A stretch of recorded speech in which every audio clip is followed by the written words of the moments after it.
देश के पूर्व कानून मंत्री शांति भूषण का निधन। पिछले कुछ दिनों से काफी बीमार थे शांति भूषण। 97 साल की उम्र में उन्होंने दिल्ली स्थित अपने आवास पर अंतिम सांस ली।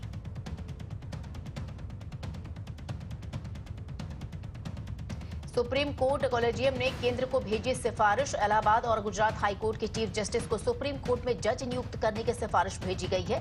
सुप्रीम कोर्ट कॉलेजियम ने इलाहाबाद हाई कोर्ट के चीफ जस्टिस राजेश बिंदल और गुजरात हाई कोर्ट के चीफ जस्टिस अरविंद कुमार को सुप्रीम कोर्ट का न्यायाधीश बनाने की सिफारिश की है।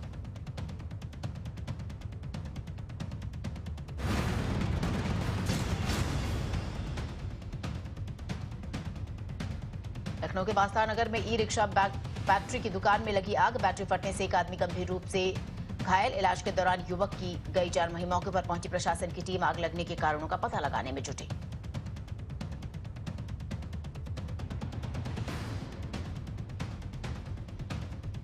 झारखंड के धनबाद में आशीर्वाद टावर में लगी भीषण आग। अब तक दुर्घटना में 14 लोगों की मौत की खबर। मृतकों में महिलाएं और बच्चे शामिल।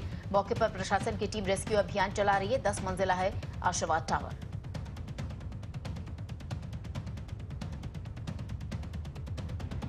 धनबाद हादसे पर सीएम हेमंत सोरेन का ट्वीट लिखा, मैं खुद पूरे मामले को देख रहा हूं। लोगों की हर संभव मदद की जाएगी। सीएम सोरेन ने अधिकारियों को घायलों की मदद करने के निर्देश दिए।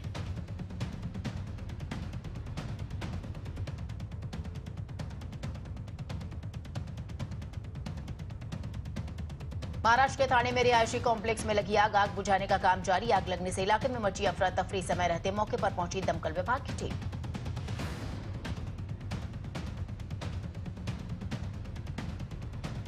कोलकाता के तोपसिया में एक फुटवेयर के गोदाम में लगी आग। राहत कार्य में जुटी दमकल विभाग की टीम।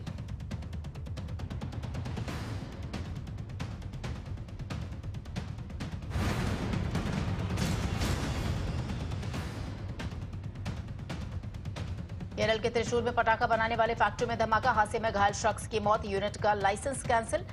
घटना त्रिशूर के चिल्लाकरा की है, जहां पटाखा फैक्ट्री में विस्फोट हुआ। स्थानीय लोगों के मुताबिक बड़ी घटना होने से टली।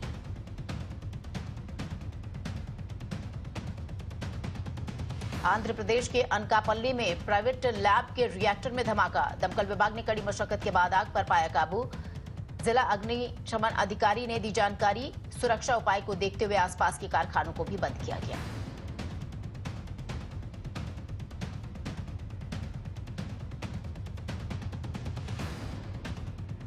यूपी के बलरामपुर में एसपी आवास पर तैनात कांस्टेबल ने खुद को गोली मारकर किया सुसाइड। घटना से पुलिस महकमे में मचा हड़कंप। 2020 बैच का आरक्षी था मृतक कांस्टेबल अभिषेक यादव। लखनऊ के गोमती नगर का रहने वाला था।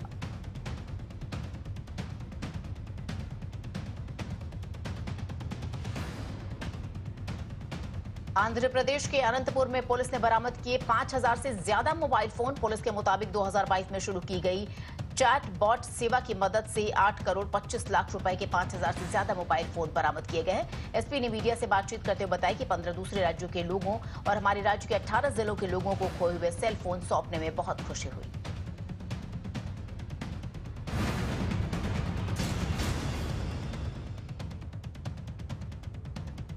मनाली में जबरदस्त बर्फबारी के बाद सड़कों को बहाल करने का काम जारी। अटल टनल से बर्फ हटाने में जुटा बीआरओ।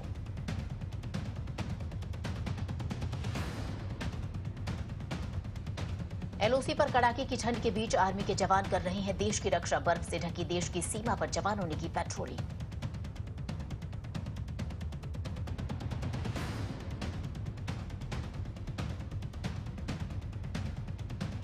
पूर्व नेशनल हॉकी खिलाड़ी परमजीत सिंह कर रहे मजदूरी। सरकार या किसी प्राइवेट कंपनी ने नहीं दी नौकरी। वहीं सीएम भगवंत मान ने मामले का संज्ञान लिया और परमजीत सिंह को मदद का भरोसा दिया।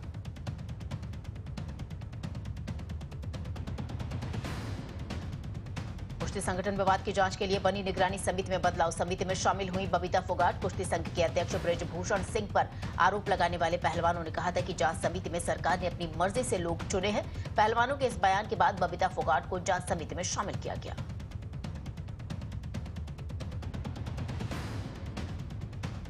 अहमदाबाद पहुंची under 19 women cricket team. Airport पर लोगों ने किया जोरदार स्वागत। वहीं विजेता टीम को अहमदाबाद के नरेंद्र मोदी स्टेडियम में सम्मानित किया जाएगा। क्रिकेट आइकॉन सचिन तेंदुलकर खिलाड़ियों को सम्मानित करेंगे।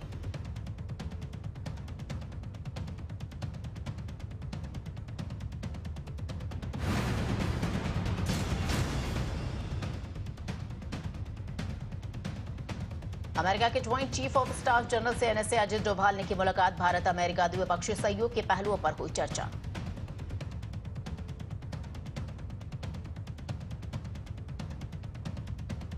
अडानी ग्रुप के हिस्से है इजरायल का हाइफा पोर्ट। इजरायली पीएम ने कहा कि ये एक ऐतिहासिक डील है। इस मुलाकात के बाद अडानी ने ट्वीट कर कहा कि बेंजामिन नेतन्याहू से मिलने का सौभाग्य प्राप्त हुआ। उन्होंने कहा कि अब्राहम समझौता भूमध्य सागर के लॉजिस्टिक्स के लिए गेम चेंजर साबित होगा।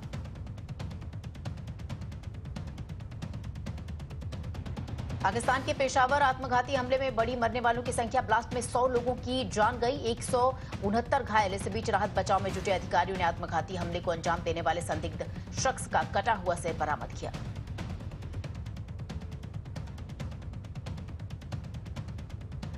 अमेरिका के ओमाहा में गोलीबारी, फायरिंग में 2 पुलिस वालों को लगी गोली।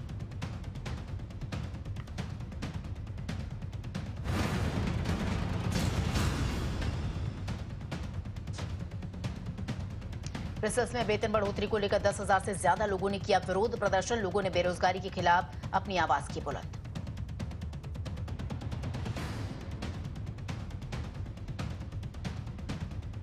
पेरिस में पेंशन को लेकर प्रदर्शन। पुलिस ने प्रदर्शनकारियों पर आंसू गैस की गोली दागी।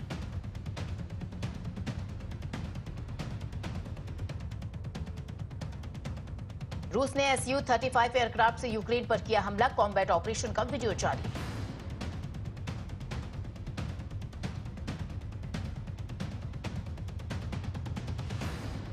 यूक्रेन में रूसी ठिकाने पर अमेरिकी और कैनेडियन वॉलंटियर्स का हमला। टैंक से किया दुश्मन का खात्मा।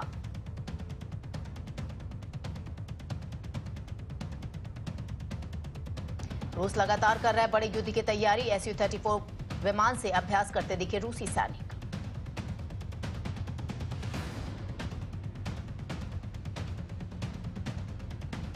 यूक्रेन को विध्वंसक हथियार देने पर विचार कर सकता है अमेरिका। जल्दी राष्ट्रपति जो बाइडेन और जेलेंस्की करेंगे बैठक।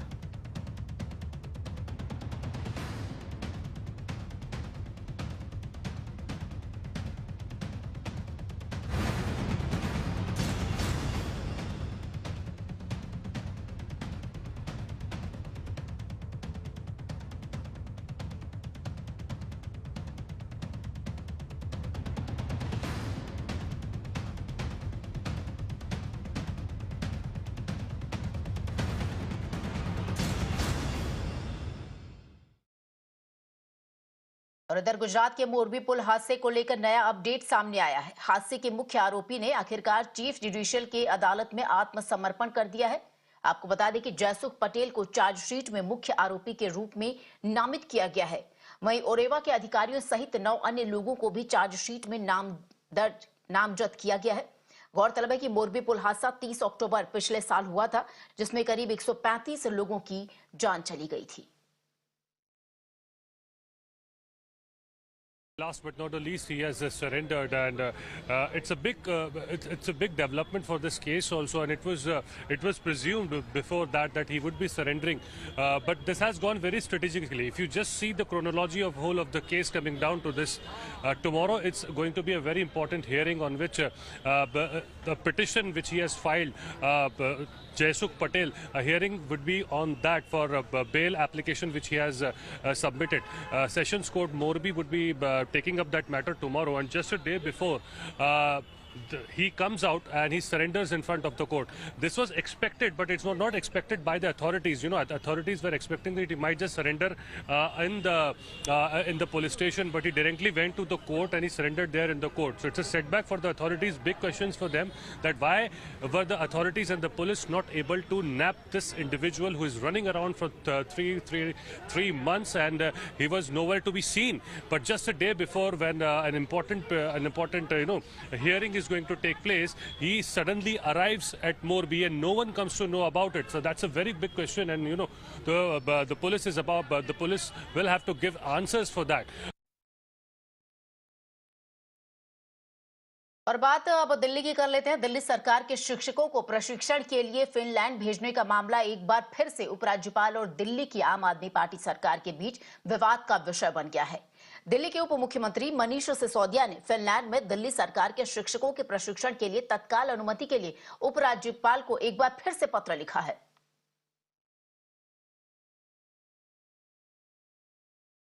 been seeing, for the past few weeks that the Aam Aadmi Party have been very, very stubborn about sending their teachers to the Finland. Now, what they have been saying is that, once the teachers are sent to Finland, it will bring change to the education model in Delhi. Now, they have been also stressing on the fact that the Lieutenant Governor is in fact obstructing it because he does not care about the education model of Delhi. And now we are seeing that the Deputy Chief Minister Manish Sisodia has in fact tweeted out that he has sent the file again to the Lieutenant Governor for the teachers training in Finland.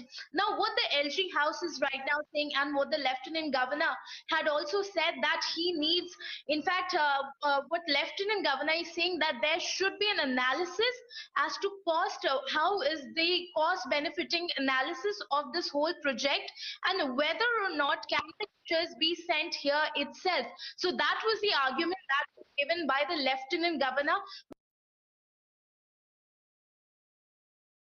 और वित्त मंत्री निर्मला सीतारमण आज साल 2023-24 का budget पेश करेंगी। ये 3 साल में पहली बार है जब बजट पर महामारी का साया नहीं है। इस बजट पर सत्ता और विपक्ष सभी की निगाहें टिकी हैं। केंद्र सरकार का ये बजट आगामी चुनाव की रूपरेखा भी तय करेगा।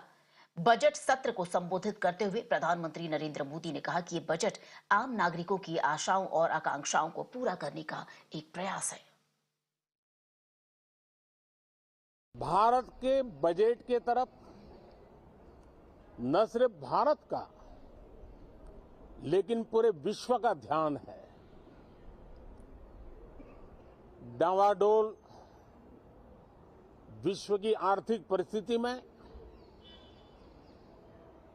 भारत का बजट भारत के सामान्य मानवी की आशा आकांक्षाओं को तो पूरा करने का प्रयास करेगा ही, लेकिन विश्व जो आशा की किरण देख रहा है उसे वो और अधिक प्रकाशमान नजर आए। मुझे पूरा भरोसा है निर्मला जी इन अपेक्षाओं को पूर्ण करने के लिए भरपूर प्रयास करेगी। इंडिया फर्स्ट, सिटीजन फर्स्ट, सबसे पहले देश, सबसे पहले देशवासी, उसी भावना को आगे बढ़ाते हुए ये बजट सत्र में भी तकरार भी रहेगी, लेकिन तकरीर भी तो होनी चाहिए। और मुझे विश्वास है कि हमारे विपक्ष के सभी साथी बड़ी तैयारी के साथ बहुत बारीकी से अध्ययन करके सदन में अपनी बात रखेंगे। और उधर अडानी एंटरप्राइजेस के एफपीओ को लेकर उद्योगपति गौतम अडानी ने टाइम्स नेटवर्क के साथ खास बातचीत की। इस दौरान उन्होंने एफपीओ के तीसरे और आखिरी दिन अडानी एंटरप्राइजेस के एफपीओ को पूरी तरह से सब्सक्राइब किए जाने के बाद निवेशकों को उनके भरोसे के लिए धन्यवाद दिया। आपको बता दें कि बीते दिनों हिंडनबर्ग की रिपोर्ट आने के बाद अडानी ग्रुप के शेयर्स में भारी गिरावट दर्ज की गई। Sir, huge investment you have made here at Haifa port. If we can talk about the strategic importance, इसकी strategic importance क्या है? ये इसका strategic Mediterranean Sea के ऊपर है, and we are really feeling very proud of investment in this Haifa port, and it is a very, very strategically, and the relationship between India and Israel, that friendships, we have to strengthen that, and this investment in Haifa port is one of the largest port of Israel, and it is well connected. तो sir अगर बात करें तो can we say gateway for Europe and Asia also? Both. On other side also, later on it will be connected properly with connecting to the Saudi Arabia also.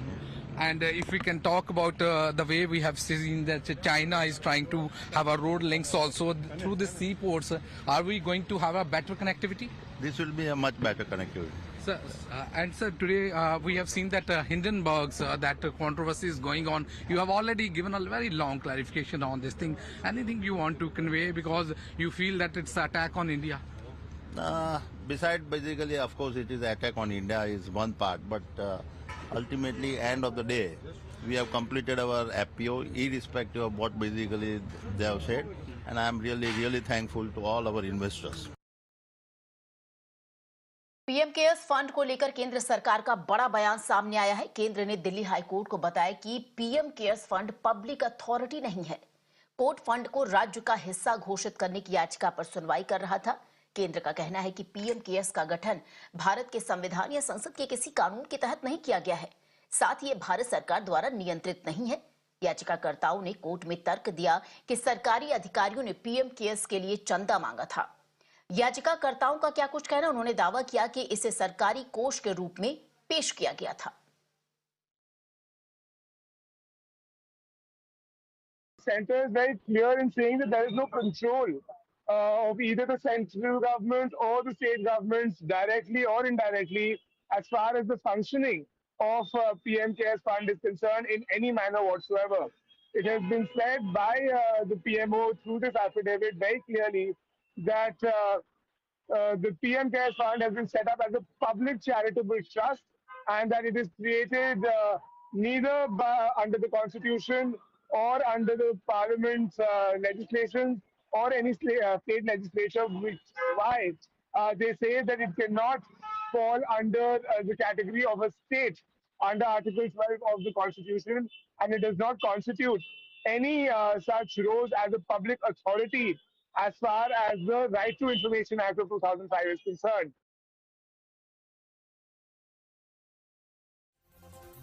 तो इन खबरों के साथ मेरा नाम है फिलहाल के लिए इतना ही, लेकिन आज बजट का बड़ा कवरेज लगातार हमारे यहाँ जारी रहेगा, तो देखना ना भूलें।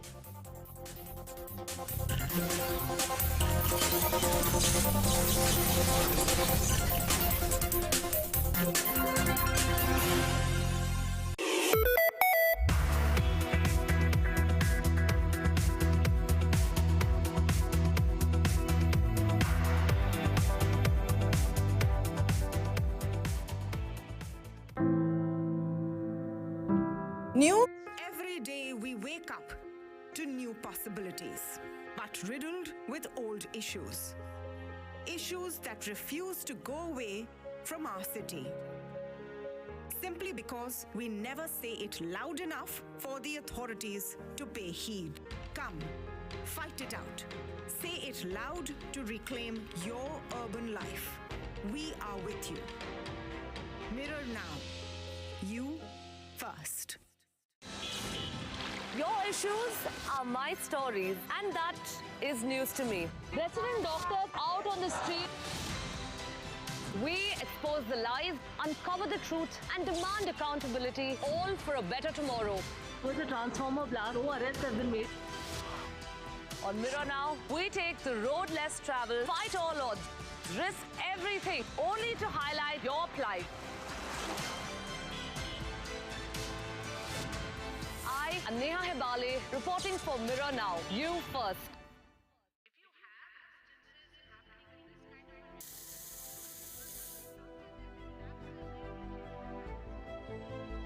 I've been watching it since its first day. Mirror Now bravely rallies with common people through their everyday pains and urban problems. It starts conversations that bring in relief, more importantly, change. And that's what I want to do. Come to think of it, that's why I'm here. In the country's change headquarter, Mirror Now. Big fan.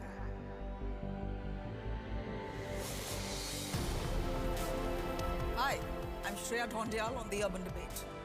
Let's demand some answers, shall we?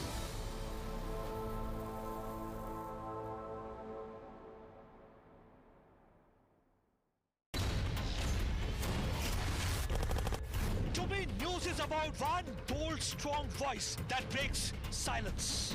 बोलो आपकी जान की रक्षा करते आप उनको मरवाने के लिए लेके आते हो। We'll go extra mile to give voice to stories that otherwise go untold. This tunnel is being constructed with the connivance of Pakistani army. We believe in asking straight, direct and pointed questions to people in corridors of power. I am Pradeep Datta reporting for Mirror Now. You first. News is not just what happens in the corridors of power. News is also what happens to you and I in our everyday lives.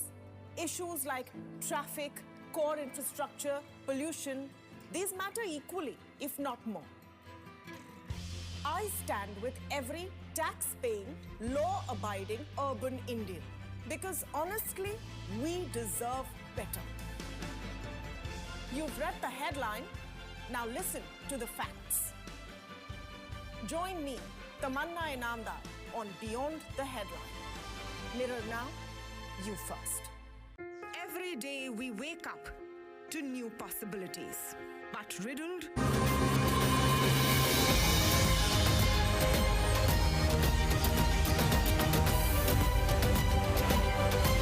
You are on top of the world with Times Network. And you're watching Mirror Now.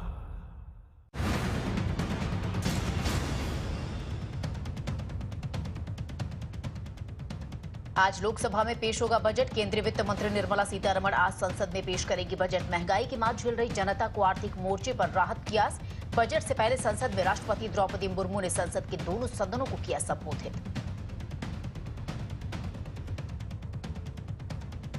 Budget पर देशव्यापी चर्चा करेगी BJP. आज से 12 फरवरी तक BJP चलाएगी अभियान। Budget पर सम्मेलन के लिए जेपी नड्डा ने 9 सदस्यीय टीम का किया ऐलान। सुशील कुमार मोदी को बनाया गया समिति का संयोजक। वहीं 4 और 5 फरवरी को देश भर में 50 जगहों पर भारत सरकार के मंत्री करेंगे प्रेस कॉन्फ्रेंस।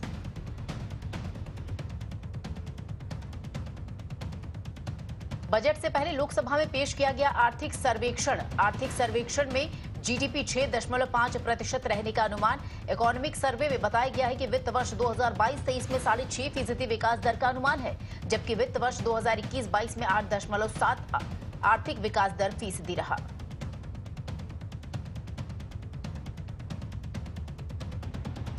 बजट सत्र पर पीएम मोदी ने कहा, सकारात्मक संदेश लेकर आ रहा है बजट। पूरा विश्व एक आशा की किरण देख रहा है। पीएम ने कहा कि वैश्विक आर्थिक उथल-पुथल के बीच भारत का बजट आम नागरिकों की आशाओं और आकांक्षाओं को पूरा करने की कोशिश करेगा।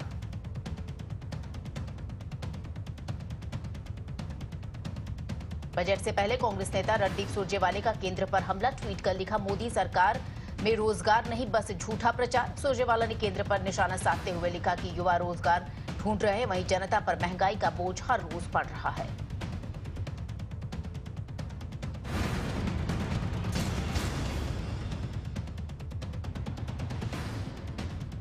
संसद का बजट सत्र काफी हंगामेदार होने के आसार। पिछला सत्र भी चढ़ा था हंगामे की भेंट। इस सत्र में चीन, महंगाई, बेरोजगारी और किसान समेत कई मुद्दे उठा सकता है विपक्ष। सरकार को सदन में घेरने की तैयारी।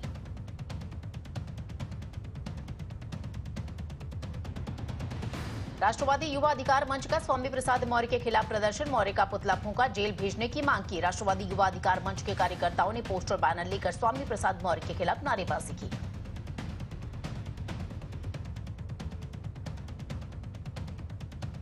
एसपी नेता स्वामी प्रसाद मौर्य ने की प्रेस कॉन्फ्रेंस। कहा, पिछड़ों को अपमानित करने वालों के साथ खड़ी है बीजेपी।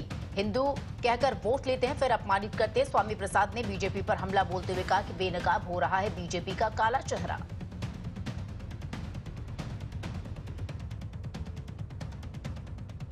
कोलकाता की प्रेसिडेंसी यूनिवर्सिटी में एसएफआई ने फिर रखी बीबीसी डॉक्यूमेंट्री की स्क्रीनिंग। पिछले स्क्रीनिंग के दौरान बिजली काटने के विरोध में दोबारा रखी गई स्क्रीनिंग।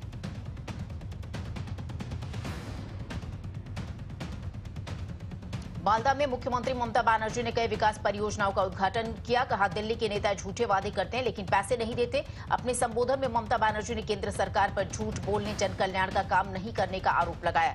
उन्होंने कहा कि ये दिल्ली के नेता चुनाव में झूठ बोलते हैं, झूठे वादे करते हैं लेकिन पैसे नहीं देते।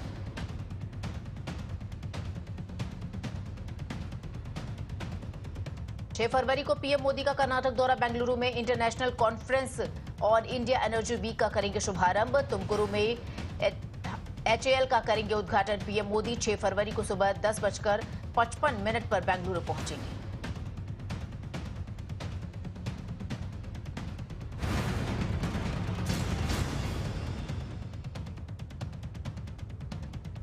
जम्मू कश्मीर के अनंतनाग में कांग्रेस नेता के घर पर चला बुलडोजर। घर की बाहरी दीवार को प्रशासन ने ढहाया।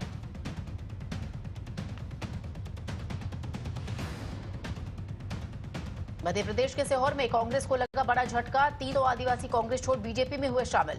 मध्य प्रदेश में विधानसभा चुनाव से पहले लोगों का दल बदलने का सिलसिला शुरू हुआ।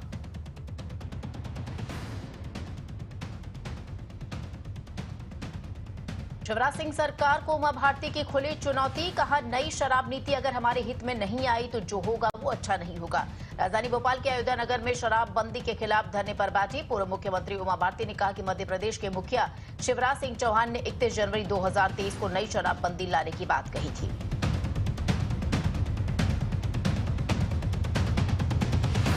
वाराणसी के बीएचयू में छेड़खानी की घटनाओं के विरोध में प्रदर्शन। छात्राओं ने हाथों में लाठी डंडे लेकर निकाला मार्च। कैंपस में डफली बजाकर की नारेबाजी। मार्च के दौरान छात्र मोर्चे से जुड़े बीएचयू छात्रों ने कहा कि कैंपस में लड़कियां सुरक्षित नहीं है, क्योंकि कैंपस में कुछ अराजक तत्वों द्वारा लगातार महिला विरोधी गतिविधियां की जा रही हैं।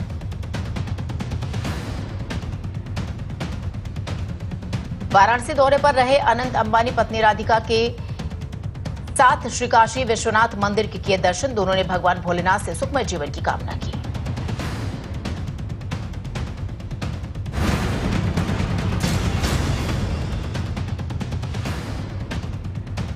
उत्तर प्रदेश के कुशीनगर पहुंची शालिग्राम शिला यात्रा। गोरखपुर में यात्रा के जबरदस्त स्वागत की तैयारी। शिलाओं की एक झलक के लिए रास्ते में हजारों की संख्या में उमड़ी श्रद्धालुओं की भीड़।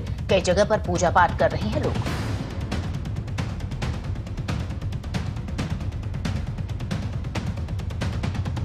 आज अयोध्या पहुंचेंगे शालिग्राम। नेपाल की गंडकी नदी से निकले इन्हीं शालिग्राम से बनाई जाएगी भगवान श्री राम की मूर्ति।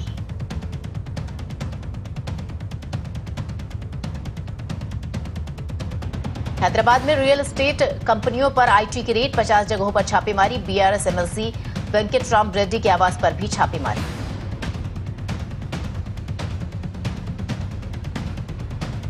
कोलकाता में बिजनेसमैन के 2 ठिकानों पर ईडी की रेड। फ्रॉड और ब्लैक मनी की शिकायत मिलने के बाद ईडी की कार्रवाई। सूत्रों के मुताबिक कोलकाता के कारोबारियों पर 300 करोड़ की टैक्स चोरी का आरोप है।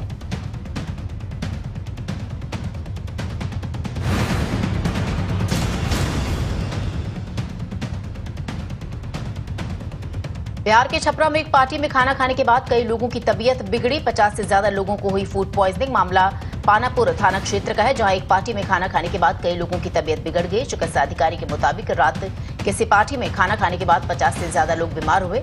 इनमें से कुछ लोगों की हालत गंभीर है, जिन्हें रेफर कर दिया गया है।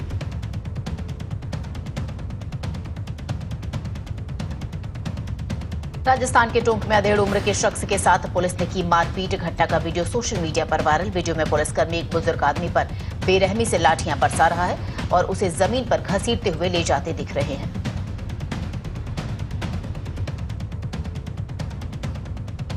अहमदाबाद एयरपोर्ट पर दिल्ली जाने वाली फ्लाइट में बम की अफवाह। जांच में नहीं मिला कोई बम। मंगलवार शाम को 5:20 पर अहमदाबाद से दिल्ली के लिए फ्लाइट को उड़ान भरना था। इसी दौरान एयरपोर्ट के बोर्डिंग से यात्रा करने वाले एक यात्री को कॉल किया।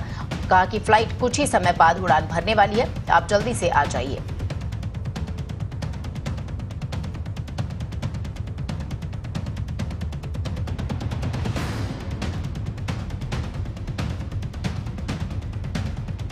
गुजरात में नए डीजीपी की नियुक्ति। विकास सहाय बने गुजरात के नए डीजीपी। 1989 बैच के आईपीएस अधिकारी विकास सहाय वर्तमान में गांधीनगर में डीजीपी ट्रेनिंग के रूप में अपनी सेवाएं दे रहे हैं। वहीं अगले आदेश तक राज्य के डीजीपी का कार्यभार संभालेंगे।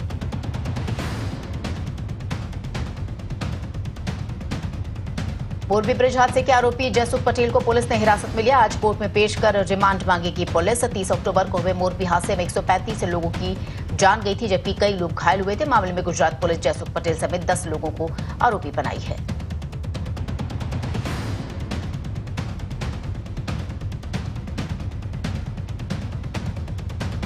एयर इंडिया बस सलूकी मामले में आरोपी शंकर मिश्रा को मिली जमानत। 1 लाख रुपए के निजी मुचलके पर मिली जमानत। मामले में नया मोड़ आया। पीड़िता की सहयात्री ने पीड़िता के दावों का नहीं किया समर्थन।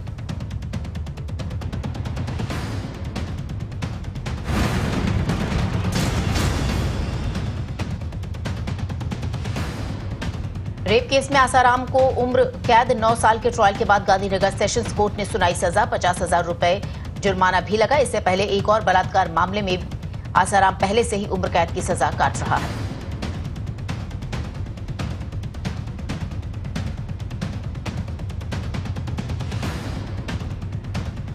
ISIS मॉड्यूल मामले में NIA ने पटियाला हाउस कोर्ट में दाखिल की चार्जशीट। मोहम्मद मोहसिन अहमद के खिलाफ UAPA के तहत चार्जशीट दाखिल की गई। NIA ने बताया कि मोहम्मद मोहसिन अहमद मूल रूप से बिहार के पटना स्थित खगौल का रहने वाला है।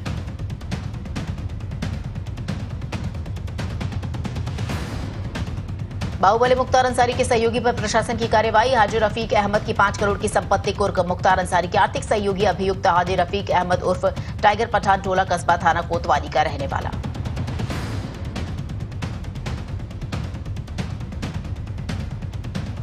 देश के पूर्व कानून मंत्री शांति भूषण का निधन। पिछले कुछ दिनों से काफी बीमार थे शांति भूषण। 97 साल की उम्र में उन्होंने दिल्ली स्थित अपने आवास पर अंतिम सांस ली।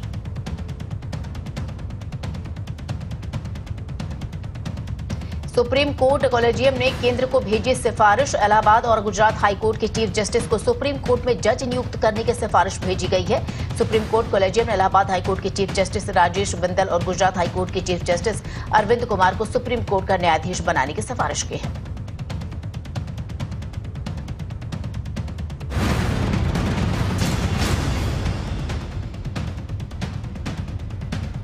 लखनऊ के बास्तार नगर में ई-रिक्शा बैटरी की दुकान में लगी आग। बैटरी फटने से एक आदमी गंभीर रूप से घायल। इलाज के दौरान युवक की गई जान। वहीं मौके पर पहुंची प्रशासन की टीम आग लगने के कारणों का पता लगाने में जुटी।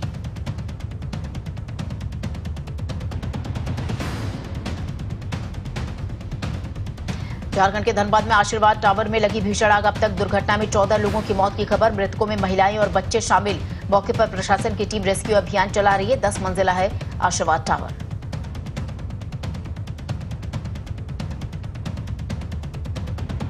धनबाद हादसे पर सीएम हेमंत सोरेन का ट्वीट लिखा, मैं खुद पूरे मामले को देख रहा हूं। लोगों की हर संभव मदद की जाएगी। सीएम सोरेन ने अधिकारियों को घायलों की मदद करने के निर्देश दिए।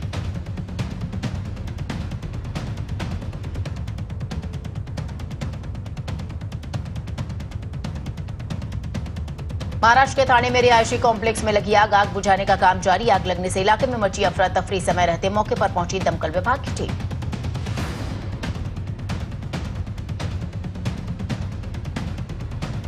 कोलकाता के तोपसिया में एक फुटवेयर के गोदाम में लगी आग। राहत कार्य में जुटी दमकल विभाग की टीम।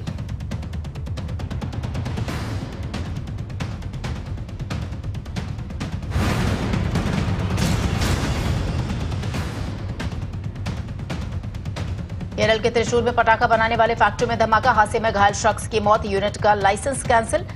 घटना त्रिशूर के चिल्लाकरा की है, जहां पटाखा फैक्ट्री में विस्फोट हुआ। स्थानीय लोगों के मुताबिक बड़ी घटना होने से टली।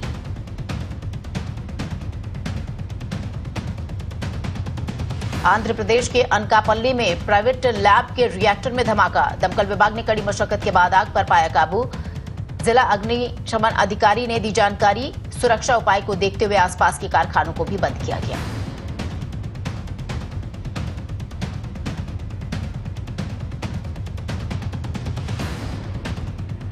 यूपी के बलरामपुर में एसपी आवास पर तैनात कांस्टेबल ने खुद को गोली मारकर किया सुसाइड। घटना से पुलिस महकमे में मचा हड़कंप। 2020 बैच का आरक्षी था मृतक कांस्टेबल अभिषेक यादव। लखनऊ के गोमती नगर का रहने वाला था।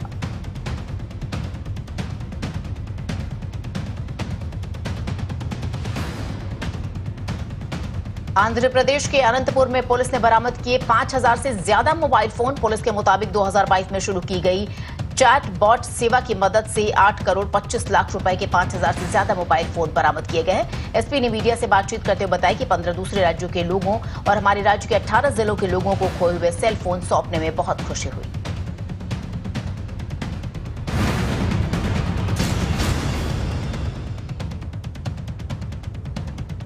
मनाली में जबरदस्त बर्फबारी के बाद सड़कों को बहाल करने का काम जारी। अटल टनल से बर्फ हटाने में जुटा बीआरओ।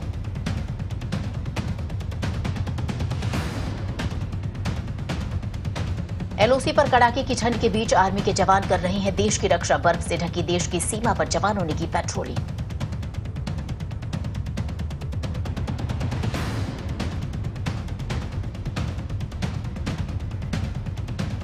पूर्व नेशनल हॉकी खिलाड़ी परमजीत सिंह कर रहे मजदूरी। सरकार या किसी प्राइवेट कंपनी ने नहीं दी नौकरी। वहीं सीएम भगवंत मान ने मामले का संज्ञान लिया और परमजीत सिंह को मदद का भरोसा दिया।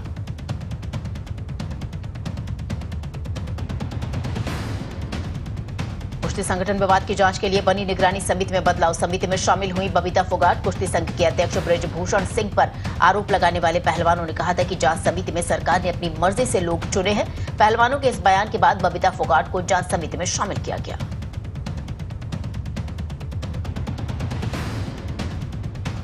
अहमदाबाद पहुंची under-19 women cricket team. Airport पर लोगों ने किया जोरदार स्वागत। वहीं विजेता टीम को अहमदाबाद के नरेंद्र मोदी स्टेडियम में सम्मानित किया जाएगा। क्रिकेट आइकॉन सचिन तेंदुलकर खिलाड़ियों को सम्मानित करेंगे।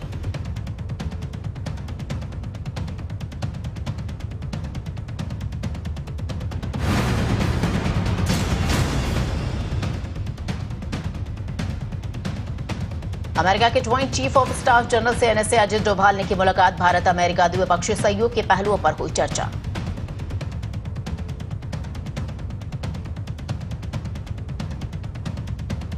अडानी ग्रुप के हिस्से है इजरायल का हाइफा पोर्ट। इजरायली पीएम ने कहा कि ये एक ऐतिहासिक डील है। इस मुलाकात के बाद अडानी ने ट्वीट कर कहा कि बेंजामिन नेतन्याहू से मिलने का सौभाग्य प्राप्त हुआ। उन्होंने कहा कि अब्राहम समझौता भूमध्य सागर के लॉजिस्टिक्स के लिए गेम चेंजर साबित होगा।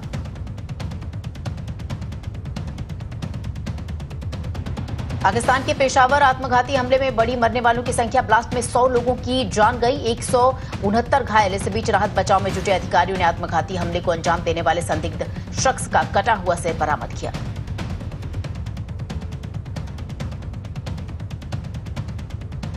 अमेरिका के ओमाहा में गोलीबारी। फायरिंग में 2 पुलिस वालों को लगी गोली।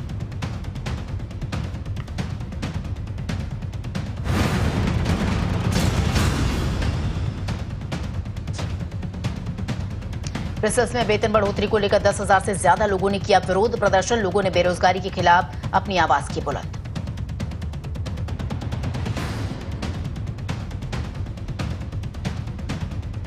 पेरिस में पेंशन को लेकर प्रदर्शन। पुलिस ने प्रदर्शनकारियों पर आंसू गैस की गोली दागी।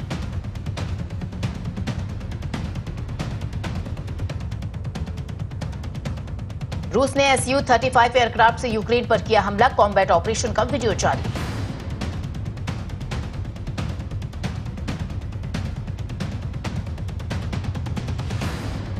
यूक्रेन में रूसी ठिकाने पर अमेरिकी और कैनेडियन वॉलंटियर्स का हमला। टैंक से किया दुश्मन का खात्मा।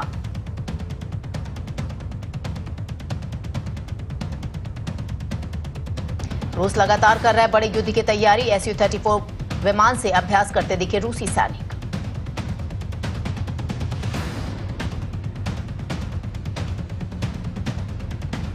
यूक्रेन को विध्वंसक हथियार देने पर विचार कर सकता है अमेरिका। जल्दी राष्ट्रपति जो बाइडेन और जेलेंस्की करेंगे बैठक।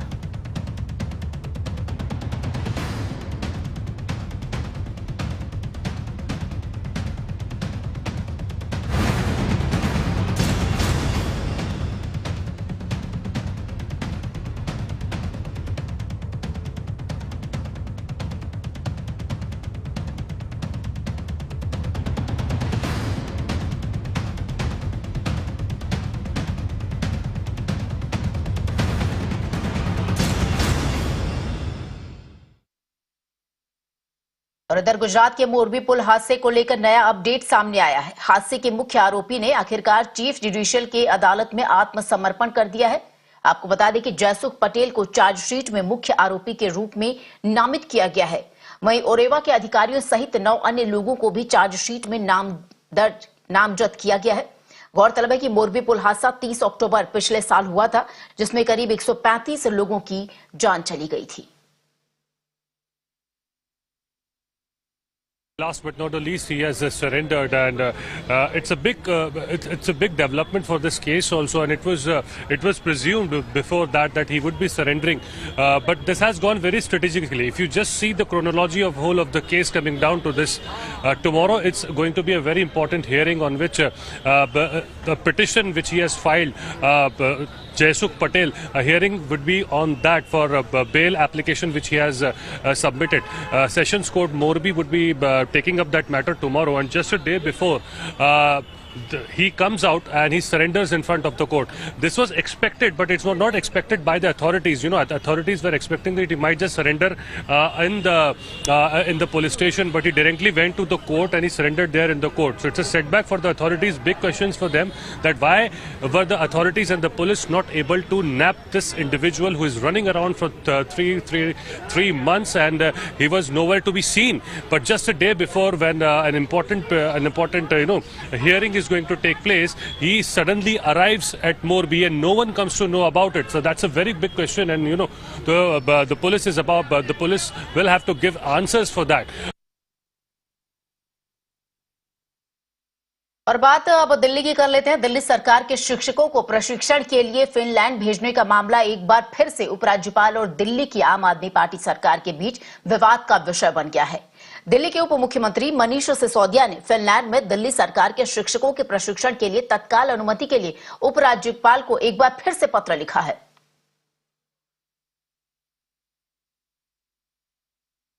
Been seeing, for the past few weeks that the Aam Aadmi Party have been very, very stubborn about sending their teachers to the Finland. Now, what they have been saying is that, once the teachers are sent to Finland, it will bring change to the education model in Delhi. Now, they have been also stressing on the fact that the Lieutenant Governor is in fact obstructing it because he does not care about the education model of Delhi. And now we are seeing that the Deputy Chief Minister Manish Sisodia has in fact tweeted out that he has sent the file again to the Lieutenant Governor for the teachers training in Finland. Now, what the LG House is right now saying, and what the Lieutenant Governor had also said, that he needs, in fact, what Lieutenant Governor is saying, that there should be an analysis as to cost, how is the cost benefiting analysis of this whole project, and whether or not can the teachers be sent here itself. So that was the argument that was given by the Lieutenant Governor. और वित्त मंत्री निर्मला सीतारमण आज साल 2023-24 का budget पेश करेंगी। ये 3 साल में पहली बार है जब बजट पर महामारी का साया नहीं है। इस बजट पर सत्ता और विपक्ष सभी की निगाहें टिकी हैं। केंद्र सरकार का ये बजट आगामी चुनाव की रूपरेखा भी तय करेगा। बजट सत्र को संबोधित करते हुए प्रधानमंत्री नरेंद्र मोदी ने कहा कि ये बजट आम नागरिकों की आशाओं और आकांक्षाओं को पूरा करने का एक प्रयास है।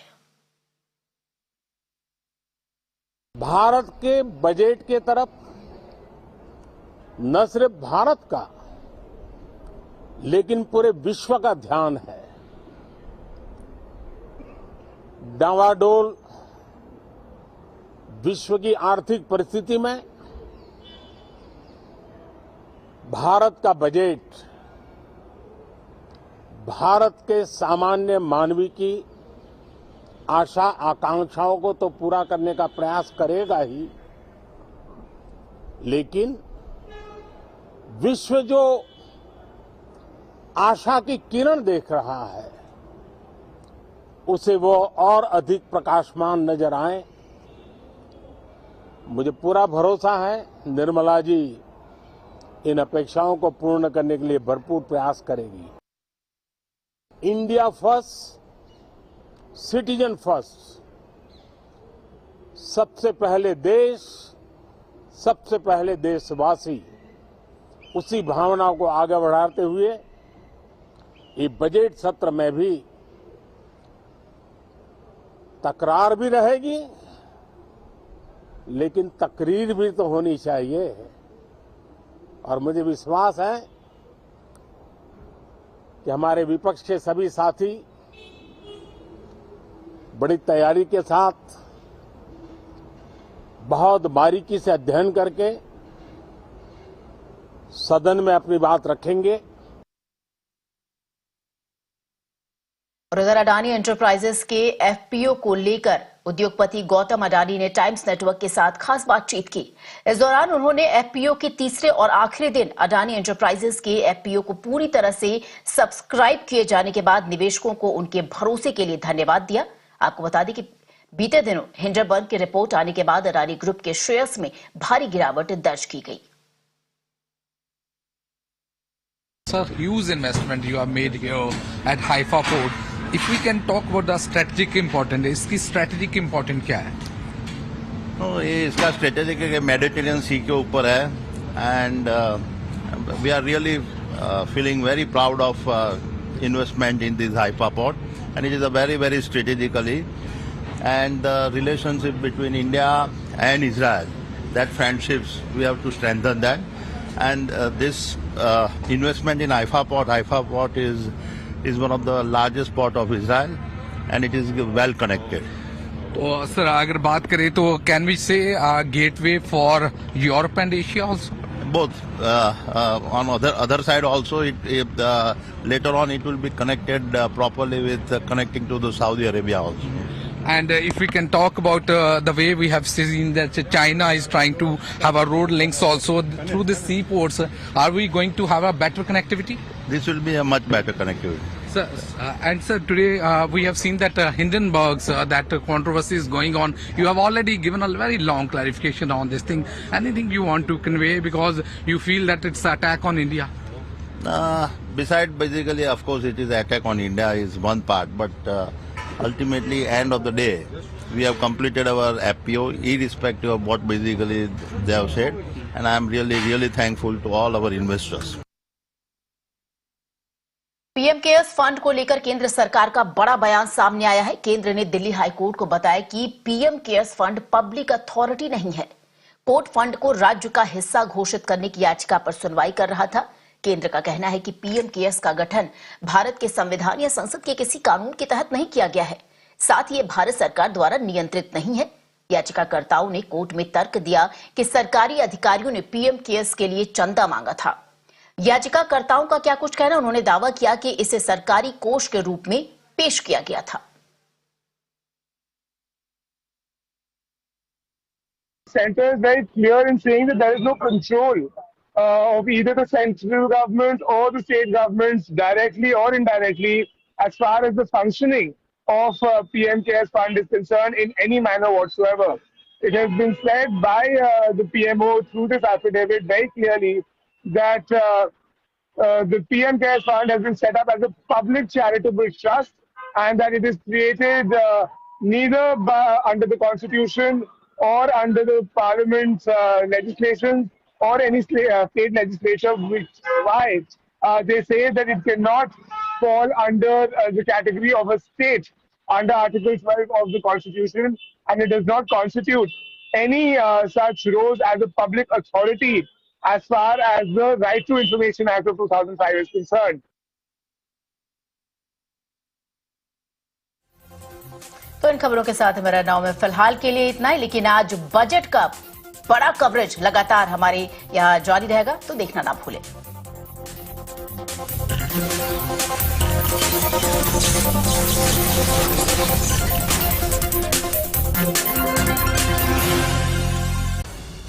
Times Now Navbharat.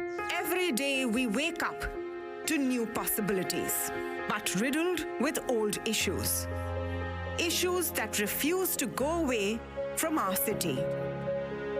Simply because we never say it loud enough for the authorities to pay heed. Come, fight it out. Say it loud to reclaim your urban life. We are with you. Mirror now. You first. Your issues are my stories, and that is news to me. Resident doctors out on the street. We expose the lies, uncover the truth, and demand accountability, all for a better tomorrow.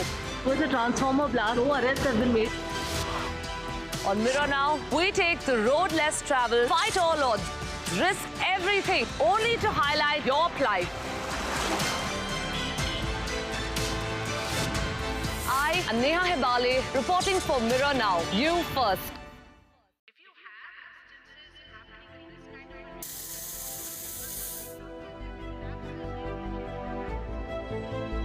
I've been watching it since its first day. Mirror Now bravely rallies with common people through their everyday pains and urban problems. It starts conversations that bring in relief, more importantly, change. And that's what I want to do. Come to think of it, that's why I'm here. In the country's change headquarters, Mirror Now. Big fan.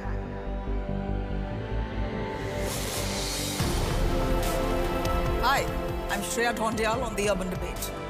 Let's demand some answers, shall we?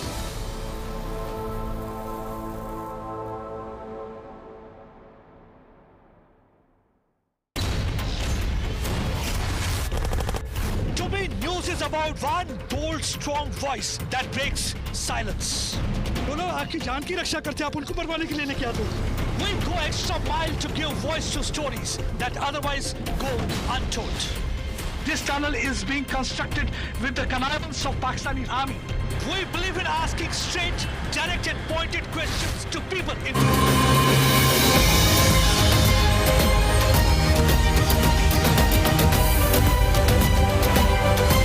You are on top of the world with Times Network.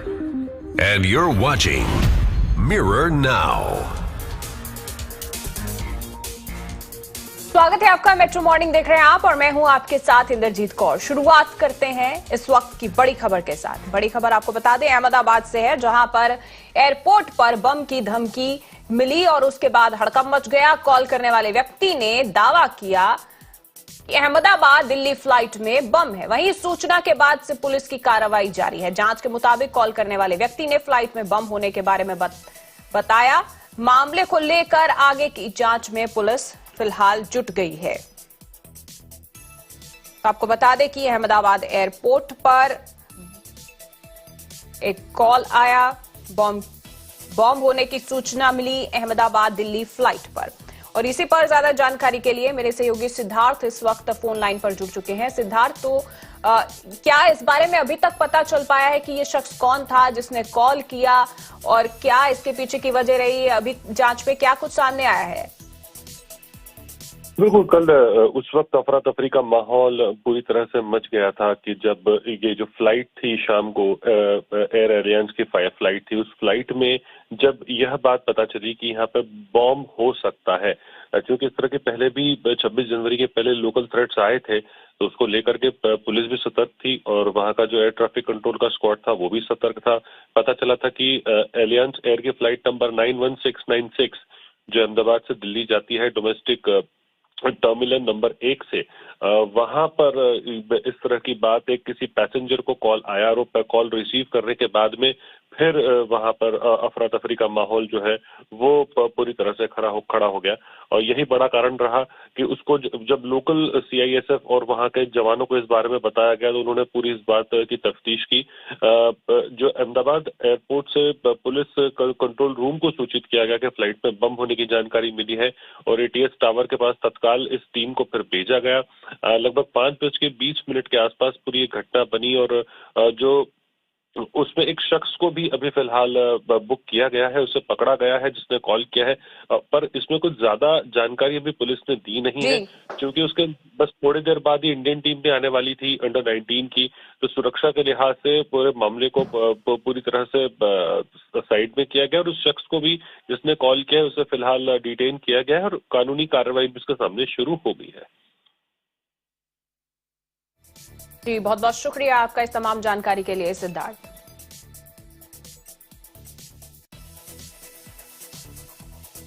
और अब अगली बड़ी खबर का रुख करते हैं।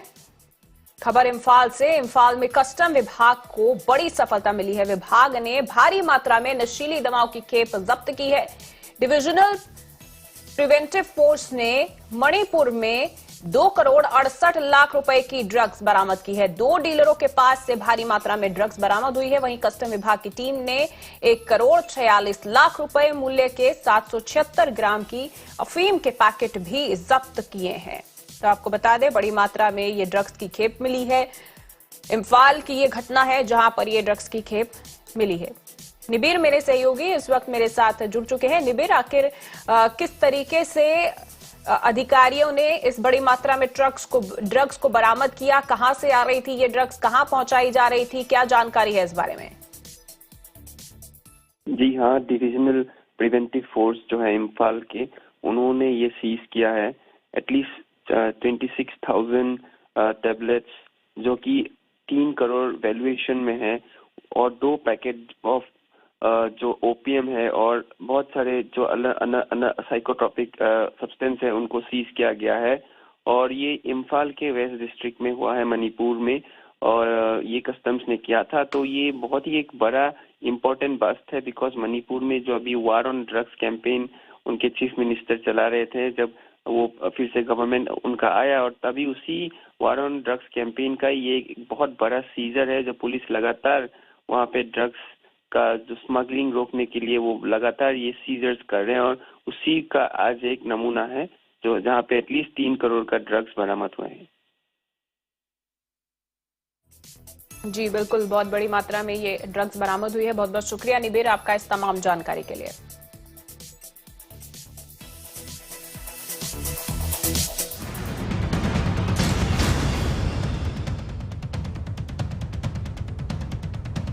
आज लोकसभा में पेश होगा बजट। केंद्रीय वित्त मंत्री निर्मला सीतारमण संसद में पेश करेंगी बजट। महंगाई की मार झेल रही जनता को आर्थिक मोर्चे पर राहत की उम्मीद। बजट से पहले संसद में राष्ट्रपति द्रौपदी मुर्मू ने संसद के दोनों सदनों को संबोधित किया। वहीं बजट से पहले आज केंद्रीय कैबिनेट की बैठक होगी। मीटिंग में बजट को लेकर चर्चा भी होगी।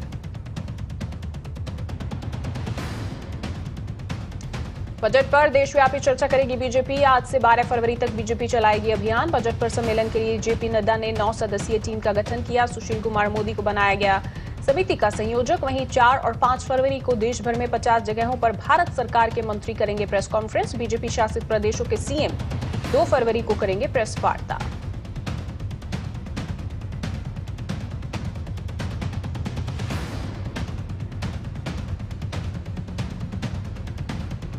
बजट से पहले लोकसभा में पेश किया गया आर्थिक सर्वेक्षण। आर्थिक सर्वेक्षण में जीडीपी 6.5% रहने का अनुमान।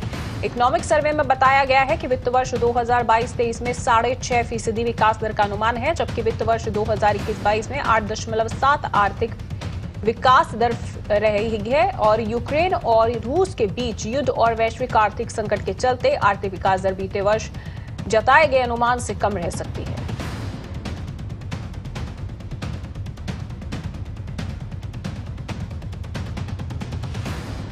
बजट सत्र पर पीएम मोदी ने कहा, सकारात्मक संदेश लेकर आ रहा है बजट। पूरा विश्व एक आशा की किरण से देख रहा है। पीएम ने कहा कि वैश्विक आर्थिक उथल-पुथल के बीच भारत का बजट आम नागरिकों की आशाओं और आकांक्षाओं को पूरा करने की कोशिश करेगा, साथ ही दुनिया के लिए आशा की किरण भी बनेगा। प्रधानमंत्री ने कहा कि बजट सत्र में सरकार और विपक्ष के बीच तकरार होगी। साथ ही उन्होंने उम्मीद भी जताई कि इस दौरान विपक्षी तैयारी के साथ तकरीर भी करेंगे।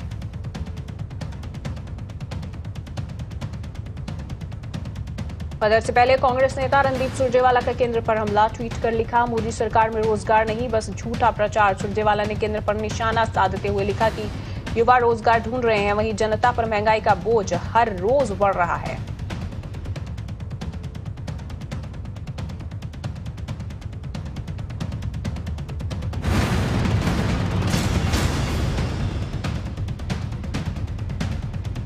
संसद का बजट सत्र काफी हंगामेदार होने के आसार। पिछला सत्र भी चढ़ गया था भारी हंगामे की भेंट।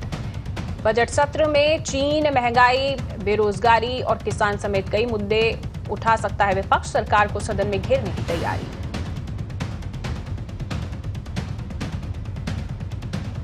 राष्ट्रवादी युवा अधिकार मंच का स्वामी प्रसाद मौर्य के खिलाफ प्रदर्शन। मौर्य का पुतला फूंका, जेल भेजने की मांग की। राष्ट्रवादी युवा अधिकार मंच के कार्यकर्ताओं ने पोस्टर, बैनर लेकर स्वामी प्रसाद मौर्य के खिलाफ नारेबाजी की। बता दें कि एसपी नेता स्वामी प्रसाद मौर्य ने हिंदू धर्मग्रंथ रामचरितमानस पर विवादित टिप्पणी करते हुए कहा था कि रामचरितमानस में दलितों और महिलाओं का अपमान किया गया है।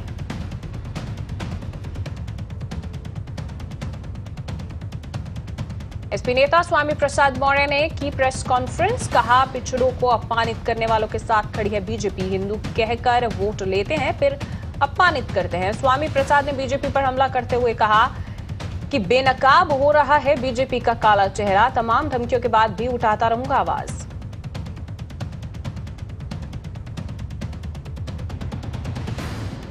कोलकाता की प्रेसिडेंसी यूनिवर्सिटी में एसएफआई ने फिर रखी बीबीसी डॉक्यूमेंट्री की स्क्रीनिंग। पिछली स्क्रीनिंग के दौरान बिजली काटने के विरोध में दोबारा रखी स्क्रीनिंग।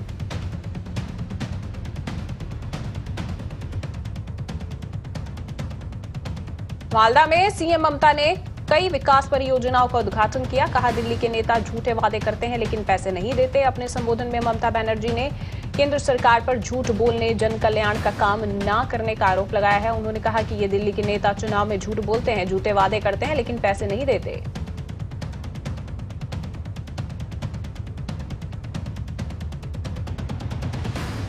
फरवरी को पीएम मोदी का कर्नाटक दौरा, बेंगलुरु में international conference on India energy week का करेंगे शुभारंभ। तुमकुरू में HAL का करेंगे उद्घाटन। पीएम मोदी 6 फरवरी को सुबह 10:55 पर बेंगलुरु पहुंचेंगे। इसके बाद वो हेलीकॉप्टर से तुमकुरू जिले के गुब्बी कस्बे पहुंचेंगे, जहां वो अलग अलग परियोजनाओं का शिलान्यास करेंगे।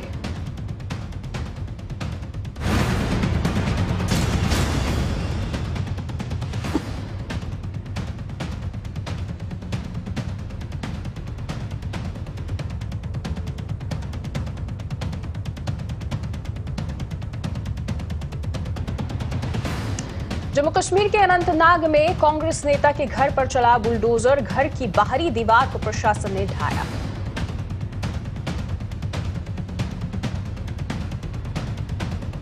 मध्य प्रदेश के सीहोर में कांग्रेस को लगा झटका, 300 आदिवासी कांग्रेस छोड़ बीजेपी में शामिल हुए। मध्य प्रदेश में विधानसभा चुनाव से पहले लोगों का दल बदलने का सिलसिला शुरू हो गया है। इसी कड़ी में सीहोर में आदिवासी लोगों ने बीजेपी की सदस्यता ग्रहण की।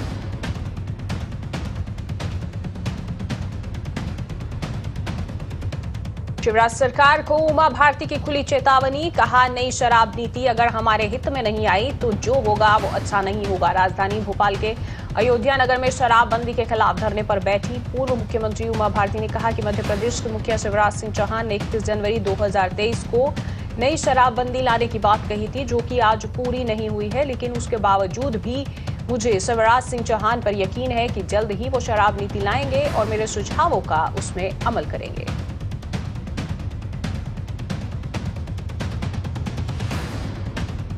वाराणसी के BHU में छेड़खानी की घटनाओं के विरोध में प्रदर्शन, छात्राओं ने हाथों में लाठी डंडे लेकर निकाला मार्च, कैंपस में डफली बजाकर की नारेबाजी। मार्च के दौरान छात्र मोर्चे से जुड़े BHU छात्रों ने कहा कि कैंपस में लड़कियां सुरक्षित नहीं है, क्योंकि कैंपस में कुछ अराजक तत्वों द्वारा लगातार महिला विरोधी गतिविधियां की जा रही हैं।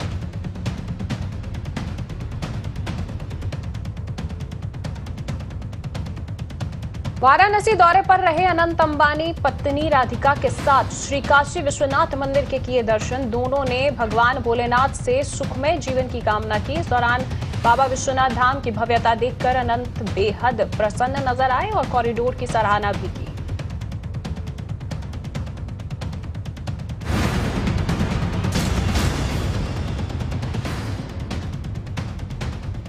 उत्तर प्रदेश के कुशीनगर पहुंचे शालिग्राम शिला यात्रा। गोरखपुर में यात्रा के जबरदस्त स्वागत की तैयारी। शिलाओं की एक झलक के लिए रास्ते में हजारों की संख्या में उमड़ी श्रद्धालुओं की भीड़। कई जगह पर पूजा पाठ कर रहे हैं लोग।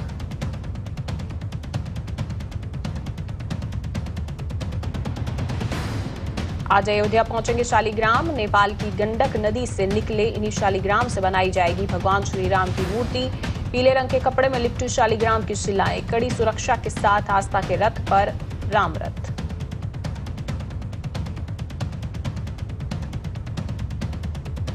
हैदराबाद में रियल एस्टेट कंपनियों पर IT की रेड, 50 जगहों पर छापेमारी। BRS MLC वेंकट राम रेड्डी के आवास पर भी छापा।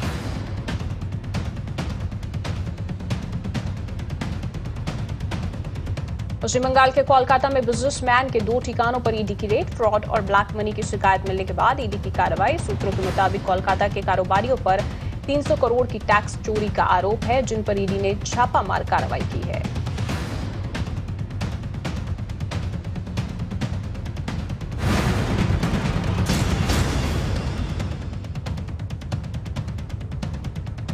बिहार के छपरा में एक पार्टी में खाना खाने के बाद कई लोगों की तबीयत बिगड़ गई। 50 से ज्यादा लोगों को फूड पॉइजनिंग हो गई। मामला पानापुर थाना क्षेत्र का है, जहां एक पार्टी में खाना खाने के बाद कई लोगों की तबीयत बिगड़ गई। चिकित्सा अधिकारी के मुताबिक रात किसी पार्टी में खाना खाने के बाद 50 से ज्यादा लोग बीमार हो गए। इनमें से कुछ लोगों की हालत गंभीर है, जिन्हें रेफर किया गया है।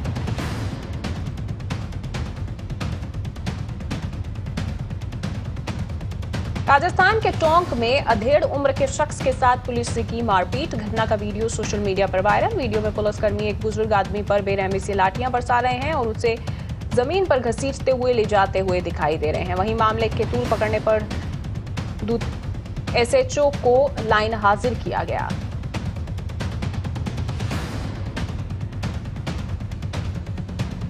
अहमदाबाद एयरपोर्ट पर दिल्ली जाने वाली फ्लाइट में बम की अफवाह, जांच में नहीं मिला कोई बम। मंगलवार शाम को 5:20 पर अहमदाबाद से दिल्ली के लिए फ्लाइट को उड़ान भरना था। इसी दौरान एयरपोर्ट के बोर्डिंग से यात्रा करने वाले एक यात्री को कॉल किया गया और कहा कि फ्लाइट कुछ ही समय बाद उड़ान भरने वाली है, आप जल्दी से आ जाइए। मगर परेशानी तब बढ़ गई जब कॉल रिसीव करने वाले ने एयरपोर्ट कर्मचारी से कहा, मैं क्यों आऊं, मुझे मरना नहीं है, आपकी फ्लाइट में बम है। इतना कहने के बाद युवक ने फोन कट कर दिया, जिसके बाद एयरपोर्ट पर हड़कंप मच गया।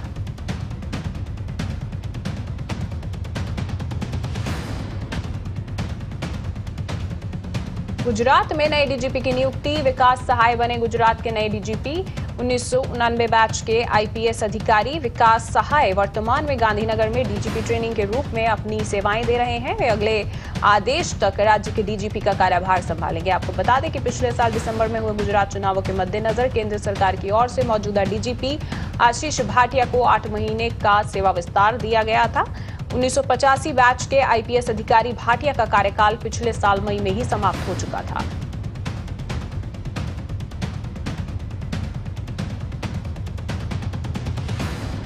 और भी ब्रिज हादसे के आरोपी जयसुख पटेल को पुलिस ने हिरासत में लिया। आज कोर्ट में पेश कर रिमांड मांगेगी पुलिस। आपको बता दें कि 30 अक्टूबर को हुए मोरबी हादसे में 135 लोगों की मौत हो गई थी, जबकि कई लोग घायल हो गए थे। मामले में गुजरात पुलिस जयसुख पटेल समेत 10 लोगों को आरोपी बनाया गया है।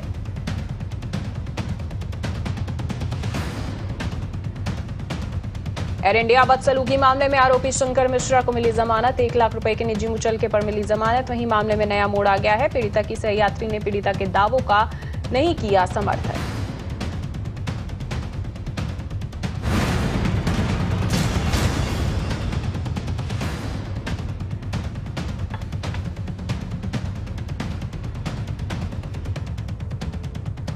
रेप केस में आसाराम को उम्र कैद। 9 साल के ट्रायल के बाद गांधीनगर सेशंस कोर्ट ने सुनाई सजा। 50,000 रुपए का जुर्माना भी लगाया। इससे पहले एक और बलात्कार मामले में ही आसाराम पहले से उम्र कैद की सजा काट रहा है। ऐसे में एक बार फिर से दोषी सिद्ध हो जाने से उसकी मुश्किलें बढ़ने वाली हैं। आसाराम के वकील ने कहा कि हम इस फैसले को हाईकोर्ट में चुनौती देंगे।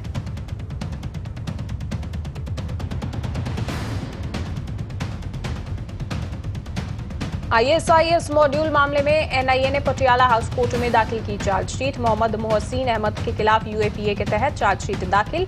एनआईए ने बताया कि मोहम्मद मोहसिन अहमद मूल रूप से बिहार के पटना स्थित खगौल का रहने वाला है। मोहम्मद मोहसिन आईएसआईएस के लिए फंड जमा कर रहा था। इस फंड को क्रिप्टो करेंसी के जरिए सीरिया में आईएसआईएस हैंडलर को भेजता था।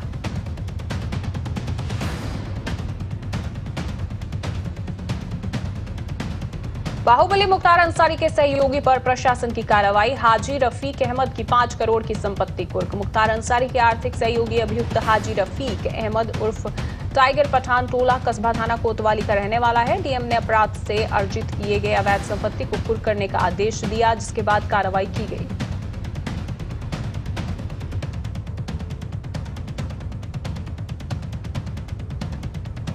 देश के पूर्व कानून मंत्री शांति भूषण का निधन। पिछले कुछ दिनों से काफी बीमार थे शांति भूषण। 97 साल की उम्र में उन्होंने दिल्ली स्थित अपने आवास पर अंतिम सांसें ली।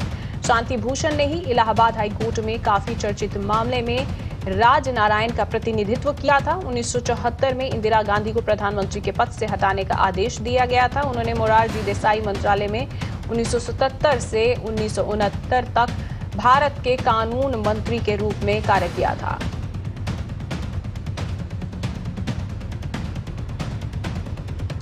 सुप्रीम कोर्ट कॉलेजियम ने केंद्र को भेजी सिफारिश। इलाहाबाद और गुजरात हाईकोर्ट के चीफ जस्टिस को सुप्रीम कोर्ट में जज नियुक्त करने की सिफारिश भेजी। सुप्रीम कोर्ट कॉलेजियम ने इलाहाबाद हाईकोर्ट के चीफ जस्टिस राजेश बिंदल और गुजरात हाईकोर्ट के चीफ जस्टिस अरविंद कुमार को सुप्रीम कोर्ट का न्यायाधीश बनाने की सिफारिश की है। सुप्रीम कोर्ट की वेबसाइट पर प्रकाशित कॉलेजियम के प्रस्ताव में कहा गया है कि योग्य मुख्य जजों और हाईकोर्ट के वरिष्ठ जजों की योग्यता, अखंडता और क्षमता का सावधानी पूर्वक मूल्यांकन करने के बाद कॉलेजियम ने इन 2 जजों के नाम सुझाए हैं।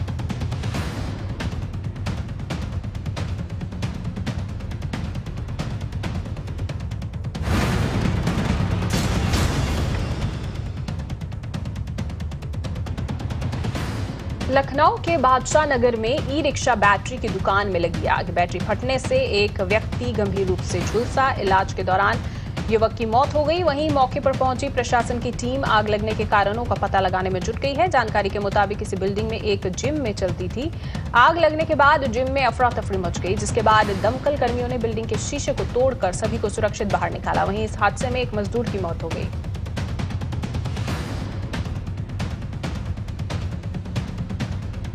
झारखंड के धनबाद में आशीर्वाद टावर में लगी भीषण आग। दुर्घटना में 14 लोगों की मौत, मृतकों में महिलाएं और बच्चे शामिल। वहीं मौके पर प्रशासन की टीम रेस्क्यू अभियान चला रही है। 10 मंजिला इमारत है ये आशीर्वाद टावर।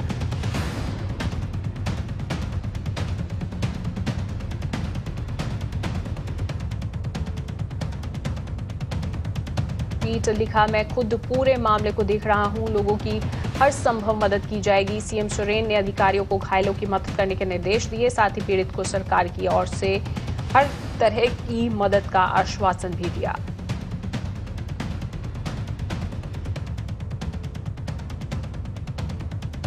महाराष्ट्र के ठाणे में रिहायशी कॉम्प्लेक्स में लगी आग। आग बुझाने का काम जारी। आग लगने से इलाके में मची अफरा तफरी। समय रहते मौके पर पहुंची दमकल विभाग की टीम।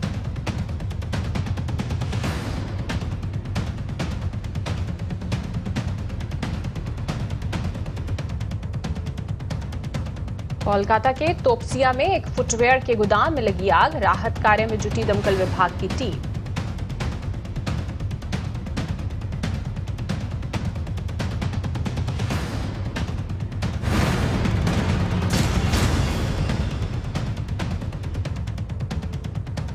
केरल के त्रिशूर में पटाखा बनाने वाली फैक्ट्री में धमाका। हादसे में घायल शख्स की मौत। यूनिट का लाइसेंस कैंसिल। जानकारी के मुताबिक घटना त्रिशूर के चेलाकरा की है। जहां पटाखा फैक्ट्री में विस्फोट हो गया। स्थानीय लोगों के मुताबिक बड़ी घटना होने से टल गई। लोगों ने बताया कि कंपनी में काम करने वाले दूसरे कर्मचारी धमाके से थोड़ी देर पहले ही कंपनी से बाहर निकले थे।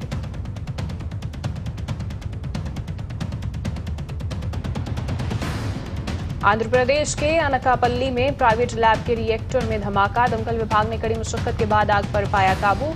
अनकापल्ली जिला अग्निशमन अधिकारी ने घटना की जानकारी देते हुए बताया कि सुरक्षा उपाय को देखते हुए आसपास के कारखानों को बंद कर दिया गया है।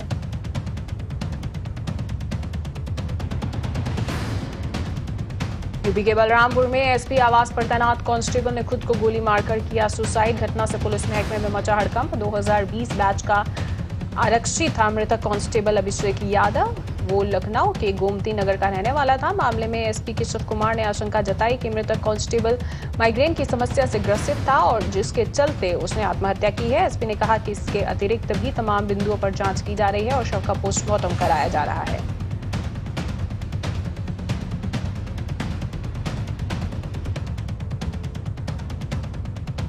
आंध्र प्रदेश के अनंतपुर में पुलिस ने बरामद किए 5000 से ज्यादा मोबाइल फोन। पुलिस के मुताबिक 2022 में शुरू की गई चैटबॉट सेवा की मदद से 8 करोड़ 25 लाख रुपए के 5000 से ज्यादा मोबाइल फोन बरामद किए गए हैं। एसपी ने मीडिया से बात करते हुए बताया कि 15 दूसरे राज्यों के लोगों और हमारे राज्य के 18 जिलों के लोगों को खोए हुए सेल फोन सौंपने में बहुत खुशी हुई।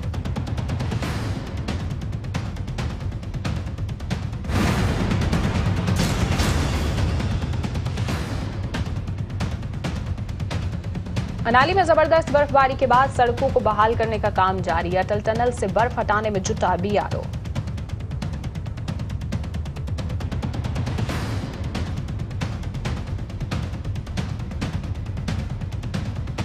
एलओसी पर कड़ाके की ठंड के बीच आर्मी के जवान कर रहे हैं देश की रक्षा। बर्फ से ढकी देश की सीमा पर जवानों ने की पेट्रोलिंग।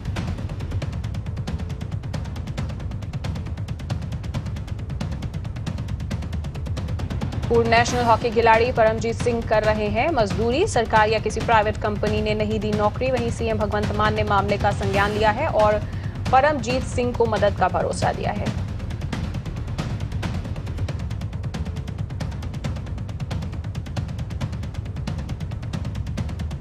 कुश्ती संगठन विवाद की जांच के लिए बनी निगरानी समिति में बदलाव। समिति में शामिल हुई बबीता फोगाट। कुश्ती संघ के अध्यक्ष बृजभूषण सिंह पर आरोप लगाने वाले पहलवानों ने कहा था कि जांच समिति में सरकार ने अपनी मर्जी से लोग चुने हैं। पहलवानों के इस बयान के बाद बबीता फोगाट को जांच समिति में शामिल किया गया है।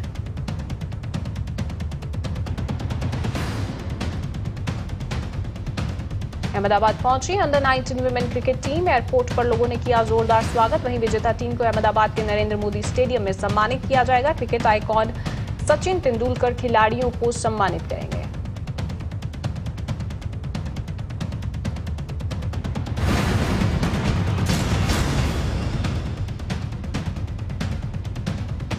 अमेरिका के joint chief of staff general से एनएसए अजीत डोभाल ने की मुलाकात। भारत अमेरिकी द्विपक्षीय सहयोग के पहलुओं पर हुई चर्चा।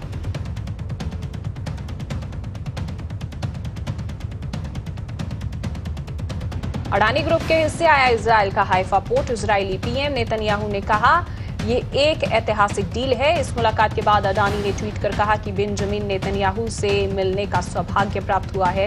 उन्होंने कहा कि अब्राहम समझौता भूमध्य सागर के लॉजिस्टिक्स के लिए गेम चेंजर साबित होगा।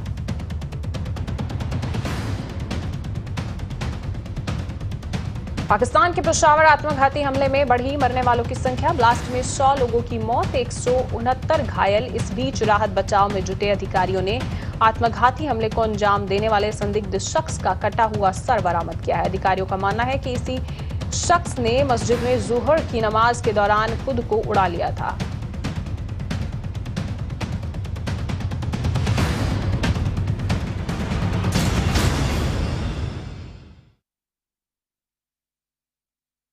झारखंड के धनबाद में एक रिहायशी इमारत में भीषण आग लगने से करीब 14 लोगों की मौत हो गई और दर्जनों लोग घायल हो गए। वहीं आग से मरने वालों में आपको बता दें कि 10 महिलाएं, 3 बच्चे और 1 पुरुष शामिल हैं। वहीं आग लगने के कारण की जांच अभी जारी है। आपको यह भी बता दें कि इमारत में लोग एक शादी समारोह में शामिल होने के लिए मौजूद थे जब ये हादसा हुआ।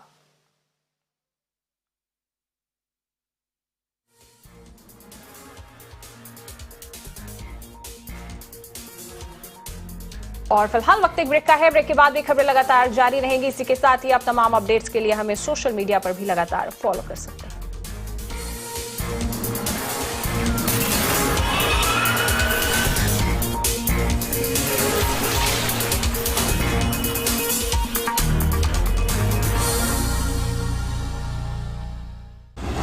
In association with LIC.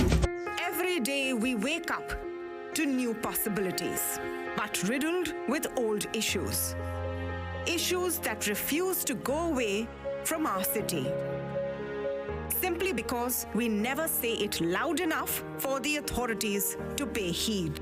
Come, fight it out. Say it loud to reclaim your urban life. We are with you. Mirror now. You first. Your issues are my stories, and that is news to me. Resident doctors out on the street. We expose the lies, uncover the truth, and demand accountability, all for a better tomorrow. With a transformer blast, no arrests have been made. On Mirror Now, we take the road less traveled, fight all odds, risk everything, only to highlight your plight. I am Neha Hebale, reporting for Mirror Now. You first.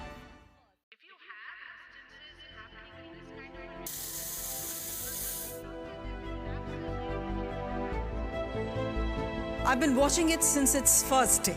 Mirror Now bravely rallies with common people through their everyday pains and urban problems. It starts conversations that bring in relief, more importantly, change. And that's what I want to do. Come to think of it, that's why I'm here. The country's change headquarter, Mirror Now. Big fan.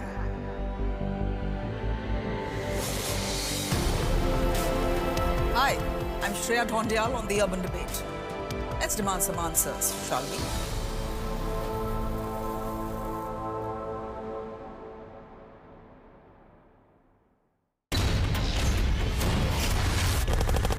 To me, news is about one bold, strong voice that breaks silence. बोलो आपकी जान की रक्षा करते आप उनको मरवाने के लिए लेके आते हो। We go extra mile to give voice to stories that otherwise go untold. This tunnel is being constructed with the connivance of Pakistani army. We believe in asking straight, direct and pointed questions to people in corridors of power. I am Pradeep Datta reporting for Mirror Now. You first. News is not just what happens in the corridors of power. News is also what happens to you and I in our everyday lives. Issues like traffic, core infrastructure, pollution, these matter equally, if not more. I stand with every tax-paying, law-abiding urban Indian because honestly, we deserve better. You've read the headline, now listen to the facts. Join me, Tamanna Inamdar, on Beyond the Headline. Mirror now, you first. Every day we wake up to new possibilities, but riddled with old issues. Issues that refuse to go away from our city. Simply because we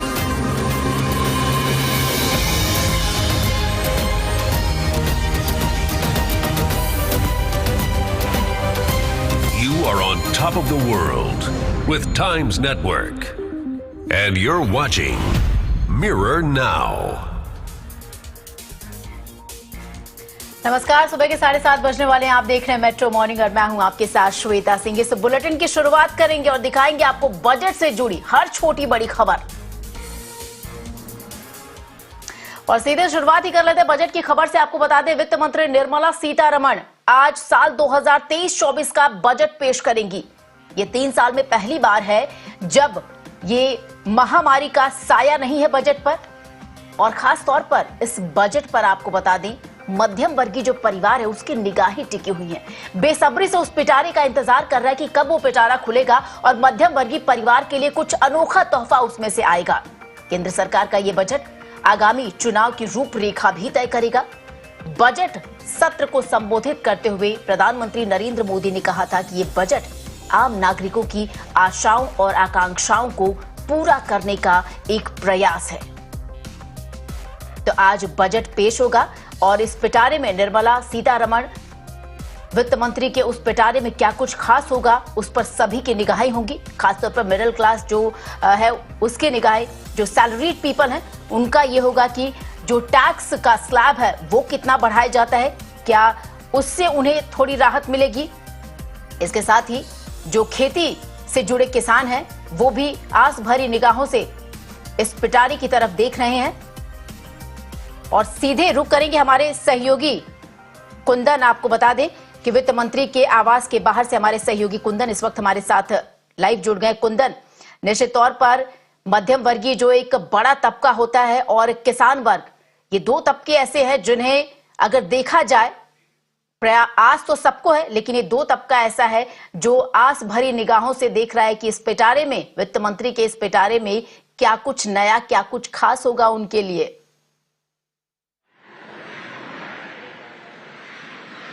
बिल्कुल 15 Safdarjung road जो कि निर्मला सीतारमण का घर है और यहाँ से वो 8:35 के करीब निकलती है। अमूमन पूजा पाठ करने के बाद वो मंत्रालय जाती है और वहाँ पे अपने तमाम अधिकारियों के साथ, एमओएस के साथ एक अंतिम फाइनल टच करने की कोशिश की जाती है। लेकिन इस कोशिश में क्या स्कोप है मध्य वर्ग के लिए, मिडिल क्लास के लिए और एग्रीकल्चर कम्युनिटी के लिए जो कि देश का बड़ा तबका है। और खासकर ऐसे में जब 2024 के चुनाव से ठीक पहले ये कंप्लीट पूरा बजट है और तो सबकी निगाहें लगी है। हालांकि जो हमारे सोर्सेज बता रहे हैं कि इस बार गवर्नमेंट की कोशिश होगी कि नौकरियां ज्यादा दी जा सकी। प्रधानमंत्री ने पिछले साल हमने देखा था कि घोषणा की थी कि 10 लाख सरकारी नौकरियां देंगे, लेकिन सरकारी नौकरियों के अलावा प्राइवेट सेक्टर्स में जॉब कैसे क्रिएट हो सके, इसलिए सरकार इस बार इंफ्रास्ट्रक्चर सेक्टर्स में ज्यादा पुश करने की कोशिश करेगी, जिसमें जो एलोकेशंस है वो माना जा रहा है कि इस बार बढ़ाया जा सकता है, जिसमें खासकर रेल, रोड, हाईवे, इरिगेशन, ये सब सेक्टर्स में, जिसका इम्पैक्ट न केवल देश की इकोनॉमी पे भी पड़ेगा बल्कि इसके साथ ही जॉब ओरिएंटेशंस के तौर भी और देश की इकोनॉमी को पुश करने के तौर पे भी देखा जा सकता है। वही दूसरी मिडिल क्लास को मुझे लगता है कि कल जिस तरीके से इकोनॉमिक सर्वे आया और जो इंडिकेशंस दे रहे थे देश की क्योंकि वो लाइफलाइन होती है, पल्सेस होती है। आप देश में इकोनॉमी में क्या चल रहा था उसका अंदाजा लगा सकते हैं। तो बहुत राहत मिलने की उम्मीद तो नहीं मानी जा रही है, लेकिन जो नया टैक्स रिजीम है उसमें थोड़े बहुत माइनर कॉस्मेटिक चेंजेस जरूर किए जा सकते हैं। इसके अलावे जो पुराने जो वेलफेयर स्कीम्स हैं, खासकर जो इन्वेस्टमेंट के स्कीम्स हैं, जो महिलाओं के इन्वेस्टमेंट को लेकर और तमाम तरह के सुकन्या समृद्धि योजना लेकर, उसमें थोड़े से माइनर चेंजेस की बात की जा सकती है। तो कुल मिला के इंतजार की घड़ी आप थोड़ी देर बाद खत्म बिल्कुल कुंदन हमारे साथ बने रहिए और हमारे सहयोगी रविकांत भी इस वक्त हमारे साथ जुड़ गए वित्त मंत्रालय के ठीक बाहर से। रविकांत, कुंदन हमें बता रहे थे कि अभी थोड़ी देर में पूजा पाठ करके वित्त मंत्रालय की ओर कूच करेंगे वित्त मंत्री निर्मला सीतारमण उस पिटारे को लेकर जिस पर सबकी निगाहें टिकी हुई हैं। अगर वित्त मंत्रालय के बाहर के चहलकदमी की बात करें तो क्या कुछ देखने को मिल रहा है? बड़ा दिन है आज लोगों के लिए।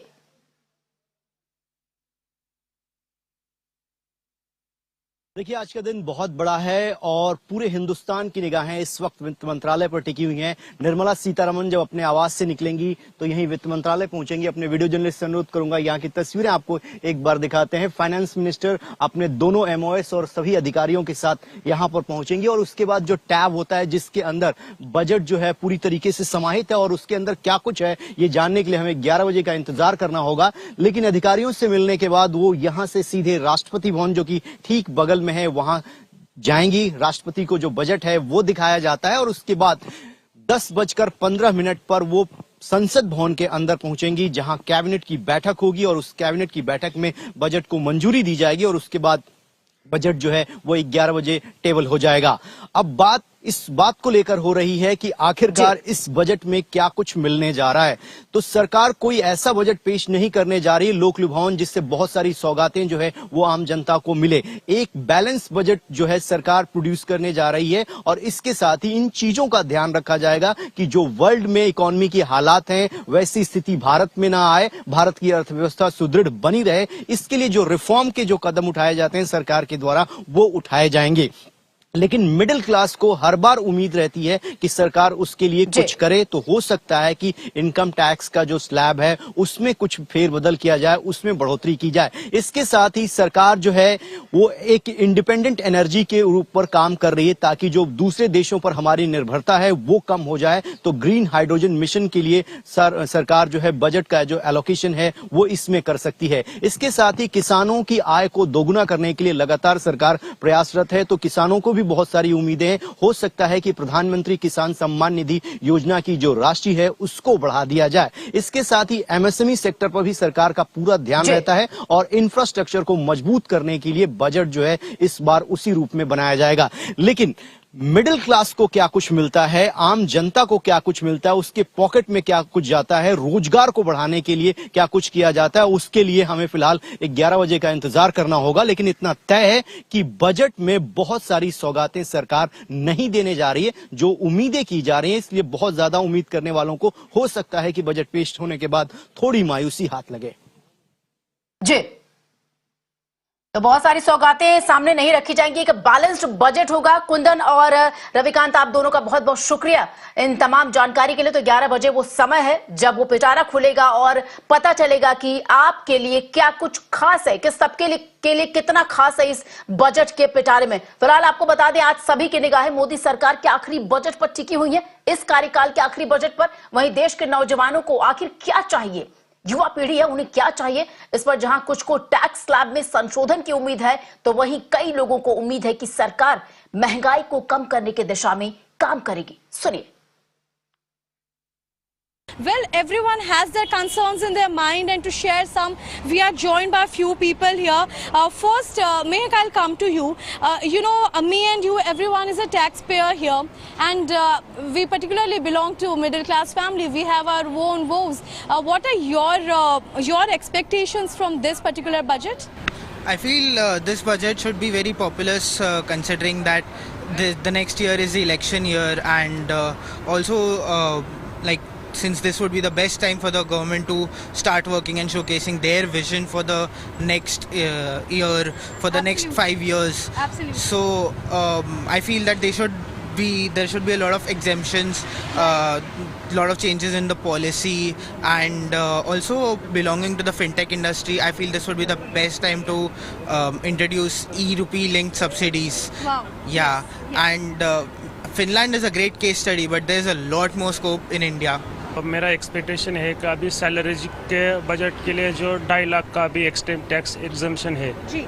तो वो बढ़ना चाहिए 5 लाख के ऊपर 7.5 लाख तक बढ़ेगा तो अच्छा रहेगा, क्योंकि अभी सभी लोगों का सैलरी बहुत हाई हो चुका है 7 पे के वजह से, और डीए हाई हुआ है सबका, तो इसलिए वो टैक्स के लिए कोई बेनिफिट होना चाहिए, या सेविंग का स्लैब कुछ बढ़ेगा तो अच्छा रहेगा।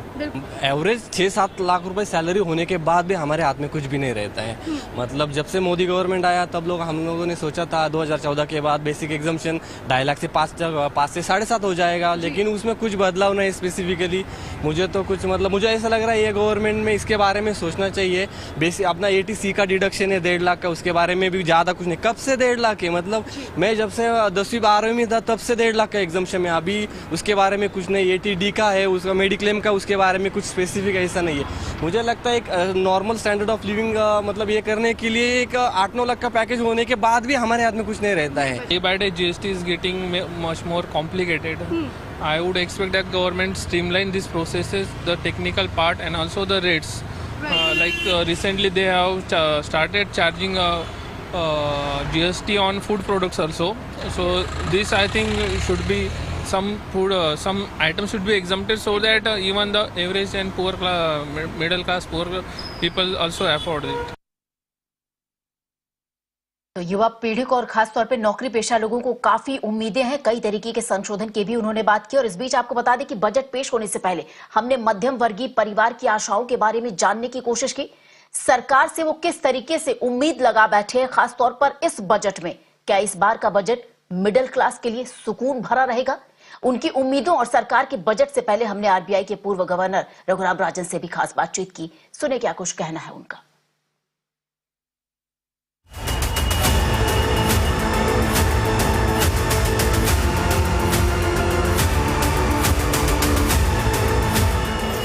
February 1st, 2023. Our calendars are marked, expectations are riding high, challenges galore. Budget 2023 is undeniably poised to be presented at a very crucial time.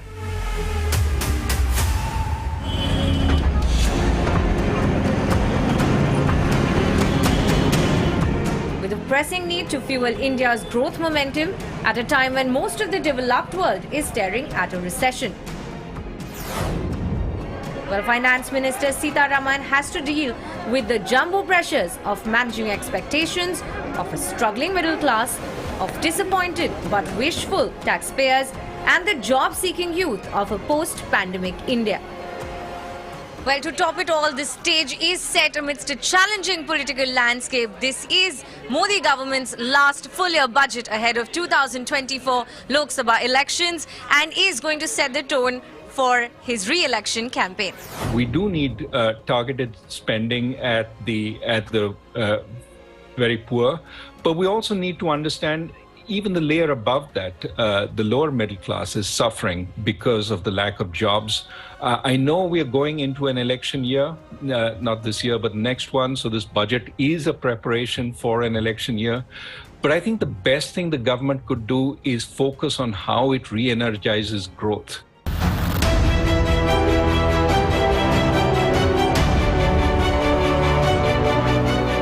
Amid rising inflation, impending recession, peaking interest rates, and above all, India still giddy from a post-pandemic hangover, Budget 2023 expects fiscal prudence from the Finance Minister to redirect expenditure and re-energize growth.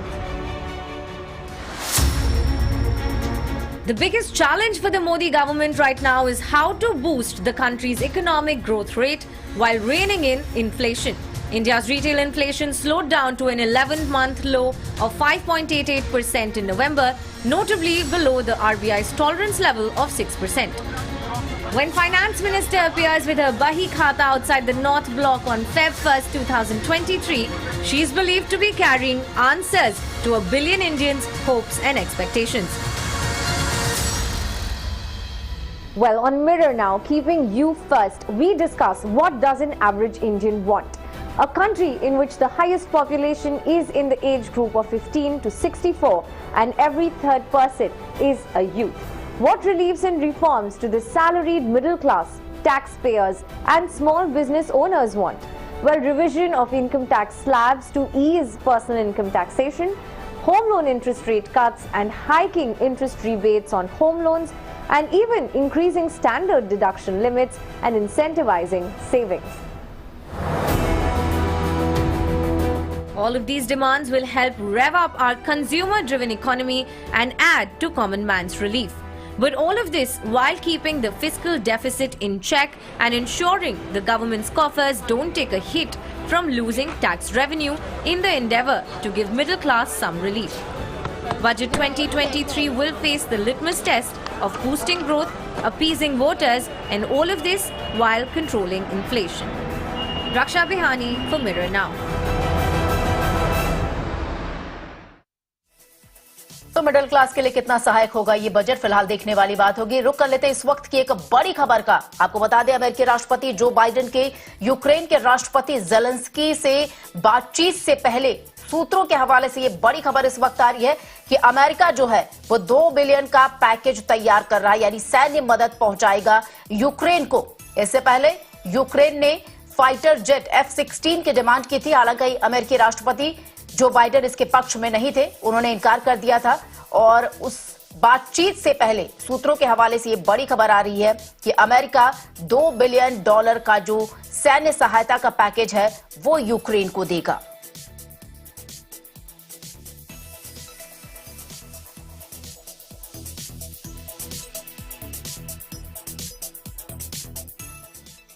और इस बड़ी खबर के साथ यहाँ एक छोटे से विराम के लिए रुक रहे हैं, लेकिन कहीं मत जाइए, बने रहिए हमारे साथ।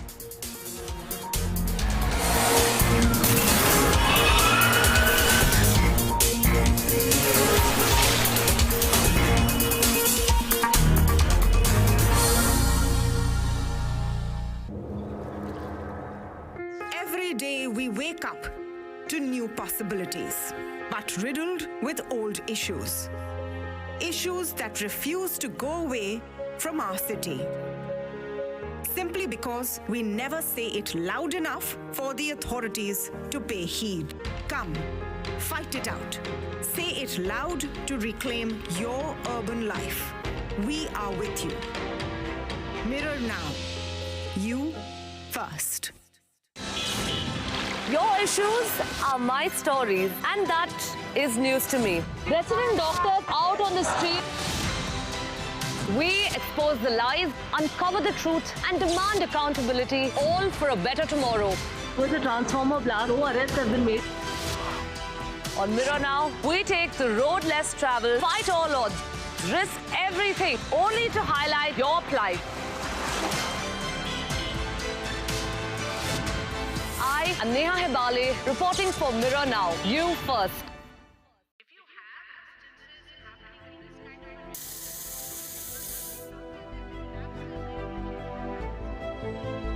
I've been watching it since its first day. Mirror Now bravely rallies with common people through their everyday pains and urban problems. It starts conversations that bring in relief, more importantly, change. And that's what I want to do. Come to think of it, that's why I'm here. The country's change headquarters, Mirror Now. Big fan.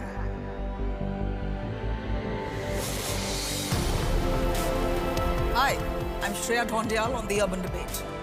Let's demand some answers, shall we?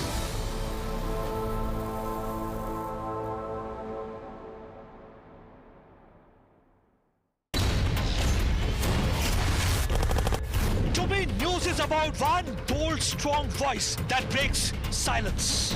बोलो आपकी जान की रक्षा करते आप उनको मरवाने के लिए लेके आते हो। We go extra mile to give voice to stories that otherwise go untold. This tunnel is being constructed with the connivance of Pakistani army. We believe in asking straight, direct and pointed questions to people in corridors of power. I am Pradeep Datta reporting for Mirror Now. You first. News is not just what happens in the corridors of power. News is also what happens to you and I in our everyday lives. Issues like traffic, core infrastructure, pollution, these matter equally, if not more. I stand with every tax-paying, law-abiding urban Indian because honestly, we deserve better. You've read the headline, now listen to the facts. Join me, Tamanna Inamdar, on Beyond the Headline. Mirror now, you first. Every day we wake up to new possibilities, but riddled with old issues. Issues that refuse to go away from our city. Simply because we never say it loud enough.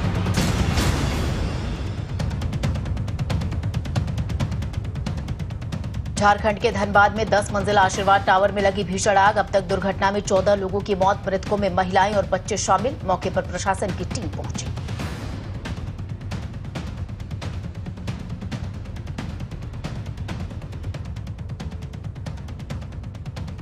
Lucknow के बादशाह नगर में e rickshaw battery की दुकान में लगी आग। दुकान में आग लगने से एक शख्स की मौत। दमकल विभाग की टीम मौके पर पहुंची।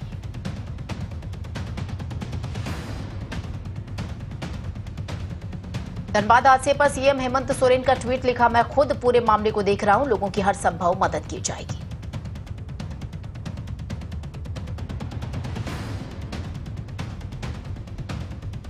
महाराष्ट्र के थाने में रिहायशी कॉम्प्लेक्स में लगी आग। आग बुझाने का काम जारी।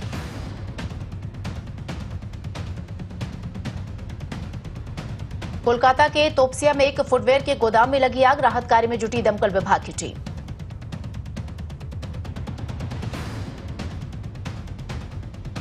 केरल के त्रिशूर में पटाखा बनाने वाली फैक्ट्री में धमाका। हादसे में एक घायल शख्स की मौत। यूनिट का लाइसेंस कैंसल।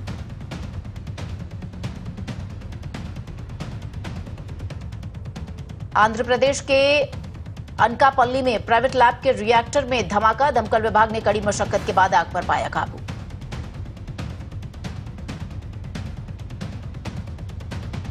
यूपी के बलरामपुर में एसपी आवास पर तैनात कांस्टेबल ने खुद को गोली मारकर किया सुसाइड। घटना से पुलिस महकमे में मचा हड़कंप। 2020 बैच का आरक्षी था मृतक कांस्टेबल अभिषेक यादव, लखनऊ की गोमती नगर का रहने वाला।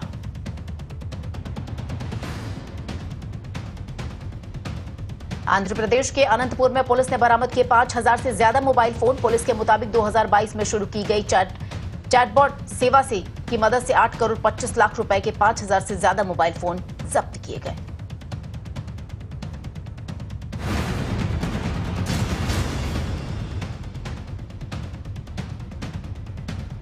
कोलकाता की प्रेसिडेंसी यूनिवर्सिटी में एसएफआई ने फिर रखी बीबीसी डॉक्यूमेंट्री की स्क्रीनिंग। पिछले स्क्रीनिंग के दौरान बिजली काटने के विरोध में दोबारा रखी गई स्क्रीनिंग।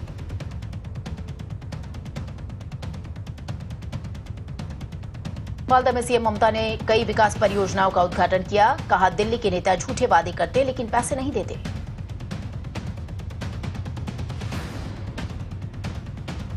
6 फरवरी को पीएम मोदी का कर्नाटक दौरा। बेंगलुरु में international conference on India energy week का करेंगे शुभारंभ।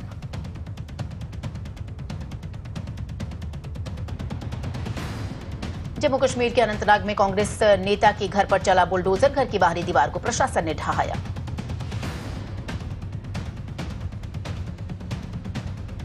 मध्य प्रदेश के सीहोर में कांग्रेस को लगा झटका। 300 आदिवासी कांग्रेस छोड़ बीजेपी में हुए शामिल।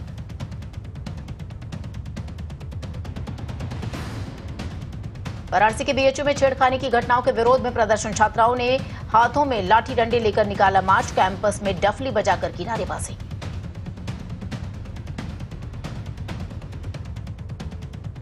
वाराणसी दौरे पर रहे अनंत अंबानी पत्नी राधिका के साथ श्री काशी विश्वनाथ मंदिर के किए दर्शन।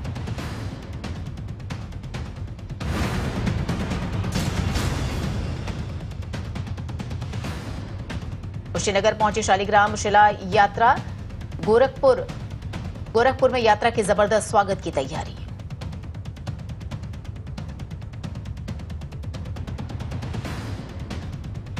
नेपाल की गंडकी नदी से निकले इन्हीं शालिग्राम शिला से बनाई जाएगी भगवान श्री राम की मूर्ति।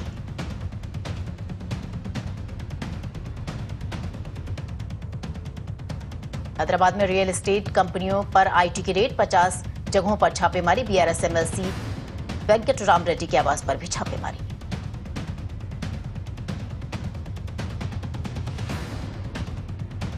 पश्चिम बंगाल के कोलकाता में बिजनेसमैन के 2 ठिकानों पर ईडी की रेड, फ्रॉड और ब्लैक मनी की शिकायत मिलने पर की गई रेड।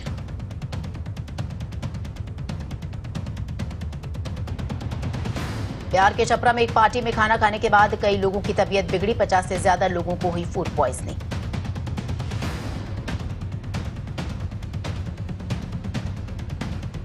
राजस्थान के टोंक में अधेड़ उम्र के शख्स के साथ पुलिस ने की मारपीट, घटना का वीडियो सोशल मीडिया पर वायरल।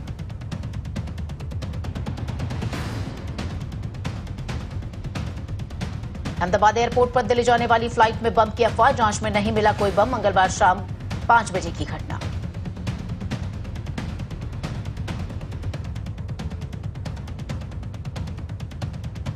गुजरात में नए डीजीपी की नियुक्ति, विकास सहाय बने गुजरात के नए डीजीपी, 1989 बैच के आईपीएस अधिकारी।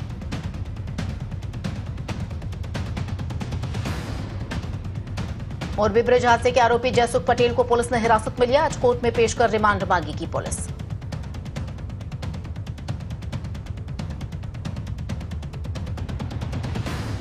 एयर इंडिया बसलूकी मामले में आरोपी शंकर मिश्रा को मिली जमानत, 1 लाख रुपए के निजी मुचलके पर किया गया रिहा।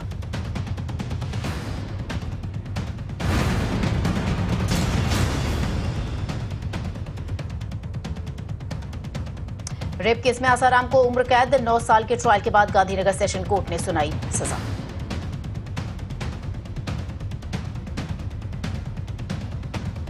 आईएसआईएस मॉड्यूल मामले में एनआईए ने पटियाला हाउस कोर्ट में दाखिल की चार्जशीट, मोहम्मद मोहसिन अहमद के खिलाफ यूएपीए के तहत चार्जशीट दाखिल की गई।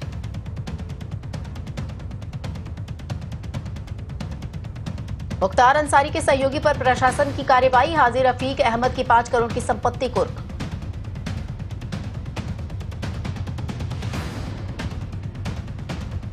देश के पूर्व कानून मंत्री शांति भूषण का निधन, पिछले कुछ दिनों से काफी बीमार थे शांति भूषण।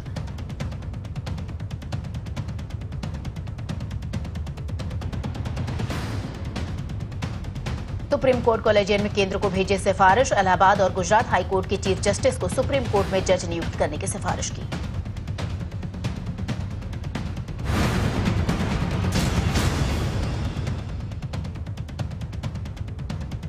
मनाली में जबरदस्त बर्फबारी के बाद सड़कों को बहाल करने का काम जारी, अटल टनल से बर्फ हटाने में जुटा BRO.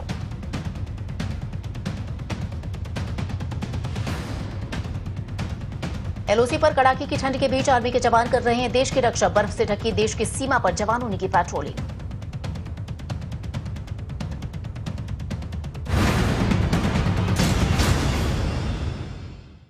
When it all began, I had only a few runs. Every day we wake up to new possibilities, but riddled with old issues. Issues that refuse to go away from our city. Simply because we never say it loud enough for the authorities to pay heed. Come, fight it out.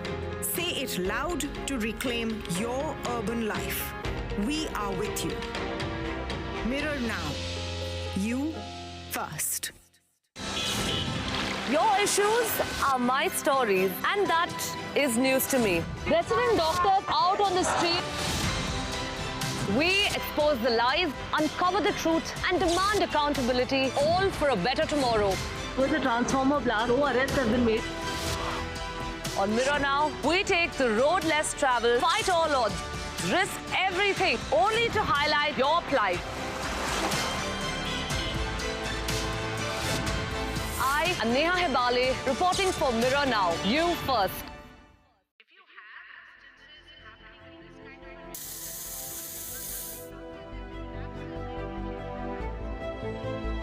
I've been watching it since its first day.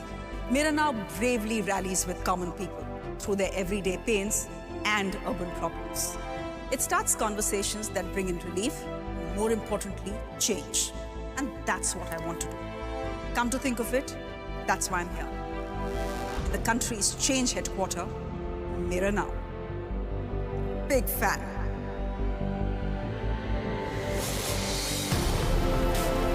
Hi, I'm Shreya Dhondial on the Urban Debate. Let's demand some answers, shall we?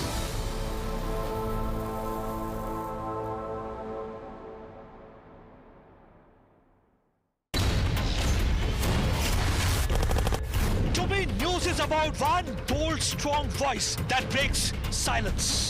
बोलो आपकी जान की रक्षा करते आप उनको मरवाने के लिए लेके आते हो. We go extra mile to give voice to stories that otherwise go untold.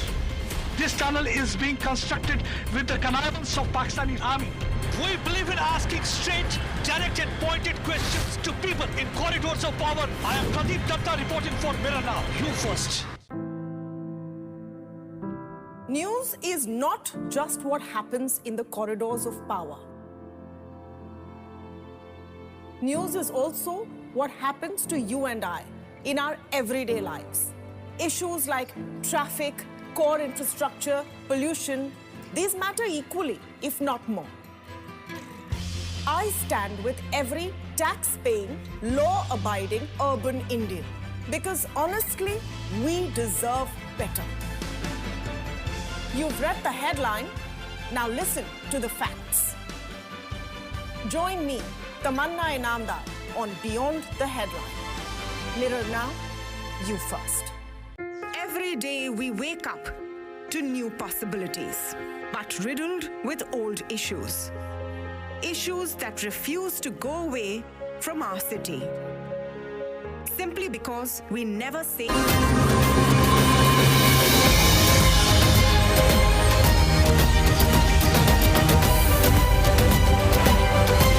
You are on top of the world with Times Network.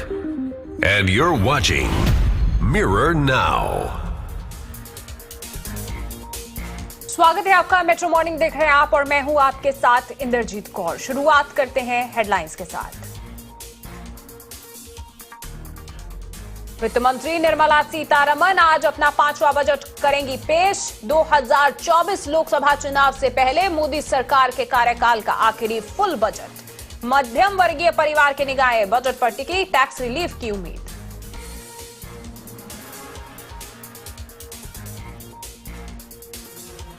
Budget से पहले संसद में पेश किए आर्थिक सर्वेक्षण से बड़ी बात आई सामने। भारत की अर्थव्यवस्था दुनिया की सबसे तेजी से बढ़ती अर्थव्यवस्था रहेगी, लेकिन ग्रोथ रेट के 6.5% रहने की संभावना।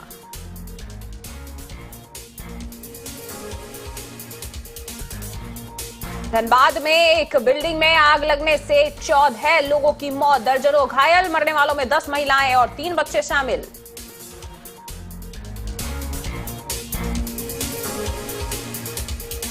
और रेवा समूह के प्रबंध निदेशक और गुजरात पुल ढहने के मामले में के मुख्य आरोपी को आज अदालत में किया जाएगा पेश। पुल की मरम्मत का काम इसी फर्म को सौंपा गया था।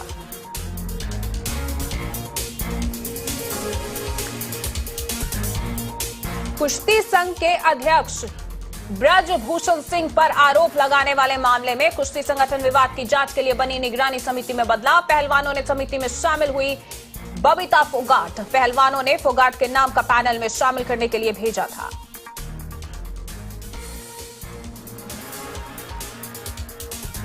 अमेरिका यूक्रेन के लिए $2 अरब की सैन्य सहायता की घोषणा कर सकता है। जो बाइडेन द्वारा यूक्रेन को F-16 फाइटर जेट्स मना करने के बाद अमेरिका का बड़ा फैसला।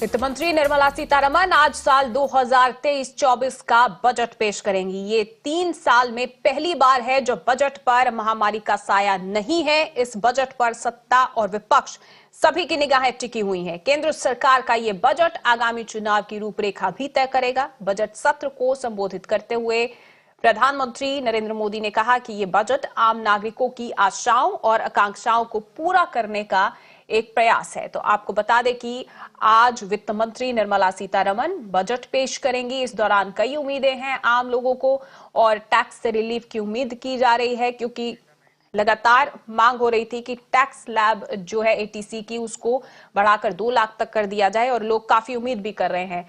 और इसी पर हमारे तमाम सहयोगी अलग अलग जगहों से बने हुए हैं। इस वक्त मेरे साथ इशिका जुड़ चुकी हैं दिल्ली से। इशिका, सबसे पहले मैं आपसे ये माफ कीजिए, अभी इस वक्त मेरे साथ श्वेता जुड़ गई हैं। श्वेता, आपसे ये जानना चाहूंगी क्योंकि बजट है, लोगों को बेहद उम्मीदें हैं, तो ऐसे में आम लोग क्या कुछ आज उम्मीद कर रहे हैं? क्योंकि टैक्स से तो सबको राहत चाहिए और इसी के साथ ही क्या सस्ता क्या महंगा, इस पर भी जरूर नजर बनी रहेगी। जी बिल्कुल इंद्रजीत, देखिए आज बड़ा दिन है, बजट डे, और यहाँ पर मैं सीधी आपको तस्वीरें दिखा दूँ दलाल स्ट्रीट से। ये आप देखिए बीएससी की ये आइकॉनिक स्पॉट है और यहाँ पे ही मार्केट के उतार चढ़ाव के बारे में सबसे ज़्यादा तेज़ी से बातें इधर ही होती है। हालांकि इस वक्त मार्केट नहीं खुला है, बीएससी की बिल्डिंग नहीं खुली है, अमूमन यहाँ पर ज़्यादा से ज़्यादा लोग नज़र आते हैं, लेकिन एक ही घंटे में आपको यहाँ पे जो तेज़ी है, जितना वॉलेटाइल मार्केट है, उन सब के आपको विजुअल्स देखने को मिल जाएंगे। लेकिन हाँ, जहां तक बात करें यूनियन बजट की, देखिए इंद्रजीत, यहां पर जब इम्पोर्टेंटली मिडिल क्लास जो है हमेशा ये उम्मीदें लगाए बैठता है कि उनके लिए क्या है बजट के तौर पर, और सबसे पहले ये देखना होगा कि उन्हें टैक्स से कितना रिलीफ मिलने वाला है, क्या कुछ उनके पास सरप्लस इनकम के तौर पर रहने वाला है, और सबसे बड़ी बात यह भी देखना होगा कि एक्सपोर्ट मार्केट से उन्हें क्या कुछ उम्मीदें हैं। एंड जिस तरीके से जीडीपी ग्रोथ की बात की गई है उसमें बताया गया है कि 6% से 6.8% तक जीडीपी ग्रोथ है। और इसके साथ ही जो कल इकोनॉमिक सर्वे हुआ था इंद्रजीत, उनमें साफ तौर पर ये जब टेबल करते वक्त ही सर्वे बता दिया गया था फाइनेंशियल डॉक्यूमेंट्स द्वारा कि जो कोविड के टाइम, दरअसल जो पैंडेमिक के दौरान जो लॉस हुआ था, बहुत उम्मीदें हैं, मार्केट से भी काफी उम्मीदें हैं, तो आज जो भी बजट में सामने आएगा उसका असर मार्केट पर भी जरूर देखने को मिलेगा। आप बने रहिए हमारे साथ। मेरे साथ इशिका भी जुड़ चुकी हैं दिल्ली से। इशिका, आपसे अब जानना चाहूंगी, आम लोग बहुत उम्मीद करते हैं बजट से, 8 साल के बाद अब देखा जाए तो बजट ऐसा पेश होने जा रहा है, क्योंकि बीच में 2 साल कोविड के भी रहे हैं जिस पर असर देखने को मिला, लेकिन इस बार काफी उम्मीदें बढ़ गई हैं आम लोगों की भी। जी बिल्कुल इंद्रजीत, अगर अभी मैं बात करूं तो अभी मैं कमर्शियल हब दिल्ली का जो माना जाता है कनॉट प्लेस, वहां पर मौजूद हूं, और यहां पर भी जैसे पूरे देश में लोगों की जो उम्मीदें हैं वो काफ़ी ज़्यादा बढ़ गई हैं इस बार को बजट को लेकर, उसी तरीके से यहाँ पर भी जो लोग मौजूद हैं उनकी भी उम्मीदें काफ़ी ज़्यादा बढ़ गई। मैं सीधे लोगों के पास जाऊँगी। इस बार आज हम देख रहे हैं आज बजट पेश होने वाला है, आपकी क्या क्या उम्मीदें हैं? हम तो ये चाहते हैं पब्लिक को सुविधा मिले। पहले सिलेंडर गैस का सब्सिडी दी गई और लोगों को मतलब कि इलेक्शन के चक्कर में लालच दिया गया। अब सिलेंडर की कीमत क्या हो गई है, सरसों के तेल की कीमत क्या हो गई है, पेट्रोल की कीमत क्या हो गई है। इलेक्शन से पहले सब कुछ सस्ता था, उसके बाद ही सब कुछ महंगा हो गया। पब्लिक को वो किया जा रहा है, झूठ बोल के सब कुछ वो किया जा रहा है। सर, आप क्या चाहते हैं कि आप क्या चाहते हैं कि इस बार बजट में क्या आपको रिबेट मिले? ये 11 साल से जो है इनकम टैक्स के ऊपर कोई रिबेट गवर्नमेंट ने नहीं दिया आज तक। तो गवर्नमेंट एम्प्लॉय जो है उसका तो जो है कोई वो तो हेरा फेरी कर ही नहीं सकता, उसका तो सैलरी से हर साल कटना ही कटना है। बिजनेसमैन तो थोड़ा ऊपर नीचे करके बच सकता है, लेकिन हम लोग नहीं बच सकते। तो थोड़ा इस पे अगर थोड़ा रिबेट दी जाए तो बहुत अच्छा है। बाकी सिलेंडर है, सरसों का तेल है, आटा है, इसके रेट आसमान को छू रहे हैं। अब थोड़ा सा वेजिटेबल पे थोड़ा सा डाउन जरूर आया है, बाकी तो चीज़ें एज इट इज हैं जो आउट ऑफ बजट है। जी इंद्रजीत, तो आपने कैसे सुना कि लोग कह रहे हैं कि जो बेसिक आइटम्स है उसकी जो दाम आसमान को छू रहे हैं वो कम होना चाहिए। और साथ साथ मेरे साथ एक और सहयोगी मौजूद है। आप बताइए कि आप क्या चाहती हैं? आप एक स्टूडेंट हैं, आपकी क्या उम्मीद है? एक स्टूडेंट होने के नाते हम स्टूडेंट्स की बहुत ज़्यादा होप्स है गवर्नमेंट से। लाइक हम चाहते हैं आईआईटी सेक्टर में इम्प्रूवमेंट हो, मेडिकल फील्ड में इम्प्रूवमेंट हो, अब वहाँ बजट का जो हमारा इन्वेस्टमेंट है वो ज़्यादा से ज़्यादा हो। और जो हम देखते हैं एक इंफ्रास्ट्रक्चर, एक प्रॉपर स्कूलिंग अभी भी कई बच्चों को प्रोवाइडेड नहीं है। तो एक जो गाँव में या पिछड़े वर्ग में रहने वाले बच्चे हैं उन तक एक स्कूल का इंफ्रास्ट्रक्चर पहुँचे। हमारे इस बजट में बच्चों को थोड़ा ज़्यादा फोकस करना चाहिए, क्योंकि कहीं ना कहीं हर बजट में ना उनके चाइल्ड राइट्स जो है वो निगलेक्ट होते हैं। तो एक स्टूडेंट होने के नाते एजुकेशन फील्ड में इम्प्रूवमेंट हम सब चाहते हैं, ताकि हमें विदेश जाके या फॉरेन की जो टेक्नोलॉजी है उस पर डिपेंडेंट ना होना पड़े। हमारे खुद के देश में हमें ऐसी टेक्नोलॉजी, एक एनवायरनमेंट, एक इंफ्रास्ट्रक्चर प्रोवाइड हो। तो जैसा कि इंद्रजीत आपने सुना कि तमाम लोग यहाँ पे उनके तमाम एक्सपेक्टेशन है। कुछ लोग हैं उनके हैं कि जो बेसिक आइटम्स है उसके जो दाम है उसमें राहत मिले, तो वहीं जो स्टूडेंट्स है वो चाहते हैं कि IT IT sector, education sector पर फोकस बना रहे। जी इंद्र जी। जी बिल्कुल इशिता, आप बने रहिए हमारे साथ। मेरे साथ मेरी सहयोगी नेहा भी जुड़ चुकी हैं बेंगलुरु से, और भावना दिल्ली में से जुड़ चुकी हैं रेलवे स्टेशन से। मैं अब नेहा आपके पास आना चाहूंगी। बेंगलुरु आईटी सिटी है, आईटी सिटी क्या चाहती है इस बार, क्या उम्मीदें हैं? क्योंकि लोग सिर्फ किचन तक ही सीमित नहीं रहना चाहते, जहां सस्ता आपको सामान मिले, खाने पीने की सस्ती हो चीजें, सिलेंडर सस्ता हो, इसके अलावा और क्या कुछ उम्मीदें की जा रही हैं वहां से?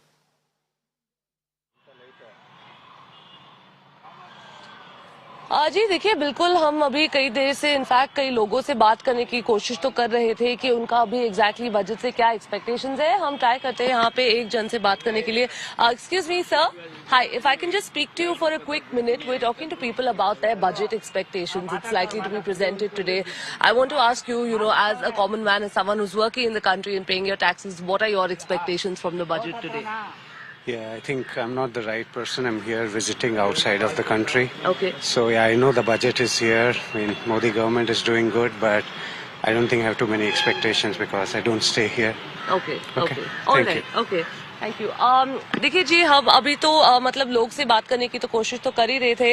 हम अभी एक और जन से यहाँ पे बात करने की कोशिश करते हैं। Sir hi, if I can just, all right, okay.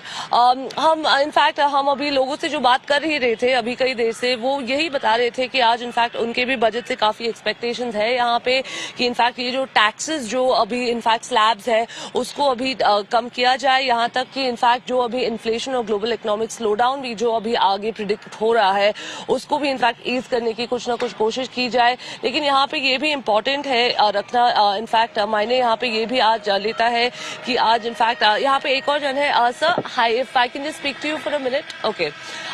देखिए, हम इनफैक्ट कई लोगों से बात करने की कोशिश तो कर ही रहे थे, लेकिन यहाँ पे लोग यही ज्यादा से ज्यादा लोग यही कह रहे थे कि इस साल इनफैक्ट जो इलेक्शंस भी एक्सपेक्टेड है अभी 2024 में, उसको भी आगे देखते हुए काफी ज्यादा एक्सपेक्टेशंस है लोगों के।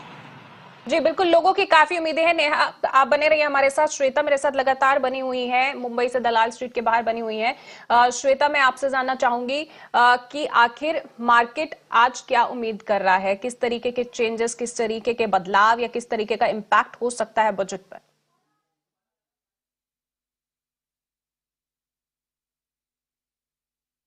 जब से बनी है और समाज के सभी तबकों का ध्यान रख करके बजट लाती है, और निश्चित तौर से भी कुछ घंटे बाकी हैं, आप देखेंगे कि समाज के सभी वर्गों का उम्मीदों वाला बजट है। ये कहा जा रहा है कि स्लैब में इस बार कुछ छूट मिलेगी, या फिर जो मध्यम वर्ग है उनको राहत मिलेगी, या फिर जो बाकी सब वर्ग है, किसान हैं, जितने भी हैं, उन सबको राहत मिलेगी। तो इस बार कुछ खास चेंजेस देखने को मिलेगा? मैंने पहले कहा कि कुछ घंटे की बात है, इंतजार करिए, निश्चित तौर से सबके उम्मीद पे खरा उतरेगा ये बजट। जिस तरीके से पूरे देश में, विश्व में वैश्विक मंदी आई, लेकिन भारत ने एक जो भारत की आर्थिक स्थिति है उसको अगर देखें तो सुदृढ़ अभी तक बनी हुई है, तो क्या इसका भी ये कहीं ना कहीं हमारे प्रधानमंत्री जी के नेतृत्व और हमारे वित्त मंत्री जी के देखरेख में जो हम लोगों ने देश के साथ काम किया है उसका परिणाम है कि इकोनॉमिक सर्वे भी आप देखें तो कहीं ना कहीं भारत की अर्थव्यवस्था अपने पटरी पे है।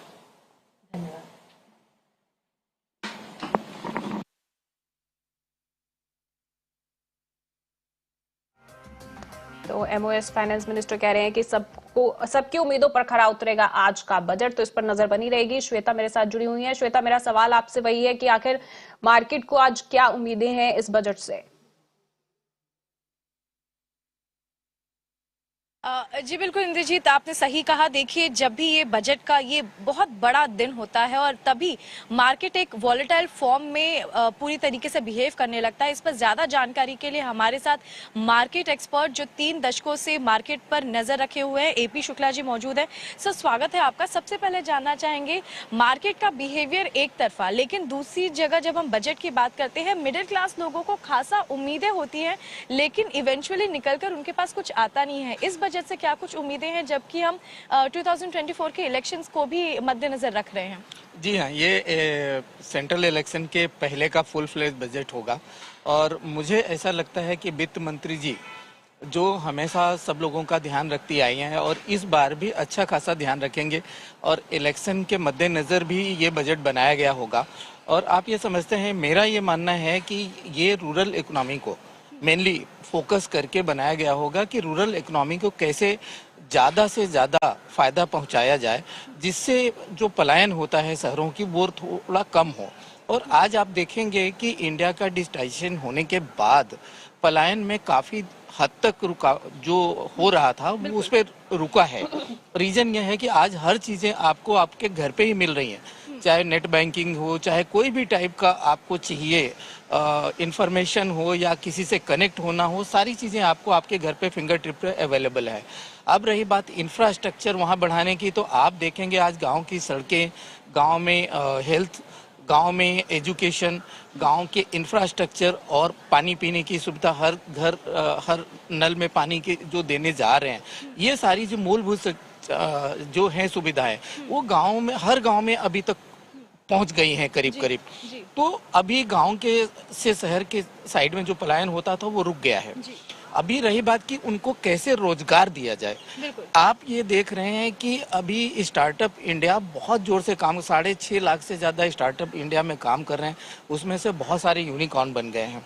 और आप देखेंगे कि आने वाले समय में हर घर में, हर क्षेत्र में, हर एरिया में कोई न कोई स्टार्टअप आपको नज़र आएगा।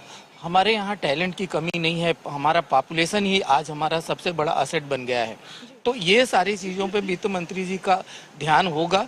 सिर्फ नौकरी से काम नहीं चलेगा, और अब लोग नौकरी देने वाले बन रहे हैं, नौकरी लेने वाले से।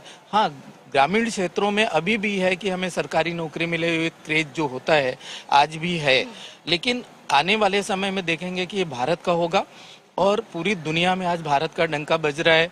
सारे देश, वर्ल्ड में क्राइसिस है, लेकिन एमएसएमई को उठाया जा रहा है और इस बार भी ये बूम नजर आएगी। सर, आखिरी सवाल मेरा, टैक्स से कितना रिलीफ मिल सकता है? क्योंकि एक मैं भी चाहती हूँ कि हमें कुछ ऐसा कॉन्क्रीट आंसर मिल जाए कि टैक्स से रिलीफ कितना मिलेगा। देखिए, स्लैब में कुछ न कुछ चेंजेस तो आएंगे। और अभी आप देखेंगे, एक छोटा सा एग्जांपल है कि कोरोना के बाद हेल्थ इंश्योरेंस के प्रीमियम वगैरह ऑलमोस्ट डबल हो गए हैं। तो वो सारी चीज़ों को मद्देनजर रखते हुए जो पुराना टैक्स रिजीम है उसमें कुछ बदलाव जरूर होंगे, जिससे नया टैक्स रिजीम आकर्षक बन सके। उसमें कुछ छूट वगैरह और दिया जाएगा, ऐसा मानना है। और हम लोग जहां खड़े हैं, ये देश का बैरोमीटर है, अपना कैपिटल मार्केट, तो यहाँ के लिए भी कुछ न कुछ वित्त मंत्री जी जरूर करेंगे। बिल्कुल, धन्यवाद सर आपका। इंद्रजीत, आपने जैसा कि इनसे सुना कि हम बिल्कुल आइकॉनिक प्लेस पर खड़े। सबसे पहले आपको मैं तस्वीरें दिखा दूं कि क्यों इतना महत्व रखता है। मेरे कैमरामैन प्रवीण नागांवकर आपको ये तस्वीरें दिखा रहे हैं। बहुत इंपॉर्टेंट प्लेस है और अब से कुछ ही देर में दरअसल यहाँ पर जो मार्केट जैसा बिहेव करेगा, लोग आकर जुटना यहाँ पर चालू हो जाएंगे और 11 बजे से जो उनकी निगाहें हैं केवल यूनियन बजट पर होंगी। इंद्रजीत जी बिल्कुल श्वेता, मेरे आप बने रहिए हमारे साथ। बजट से बहुत सारे लोगों को, सबको, देश के लोगों को उम्मीदें हैं। आज जो मेरे साथ भावना भी जुड़ी हुई है, जो कि रेलवे स्टेशन से इस वक्त हमारे साथ जुड़ी हुई है। भावना, तो रेल बजट पहले ही बहुत सालों से मर्ज हो चुका है आम बजट के साथ। ऐसे में हम रेलवे के लिए क्या उम्मीदें कर सकते हैं? क्योंकि कोविड टाइम में सीनियर सिटीजन्स के लिए देखा जाए तो जो सब्सिडी मिलती थी, उनका किराया कम होता था, वो खत्म हो चुका है, तो उनको भी उम्मीद होगी। और इसी के साथ ही बहुत सारे रेलवे के प्रोजेक्ट्स हैं जो कि चल रहे हैं, जिनको फास्ट ट्रैक पर डालना भी बेहद जरूरी है। तो ऐसे में रेलवे से हम क्या उम्मीद कर सकते हैं रेल बजट की?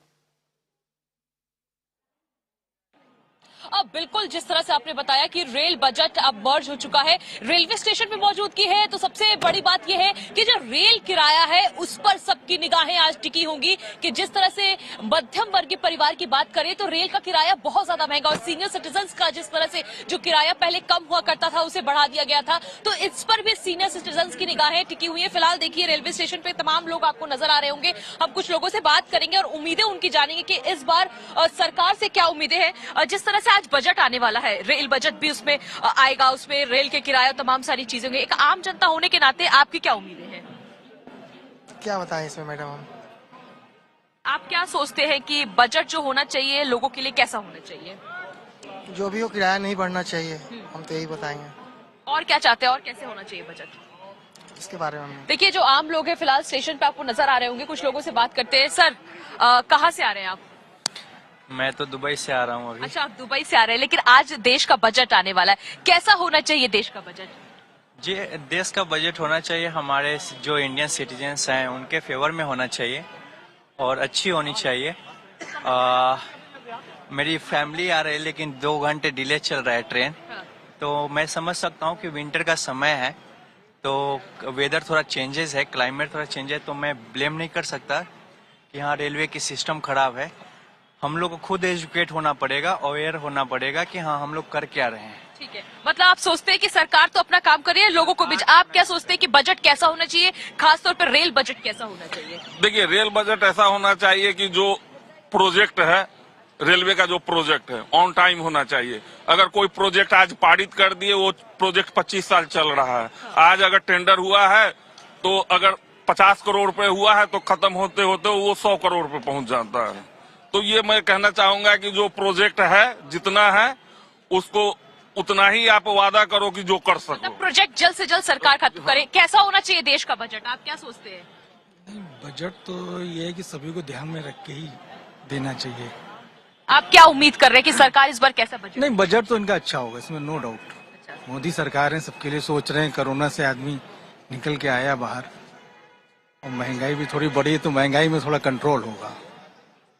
आप देख सकते हैं कि इस वक्त आम जनता आपको रेलवे स्टेशन पे अलग अलग राज्यों से पहुंच रहे हैं। उनका यही कहना है कि उम्मीद बहुत है सरकार से, और वो कह भी रहे कि बजट अच्छा होने वाला है। देखिए, लोग ये भी नहीं कह रहे हैं कि बजट से जो उम्मीदें हैं वो बहुत पॉजिटिव रिएक्शन जो है वो लोगों द्वारा आ रहा है, और उम्मीद भी है कि महंगाई को भी ध्यान में रख के इस बार जो फाइनेंस मिनिस्टर है वो अपना बजट सुनाएंगे। देखिए, इलेक्शन है अगले साल, तो इसको देखते हुए महंगाई से सबको राहत चाहिए इस बार, और इसीलिए रेलवे के किराए में भी कटौती करने की उम्मीद की जा रही है, मांग की जा रही है, क्योंकि आम जनता जो है वो इस पब्लिक ट्रांसपोर्ट का इस्तेमाल बहुत ज्यादा करती है, एक राज्य से दूसरे राज्य में जाने के लिए या एक क्षेत्र से दूसरे क्षेत्र में जाने के लिए। आप हमारे साथ बने रहिए, हम आपके पास लौट कर आएंगे। फिलहाल हम अपने दर्शकों को बता देते हैं कि केंद्रीय बजट से पहले जिन प्रमुख मुद्दों पर चर्चा की गई उनमें महंगाई एक प्रमुख मुद्दा रहा है। वहीं सरकार का कहना है कि महंगाई दर आरबीआई के दायरे में वापस आ गई है, लेकिन महंगाई आम आदमी को बुरी तरह से प्रभावित कर रही है। वहीं आम जनता उम्मीद कर रही है कि इस बजट से राहत मिले। देखिए मिरर नाउ की ये खास report. Have you ever calculated how much you end up spending every day as soon as you step out of home? Have you been noticing how your monthly budget is completely wrecked with rising costs? Have you found yourself eating into your savings to merely meet your regular expenses? Well, if your answer is yes to all of the above, then you are suffering from what is now called inflation poverty. Rise in petrol, diesel prices leading to increased transport cost, costlier cooking gas as well as cooking ingredients such as oil, wheat, dairy, fruits and vegetables is leading to even food getting costlier. Then of course some leisure activities, going for a movie, dinner, taking a flight, traveling, oh, the pocket pinch is severe. Well, new year but old story. If one word was to define 2022 for the middle class Indians, it will be the M word, Mehengai. Well, rising prices for this often termed as aspirational class is the biggest pain point and hence is the cornerstone of Budget 2023 expectations. But just to put things into perspective, let's do some number crunching for you to see the rise in prices from Budget 2022 to Budget 2023.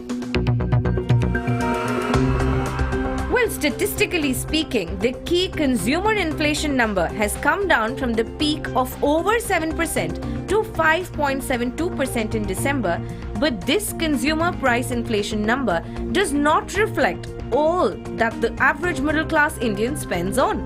Expenses like entertainment, dining out, transportation do not get fully factored in. Now, when you look at individual items, it is clear that we are spending much more than a year ago.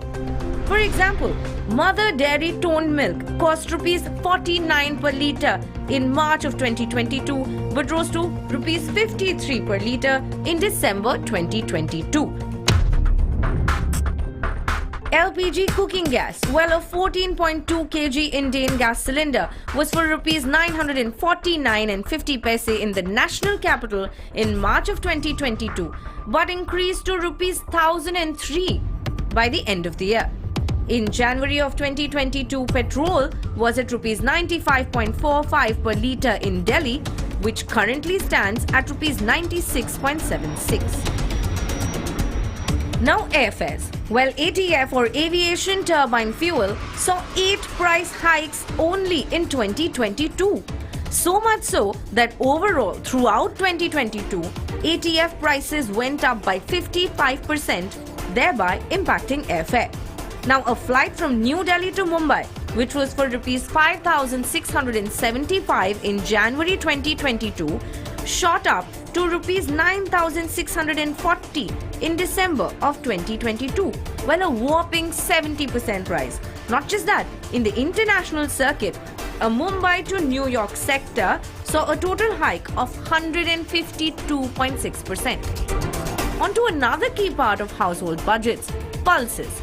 Well, tur dal saw a 12.87% hike last year in Kolkata, an even higher 16.5% hike in Delhi, 21.3% rise in Mumbai, and a whopping 25.74% increase in Chennai, all just over the last 1 year. Now let's remember, these are only a few metrics to jog your memory and take note of consistent hikes across your everyday products. Now the question is, will Budget 2023 give relief to the Indian middle class? Raksha Behani for Mirror Now.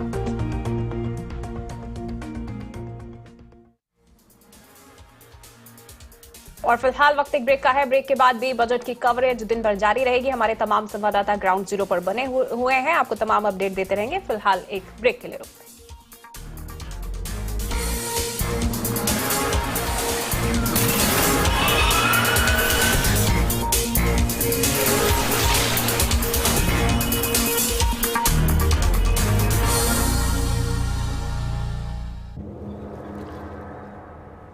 Every day we wake up to new possibilities, but riddled with old issues. Issues that refuse to go away from our city. Simply because we never say it loud enough for the authorities to pay heed. Come, fight it out. Say it loud to reclaim your urban life. We are with you. Mirror Now. You first. Your issues are my stories, and that is news to me. Resident doctors out on the street. We expose the lies, uncover the truth, and demand accountability, all for a better tomorrow. Was a transformer blast. Oh, arrests have been made. On Mirror Now, we take the road less traveled, fight all odds, risk everything, only to highlight your plight. I am Neha Hebale, reporting for Mirror Now. You first.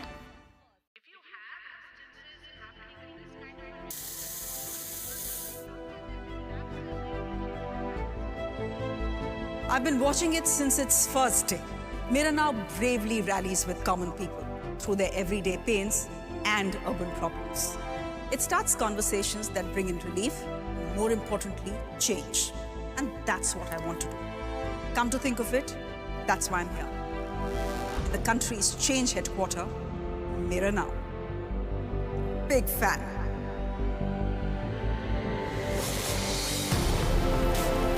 Hi, I'm Shreya Dhondial on the Urban Debate. Let's demand some answers, shall we?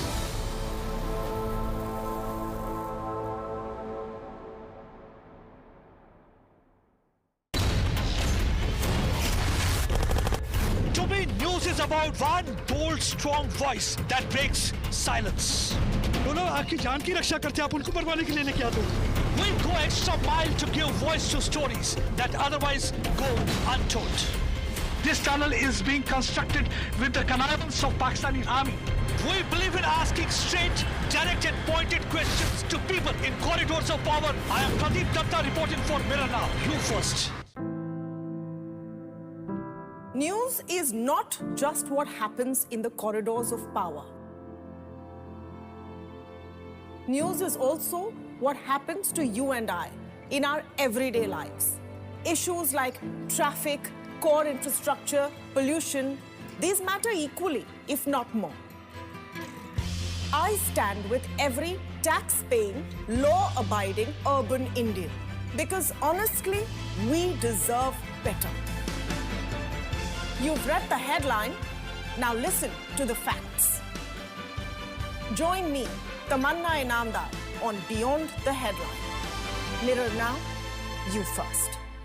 Every day we wake up to new possibilities, but riddled with old issues.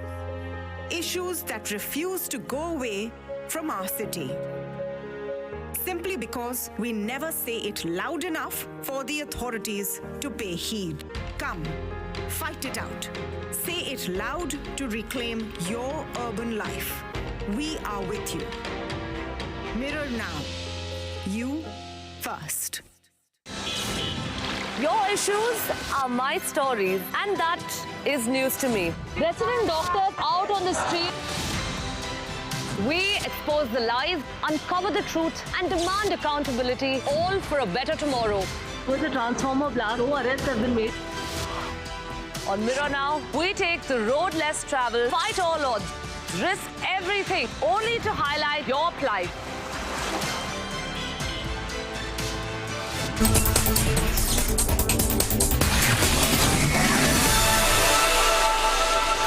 This is going to be a very interesting union budget because it comes at a time when the world economy is in a flux. There are fears of a recession globally, and India seems to be the bright spark. But how do you ensure that we maximize that position?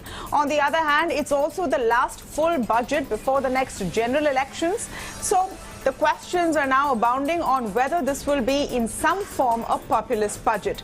Ahead of the union budget, I'm speaking today with Arvind Panagria. He's of course the first vice chair of the Niti Aayog and also professor at Columbia University. Mr. Panagria, thank you so much for speaking with us. Always a pleasure to have you on the show. Very happy to be with you, Tamanna. So let's begin with sort of the context that I set up. What will be the boxes to tick off in this union budget for the finance minister? And do you think the upcoming election in 2024 will be somewhere on the horizon at all in the back of her mind? I mean, as you just said, this is the last full budget before the elections.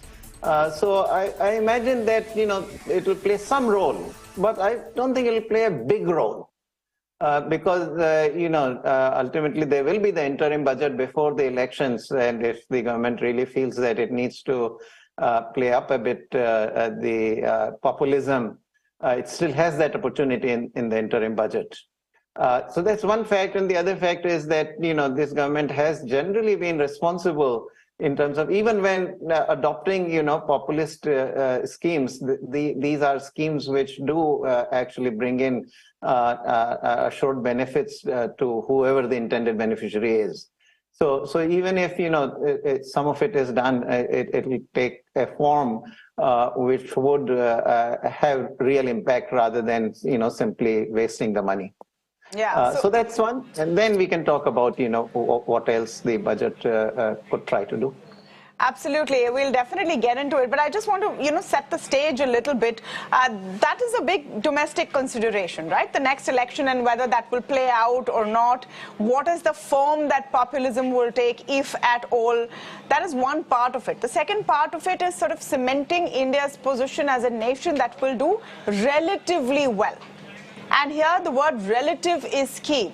Do you think that the budget is a vehicle to sort of set the stage for that? It certainly is, because budget is a source of signaling. So what it says, how it says, is also going to matter. Now because of this being the last full budget, it may not carry very many bold reforms, but still the signal has to be there. So, as an example, I'll give you, and then we can talk more. As an example, there should be something, stating about the government's continued intent to privatize the public sector enterprises, the public sector banks, monetization of assets. So, even things that are ongoing, which really are not new reforms, but some reiteration would be a useful thing. And especially, we are at a time when multinationals are looking for China plus one strategy. And so, they are comparing us to some of the other potential competitors in that category of countries. So I think some of this sort of thing will have to be there. Another big reform / populist move, depends on however you want to look at it, but one big expectation seems to have come from the middle class this time round on tax exemptions, and you have a very interesting view on it. You're saying that, okay, you can tinker with the tax slabs, but remove all the exemptions. I want you to first lay out your thought for this. Yes. Okay. So that's one reform actually which can be announced in this budget, should be announced. It will be both popular and efficiency enhancing. So currently the way our system is, for most taxpayers, a large number of exemptions and then relatively high tax rates.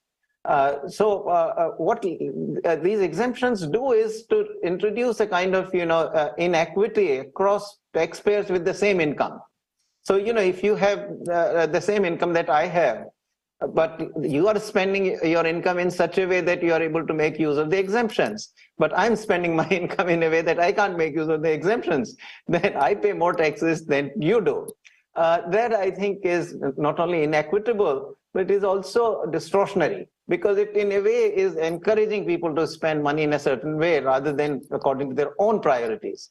So a good tax system usually minimizes exemptions, and ideally really eliminates all of them, and keeps the tax rates low.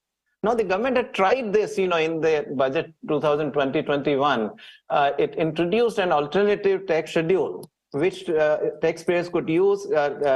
Largely, very few exemptions were actually admissible under that schedule, but the tax rates still remained quite high. As a result, there have not been very many takers. Only people like me, who have zero exemptions. So I certainly use that tax schedule myself. But everybody I've spoken to in my family and my wife's family and so forth, nobody is using it.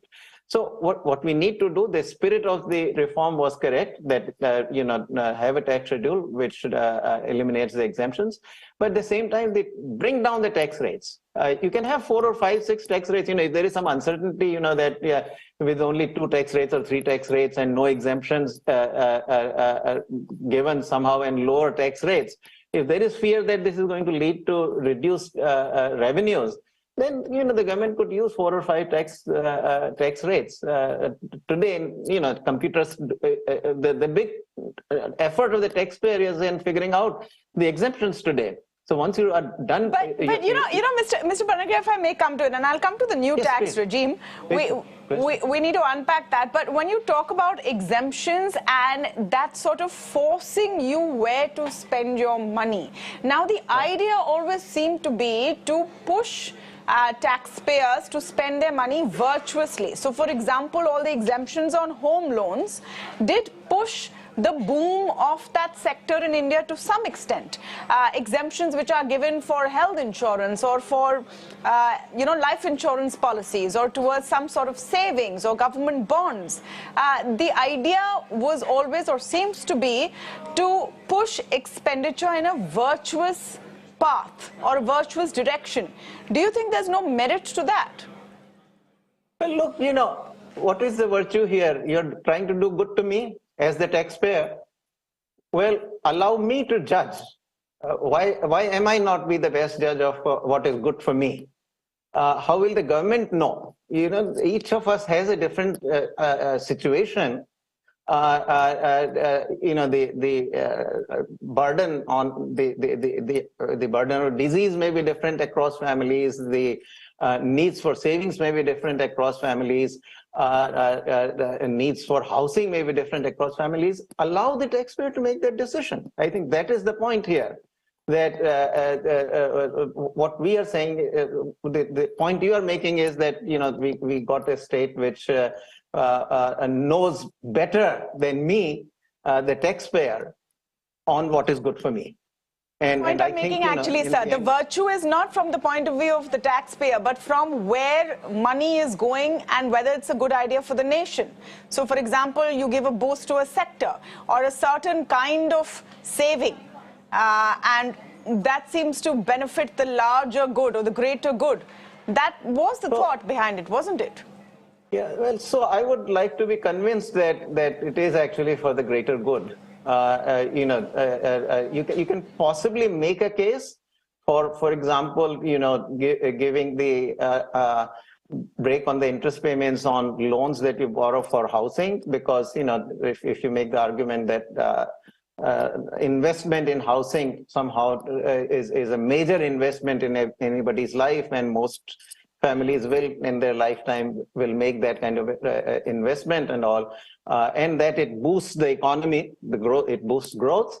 Fair enough, so in one or two exceptions of that nature, fine, you can make the compromise. But I think to have so many of these exemptions, and face it, we are not talking about just the housing, the deduction of interest payments on your housing loans, but we are talking about tons of exemptions. The whole system is written with exemptions. Travel money, whether you spend on your meals, hotels, this, that. All kinds of deductions are there. So, I think, on balance, there's a lot of room to remove those exemptions. So you spoke about the new tax regime and how, in your view and from the straw poll that you conducted around you, it's not very popular. That seems to be the general consensus. There's no final data, but the general consensus seems to be that the new tax regime hasn't really taken off. People haven't wanted to give up exemptions even for lower taxes. And the buzz is that the new tax regime may be sweetened, so they may add exemptions to it. Do you think that that's the only way to make it work? Because Indian taxpayers love their exemptions. Well, then you don't need a reform, right? I mean, if that's the view you take. But I personally think that view has not been tested, simply because in the alternative that has been provided so far, the one in the 2020-21 budget, the tax rate was simply too high. I mean, I talked to my brother. He says that, well, and he's not, he's retired, lives on pension, or actually just interest income. And he said even for him, it was not worthwhile actually to use the alternative, exemption-free alternative. Which means that the tax rates without exemption were simply too high for anybody to take advantage. I mean, this is a case example I'm giving you. It's very middle class, nothing extraordinary at all, and yet my brother chose the original route.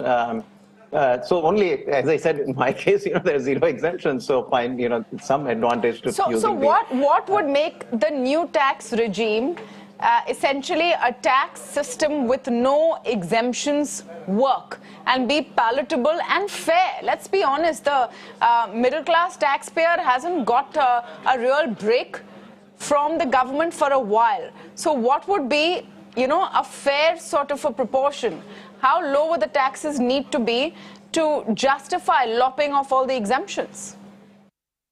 It is not very difficult to figure out. I don't have all the data, but the government does. You take last year's tax payments, the government knows who took what exemptions, how much tax they paid, how much was their income. So from those data, it can be figured, if you were to take out exemptions, how far you can bring the tax rates down so that the tax revenue is still the same as before. And so it is something that can be figured out. Also, if the government, feels that there is some risk involved, then it can have multiple tax rates, 5 or 6 tax rates, depending on the income levels. And certainly, it can provide tax tables. Computers can calculate the taxes. Once exemptions are taken out, all the taxpayer has to figure out, the taxable income is more easily figured out, and then it's just in which tax bracket you fall, you'll get the tax rate. So I think it can be done, and until and unless the government once tries it, right, the option has to be given. Only then we will know whether people actually want exemptions or they don't.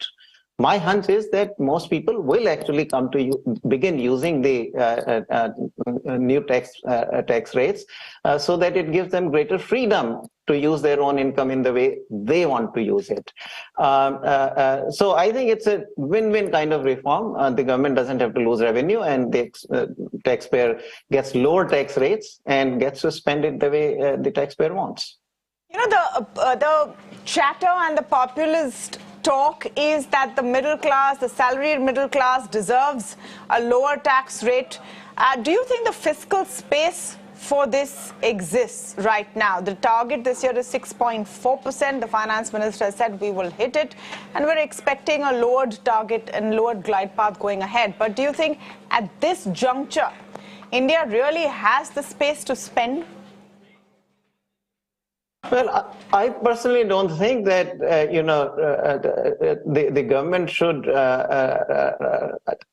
give exemptions or lower tax rates so as to reduce its revenues. I think it needs to continue to have better and better tax collections, because otherwise you compromise for not a very good reason the fiscal consolidation objective. So that I would not encourage. I also feel that the government needs to keep up particularly the capital expenditure. This government has shown fantastic ability to build up infrastructure at speed and on scale. Practically we have not seen this kind of rapid infrastructure build up with this efficiency. So I would like that to continue. So if we compromise on tax revenues, then all those other objectives will. Defense also needs a bit more expenditure. So the government really doesn't have that much room to allow revenues to fall.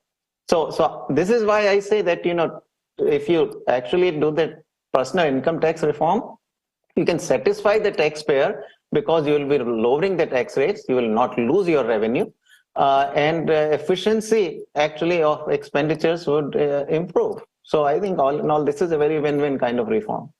What about the other sort of announcements you would like to see within the budget? There's a lot of talk that we may see an extension of the PLI scheme. Do you think there is enough data to suggest that the PLI scheme has actually achieved its goals? And should we be expanding the ambit of something like a production-linked incentive scheme? Yeah, look, I've never been very persuaded on PLI scheme personally. I'm one of the few sort of, economists who have been a little skeptical on this front. Because you see, ultimately the goal has to be for manufacturing as a whole to flourish. And certainly, PLI as well as protection can give you boost in certain sectors, sectors that get the protection, sectors that get the subsidy will undoubtedly do better. Naturally, it improves the profitability for the entrepreneurs. So those sectors will do better. But the question is whether the manufacturing as a whole will do better. And that we have not seen. So manufacturing as a whole ultimately requires good policies, policies in which investors will flock to India, policies that would allow the new alternative supply chains to be built with India as its focus, as its hub. So for that, you need better policies ultimately, and how much subsidy can you give really ultimately, for the entrepreneur also 2 years, 3 years, 4 years, you can give subsidy, but ultimately the entrepreneur is going to have to survive without subsidy. So the sustainable kind of investment that we are looking for, and obviously, don't get me wrong, investors love it, and foreign multinationals also, when they come in, if they think, they want to come in anyway, and they can, in the process, get a few $100 million worth of subsidy, why not? So they would love it. They will never say that, no, this is of no use. But ultimately, to me, as an analyst, as an economist, really, subsidies are very, it's very hard to build up a whole wide manufacturing sector on the back of subsidies. In the end, good policies cannot be substituted by these either protection or subsidies. Talking about protection, are we likely to see, in your view, more of those custom duty hikes? And this sort of surge of protectionism is now in vogue globally. In your view, should there be now a break on some of these? Most certainly. In my view, actually, we need to not only have a break from it, but we also need to reverse some of what we have done. You see, look, the big tariff increases happened in 2018-19. And that happened in the context of a GST, which had not yet, begun to function well. Remember that the GST had been started implementing in July 2017, and initial revenue losses were large. So I think at that time, the then Finance Minister, Mr. Jaitley, consciously reversed several years, actually 2 decades of policy, and raised custom duties on about 40% of our tariff lines. Almost 40% items, experience increase in tariff duties in that year. So now, the GST is working well. Even the direct taxes have been functioning quite well, showing good buoyancy in the last 2 years. So given that fact, I think, the revenue goal of custom duties, which was to begin with was wrong. Custom duties are not supposed to be revenue instrument. They are instruments of protection, but not of revenue. But now that anyway the revenues are doing well, I think this is a time to begin rolling back at least those custom duties which were imposed particularly in 18-19 with revenue as the objective. Absolutely. Well, we'll wait and see what happens, and we hope to catch up with you again post the budget. Thank you so much, Mr. Panagria, for joining us on the show.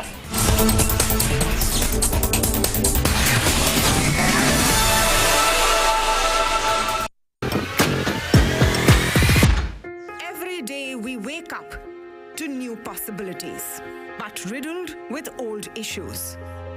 Issues that refuse to go away from our city. Simply because we never say it loud enough for the authorities to pay heed. Come, fight it out. Say it loud to reclaim your urban life. We are with you. Mirror now. You first. Your issues are my stories, and that is news to me. Resident doctors out on the street. We expose the lies, uncover the truth, and demand accountability, all for a better tomorrow. Was a transformer blast. No arrests have been made. On Mirror Now, we take the road less traveled, fight all odds, risk everything, only to highlight your plight. I am Neha Hebale, reporting for Mirror Now. You first.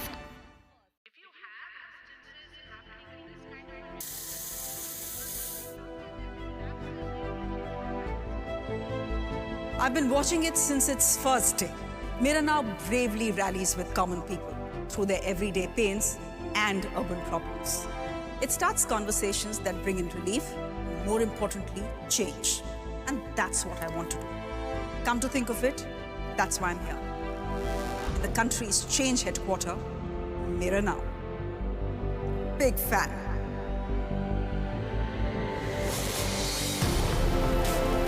Hi, I'm Shreya Dhondia.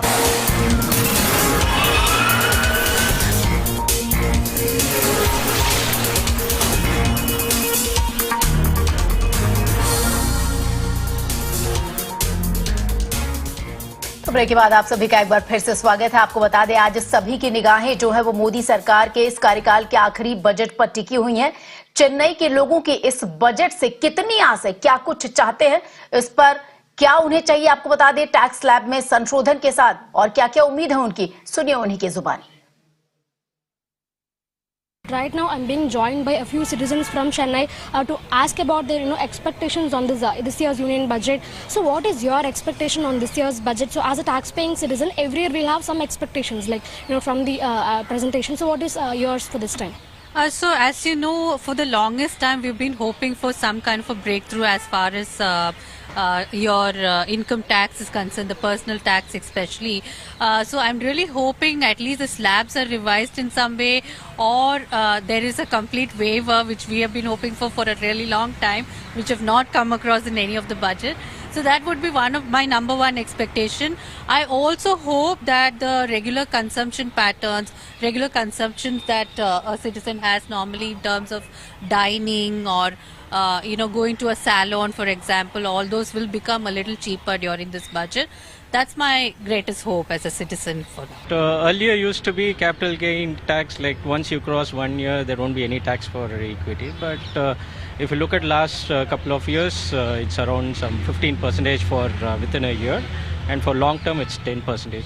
Long term used to be nil, earlier. So I expect, long term capital gains tax should be exemption. The young age India's, they had gone bullish on the cryptocurrency, and then even government tried to rationalize it with a 30% tax. But I think for this group of people who are just starting off and investing and all, I feel if they could rationalize this 30%, and then it would further give, for technology and for a greater digital assets, it would be better. So I would want a rationalization on cryptocurrency.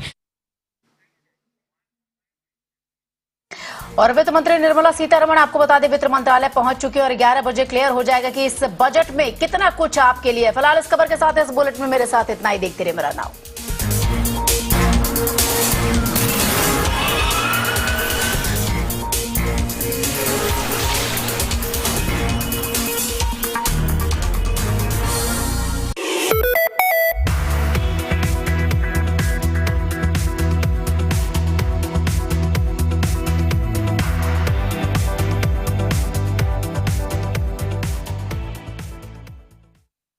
In association with Volkswagen Tiguan, India.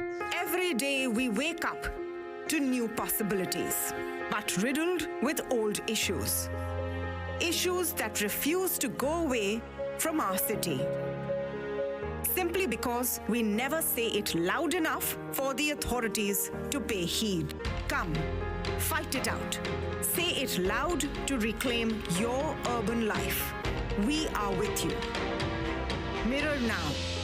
You first. Your issues are my stories, and that is news to me. Resident doctors out on the street.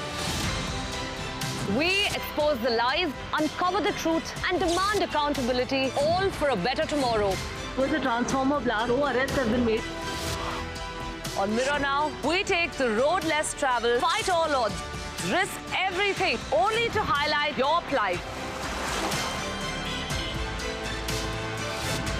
I am Neha Hebale, reporting for Mirror Now. You first.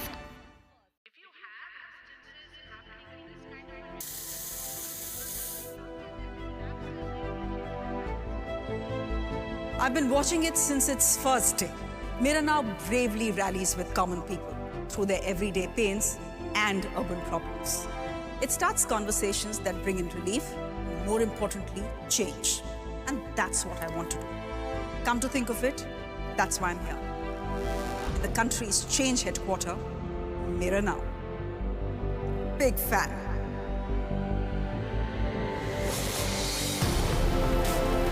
Hi, I'm Shreya Dhondial on The Urban Debate. Let's demand some answers, shall we?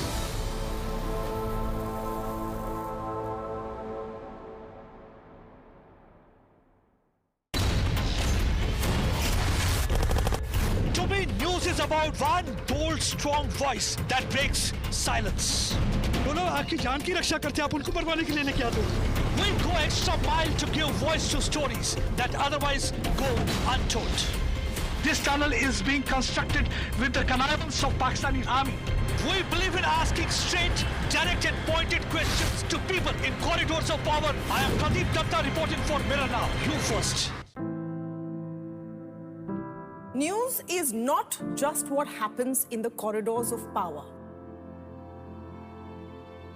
News is also what happens to you and I in our everyday lives. Issues like traffic, core infrastructure, pollution, these matter equally, if not more.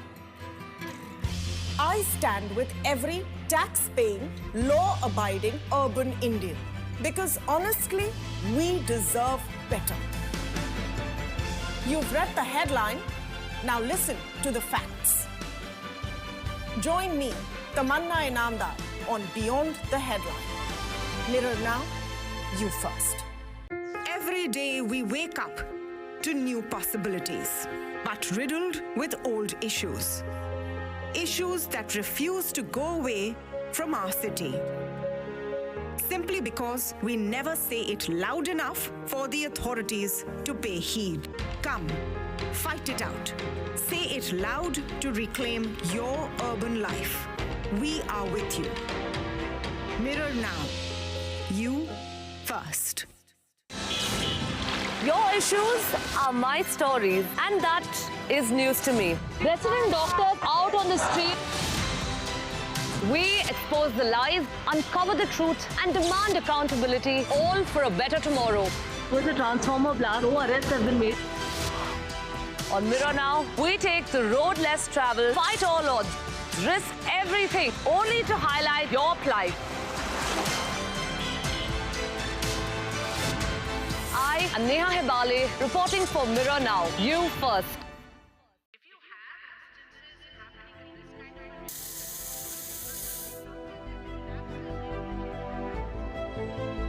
I've been watching it since its first day. Mirror Now bravely rallies with common people through their everyday pains and urban problems. It starts conversations that bring in relief, more importantly, change. And that's what I want to do. Come to think of it, that's why I'm here. The country's change headquarters, Mirror Now. Big fan.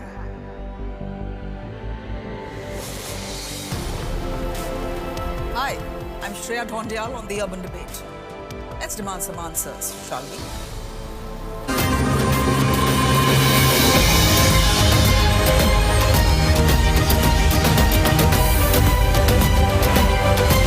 You are on top of the world with Times Network. And you're watching Mirror Now. Good morning, hello and welcome. You're watching Mirror Now and I'm Samya Kapoor and we'll be taking you through all the top stories of the day. But first up, let's take a look at what's making headlines this morning.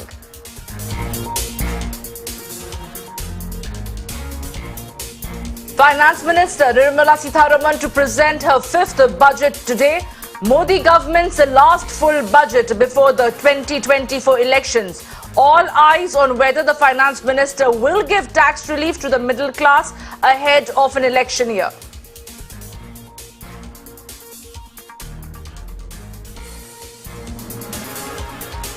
After economic survey pegs inflation at 6.8% for fiscal year 2023, Aam Aadmi pins a hope on a government to reduce the rising costs.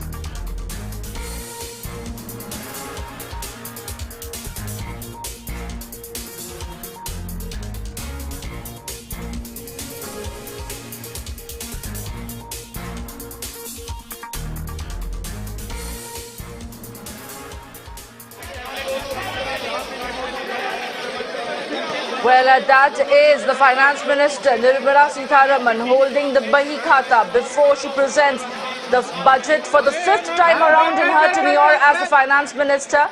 This is going to be Budget 2023, a significant budget as this is going to be the last full budget for Prime Minister Narendra Modi's government ahead of 2024 elections.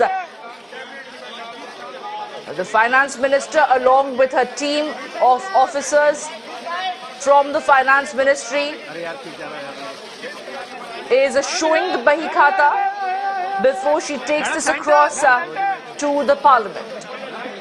All eyes on whether the Finance Minister will give a tax relief to the middle class ahead of an election year or not. The economic survey had pegged the inflation at 6.8% for the fiscal year. But we are getting those live visuals of the Finance Minister Nirmala Sitharaman before she heads to the Parliament. There she leaves for the Parliament to present the budget for 2023. This is going to be a significant budget, a fifth budget presentation from the Finance Minister Nirmala Sitharaman in her tenure holding office of the Finance Minister. But this is also going to be the last full budget of Prime Minister Narendra Modi's government ahead of the 2024 elections. But those are the visuals on your screen. Nirmala Sitharaman with her team of leaders and officers from the Finance Ministry who have worked tirelessly to come up with this budget. They are all there presenting before the media the budget Bahi Khata before she heads to the Parliament. There is a cabinet meeting that's set to take place at 10:15 a.m. today before she comes to the Parliament. And right now she is headed for that meeting, the cabinet meeting, and the union budget would be presented by the Finance Minister Nirmala Sitharaman at 11 a.m.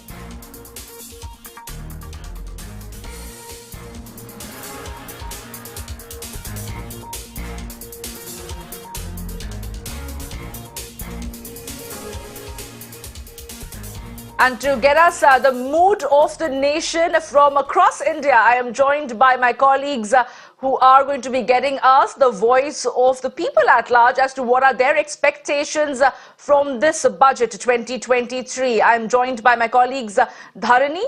I am also joined by Shweta, Srushti, who are all getting us the voices of the people at large. I'm also joined by Shweta from Mumbai and Ishika from New Delhi. Very good morning to all of you. And let me go across first to Ishika.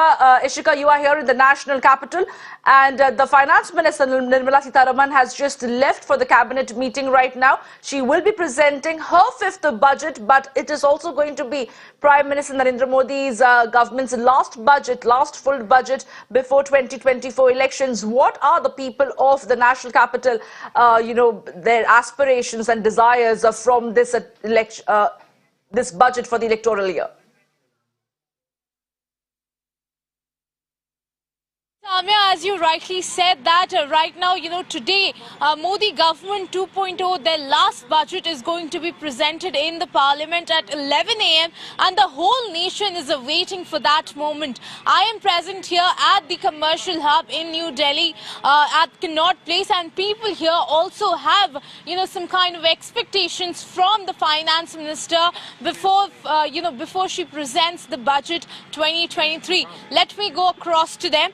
Sir, ये मुझे बताइए कि आज budget पेश होने वाला है, आप सुबह सुबह ही अखबार पढ़ रहे थे, जब आप अखबार में ये हेडलाइन पढ़ रहे थे, क्या क्या आपकी उम्मीदें जगी कि इस बार बजट में होना चाहिए? हम आम आदमी हैं मैम, हमें एक्सपेक्टेशन यही है कि हमें कुछ आज बजट में अच्छा मिले, मिडिल क्लास के लिए बहुत अच्छा बजट हो, बस ये एक्सपेक्टेशन रखते हैं मोदी सरकार से। रोजमर्रे की चीज की अगर हम बात करें तो हम देख रहे हैं उसमें भी काफी वो हो गई है, महंगाई बढ़ी है, तो उसको भी लेके आप क्या कहना चाहेंगे? साथ साथ जॉब एम्प्लॉयमेंट जरूर कहूँगा कि बेरोजगारी थोड़ा बढ़ गई है और जो हमारा डेली बेसिस के चीज़ें हैं उसमें ज़रूर कुछ न कुछ अच्छा मिले हमको, वो हमारे लिए सबसे बेसिक पॉइंट है बजट में इस बार, और हमें एक्सपेक्टेशन है कि हमें ज़रूर इस बार कुछ न कुछ अच्छा मिलेगा। तो अब हम आपसे भी जानना चाहेंगे, आप यहाँ पर हैं, आप अखबार लिए हैं, तो फिर आप क्या बोलेंगे कि आपके क्या क्या एस्पिरेशंस हैं आज के डेट में? मैडम, हमारे एस्पिरेशन ये है कि हमें हर चीज़ों पे थोड़ा रिलीफ मिले, चाहे वो रोजमर्रा, हाँ, रोजमर्रा की चीज़ हो, चाहे हमारी जॉब जैसी बेरोजगारी के उस पे हर जगह हमें कुछ ना कुछ रिलीफ मिले, और डीजल पेट्रोल जो है उस पे थोड़ा रिलीफ मिले, ये सब। So I also have, one of the students with me. I'll also go across to her. So what are your expectations for the budget? Students की तो बहुत सारी उम्मीदें हैं इस बजट के साथ। हम चाहेंगे कि सेकेंडरी एजुकेशन, हाई एजुकेशन में ज़्यादा से ज़्यादा इन्वेस्टमेंट हो। अगर हम रिसर्च सेक्टर की बात करें तो वहाँ भी हम स्टूडेंट्स चाहते हैं कि ज़्यादा से ज़्यादा इन्वेस्टमेंट हो, और एक अच्छा इंफ्रास्ट्रक्चर, एक अच्छा एनवायरनमेंट एक एजुकेशन सेक्टर को प्रोवाइड हो। हम स्टूडेंट्स का फ्यूचर है इस कंट्री का, तो अगर इसमें इन्वेस्टमेंट ज़्यादा से ज़्यादा होगी तो आउटकम और जीडीपी में ऑलवेज, हम लोगों को पता है कि जीडीपी तो ऑलवेज रेज ही होगा। So as you clearly heard the voices here from the national capital, Samya, people have different kind of expectation from the budget. Appreciate you joining us, all that reaction, Ishika from the national capital. But my colleague Srushti is joining me from the Poddar College. Srushti, what is the sense on ground as far as the students are concerned? What are their aspirations from this particular budget? Do they feel that there should be a lot more announcement when it comes to providing jobs, employment is concerned, or for that matter, there should be budget allocation, especially made for certain sectors within the education sector? Yes, definitely, Samya. Let's just straight go across to the students of financial capital of country, that is Mumbai. Right now I'm standing here in front of Podar College and I have bright students of commerce here with me, joined for the live and for the discussion about budget. Hello, thank you for joining us. Please talk to us little about what do you expect from this upcoming budget? I think the first one is the GST on educational services. If the education is a basic necessity, then why there is GST levied on those services? I think this point should be considered, and some reduction in the rates might be there as well. The second thing, I think the technology and education, the mixture between technology and education must be there, not just in the metropolitan cities and private schools, but also the government schools in the villages as well. So you're talking about that there should be a little tax reduction in terms of private schools as well. Yes, yes. Hi sir, thank you for joining us. Please talk to us, what are your expectations today from the budget? Can I hold it? I guess budget 2023 would be a relief for middle class persons, as there we are looking at that middle class is paying a tax for normal basic food. So there should be a reduction in tax, I guess. And as middle, हम लोग देखते आ रहे like middle class person government schools में अगर number लगा तो ठीक है, लेकिन private schools में अगर private school में जाना रहेगा तो उसको अगर government school में 6,000 फी भरना है तो उधर ही private school में 60,000 बोलते हैं, तो उसके ऊपर ध्यान देना चाहिए and hopefully it will take place. Hi, thank you for joining us. क्या expectations हैं आपकी? Like in the world, many developed countries pay about 15% for their education, while in India, it is only 6% of GDP for education. So if the gap is filled, so I feel that education facilities would be more for the students and the GDP will increase more. Thank you for joining us. So these are the young voices from financial capital of country, that they are saying that tax should be reduced from educational. They are also suggesting that there should be more amount to be allocated for education sector wherein students can be benefited. Interesting reactions are coming in from the students of the financial capital. They have specifically mentioned that they are hoping that there should be no leverage of GST in the education sector. They are also hoping that there should be technology and education related a comparative, some sort of a projection from the government's end. They also feel that there should be an increase as far as the allocation of a 6% of the GDP for the education sector. Very interesting reactions coming in, but let me also go across to my colleague Dharani, who is joining me from Chennai. Dharani, take us through what is going to be the reaction of the people over there. What are they expecting from this year's budget?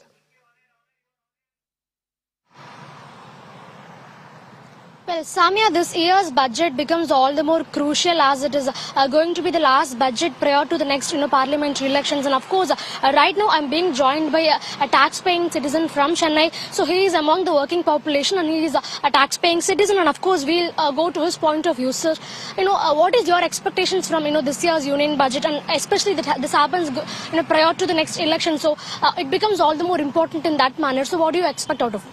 Over a period of time, India is growing and India can truly aspire to become a super rich in the near future to come.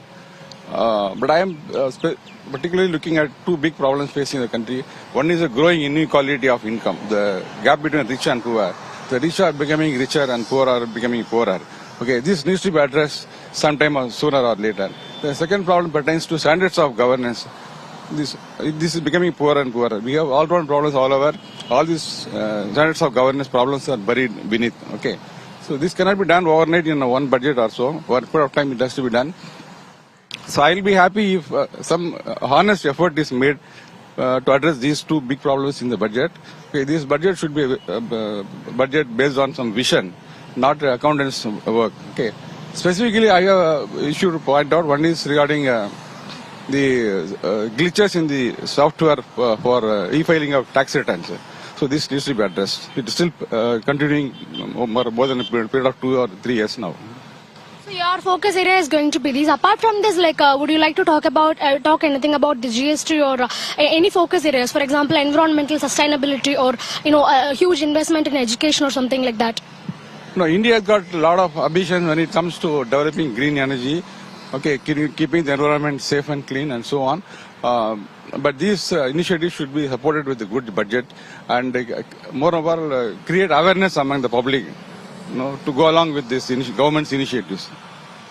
That is Samia, one of the citizens from Chennai. So he is basically telling us that he is expecting a lot towards the software industry, and apart from that, he is also having a view about environmental sustainability angle as far as this whole budget is concerned. Well, appreciate you joining us, Dharani, and getting us that valued input from Chennai. But from Chennai, let us also go across to Shweta, who is joining us from Mumbai, from Dalal Street for that matter.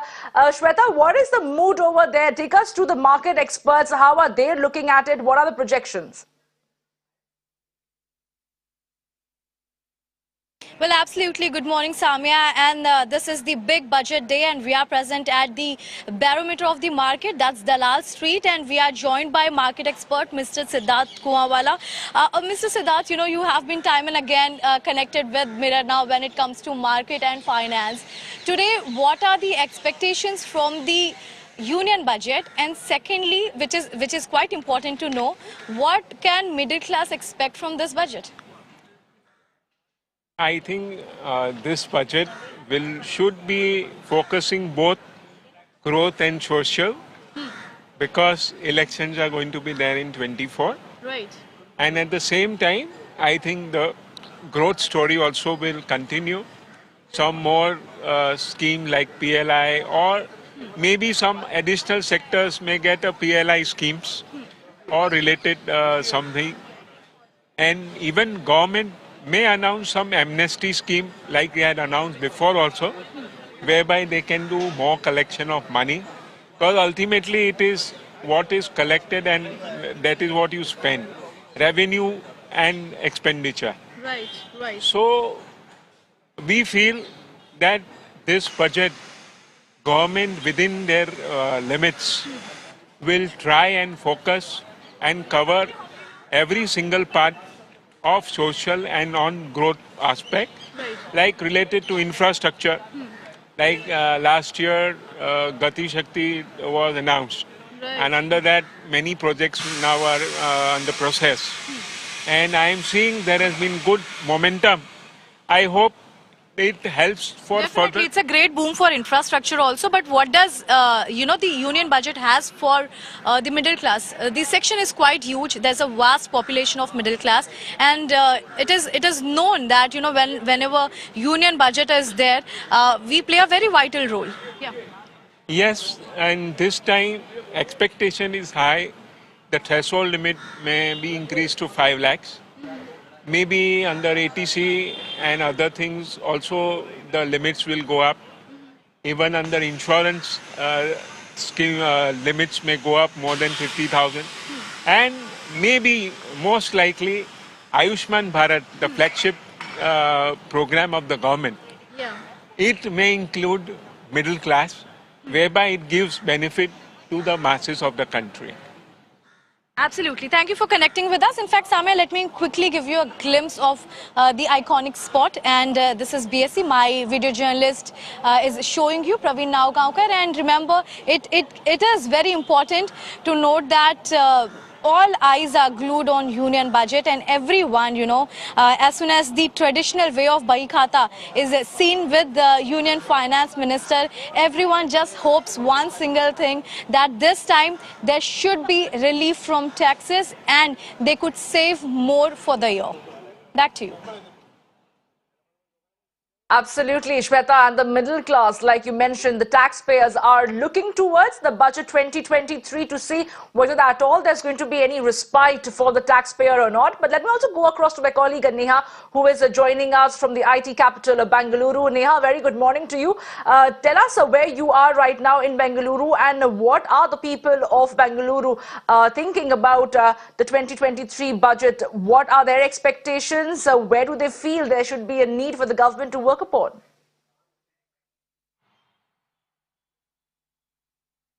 Yes, Samia, I'm going to take this question straight, in fact, to some people joining us right now. Sir, I'd like to ask you, a lot of expectations from this union budget, considering that, it is also a poll-bound year now, possibly the expectations are high. I'd like to ask you, what are you expecting? The same point I already mentioned, the ATC deductions, because it will helpful for many of the middle class people. And as also you can see from the salaried class point of view, the HRA, if you are considering, Bangalore is still considered as non-metro city. So we would expect that to be considered as metro city. Why? Because earlier it was very long back, it was been considered as only 4 cities as a metro cities for HRA exemption. So Bangalore also, if they consider, that will be much helpful for a person. Why? Because there are many employees in Bangalore, so that will be helpful for Bangalore. Yes. From the infrastructure development, yes, we expect that to from all the positives for hospitality, from traveling, and even the medical, all that should be taken care of. So talking specifically about Bangalore, you mentioned infrastructure. I want to ask you, there's been a lot of tall promises that have been made about the infrastructure, be it the roads or the metro system or the bus connectivity network for that matter. As someone, who's probably been staying here and working here, are you satisfied with that? Are you expecting some development, possibly some more funds being, allocated on that front? At present, yes. Why? Because when considering, if you are asking me personally, it means from past 10 years, if you ask me, it is way developed when we consider from the development point of view. So even if you ask from 2010 onwards, where I started to live in Bangalore. So from there, if you consider, it is much better, much better from the infrastructure development. But yeah, there is a long way to go. Hoping for the best. Okay, thank you. Yeah, thanks. Well, Samya, of course, all eyes on the union budget presentation over there by the finance minister. But people too, of course, have got their hopes up. More so, when we're talking specifically about Bangalore or Karnataka, considering that, there is, of course, an election too coming up both in the state and in the centre too in just about 1 year from now. So we'll really have to wait and see as to what, is in store for the people of Bangalore and Karnataka. Well, absolutely, Neha, and we shall come back to you and thanking all our colleagues who are joining us at this point in time and got us those valued inputs and reactions across India. Appreciate all of you joining us here at Mirror Now, and we shall come back to you as and when the finance minister presents that budget at 11 a.m. Now, the inflation has been one of the key issues talked about ahead of the union budget. The government says inflation rate is back within RBI's target range, but the inflation issue has been hitting the Aam Aadmi Party hard, and they are hoping for the relief on the front. And here is a special Mirror Now report.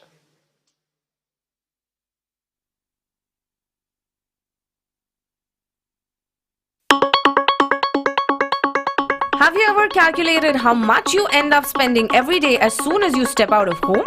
Have you been noticing how your monthly budget is completely wrecked with rising costs? Have you found yourself eating into your savings to merely meet your regular expenses? Well, if your answer is yes to all of the above, then you are suffering from what is now called inflation poverty. Rise in petrol, diesel prices leading to increased transport cost, costlier cooking gas as well as cooking ingredients such as oil, wheat, dairy, fruits and vegetables is leading to even food getting costlier. Then of course some leisure activities, going for a movie, dinner, taking a flight, traveling, the pocket pinch is severe. Well, new year but old story. If one word was to define 2022 for the middle class Indians, it will be the M word, Mehengai. Well, rising prices for this often termed as aspirational class is the biggest pain point and hence is the cornerstone of Budget 2023 expectations. But just to put things into perspective, let's do some number crunching for you to see the rise in prices from Budget 2022 to Budget 2023. Well, statistically speaking, the key consumer inflation number has come down from the peak of over 7% to 5.72% in December, but this consumer price inflation number does not reflect all that the average middle class Indian spends on. Expenses like entertainment, dining out, transportation do not get fully factored in. Now, when you look at individual items, it is clear that we are spending much more than a year ago. For example, Mother Dairy toned milk cost rupees 49 per litre in March of 2022 but rose to rupees 53 per litre in December 2022. LPG cooking gas, well, a 14.2 kg Indian gas cylinder was for rupees 949.50 paise in the national capital in March of 2022 but increased to rupees 1003 by the end of the year. In January of 2022, petrol was at rupees 95.45 per litre in Delhi, which currently stands at rupees 96.76. Now airfares. Well, ATF or aviation turbine fuel saw 8 price hikes only in 2022. So much so that overall throughout 2022, ATF prices went up by 55%, thereby impacting airfare. Now, a flight from New Delhi to Mumbai, which was for rupees 5,675 in January 2022, shot up to rupees 9,640 in December of 2022, well, a whopping 70% rise. Not just that, in the international circuit, a Mumbai to New York sector saw a total hike of 152.6%. On to another key part of household budgets, pulses. Well, tur dal saw a 12.87% hike last year in Kolkata, an even higher 16.5% hike in Delhi, 21.3% rise in Mumbai, and a whopping 25.74% increase in Chennai, all just over the last 1 year. Now let's remember, these are only a few metrics to jog your memory and take note of consistent hikes across your everyday products. Now the question is, will Budget 2023 give relief to the Indian middle class? Raksha Behani for Mirror Now.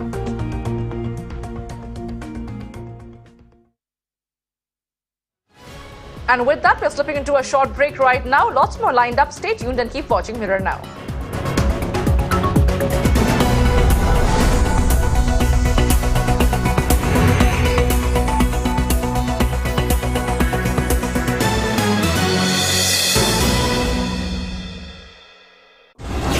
Co-powered by Panasonic.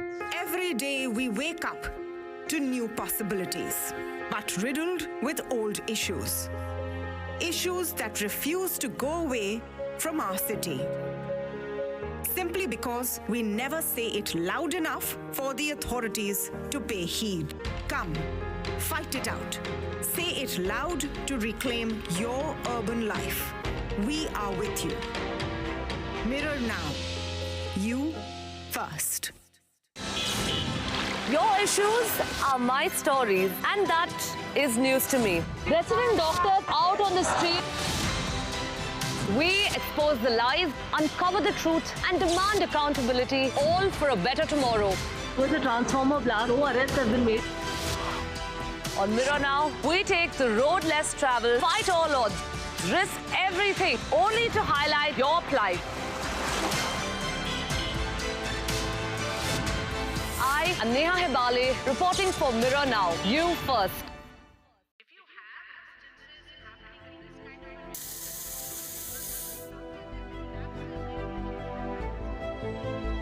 I've been watching it since its first day. Mirror Now bravely rallies with common people through their everyday pains and urban problems. It starts conversations that bring in relief, more importantly, change. And that's what I want to do. Come to think of it, that's why I'm here. In the country's change headquarters, Mirror Now. Big fan.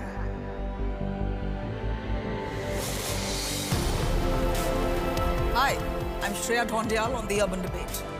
Let's demand some answers, shall we?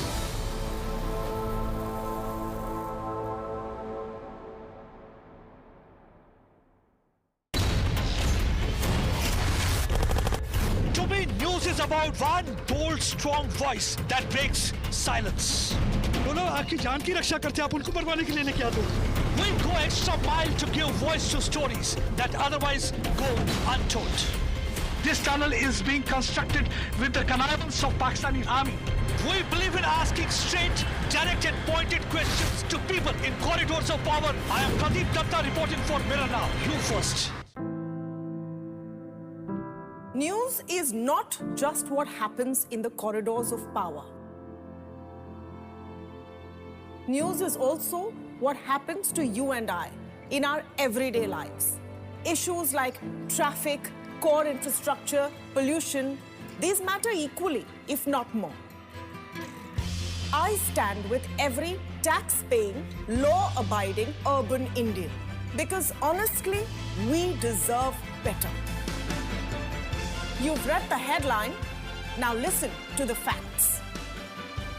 Join me, Tamanna Inamdar, on Beyond the Headline. Mirror Now, you first.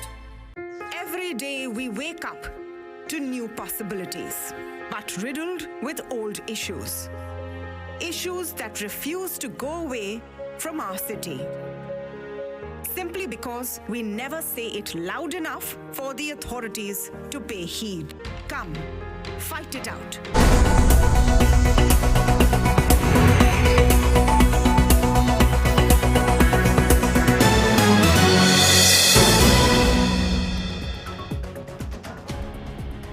Welcome back, and now we are getting you some breaking news at this point in time where the Congress MP Manish Tiwari has tweeted on the upcoming budget 2023, where Manish Tiwari has said that the budget should be an accounting statement of the government.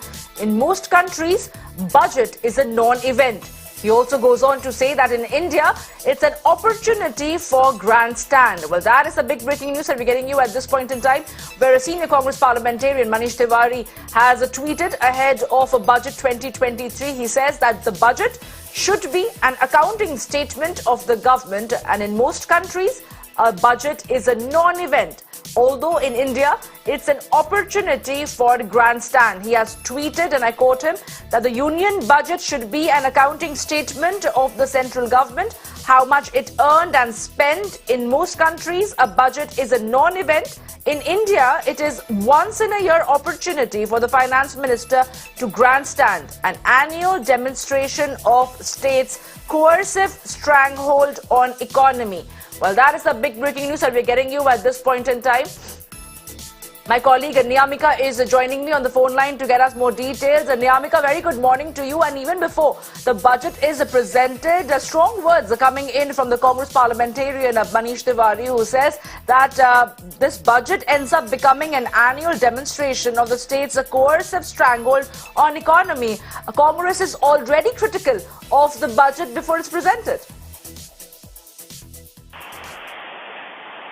Well, absolutely. As the Union Finance Minister Nirmala Sitharaman is going to present the Union Budget 2023 in Lok Sabha in a few hours from now, as it will be the last full budget of the Narendra Modi government before it faces the general elections in 2024. And now the Congress Party's Lok Sabha MP Manish Tiwari has tweeted regarding the matter. Singh Surjewala has also tweeted regarding this matter, as he has said that the budget is not a mere accounting exercise but reflects the decisive action and path for India's future. And he has also said and asked the finance minister to announce a full audit and investigation by SEBI income tax ED on the Hindenburg report on Adani Group. So that is a huge remark which has been made by the Congress Party's Rajya Sabha MP Randeep Singh Surjewala. Yesterday also we have seen that after the economic survey was being released, the Congress Party was being critical regarding the central government, and even the Congress Party had called it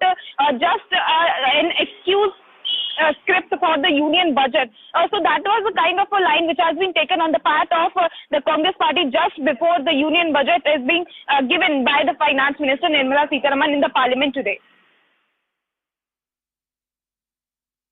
Well, I appreciate you joining us with all those details, Niyamika, and we shall come back to you for more updates on it.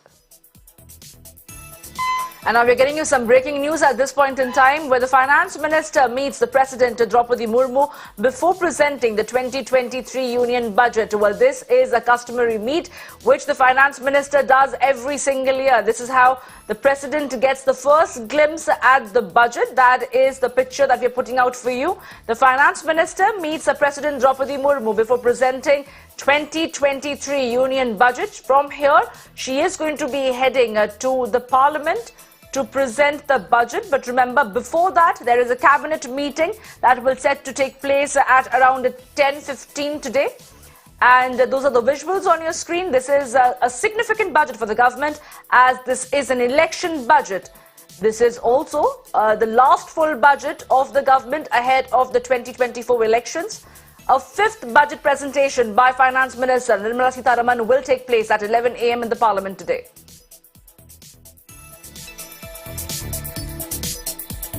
Modi सरकार जब से बनी है और समाज के सभी तबकों का ध्यान रख करके बजट लाती है, और निश्चित तौर से भी कुछ घंटे बाकी हैं, आप देखेंगे कि समाज के सभी वर्गों का उम्मीदों वाला बजट है ये कहीं ना कहीं हमारे प्रधानमंत्री जी के नेतृत्व और हमारे वित्त मंत्री जी के देखरेख में जो हम लोगों ने देश के साथ काम किया है, उसका परिणाम है कि इकोनॉमिक सर्वे भी आप देखें तो कहीं ना कहीं भारत की अर्थव्यवस्था अपने पटरी पे है। My colleague Ashwarya is joining me live right now. Well, Ashwarya, very good morning to you. The Finance Minister Nirmala Sitharaman has already gone off to the Rashtrapati Bhavan to meet President Draupadi Murmu, and that's how the President gets the first sneak peek into the budget. And from here on, what is scheduled ahead for the Finance Minister? There's a cabinet meeting, and then, of course, she's going to head to the Parliament. Take us through the details.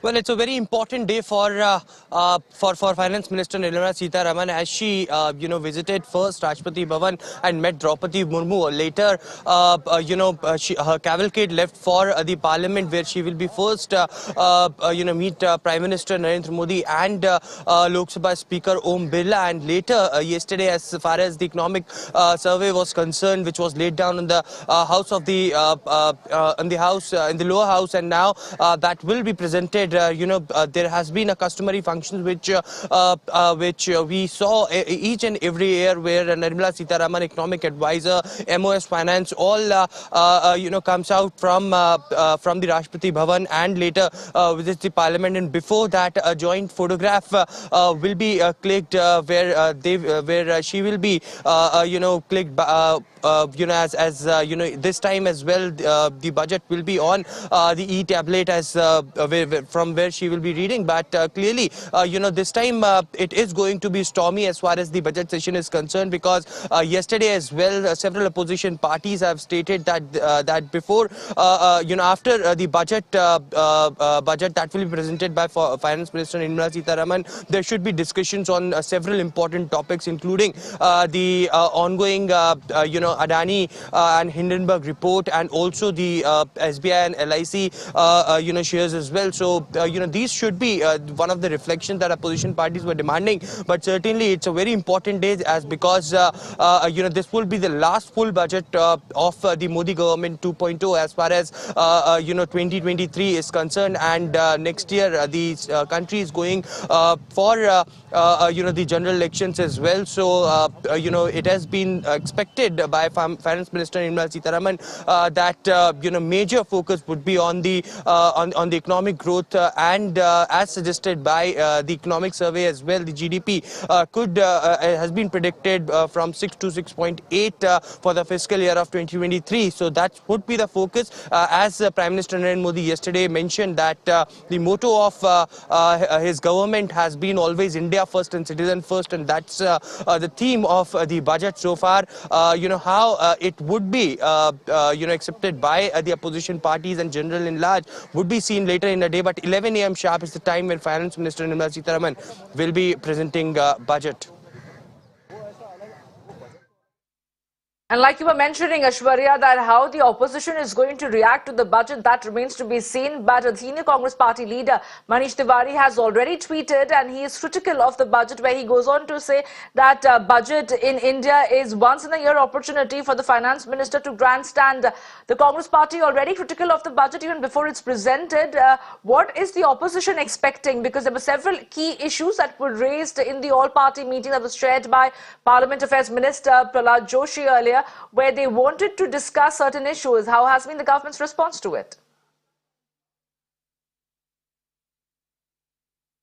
Well, look, the government was always willing to have a smooth session this time, and therefore the reason in an all-party meeting, each and every agenda that was put forward by the opposition parties, including the BRS, the Aam Aadmi Party, the government clearly stated that they are willing to discuss all this, but prior to discussion of budget. But certainly, yesterday what we have seen is that BRS and Aam Aadmi Party, in fact, boycotted the president's joint session in the parliament, and therefore the reason perhaps the government hit out and stated that they do not believe in the legislative process. They should first come to hear what President Draupadi Murmu had to say, and then later they can protest. That's their right. But why to boycott? And this has not been seen in many years in the history of the country, where President has been addressing, and the government clearly had targeted the opposition party, saying that it was the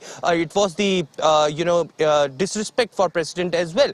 But the opposition parties, including the BRS and Aam Aadmi Party, clearly stated that they did not respected President Draupadi Murmu, but they were not willing to join the address because government has failed on all fronts. Now, several issues that were raised by the opposition parties, which includes the census survey as far as the caste system is concerned. That's what BRS raised, and that should be done. Adani Hindenburg report should be discussed as well, as to what Aam Aadmi Party alleged that there have been several crores which have been taken as far as loan by Adani, and Aam Aadmi Party MP Sanjay Singh went on to say that this could be another Adani could be another Nirav Modi or another fugitive, and he can run away, and therefore the reason perhaps the investigative agency should investigate into it. SBI and LIC is one of the major issue that Aam Aadmi Party and the opposition parties also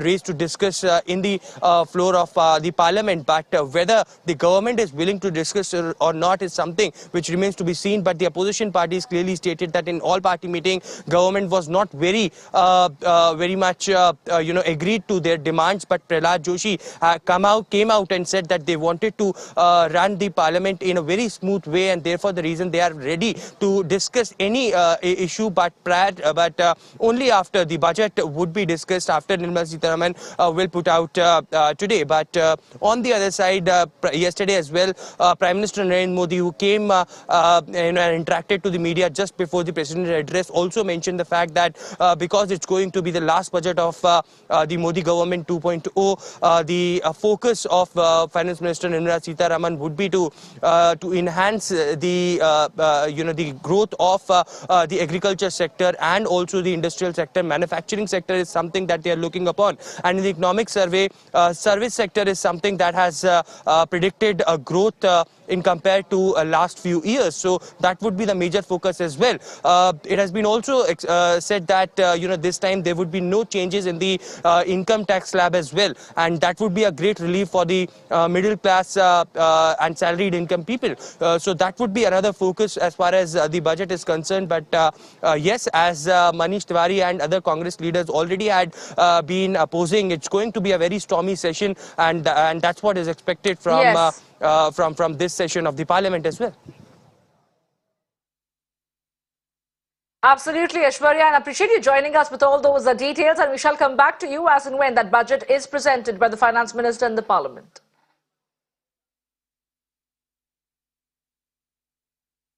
Now, all eyes are on the budget now, but what is it that the youth of the country want? While some are hopeful of a tax slab revision, others hope that the government will work towards a cooling down inflation. Let's take a listen. Well, everyone has their concerns in their mind, and to share some, we are joined by a few people here. First, Mehak, I'll come to you. Me and you, everyone is a taxpayer here, and we particularly belong to a middle-class family. We have our own woes. What are your expectations from this particular budget? I feel this budget should be very populous, considering that the next year is the election year, and also since this would be the best time for the government to start working and showcasing their vision for the next year, for the next 5 years. Absolutely. So I feel that they should there should be a lot of exemptions, lot of changes in the policy, and also belonging to the fintech industry, I feel this would be the best time to introduce e-rupee linked subsidies. Wow. Yeah, and Finland is a great case study, but there's a lot more scope in India. मेरा expectation है कि अभी salary के budget के लिए जो 2.5 लाख का भी एक्सटेम टैक्स एग्जम्पशन है जी। तो वो बढ़ना चाहिए 5 लाख के ऊपर 7.5 लाख तक बढ़ेगा तो अच्छा रहेगा, क्योंकि अभी सभी लोगों का सैलरी बहुत हाई हो चुका है 7 पे के वजह से, और डीए हाई हुआ है सबका, तो इसलिए वो टैक्स के लिए कोई बेनिफिट होना चाहिए, या सेविंग का स्लैब कुछ बढ़ेगा तो अच्छा रहेगा। एवरेज 6-7 लाख रुपए सैलरी होने के बाद भी हमारे हाथ में कुछ भी नहीं रहता है। मतलब जब से मोदी गवर्नमेंट आया तब हम लोगों ने सोचा था 2014 के बाद बेसिक एग्जम्पशन 2.5 लाख से 5 से 7.5 हो जाएगा, लेकिन उसमें कुछ बदलाव नहीं स्पेसिफिकली। मुझे तो कुछ मुझे ऐसा लग रहा है ये गवर्नमेंट में इसके बारे में सोचना चाहिए। बेसिक अपना ATC का डिडक्शन है 1.5 लाख का, उसके बारे में भी ज़्यादा कुछ नहीं। कब से 1.5 लाख है? मतलब मैं जब से 10वीं 12वीं में था तब से 1.5 लाख का एग्जम्पशन है, अभी उसके बारे में कुछ नहीं। ATD का है, उसका मेडिक्लेम का, उसके बारे में कुछ स्पेसिफिक ऐसा नहीं है। मुझे लगता है एक नॉर्मल स्टैंडर्ड ऑफ लिविंग मतलब ये करने के लिए एक 8-9 लाख का पैकेज होने के बाद भी हमारे हाथ में कुछ नहीं रहता है। Day by day GST is getting much more complicated. I would expect that government streamline these processes, the technical part and also the rates. Recently they have started charging GST on food products also. So this I think should be some items should be exempted so that even the average and middle class poor people also afford it.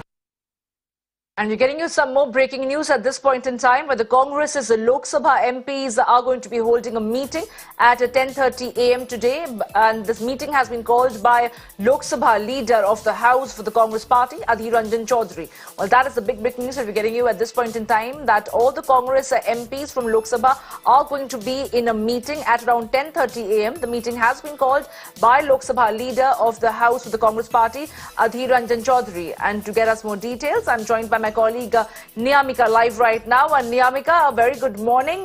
What do we know about this particular meeting that the Congress MPs are going to be having in the Parliament at around 10:30? Is this going to be a strategy meeting ahead of the budget session?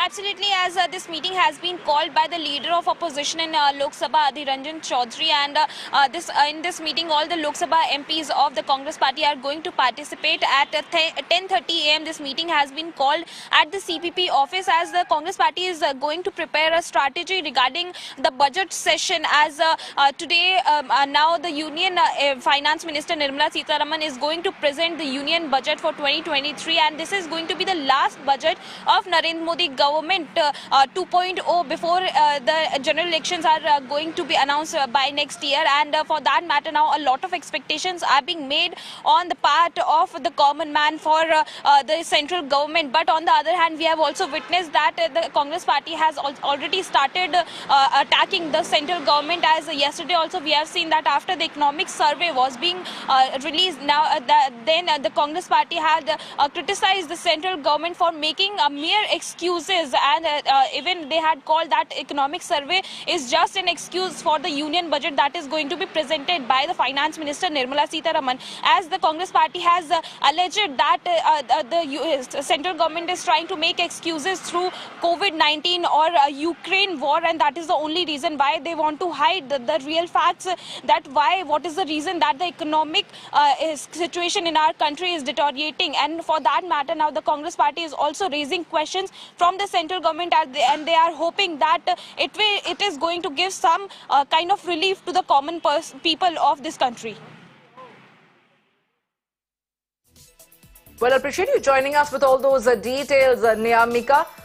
Clearly, as far as the Congress party leaders are concerned, they had skipped yesterday's event because they were all stuck in Srinagar after the Bharat Jodo Yatra's culmination, and they couldn't make it for the joint address of both the Houses of Parliament that was made by President Draupadi Murmu. But the Congress party leaders are going to get into a huddle at 10:30 a.m., a meeting that will be chaired by Adhir Ranjan Chaudhary.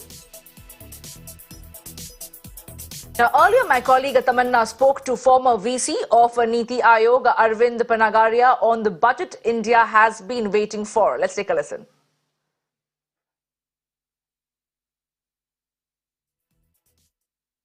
What will be the boxes to tick off in this union budget for the finance minister? And do you think the upcoming election in 2024 will be somewhere on the horizon at all in the back of her mind? I mean, as you just said, this is the last full budget before the elections. So I imagine that, it will play some role, but I don't think it will play a big role. Because, ultimately there will be the interim budget before the elections, and if the government really feels that it needs to play up a bit the populism, it still has that opportunity in the interim budget.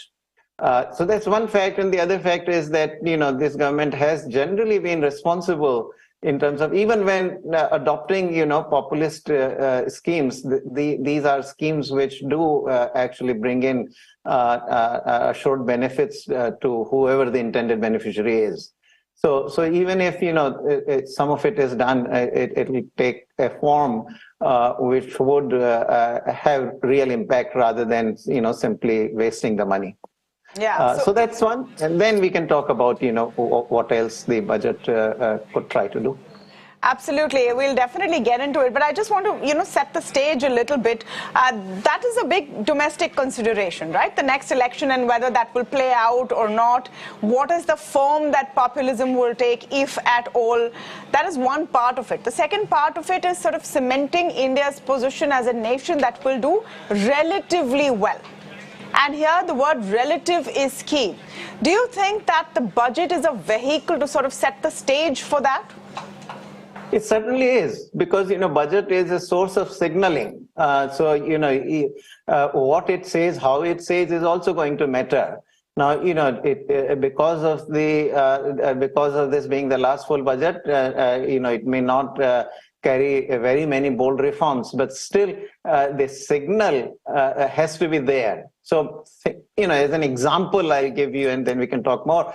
As an example, there should be something, stating about the government's continued intent to privatize the public sector enterprises, the public sector banks, monetization of assets. So, even things that are ongoing, which really are not new reforms, but some reiteration would be a useful thing. And especially, we are at a time when multinationals are looking for China plus one strategy. And so, they are comparing us to some of the other potential competitors in that category of countries. So I think some of this sort of thing will have to be there. Another big reform / populist move, depends on however you want to look at it, but one big expectation seems to have come from the middle class this time round on tax exemptions, and you have a very interesting view on it. You're saying that, okay, you can tinker with the tax slabs, but remove all the exemptions. I want you to first lay out your thought for this. Yes, okay, so that's one reform actually which can be announced in this budget, should be announced. It will be both popular and efficiency enhancing. So currently the way our system is, for most taxpayers, a large number of exemptions and then relatively high tax rates. So what these exemptions do is to introduce a kind of, inequity across taxpayers with the same income. So, if you have the same income that I have, but you are spending your income in such a way that you are able to make use of the exemptions. But I'm spending my income in a way that I can't make use of the exemptions. Then I pay more taxes than you do. That I think is not only inequitable, but is also distortionary, because it in a way is encouraging people to spend money in a certain way rather than according to their own priorities. So a good tax system usually minimizes exemptions, and ideally really eliminates all of them, and keeps the tax rates low. Now, the government had tried this, in the budget 2020-21.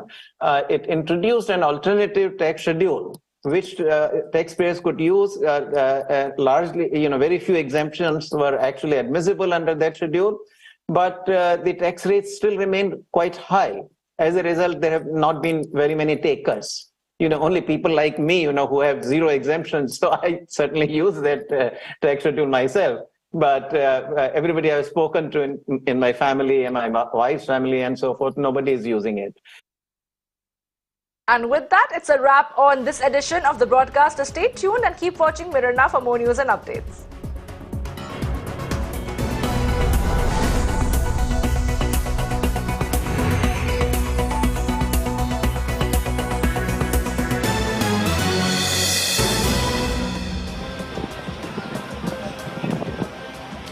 Well, we are getting you those live visuals from outside the Parliament. You can see the media contingent present over there as the officers from the Finance Ministry and, for that matter, several other officers and ministers and leaders from the union ministries are all making their way to the Parliament. Remember, at 10:15, they have a cabinet meeting that is scheduled to take place, and at 11 a.m., the Finance Minister, Nirmala Sitharaman, will present the budget for 2023.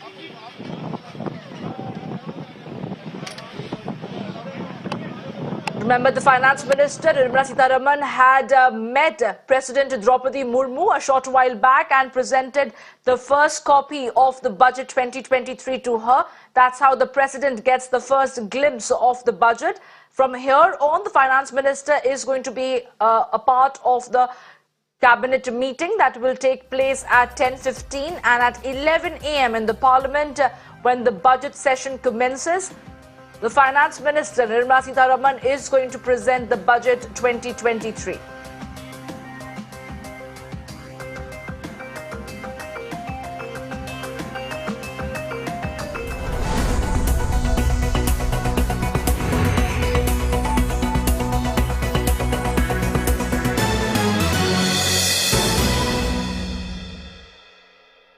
When it all began, I had...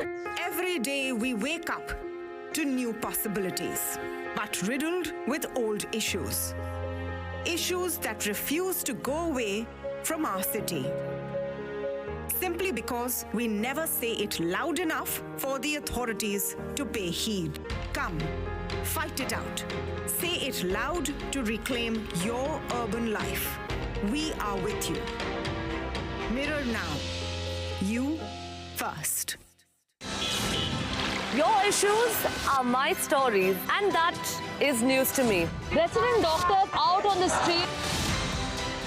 We expose the lies, uncover the truth, and demand accountability, all for a better tomorrow. Was a transformer blast. No arrests have been made. On Mirror Now, we take the road less traveled, fight all odds, risk everything, only to highlight your plight. I am Neha Hebale, reporting for Mirror Now. You first.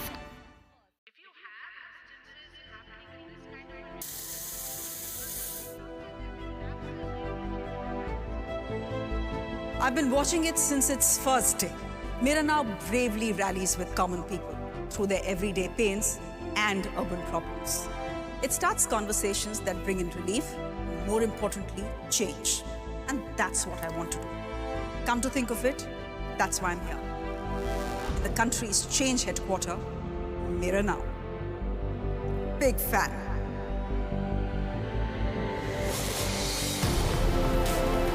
Hi, I'm Shreya Dhondial on The Urban Debate. Let's demand some answers, shall we?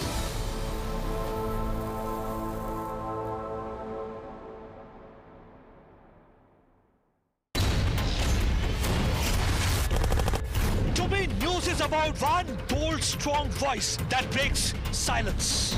बोलो आपकी जान की रक्षा करते आप उनको मरवाने के लिए लेके आते हो. We'll go extra mile to give voice to stories that otherwise go untold. This tunnel is being constructed with the connivance of Pakistani army. We believe in asking straight, direct and pointed questions to people in corridors of power. I am Pradeep Datta reporting for Mirror Now. You first. News is not just what happens in the corridors of power. News is also what happens to you and I in our everyday lives. Issues like traffic, core infrastructure, pollution, These matter equally, if not more. I stand with every tax-paying, law-abiding urban Indian because honestly, we deserve better. You've read the headline, now listen to the facts. Join me, Tamanna Inamdar, on Beyond the Headline. Mirror now, you first. Every day we wake up to new possibilities, but riddled with old issues. Issues that refuse to go away from our city. Simply because we never say it loud enough for the authorities to pay heed. Come, fight it out. Say it loud to reclaim your urban life. We are with you. Mirror now. You first. Your issues are my stories, and that is news to me. Resident doctors out on the street. We expose the lies, uncover the truth, and demand accountability, all for a better tomorrow.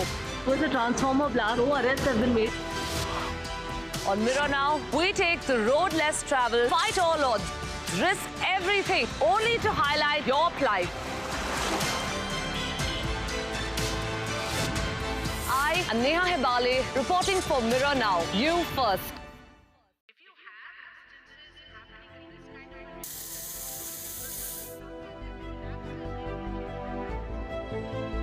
I've been watching it since its first day.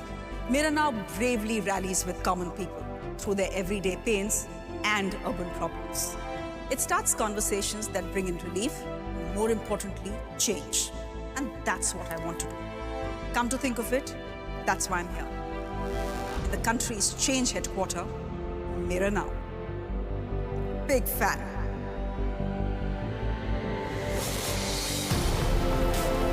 Hi, I'm Shreya Dhondial on the Urban Debate. Let's demand some answers, shall we?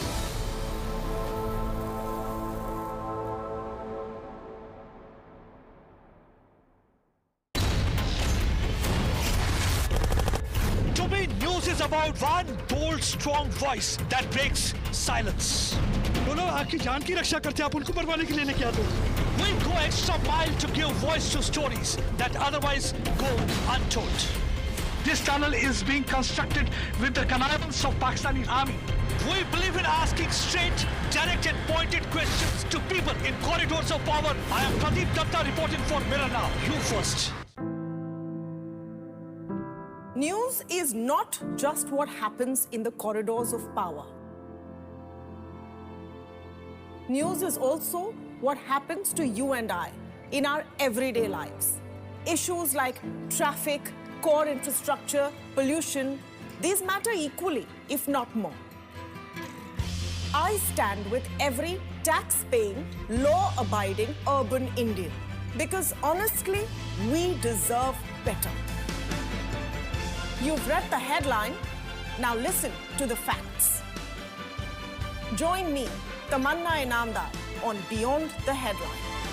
Mirror now, you first. Every day we wake up to new possibilities, but riddled with old issues. Issues that refuse to go away from our city. Simply because we never say it loud enough for the authorities to pay heed. Come, fight it out. Say it loud to reclaim your urban life. We are with you. Mirror now. You first. Your issues are my stories, and that is news to me. Resident doctors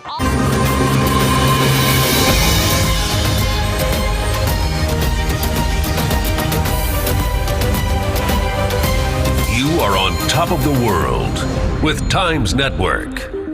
And you're watching Mirror Now.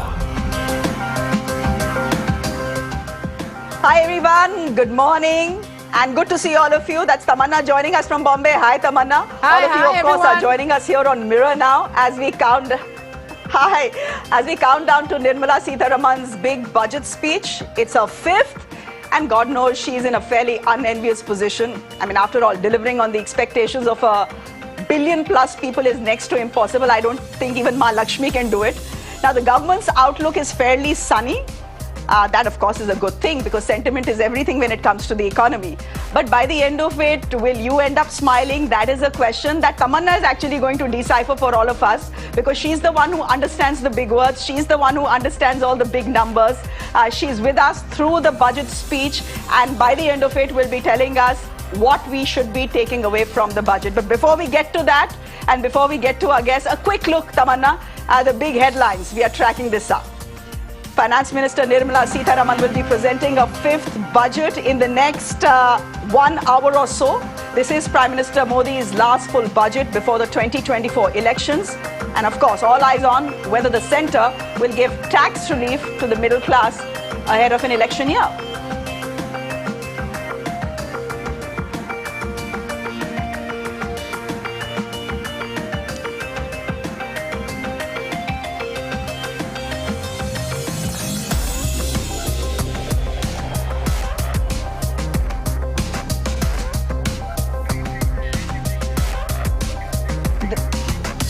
The Finance Minister, along with her budget team, showing the Bahi Khata there ahead of Ms. Sitharaman's budget address, as I said, in the next 1 hour or so. The Finance Minister has already met President Murmu. She's now attending a cabinet meeting. That cabinet meeting actually should be starting in the next 10 to 12 minutes.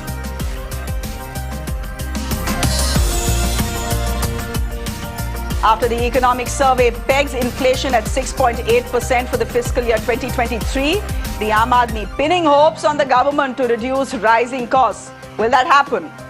And markets in the green ahead of the union budget. The Sensex is up by over 400 points. The rupee has risen by 10 paisa to 81.78 against the dollar in early trade. And yes, what's a budget without some politics? The Congress takes a dig at the centre ahead of Finance Minister Sitharaman's speech. They are calling it an annual opportunity for the government to grandstand. Congress MPs, as we speak, are in a huddle.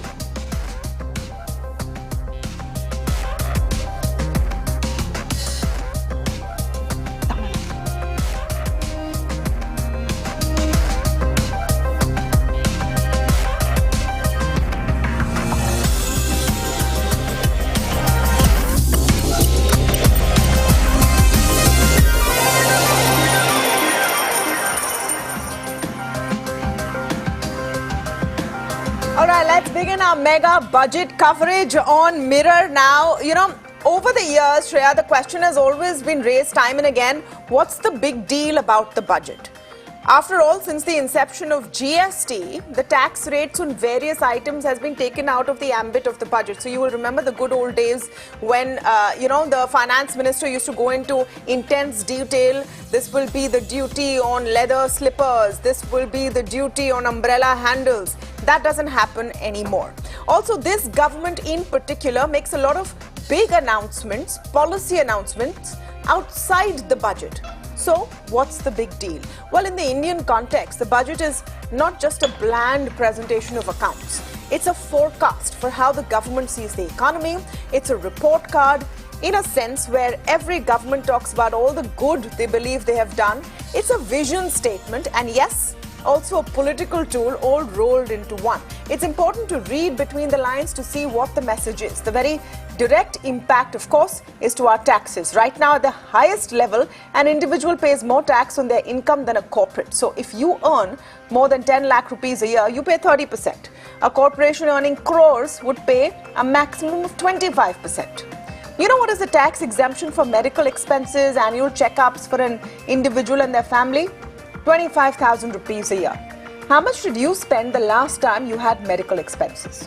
Section 80C, where you get an exemption of taxes on your savings, is at 1.5 lakh rupees a year. Is that really keeping up with current costs and prices? So that's the question and focus. Will the finance minister grant some relief to the average Indian taxpayer? Is there a plan to give more quality jobs, to improve the quality of life of Indians? That's what we should be asking. And Shreya, that's really the big question to look at. Like we've been saying, this is also the last full budget before the next elections.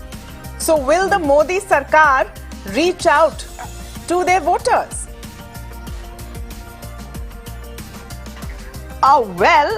We also have another budget, Tamanna, which will come up right ahead of the elections.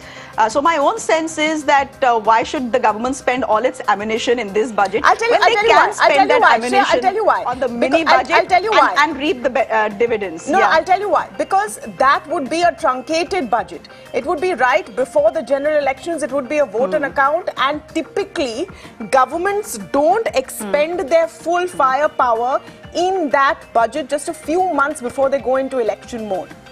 They usually do it where you announce stuff and then you have a year or you have several months to let those schemes show some kind of a benefit before you go into election mode. So which is why this last full budget becomes important. Okay, and this is your 20th budget, Tamanna? 21st? You're making me feel very old this morning, but yes, Shreya, I've been covering budgets since 2001. And it's a lot about, the personality of the finance minister as well. And Nirmala Sitharaman is very to the point, very business-like. She doesn't meander too much and she likes to stick to what she believes in. So it'll be very interesting to see how her 5th budget looks. But yes, I've been covering a lot of budgets and their impact is a little underrated, I must say. She doesn't meander, yes, but she does hold the record for having given the longest budget speeches. Aram se crosses 2 hours, 2 hours 40 minutes. What is the budget speech duration going to be this time? Will be interesting to see. But I don't know who said this. Was it Lincoln who said it? That I'm sorry, I've written such a long letter. I simply didn't have the time to write a short one. Sometimes I think when a budget speech is on, whether the whole idea is if you can't convince them, confuse them. Anyhow, the timing and the setting of this budget is very important. The global economy, as you know, is reeling under rising inflation and shortages. Most Western countries are on the brink of recession, while China's famous manufacturing growth has largely stalled. In this context, many are hoping that India will emerge as a bright spot. In fact, the IMF has pegged India as the fastest growing major economy in the world. We'll discuss all of that in just a bit. But first, let me tell you what the budget means for ordinary Indians. Tamanna has already given you a great description there. Now, beyond all the financial jargon and numbers, what should you be looking out for? We've put together a report to answer those questions. Some of those questions. Take a look.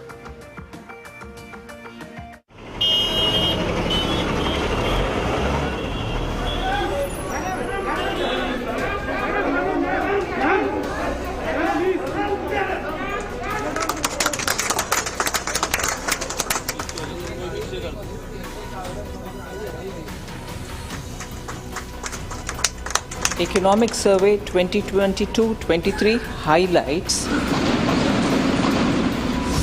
I propose to provide that any income from transfer of any virtual digital asset shall be taxed at the rate of 30%. We plan to steer a paradigm change. A high-level committee of reputed urban planners, urban economists and institutions will be formed to make recommendations on urban sector policies. Complicated, right? Well, most union budgets are. The finance minister speaks for hours, announcing new schemes and allocating money. He or she talks about tax slabs and social security schemes. But how many of us really understand what that means? Most of the budget nuances are lost in financial jargon. But don't worry, we've got you covered. For ordinary, hard-working citizens of this country, the budget really boils down to one thing. Will I have more money in my pocket or not? Which means taxes. The rumor is Nirmala Sitharaman will change the tax slabs. Slabs are basically income brackets which have different taxation rates. For example, if you earn between 2.5 to 5 lakh rupees, your tax rate is 5%. If you earn between 5 and 7.5 lakh rupees, your tax rate is 10%. The higher your income, the higher your tax. The finance minister could increase the basic exemption limit from 2.5 lakh to 5 lakh rupees, which means no tax for people who earn less than 5 lakh. Good news if you fall in that bracket.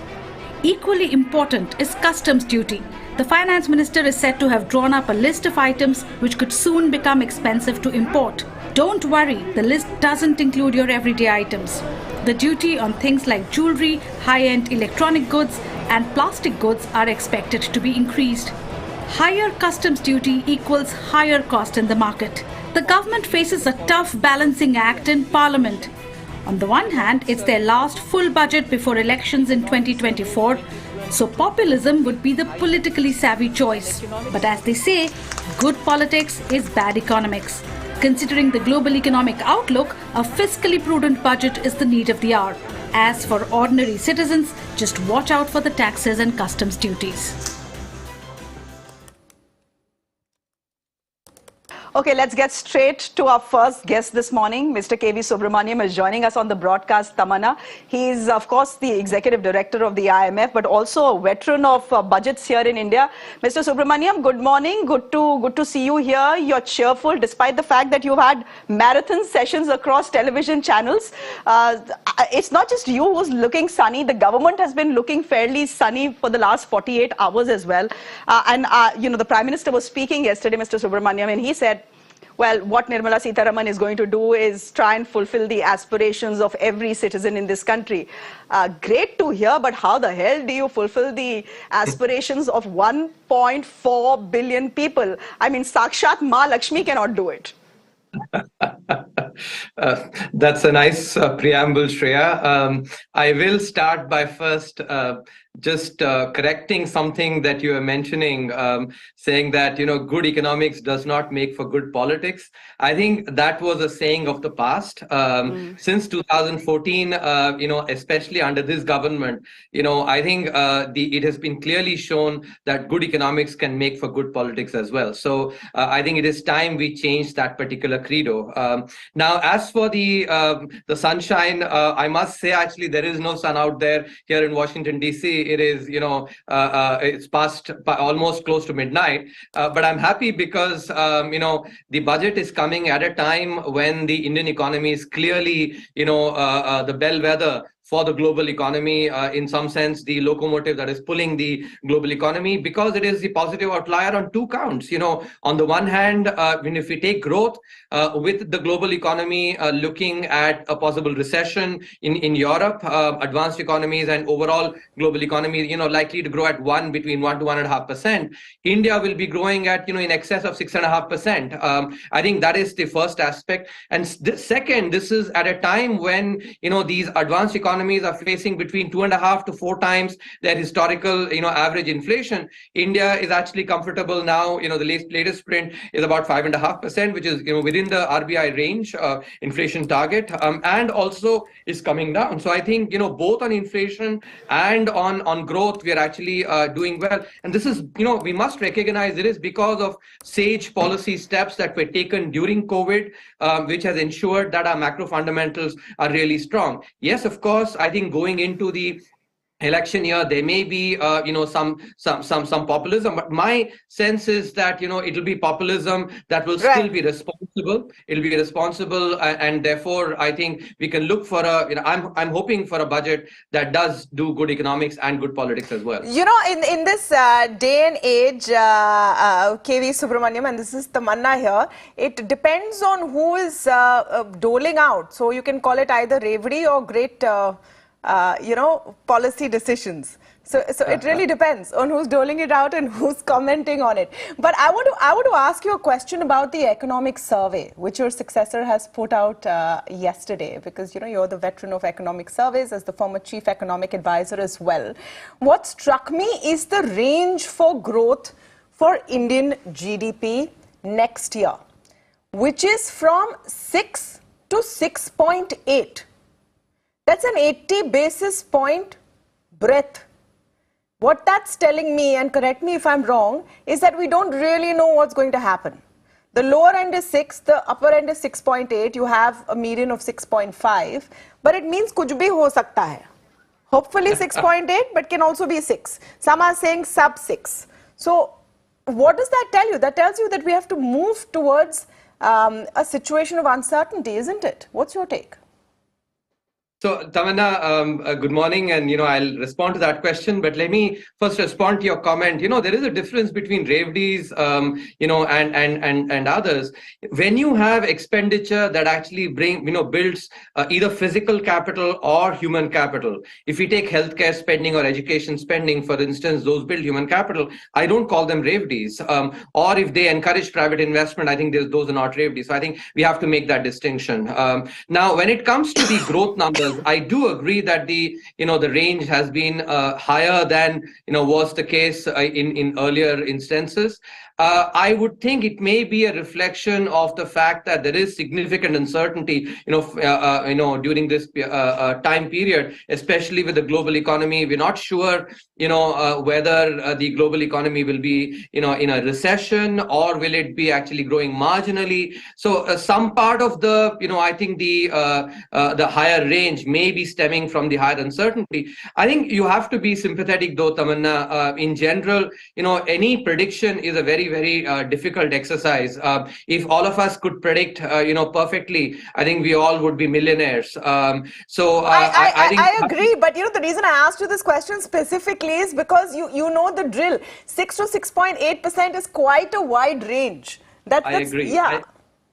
No, I think you're right. The range is higher. I would have, during earlier years, our practice was to actually, give a much smaller range. But I think, as I said, it may be the reflection of higher uncertainty. But let me, comment on what is the growth that I expect. I think 6.5% is my median expectation for growth, this year for the Indian economy. If we look at, some of the encouraging indicators, I think, and this is the impact of policy measures that have been taken in earlier years.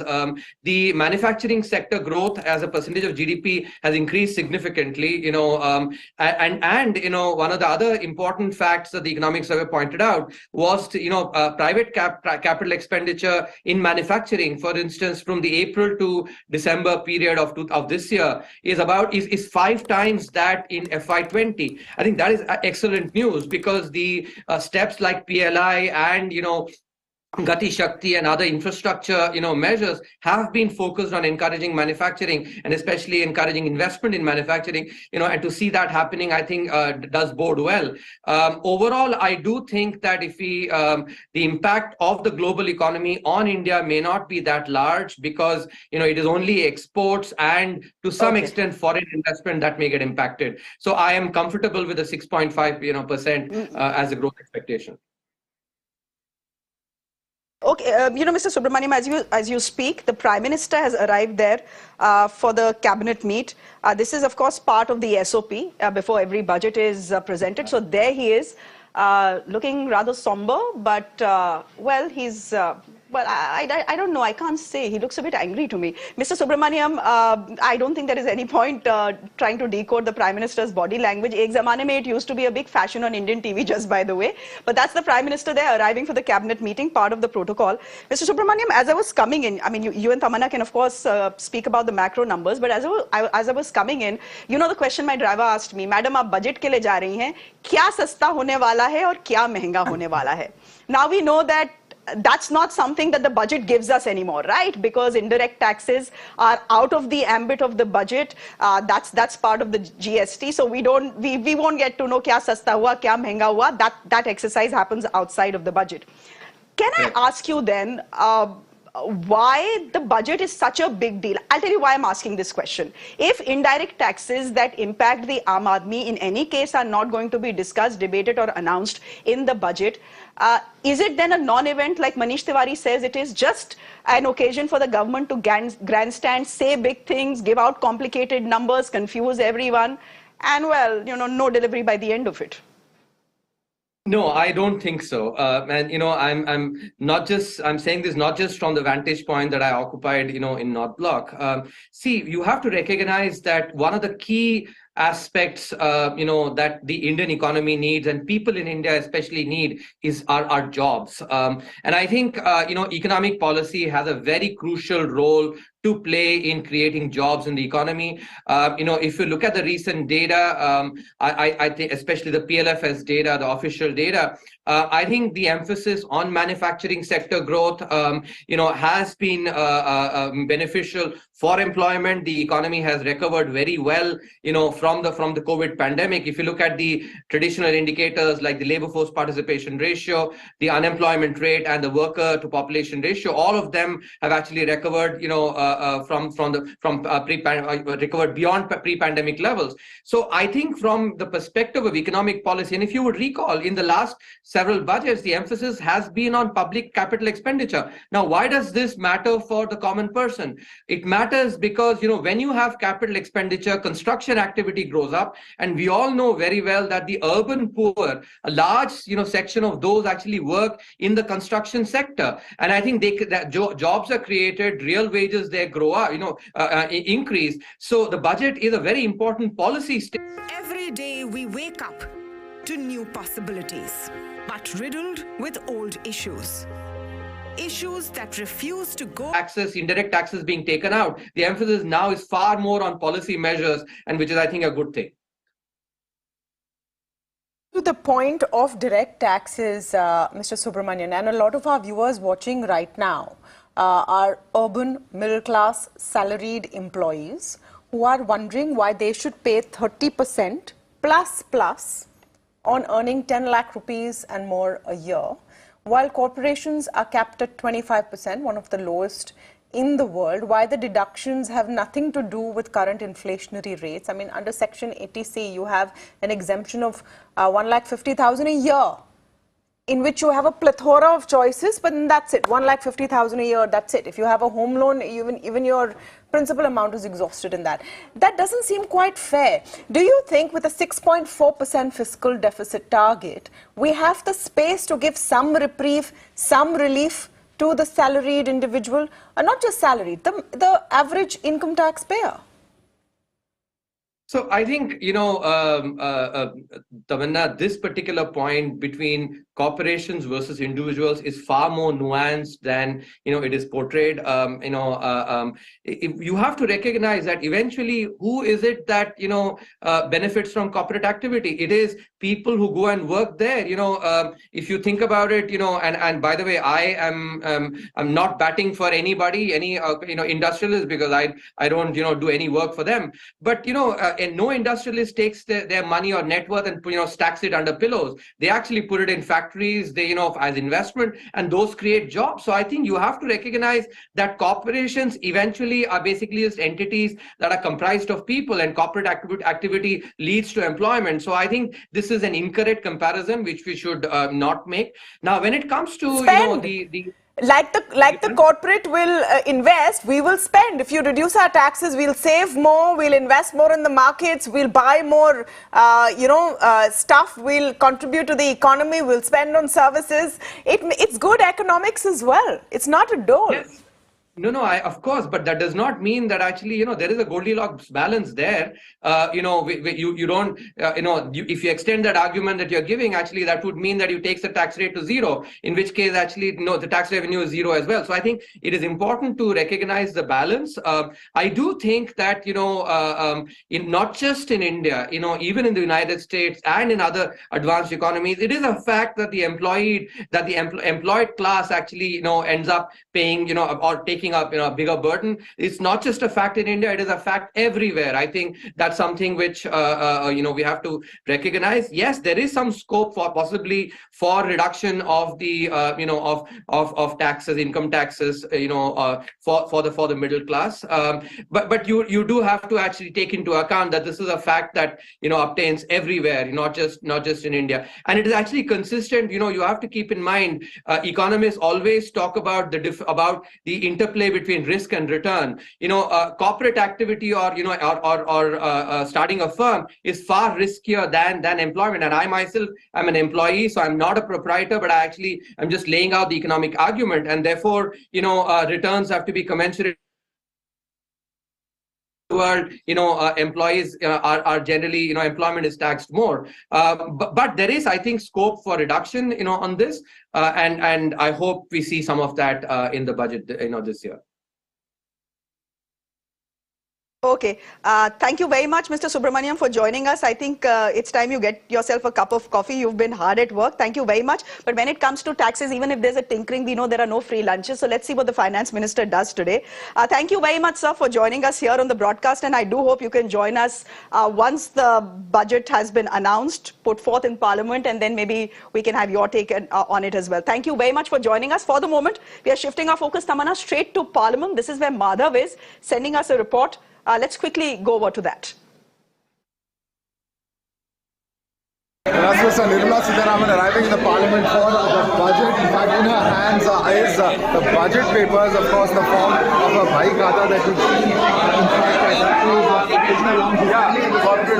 to display the budget folder that she has. In the past, it's been a bhai khata, but more like a folder at this point of time that she is holding up for the press to look at the effect of and in fact has briefed with other finance ministry officials. And now, of course, what we're looking at is her arriving in the Parliament with those papers, and she's of course going to be later meeting with her cabinet colleagues, where in fact that particular budget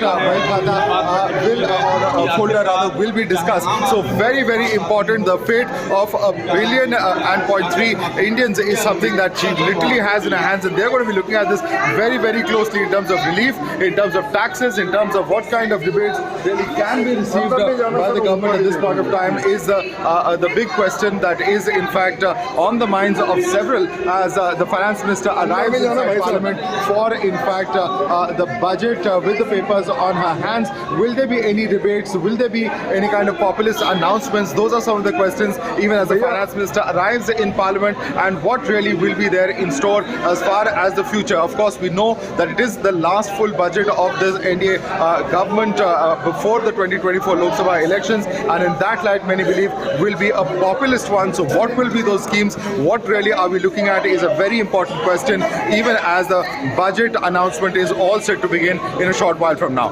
Das Gopalakrishnan reporting in Parliament for Times Now.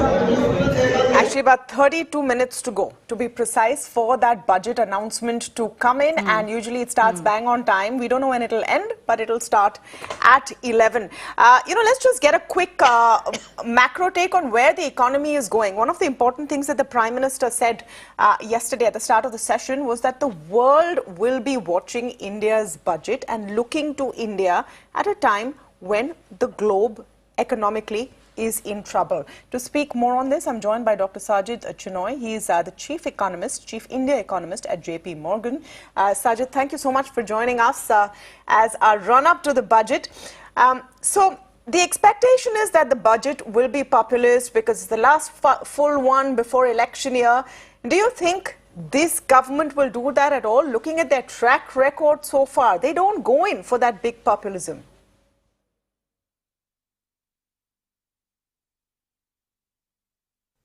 No, so it's not likely at all, I think, for two reasons. One is, as you pointed out, if you look at the track record of this government, the focus has very much been in the last few years in particular, actually on boosting investment and public investment and on infrastructure spending, which I think is exactly the right way to go. I think what we need coming out of the pandemic when it comes to blue-collar workers is job creation. And I think the best way to achieve that is for the public sector to invest in infrastructure, health, education, and hopefully crowd in the private sector over time. Also, I think one has to appreciate the fiscal constraints here. The deficit is still quite elevated as it is in parts of the world.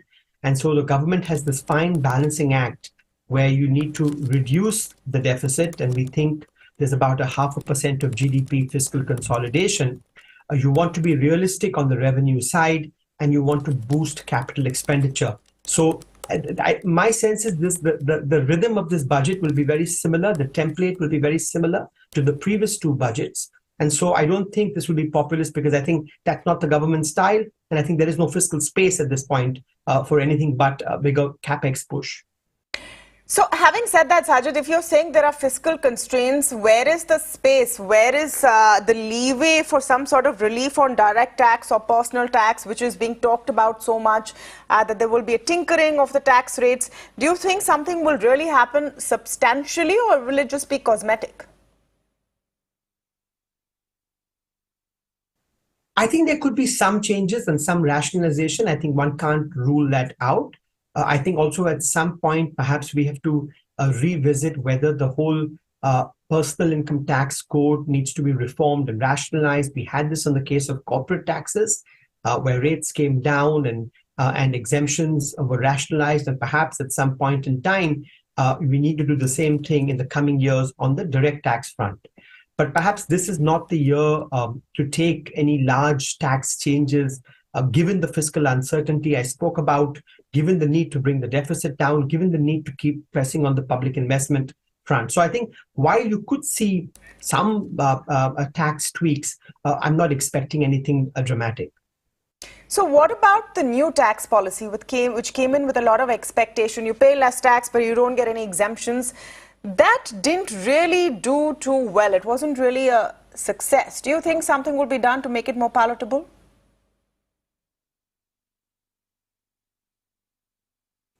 So it's possible that you may get some changes over there, as I was saying. But I think the larger thrust in the coming years will have to be, we want to go into a situation where you want to broaden the tax base in the country, and you want more people to pay tax. And one way to achieve that is to reduce tax rates in general, but then also take away those exemptions. This makes the tax code simpler.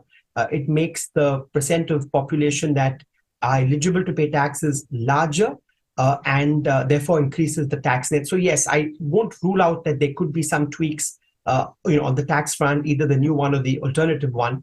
But I think at some point we need a more holistic re-examination of the personal income tax side, like we have on the corporate tax side. All right, you talked about blue-collar jobs, Sajid, in your initial comments. How can this budget do something to increase the scope of not just blue-collar jobs, but quality jobs? We are at a time where just in January, thousands have been let go in startups. That was the bright light. What can the budget do to address this? Some sort of income security?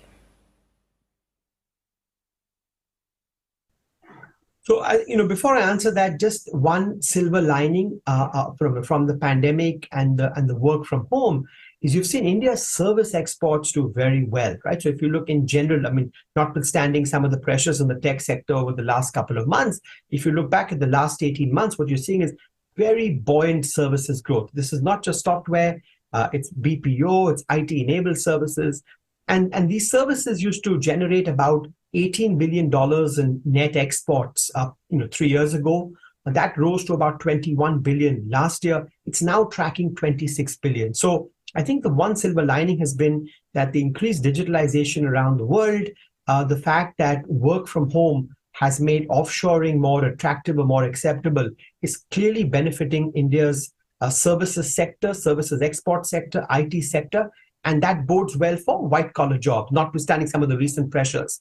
I think the focus will need to be also on blue-collar jobs, manufacturing, lower-end services. So what can the budget do? I think the two things. One is, as I mentioned, a sustained focus on infrastructure, not just physical infrastructure, but health and education, to enable job creation at the bottom of the pyramid, construction jobs in particular. And I think the center will need to take the states and the PSUs along, because we've seen in recent years that central capex has picked up very smartly, but states and PSUs have lagged. So we want all guns firing when it comes to physical infrastructure, health, education, and public investment. And the second thing I think is just to create a stable macro environment, which is why the focus on macroeconomic stability, bringing the deficit down, ensuring there is no crowding out, ensuring inflation continues to soften, that the external sector is sustainable. All of that, I think, fosters a macro environment in which you can expect to see some pickup in private investment. Ultimately, it's investment that creates jobs. So the center can do it directly through higher public investment, and indirectly by crowding in private investment. Now, the good news on the private investment side is that balance sheets are much cleaner now than they've been in a decade, both corporate balance sheets and bank balance sheets, right?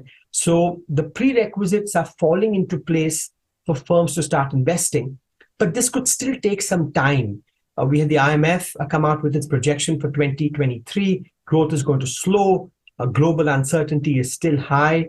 So entrepreneurs may still take some time to invest, especially because utilization rates are still in the mid-70s. Absolutely. So, a lot of expectations, not all of them have to be fulfilled in the budget. Let's be clear. But, you're seeing live visuals. What's in those big green sacks is literally the budget document being carried into Parliament. These will be put on the floor of the House. It will be given to the members of Parliament.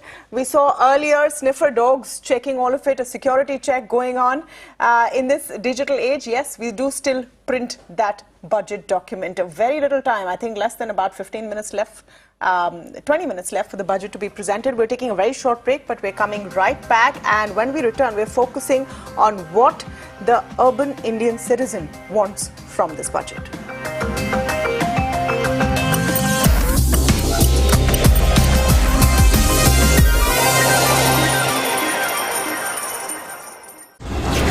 In association with Panasonic. Every day we wake up to new possibilities, but riddled with old issues. Issues that refuse to go away from our city. Simply because we never say it loud enough for the authorities to pay heed. Come, fight it out. Say it loud to reclaim your urban life. We are with you. Mirror now. You first. Your issues are my stories, and that is news to me. Resident doctors out on the street. We expose the lies, uncover the truth, and demand accountability, all for a better tomorrow. With a transformer blast, no arrests have been made. On Mirror Now, we take the road less traveled, fight all odds, risk everything, only to highlight your plight. I am Neha Hebale, reporting for Mirror Now. You first.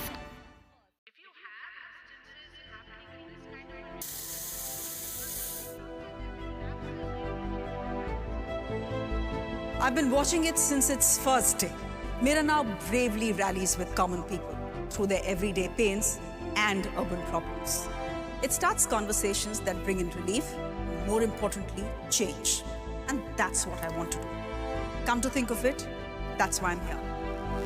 The country's change headquarters, Mirror Now. Big fan.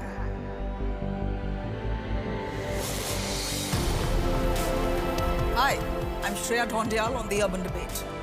Let's demand some answers, shall we?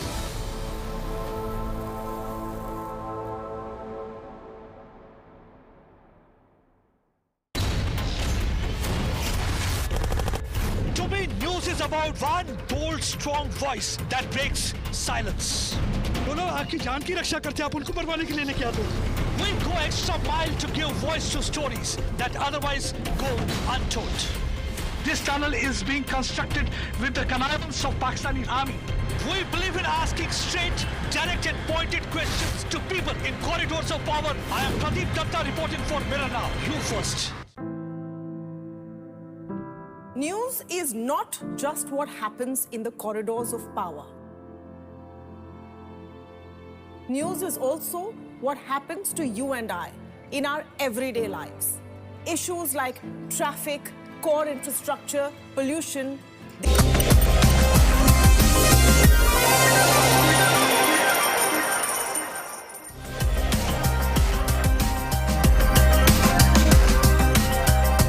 Everyone, welcome back. You're watching our budget special here, counting down to Nirmala Sitharaman's budget speech. Should be beginning in the next 20 minutes or so. Tamanna continues to be with us. Tamanna, we'll start on time as you said, but we don't know when it'll finish. Could be 2 hours, could be 1.5 hours, so we'll wait and watch. For the moment, I do think we can go across to Dalal Street. This is where our colleague Shweta is joining us from, and she has some people with her. Dalal Street seems to be fairly happy, Shweta. Happy and optimistic. Oh, well, absolutely. In fact, this is the barometer of the market where we are present. A quick view to the iconic spot, and this is the BSC where the volatile market, in fact, shows up high sometimes, and especially when it comes to the big budget day. And with this, we are also joined by a few people, in fact, investors here. Remember, this particular lane, everybody has very meticulous plannings about their budget, about their investments. So yes, a quick talk to them.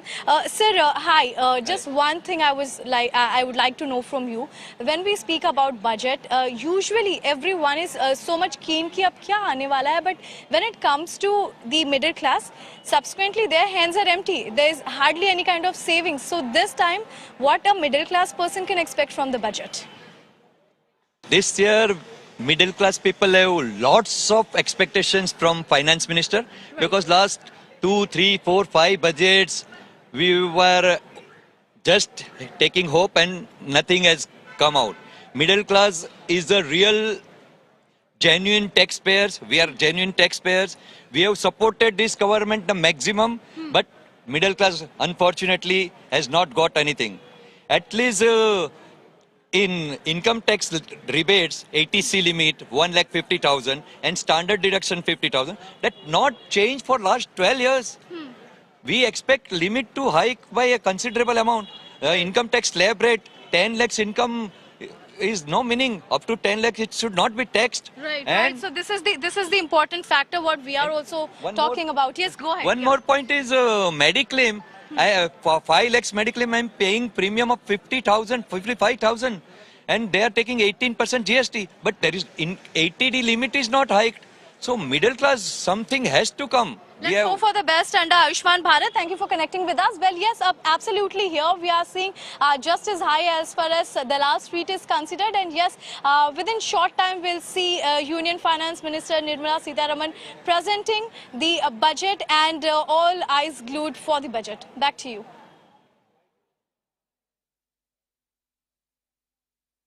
I find it very interesting that even on Dalal Street, they're talking about putting more money in the hands of average savers, because the last few years, especially after the pandemic, is when the average middle class Indian has embraced the market in a very big way.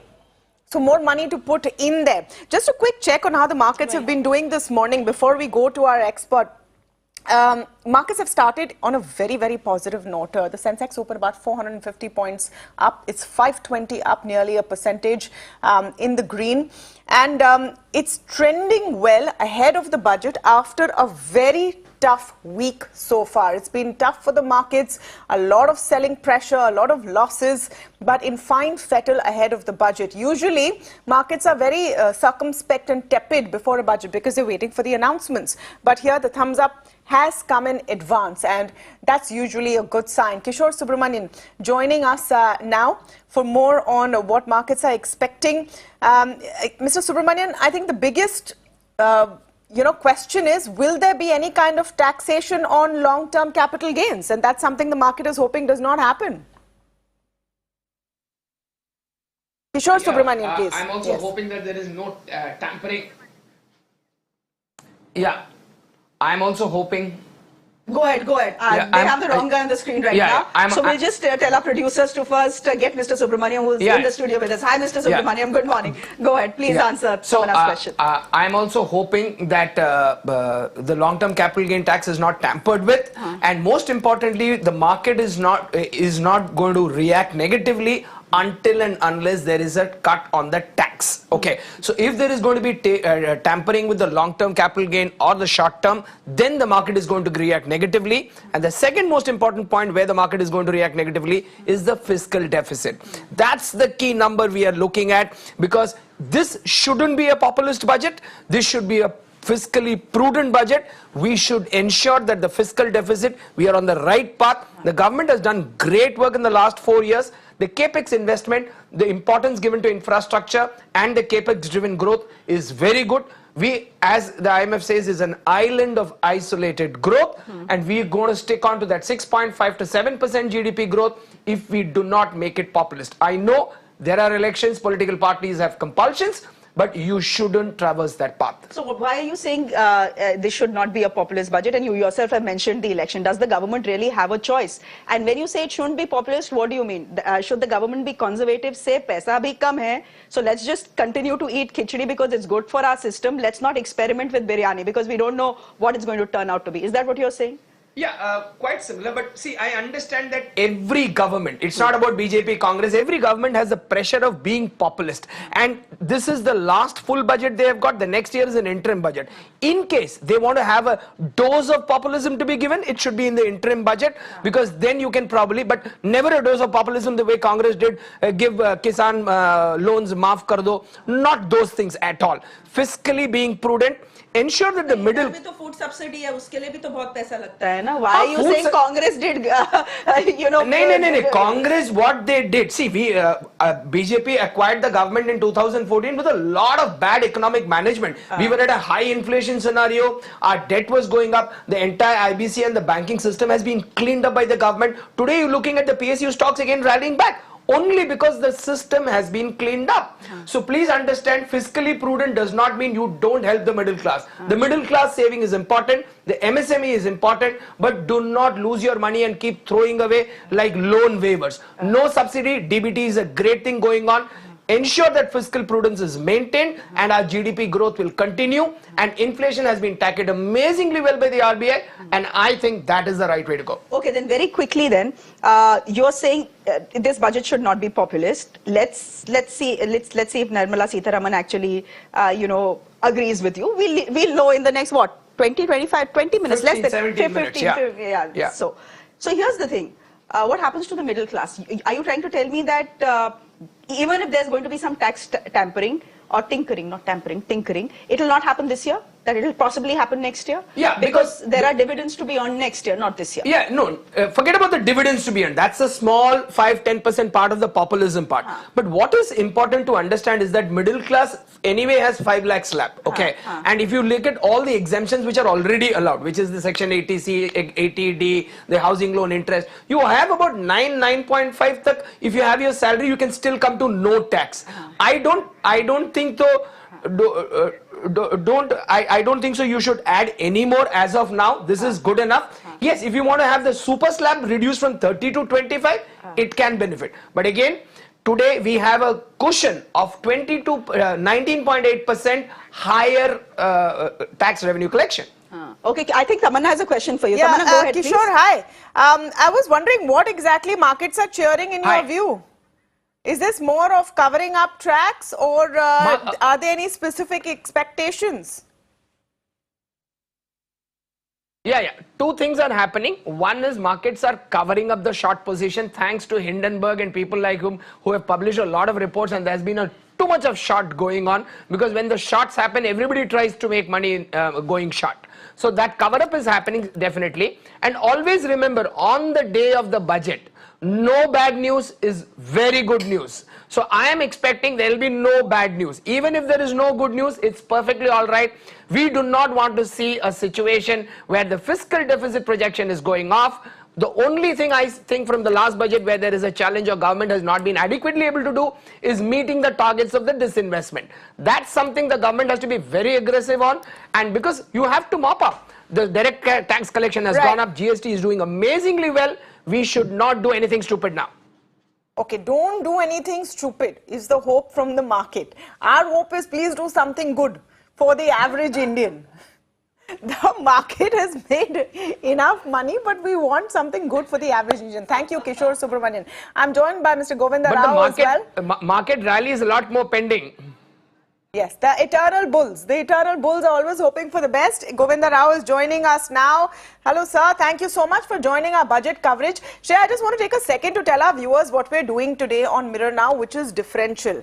They're probably flipping through channels right now and will be seeing 8, 10, 12 windows. Lots of people, giving very short views. We are taking only one view at a time. We're giving adequate input and incisive coverage on what is happening, and we want to give breathing space because we actually want to give some value to our viewers on budget day. So I just wanted to take a second to mention that. Mr. Rao, thank you so much for joining us on Mirror Now's budget coverage, where the focus is on the average citizen. Do you think that's where the focus really needs to be? Because the rest of the policy decisions are rolling out 365 days a year. I agree. There has been some good stories so far in the last 3-4 budgets. One is, the budget has become much more transparent. There is no off-budget borrowing and things like that. Second thing is that, the projections have been realistic. And since the projections have been realistic, there are not serious surprises with the progress of the budget.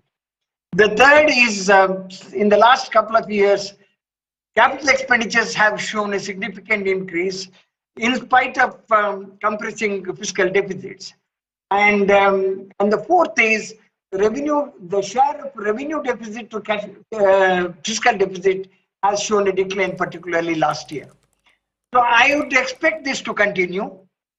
The tax revenues have been buoyant, partly because of the buoyancy in the nominal GDP, but much more it is also because of better tax administration, particularly in GST, and the matching of the returns of the GST returns with the income tax returns, and therefore that buoyancy in the tax, if it continues.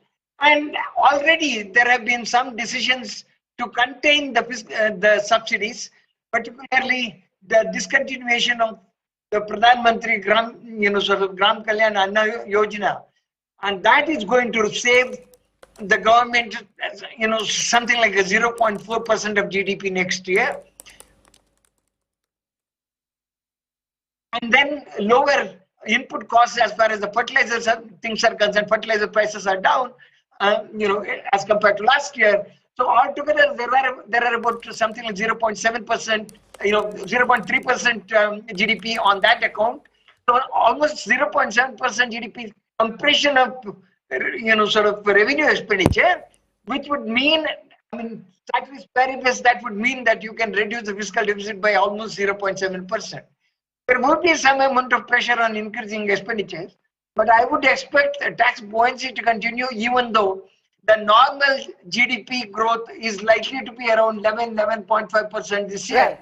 In the next year, the tax buoyancy would be, in fact, it was 1.2 last year. It would continue to be so, and in that particular situation, the focus will be on reducing the fiscal deficit, because Nirmala Sitharaman has said that by 2025-26, fiscal deficit will be compressed at the center, will be compressed to 4.5% of GDP, which basically means almost 2 percentage point reduction from now on. I would expect that this year there will be somewhere about 0.7, 0.8%, because next year is going to be an election year. It will be an interim budget possibly, and then obviously there may not be much scope for compression of deficit. But this year there is a scope, and therefore I think 0.7, 0.8 percentage point reduction in the fiscal deficit is one can expect. I would also expect the capital expenditure to continue, and the hike in capital expenditures to continue, because capital expenditure has been extremely important in maintaining the growth rate. Because the manufacturing sector growth rate has been low. In fact, even if you see this year, although we are talking about 7% growth, the second half of the year, the estimate is just about 4.3%.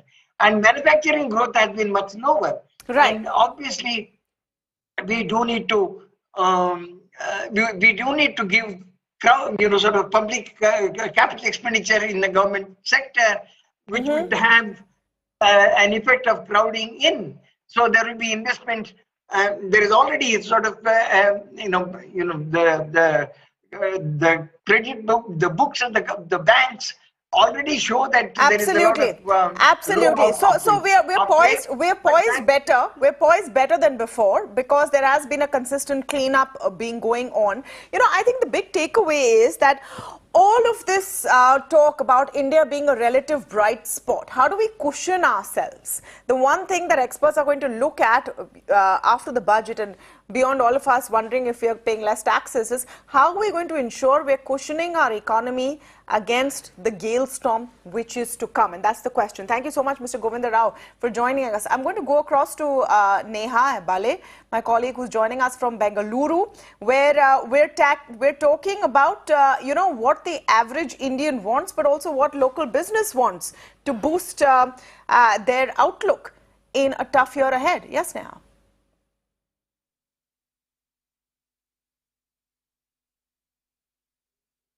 Yes, that's right. You know, in fact, of course, it is going to be, you know, quite a budget over here this year, considering that we are so close to the elections also. In fact, you know, I'm going to take this question now straight to, you know, Mr. Vineet, who's joining us from the Brigade Hospitality Group. So I'd like to ask you, you know, there's a lot of expectations coming in from this budget. Yes.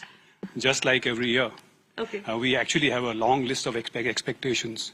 But having said that, I think this year budget, the expectations are very high because of the next year being elections. That's point one. Point two, I think there's a much awaited improvements that we are looking at, particularly in the hospitality and tourism sector. So as you know that we have suffered the most during the pandemic. As I keep saying that, you know, pandemic, the COVID has been the most hostile to the most hospitable sector. Right. So, and of course, now, of course, we are back to pre-COVID levels, all our hospitality, tourism. But I think there's still a lot to be done. You were talking about adding more funding to last mile connectivity, infrastructure improvement. I think the GST rates need to be rationalized further, particularly in the hotels. We are looking at something like at least for the next few years, rationalize the GST rates. Let the hospitality come up. Other big thing is, you know, the Atithi Devo Bhava, the spirit of Atithi Devo Bhava in India. We need to inculcate that right down to the line staff. You know, the guides, the drivers. The first point of contact for any tourist arriving into our country are the drivers, the cabbies. I think some amount of training to them, some kind of fund allocation to those sites. I think that's very, very important. Other thing is that while a few states, including Karnataka, they have accorded industry status to the tourism and hospitality sector, but unfortunately is yet to be rolled out. So what we expect is at least let them consider giving it a national infrastructure status, industry status. I think that's going to be a great benefit for us. Okay.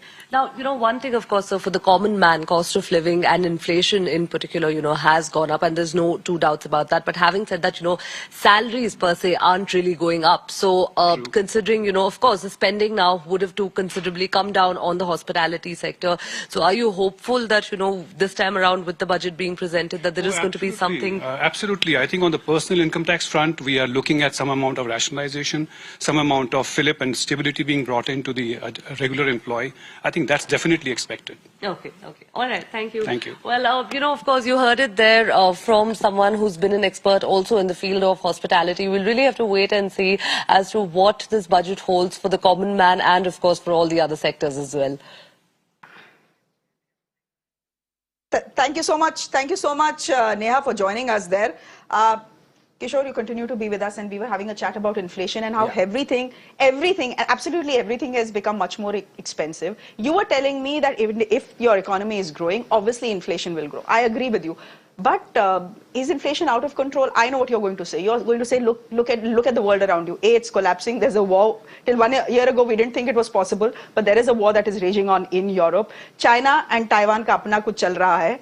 In a scenario like this, you're telling me we are doing well. Are we doing well? Everything is so much more expensive. I mean, they say inflation is 6-7%. It feels like some 20-25%.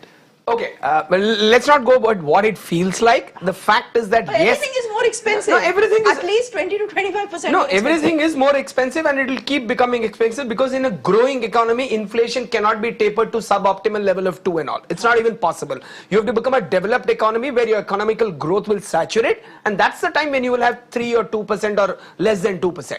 Today, for India, anything between 4 and 5% is a great number. But let's understand a few points clearly why inflation is up. We are a globally linked economy. We can't be isolated.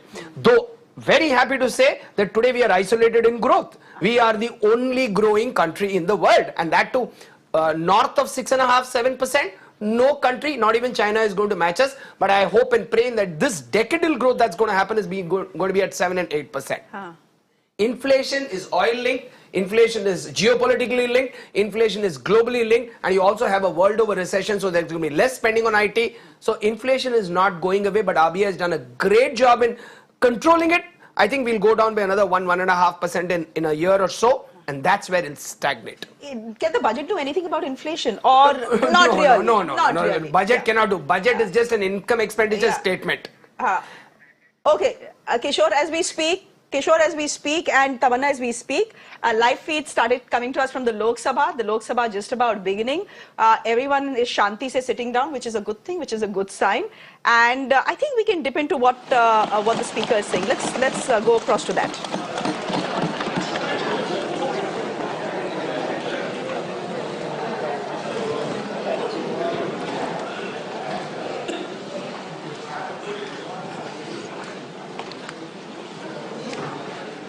Honourable Speaker, I present the budget for 2023-2024.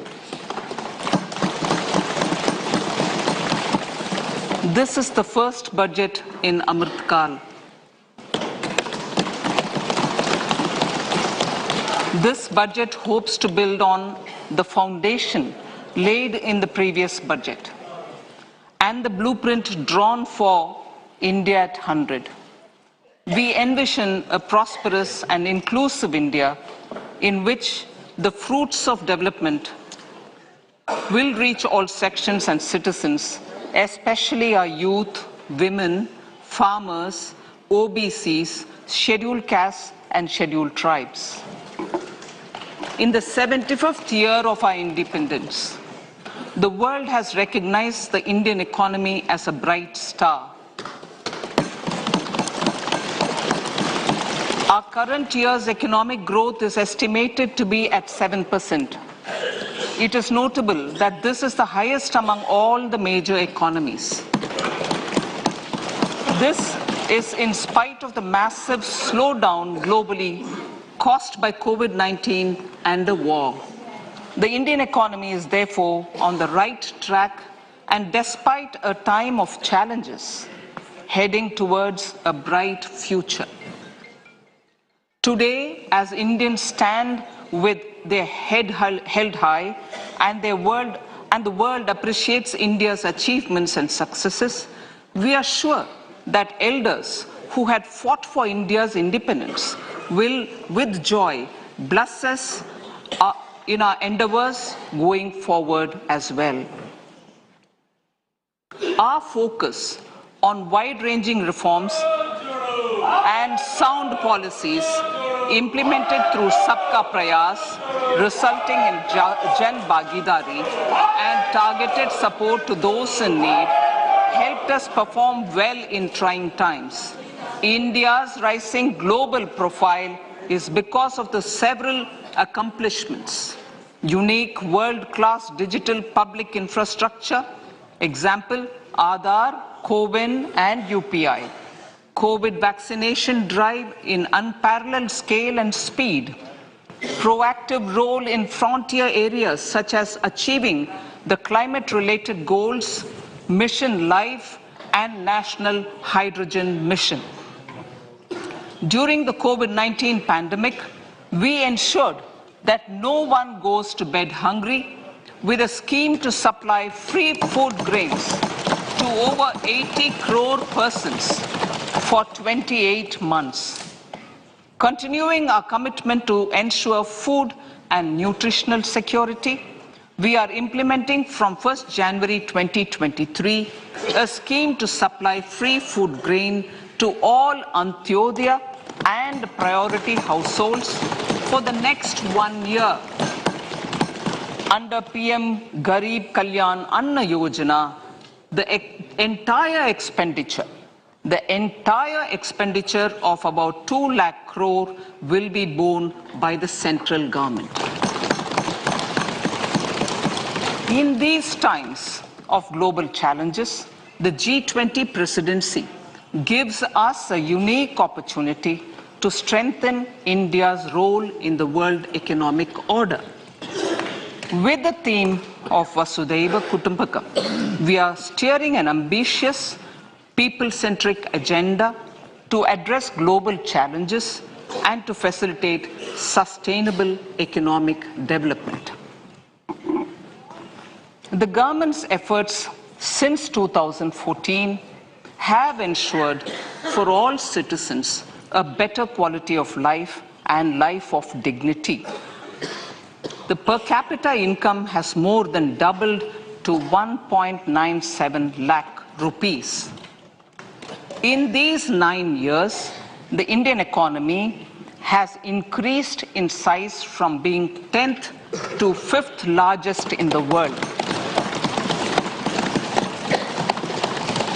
We have significantly improved our position as well as a well-governed and innovative country with a conducive environment for business as reflected in several global indices. We have made a significant progress in many sustainable development goals. The economy has become a lot more formalized as reflected in the EPFO membership, more than doubling to 27 crore and rupees 7,400 crore digital payments of 126 lakh crore rupees through UPI in 2022. The efficient implementation of many schemes with universalization of targeted benefits has resulted in inclusive development. Some of the schemes are 11.7 crore household toilets under Swachh Bharat mission, which is achieved, 9.6 crore LPG connections under Ujjwala, 220 crore COVID vaccination of 102 crore persons, 47.8 crore PM Jan Dhan bank accounts, insurance cover for 44.6 crore persons under PM Suraksha Bima and PM Jeevan Jyoti Yojana, and cash transfer of 2.2 lakh crores of rupees to 11.4 crore to over 11.4 crore farmers under PM Kisan Samman Nidhi. Our vision for the Amritkal includes technology-driven and knowledge-based economy with strong public finances and a robust financial sector. To achieve this, Jan Bhagidari through Sabka Saath Sabka Prayas is essential. The economic agenda for achieving this vision focuses on three things. First, facilitating ample opportunities for citizens, especially the youth, to fulfill their aspirations.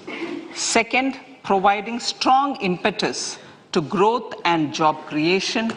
And third, strengthening macroeconomic stability. To service these focus areas in our journey to India at 100, we believe that the following 4 opportunities can be transformative during Amritkal. Economic empowerment of women. Deen Dayal Antyodaya Yojana National Rural Livelihood Mission has achieved remarkable success by mobilizing rural women into 81 lakh self-help groups. We will enable these groups to reach the next stage of economic empowerment through formation of large producer enterprises or collectives, with each having several thousand members and managed professionally. They will be helped with raw materials supply and for better design, quality, branding and marketing of their products. Through supporting these policies, they will be enabled to scale up their operations to serve the large consumer markets, as has been the case with the several startups growing into unicorns.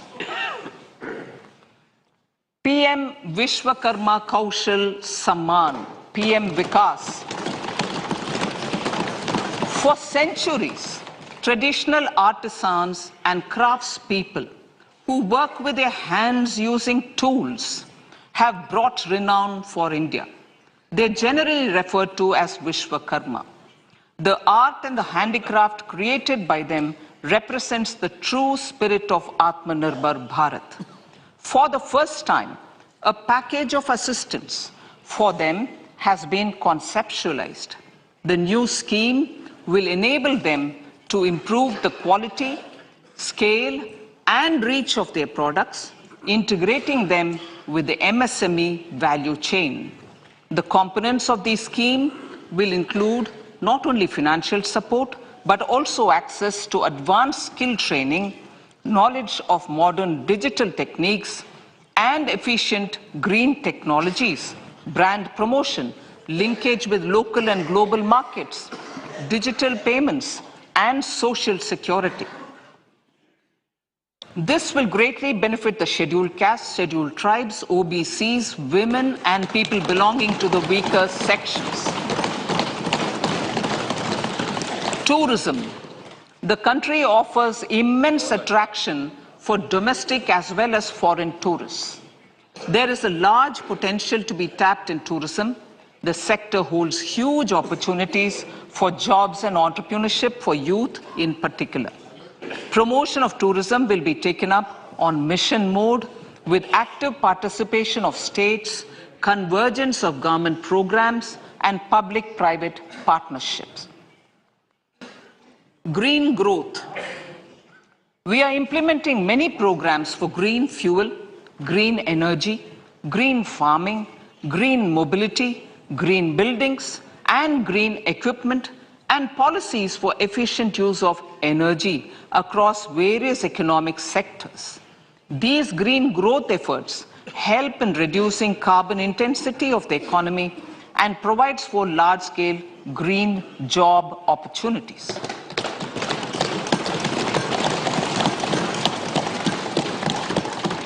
Priorities of this budget. The budget adopts the following 7 priorities. They complement each other and act as the Saptarishi guiding us through the Amritkal. Inclusive development, reaching the last mile, infrastructure and investment, unleashing the potential, green growth, youth power, and financial sector. I now speak on the priority number 1, inclusive development. The government's philosophy of Sabka Saath, Sabka Vikas has facilitated inclusive development covering in specific farmers, women, youth, OBCs, scheduled castes, scheduled tribes, Divyangjan, and economically weaker sections, and overall priority for the underprivileged, Vanchiton ko Variyata. There has also been a sustained focus on Jammu Kashmir, Ladakh, and the Northeast. This budget builds on those efforts. Digital public infrastructure for agriculture. Digital public infrastructure for agriculture will be built as an open source, open standard, and interoperable public good. This will enable inclusive farmer-centric solutions through relevant information services for crop planning and health, improved access to farm inputs, credit and insurance, help for crop estimation, market intelligence, and support for growth of agri-tech industry and startups.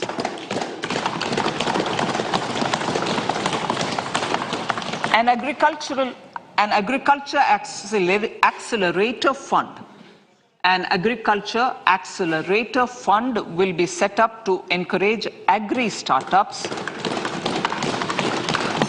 by young entrepreneurs in rural areas. The fund will aim at bringing innovative and affordable solutions for challenges faced by farmers. It will also bring in modern technologies to transform agricultural practices, increase productivity and profitability. To enhance the productivity of extra long staple cotton, we will adopt a cluster-based and value chain approach through public-private partnerships. This will mean collaboration between farmers, state and industry for input supplies, extension services and market linkages. We will launch an Atmanirbhar Clean Plant program to boost availability of disease-free, quality planting material for high-value horticultural crops at an outlay of 2,200 crores. Global hub for millets which are Sri Anna. India is the forefront. India's at the forefront of popularizing millets, whose consumption furthers nutrition, food security, and welfare of farmers, said the Honorable Prime Minister. We are the largest producer and second largest exporter of Sri Anna in the world. We grow several types of Sri Anna, such as Sri Anna Jowar, Sri Anna Ragi, Sri Anna Bajra, Sri Anna Kutu, Ramdana, Kangni, Kutni, Kutki, Kodo, China, and Sama. These have a number of health benefits and have been an integral part of our food for centuries. I acknowledge with pride the huge service done by small farmers in contributing to the health of fellow citizens by growing these Sri Anna. Now, to make India a global hub for Sri Anna, the Indian Institute of Millet Research, ideally Indian Institute of the Sri Anna Research, Hyderabad, will be supported as the center of excellence for sharing best practices, research and technologies at the international level. The agricultural credit target will be increased to 20 lakh crores with focus on animal husbandry, dairy and fisheries. We will launch a new sub-scheme of PM Matsya Sampada Yojana, which is an existing scheme, but we launch a new sub-scheme with targeted investment of 6,000 crores to further enable activities of fishermen, fish vendors, and micro and small entrepreneurs, improve value chain efficiencies, and expand the market. For farmers, especially small and marginal farmers, and other marginalized sections, the government is promoting cooperative-based economic development model. A new Ministry of Cooperation was formed with a mandate to realize the vision of Sahakar Se Samriddhi. To realize this vision, the government has already initiated computerization of 63,000 primary agricultural credit societies with an investment of 2,516 crores. In consultation with all the stakeholders and the states, model bylaws for PACS were formulated, enabling them to become multi-purpose PACS. A national cooperative database is being prepared for countrywide mapping of cooperative societies. With this backdrop, we will implement a plan to set up massive decentralized storage capacity.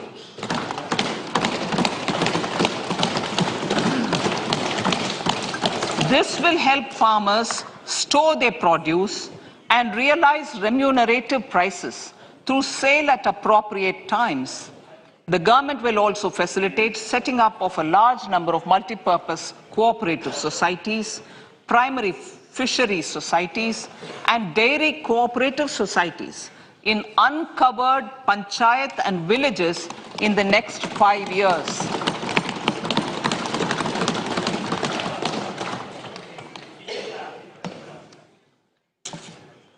Health, education and skilling. 157 new nursing colleges will be established in co-location with the existing 157 medical colleges established since 2014.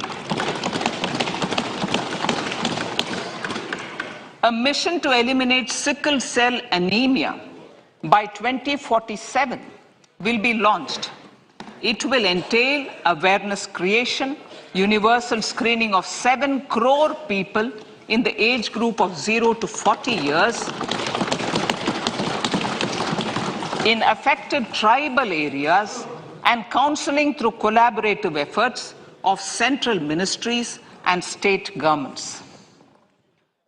Facilities in select ICMR labs, Indian Council for Medical Research Labs, will be made available for research by public and private medical college faculty and private sector R&D teams for encouraging collaborative research and innovation.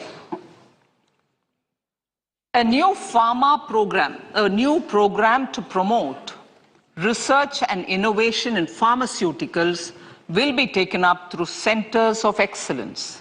We shall also encourage industry to invest in research and development in specific priority areas. Dedicated multidisciplinary courses for medical devices will be supported in existing institutions to ensure availability of skilled manpower for futuristic medical technologies, high-end manufacturing and research. Teachers' training. Teachers' training will be re-envisioned through innovative pedagogy, curriculum transaction, continuous professional development, dipstick surveys, and ICT implementation. The District Institute of Education and Training will be developed as vibrant institutes of excellence for this purpose.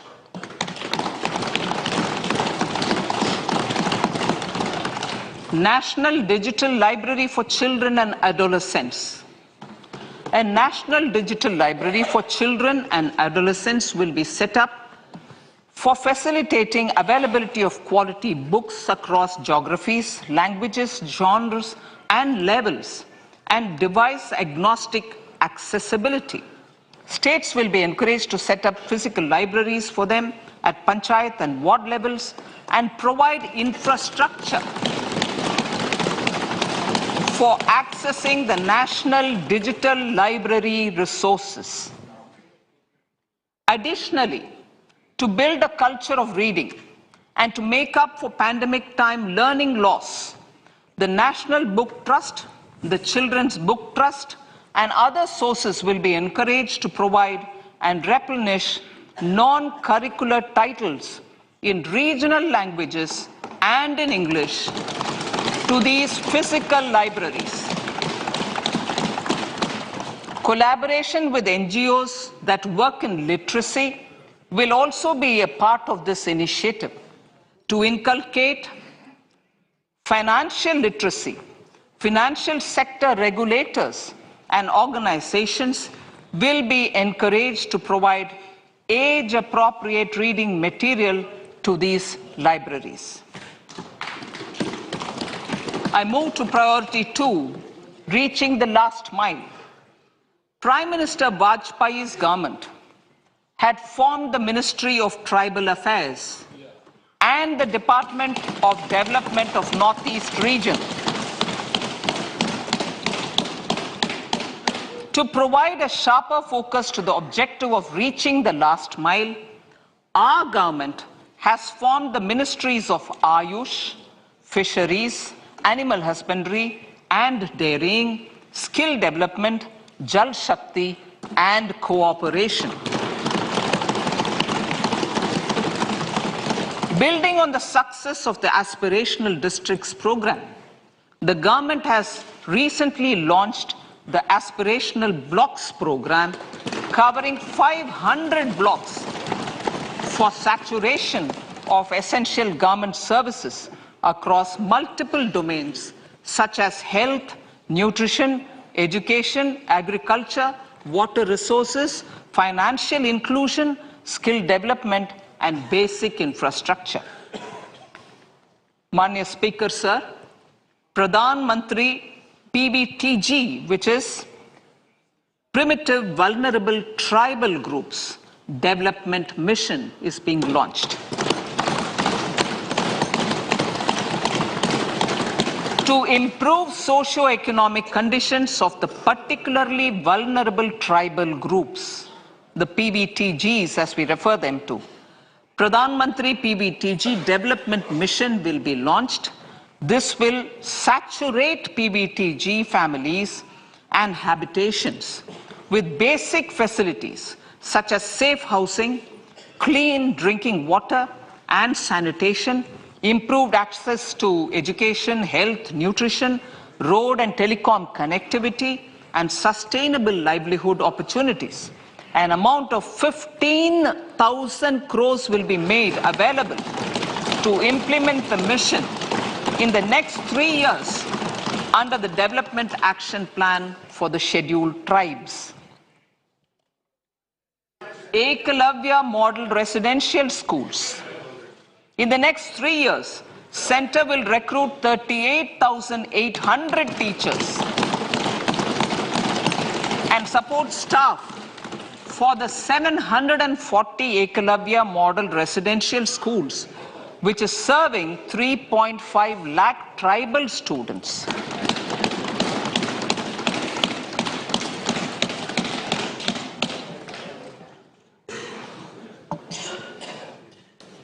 In the drought-prone central regions of Karnataka, central assistance of 5,300 crore will be given to Upper Bhadra project to provide sustainable micro-irrigation and filling up of surface tanks for drinking water. PM Awas Yojana. The outlay for PM Awas Yojana is being enhanced by 66% to over 79,000 crores.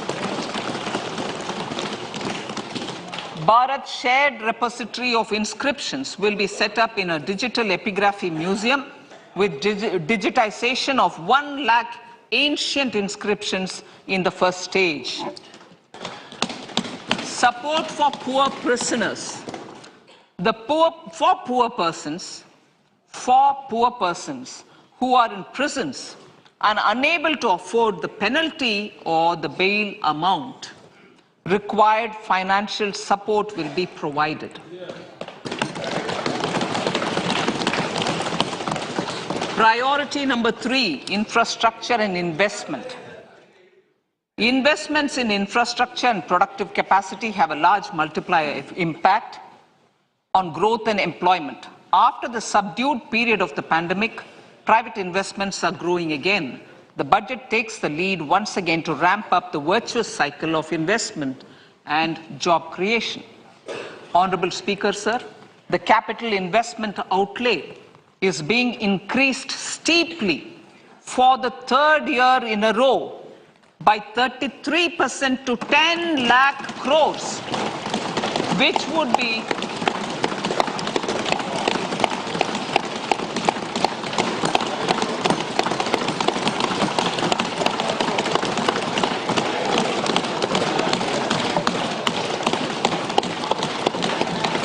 would be 3.3% of GDP. This will almost be 3 times the outlay made in 2019-20.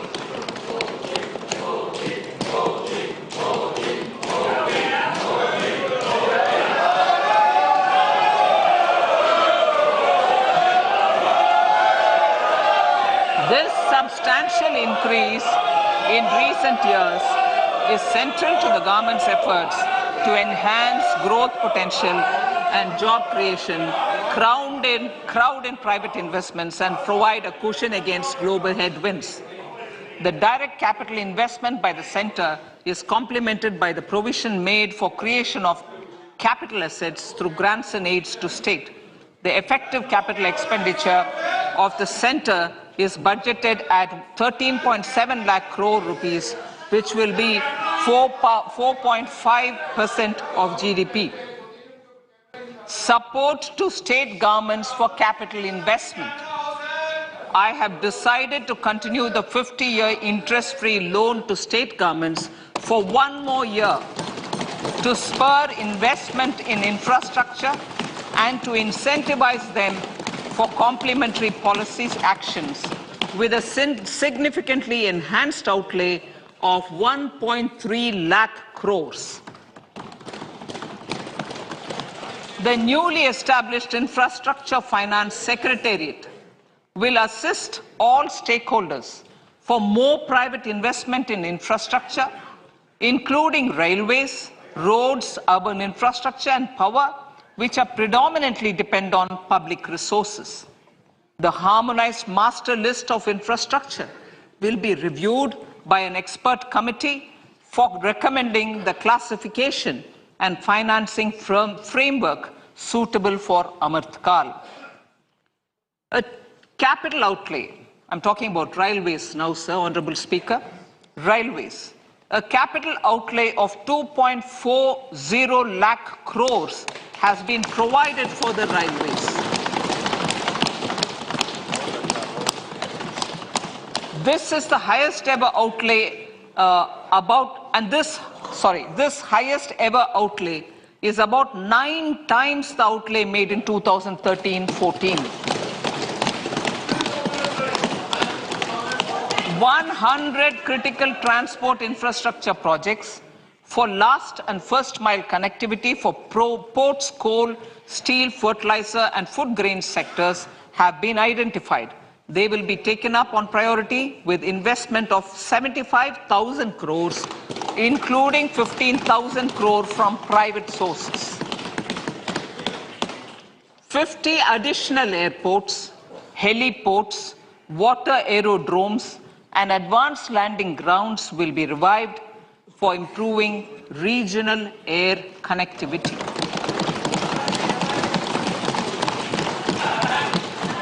Sustainable cities for tomorrow.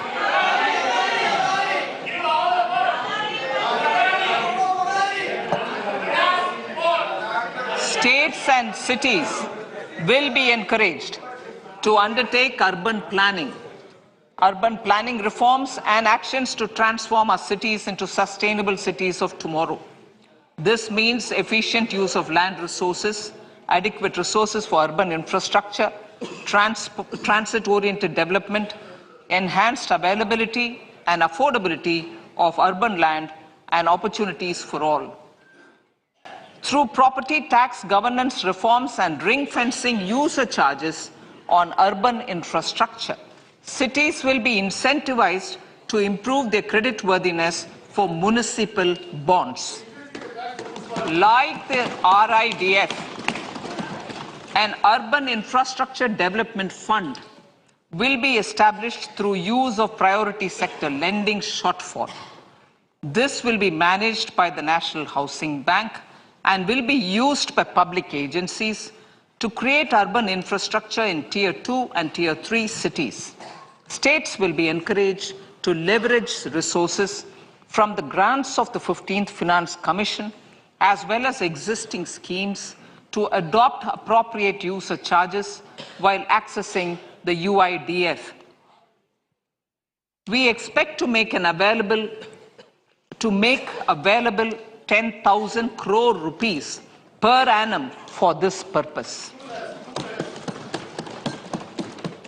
All cities and towns will be enabled for 100% mechanical desludging of septic tanks and sewers to transition from manhole to machine hole mode.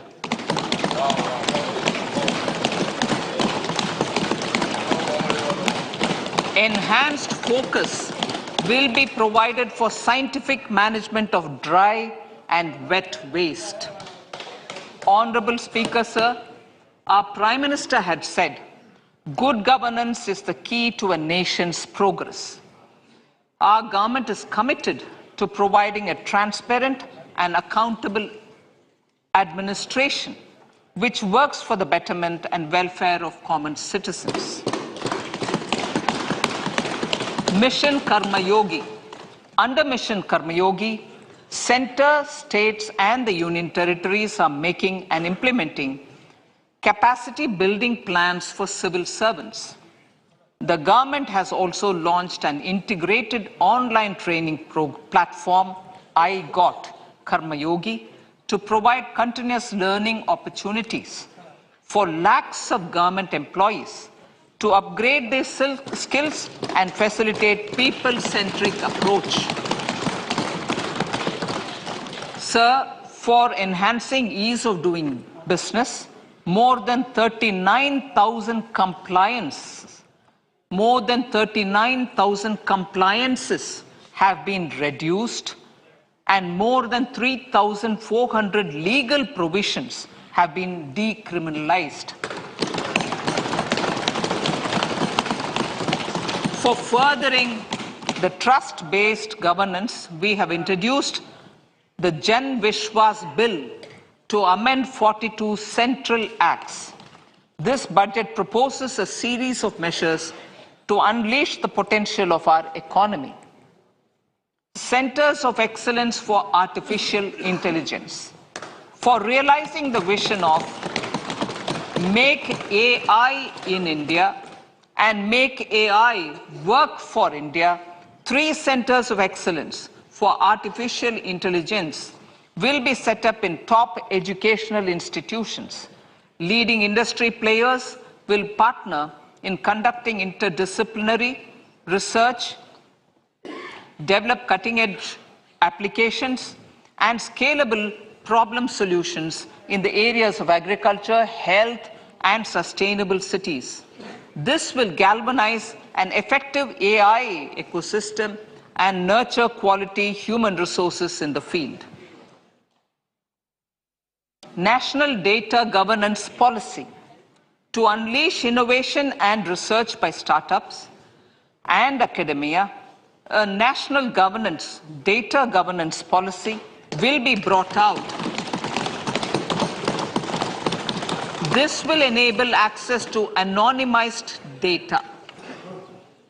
The KYC process will be simplified, adopting a risk-based instead of one-size-fits-all approach. The financial sector regulators will also be encouraged to have a KYC system fully amenable to meet the needs of digital India. One-stop solution for identity and address updating. A one-stop solution for reconciliation and updating of identity and address of individuals maintained by various government agencies, regulators, and regulated entities will be established using DigiLocker service and Aadhaar as foundational identity. Speaker, sir, common business identifier.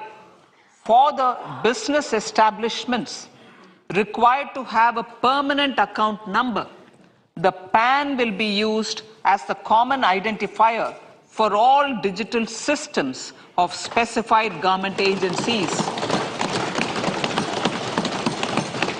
This will bring ease of doing business, and it will be facilitated through a legal mandate. For obviating the need for separate submission of same information to different government agencies, a system of unified filing process will be set up. Such filing of information or return in simplified forms on a common portal will be shared with other agencies as per the filer's choice. Vivad Se Vishwas 1. Relief for MSMEs. In cases of failure by MSMEs to execute contracts During the COVID period, 95% of the forfeited amount relating to the bid or performance security will be returned to them by government and government undertakings. This will provide relief to the MSMEs. Vivad Se Vishwas 2, settling contractual disputes. To settle contractual disputes of government and government undertakings, wherein arbitral award is under challenge in a court, a voluntary settlement scheme with standardized terms will be introduced. This will be done by offering graded settlement terms depending on pendency level of the dispute. The state support mission of Niti Aayog will be continued for 3 years for our collective efforts towards national priorities. Result-based financing. To better allocate scarce resources for competing development needs, the financing of select schemes will be changed on a pilot basis from input-based to result-based. E-courts. For efficient administration of justice, Phase 3 of e-courts project will be launched with an outlay of 7,000 crores. Fintech services in India have been facilitated by our digital public infrastructure, including Aadhaar, PM Jan Dhan Yojana, Video, KYC, India Stack, and UPI. To enable more fintech innovative services, the scope of documents available in DigiLocker for individuals will be expanded. An entity, DigiLocker, will be set up for the use by MSMEs, large businesses, and also charitable trusts. This will be towards storing and sharing documents online securely whenever needed with various authorities, regulators, banks, and other business entities. 5G services. 100 labs for developing applications using 5G services will be set up in engineering institutions.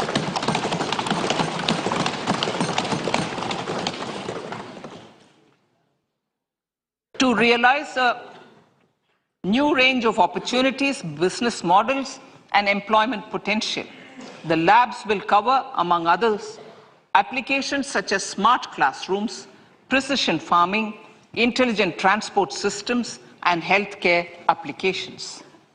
Lab-grown diamonds. Lab-grown diamonds is a technology and innovation-driven emerging sector with high employment potential.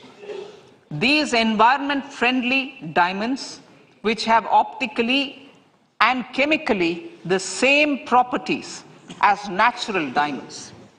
To encourage indigenous production of LGD, lab-grown diamond seeds and machines, and to reduce import dependency, a research and development grant will be provided to one of the IITs for 5 years. To reduce the cost of production, a proposal to review the custom duty on LGD seeds will be indicated in Part B of the speech. I come to the fifth priority, Honorable Speaker, sir, green growth. Honorable Prime Minister has given a vision for life or lifestyle for environment to spur a movement of environmentally conscious lifestyle.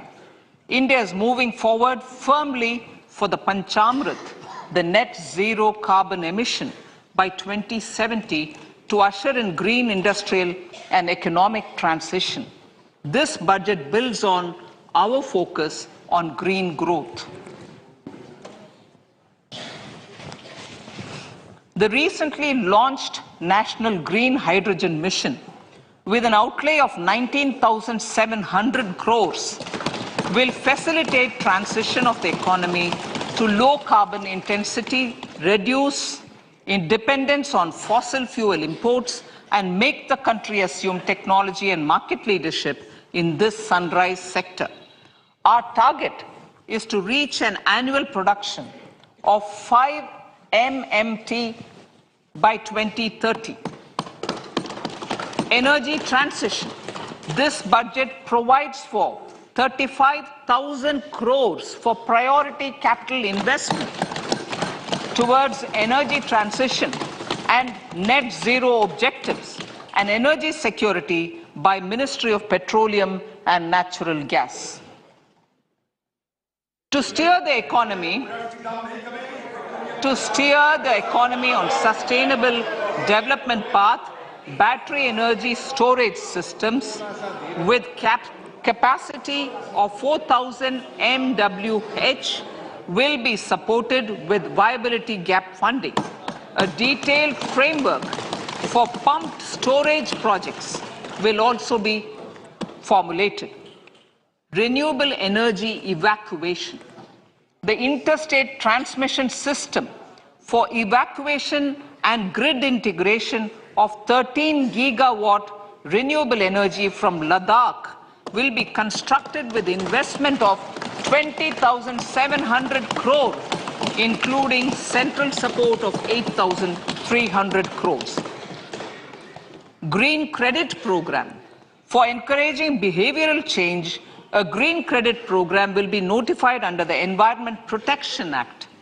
This will incentivize environmentally sustainable and responsive actions by companies, individuals, and local bodies, and help mobilize additional resources for such activities.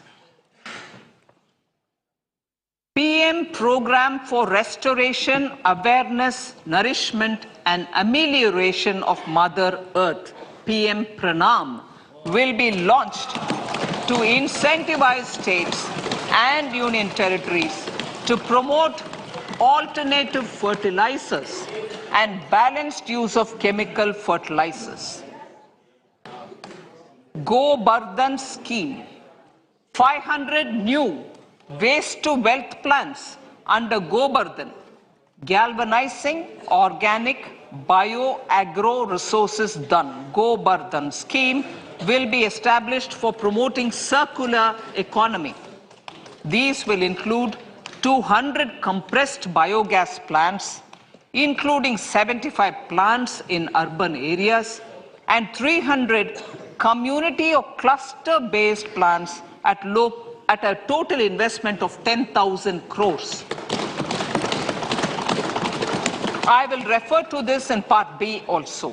In due course, a 5% CBG mandate will be introduced for all organizations marketing natural and biogas. For collection of biomass and distribution of biomanure, appropriate fiscal support will also be provided. Bharatiya Prakritik Kheti Bio Input Resource Centers. Over the next 3 years, we will facilitate 1 crore farmers to adopt natural farming. For this, Honorable Speaker, 10,000 bio input resource centers will be set up, creating a national level distributed micro fertilizer and pesticide manufacturing network. Mishti.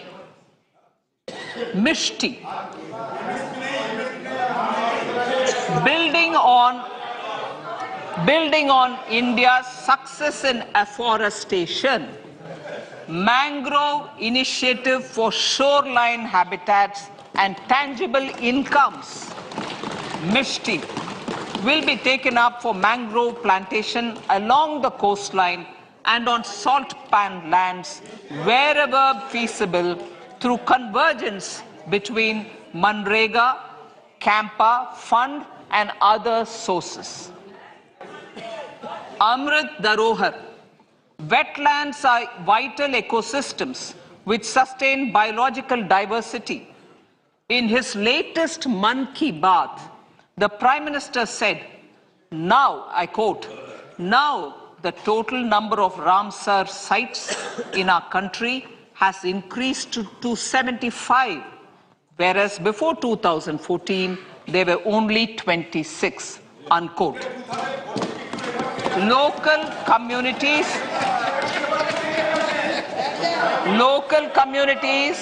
have always been at the forefront of conservation efforts. The government will promote their unique conservation values through Amrit Dharohar, a scheme that will be implemented over the next 3 years to encourage optimal use of wetlands and enhance biodiversity, carbon stock, ecotourism opportunities, and income generation for local communities. Coastal shipping. Coastal shipping will be promoted as the energy efficient and lower cost mode of transport, both for passengers and freight, through PPP mode with viability gap funding. Vehicle replacement.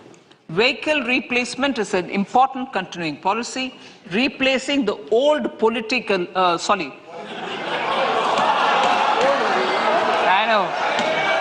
replacing, absolutely, thank you. Replacing old polluting vehicles. Maybe applicable, right? Replacing old polluting vehicles is an important part of greening our economy. In furtherance of the vehicle scrapping policy mentioned in Budget 21-22, I have allocated adequate funds to scrap old vehicles of the central government. States will also be supported in replacing old vehicles and old state ambulances. Honorable Speaker, sir, I move to priority 6, youth power. To empower our youth and help the Amrit PD realize their dreams, we have formulated the National Education Policy, which is very wide in its scope, but one of the things is also to focus on skilling, adopted economic policies that facilitate job creation at scale and have supported business opportunities. Pradhan Mantri Kaushal Vikas Yojana. Pradhan Mantri Kaushal Vikas Yojana 4.0 will be launched to skill lakhs of youth within the next 3 years. On-job training, industry partnership, and alignment of courses with needs of industry will be emphasized. The scheme will also cover new age courses for Industry 4.0 like coding, AI, robotics, mechatronics, IoT, 3D printing, drones, and other soft skills. To skill youth for international opportunities, 30 Skill India International Centers will be set up across different states. The digital ecosystem for skilling will be further expanded with the launch of a unified Skill India digital platform for enabling demand-based formal skilling, linking with employers including MSMEs, and facilitating access to entrepreneurship schemes. To provide stipend support to 47 lakh youths in 3 years, direct benefit transfer under a pan-India national apprenticeship promotion scheme will be rolled out. Tourism. Honorable Speaker, sir, with an integrated and innovative approach, at least 50 destinations will be selected through challenge mode. In addition to aspects such as physical connectivity, virtual connectivity, tourist guides, high standards for food streets, and tourist security, all the relevant aspects would be made available on an app to enhance tourist experience. Every destination would be developed as a complete package. The focus of development of tourism would be on domestic as well as foreign tourists.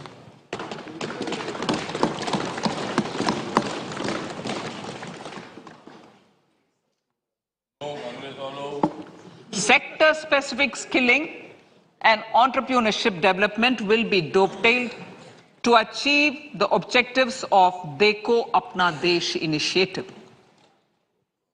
This was launched as an appeal by the Honorable Prime Minister to the middle class to prefer domestic tourism over international tourism.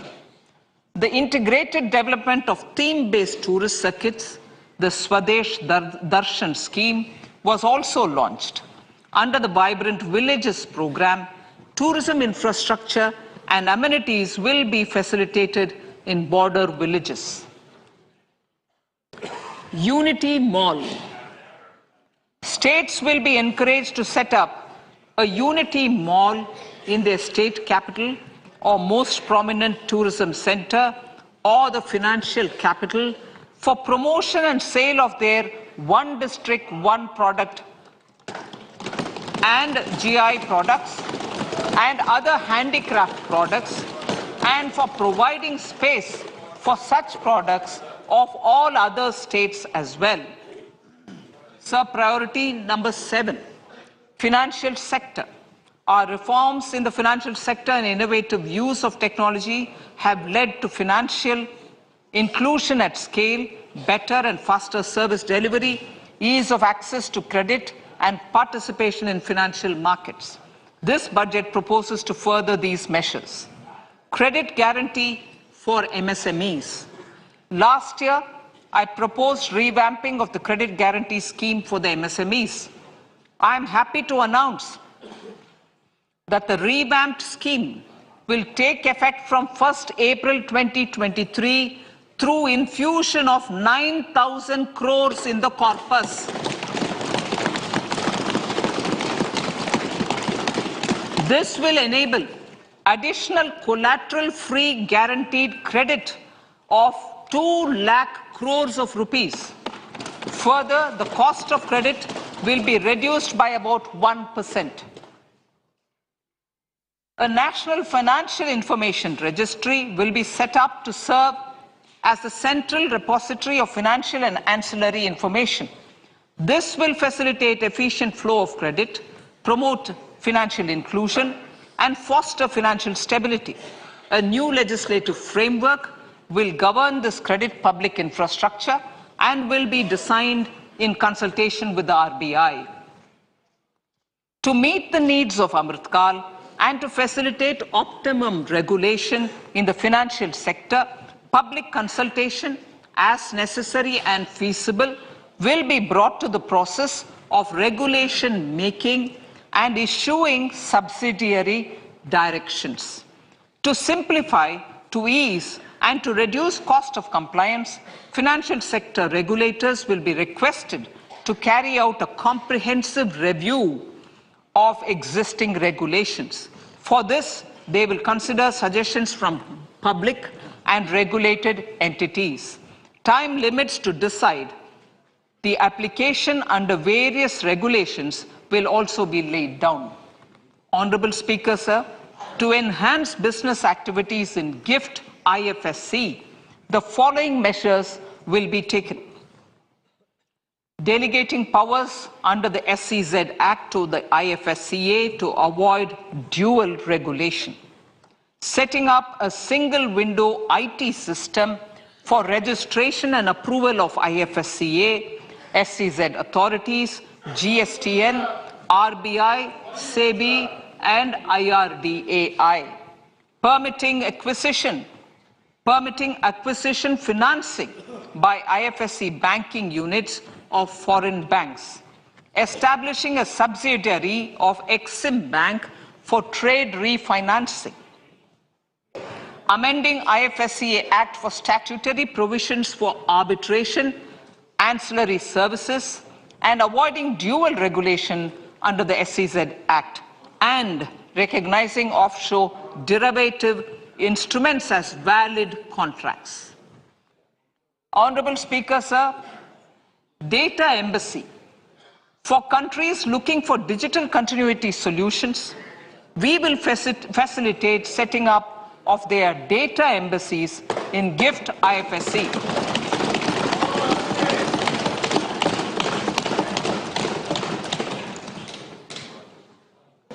improving governance and investor protection in banking sector. To improve bank governance and enhance investors' protection, certain amendments to the Banking Regulation Act, the Banking Companies Act, and the Reserve Bank of India Act are being proposed. Capacity building in securities market. Honorable Speaker, sir, to build capacity of functionaries and professionals in the securities market, SEBI will be empowered to develop, regulate, maintain, and enforce norms and standards for education in the National Institute of Securities Markets and to recognize award of degrees, diplomas, and certificates. A central processing center will be set up for faster response to companies through centralized handling of various forms filed with field officers under the Companies Act. Reclaiming of shares and dividends. For investors to reclaim unclaimed shares and unpaid dividends from the Investor Education and Protection Fund Authority with ease, from the Investor Education and Protection Fund Authority with ease, an integrated IT portal will be established. Digital payments continue to find wide acceptance. In 2022, they show an increase of 76% in transaction and 91% in value. Fiscal support for this digital public infrastructure will continue in 2023-2024. Azadi ka Amrit Mahotsav, Mahila Samman Bachat Patra. For commemorating Azadi ka Amrit Mahotsav, a one-time new small savings scheme, Mahila Samman Savings Patra or Savings Certificate, Mahila Samman Savings Certificate will be made available for a 2-year period up to March 2025. This will offer deposit facility up to 2 lakh in the name of a woman or girls for a tenure of 2 years at fixed interest rate of 7.5% with partial withdrawal option. Senior citizens. The maximum deposit limit for senior citizens savings scheme will be enhanced from 15 lakh to 30 lakhs of rupees. The maximum deposit limit for monthly income account scheme will be enhanced from 4.5 lakh to 9 lakh for single account and from 9 lakh to 15 lakh for joint account. Honorable Speaker, sir, fiscal management. 50 years interest-free loan to states. The entire 50-year loan to states has to be spent on capital expenditure within 2023-24. Most of this will be at the discretion of the states, but a part will be conditional on states increasing their actual capital expenditure. Parts of the outlay will also be linked to or allocated for the following purposes: scrapping old government vehicles, urban planning reforms and actions, financing reforms in urban local bodies to make them credit-worthy for municipal bonds, housing for police personnel above or as part of the police station, constructing unity malls, children and adolescent libraries and digital infrastructure, and state share of capital expenditure of central schemes. Honorable Speaker, sir, fiscal deficit of states. States will be allowed a fiscal deficit of 3.5% of GSDP, of which 0.5% will be tied to power sector reforms. Revised estimates 2022 to 2023. The revised estimate, Honorable Speaker, sir, of the total receipts other than borrowing is 24.3 lakh crores, of which the net tax receipts are 20.9 lakh crores. The revised estimate of the total expenditure is 41.9 lakh crores of rupees, of which the capital expenditure is about 7.3 lakh crores. The revised estimate of the fiscal deficit is 6.4% of GDP, adhering to the budget estimate. So budget estimates of 2023-24. Coming to 2023-24, the total receipts other than borrowings and the total expenditure are estimated at 27.2 lakh crores and 45 lakh crores respectively. The net tax receipts are estimated at 23.3 lakh crores. The fiscal deficit is estimated to be 5.9% of the GDP. In my budget speech for 21-22, I had announced that we plan to continue the path of fiscal consolidation, reaching a fiscal deficit of below 4.5% by 2025-26, with a fairly steady decline over the period.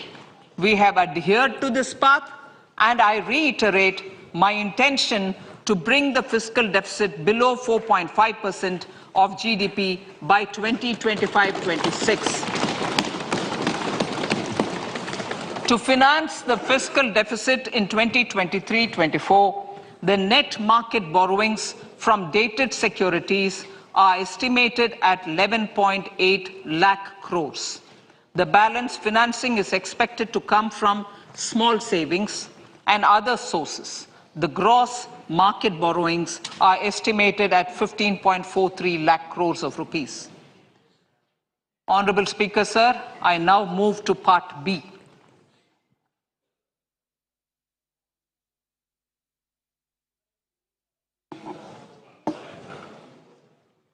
Indirect taxes. My indirect tax proposals will aim to promote exports, boost domestic manufacturing, enhance domestic value addition, encourage green energy and mobility. A simplified tax structure with fewer tax rates helps in reducing compliance burden and improving tax administration. I propose to reduce the number of basic customs duty rates on goods other than textiles and agriculture from 21 to 13. As a result, there are minor changes in the basic custom duties, cesses and surcharges on some items including toys, bicycle, automobiles and naphtha.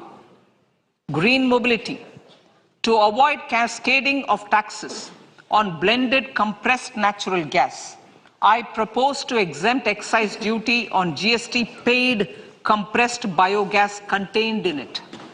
To further provide impetus to green mobility, customs duty exemptions is being extended to import of capital goods and machinery required for manufacture of lithium-ion cells for batteries used in electrical vehicles as well.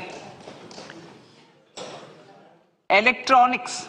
As a result of various initiatives of the government, including phased manufacturing program, mobile phone production in India has increased from 5.8 crore units valued at about 18,900 crore in 2014-15 to 31 crore units valued at 2,75,000 crore in the last financial year. To further deepen domestic value addition in manufacturing of mobile phones, I propose to provide relief to customs duty. I propose to provide relief in customs duty on import of certain parts and inputs like camera lens and continue the concessional duty on lithium-ion cells for batteries for another year. Similarly, to promote value addition in manufacture of televisions, I propose to reduce the basic customs duty on parts of open cells of TV panels to 2.5%. Electrical. to rectify inversion of duty structure and encourage manufacturing of electric kitchen chimneys, the basic custom duty on electric kitchen chimney is being increased from 7.5% to 15%, and that on heat coils for these is proposed to be reduced from 20% to 15%. Chemicals and petrochemicals. Denatured ethyl alcohol is used in chemical industry. I propose to exempt basic customs duty on it. This will also support the ethanol blending program and facilitate an endeavor for energy transition. Basic customs duty is also being reduced on acid-grade fluorospar from 5% to 2.5% to make the domestic fluorochemicals industry competitive. Further, the basic customs duty on crude glycerin for use in manufacture of epichlorohydrin is proposed to be reduced from 7.5% to 2.5%.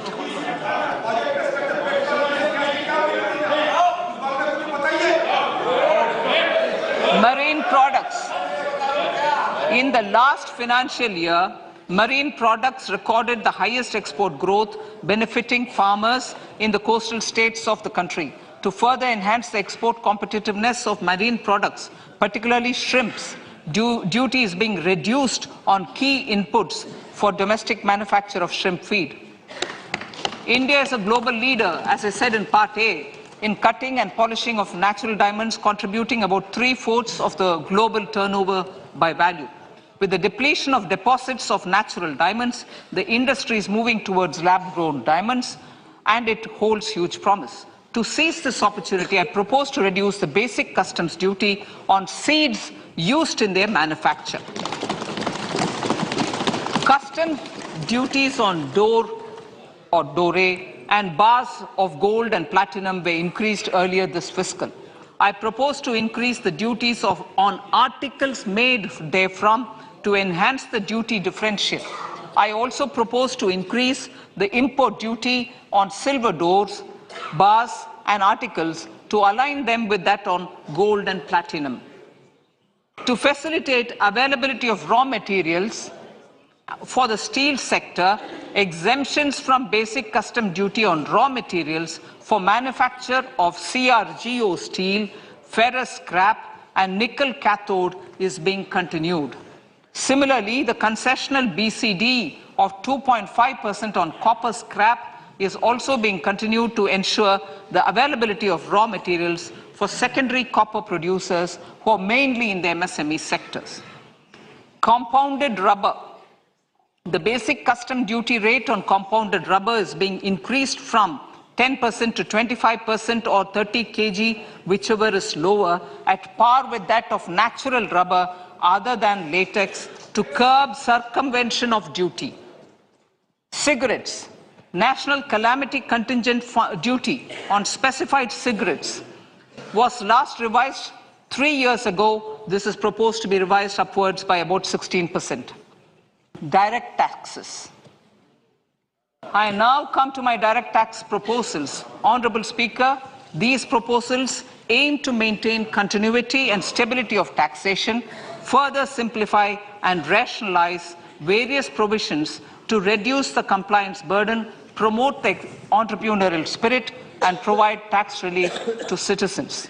It has been constant endeavor of the Income Tax Department to improve taxpayers' services by making compliance easy and smooth. Our taxpayers portal received a maximum of 72 lakh returns in a day, processed more than 6.5 crore returns this year. Average processing period reduced from 93 days in financial year 13-14 to 16 days only now. And 45% of the returns were processed within 24 hours. We intend to further improve this, roll out the next generation common IT return form for taxpayer convenience, and also plan to strengthen the grievance redressal mechanism. MSMEs and professionals. MSMEs are growth engines of our economy. Micro enterprises with turnover up to 2 crore of rupees and certain professionals with turnover of up to 50 lakh rupees can avail the benefit of presumptive taxation. I propose to provide enhanced limits of 3 crore and 75 lakh respectively to the taxpayers whose cash receipts are no more than 5%. Whose cash receipts are no more than 5%. Moreover, to support MSMEs in timely receipt of payments, I propose to allow deduction for expenditure incurred on payments made to them only when payment is actually made. Cooperation. Cooperation is a value to be cherished. In realizing our Prime Minister's goal for Sehkar Se Samriddhi and his resolve to connect the spirit of cooperation with the spirit of Amrit Kal, in addition to the measures proposed in Part A, I have a slew of proposals for the cooperation sector. First, new cooperatives that commence manufacturing activities till 2024, 31st March, shall get the benefit of a lower tax rate of 15%, as is presently available to new manufacturing companies. Secondly, I propose to provide an opportunity to sugar cooperatives to claim payments made to sugarcane farmers for the period prior to the assessment year 2016-17 as expenditure. This is expected to provide them a relief of almost 10,000 crores. Thirdly, I am providing a higher limit of 2 lakh per member for cash deposits to loans in cash by primary agricultural cooperative societies and primary cooperative agriculture and rural development banks. I repeat that. Thirdly, I am providing a higher limit of 2 lakh per member for cash deposits to and loans in cash by primary agricultural cooperative societies and primary cooperative agricultural and rural development banks. Similarly, a higher limit of 3 crore for TDS on cash withdrawal is being provided to cooperative societies. Startups.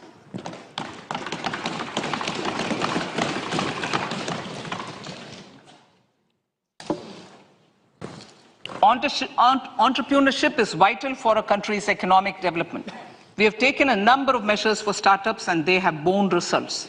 India is now the third largest ecosystem for startups globally and ranks second in innovation quality among middle-income countries. I propose to extend the date of incorporation for income tax benefits to startups from 31/3/2023 to 31/3/2024. I further propose to provide the benefit of carry forward of losses on change of shareholding of startups from 7 years of incorporation to 10 years.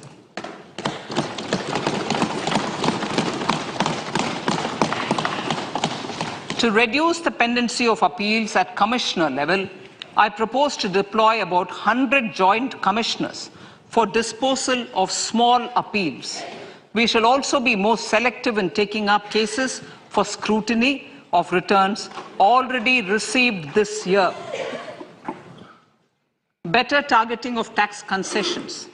For better targeting of tax concessions and exemptions, I propose to cap deduction from capital gains on investment in residential house under Section 54 and Section 54F to 10 crores.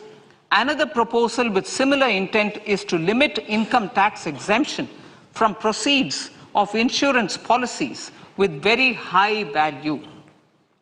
Rationalization. Honorable Speaker, sir, there are a number of proposals relating to rationalization and simplification. Income of authorities, boards, and commissions set up by statutes of union or state for the purpose of housing, development of cities, towns, and villages and regulating and developing an activity or matter is proposed to be exempted from income tax. Other major measures in this direction are removing the minimum threshold of 10,000 for TDS and clarifying taxability relating to online gaming, not treating conversion of gold into electronic gold receipts and vice versa as capital gains, reducing the TDS rate from 30% to 20% on taxable portion of EPF withdrawals in non-PAN cases, and taxation on income for market-linked debentures. Other major proposals in the finance bill relate to the following: extension of period of tax benefits to funds relocating to IFSC, GIFT City till 31/3/2025, decriminalization under Section 276A of the Income Tax Act, allowing carry forward of losses on strategic disinvestment, including that of IDBI Bank, and providing EEE status to Agniveer Fund. Personal income tax.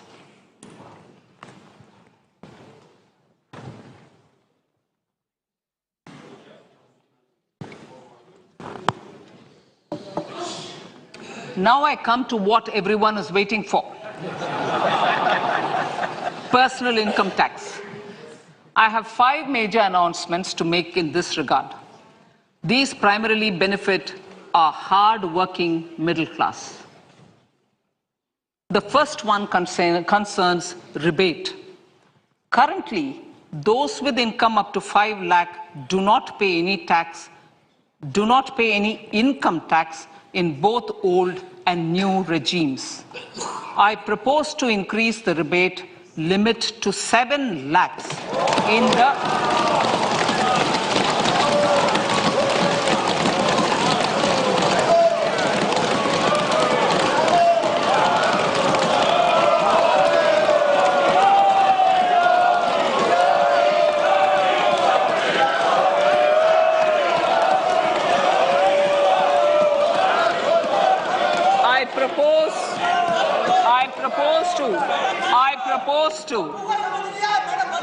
I propose to increase the rebate limit to 7 lakh in the new tax regime.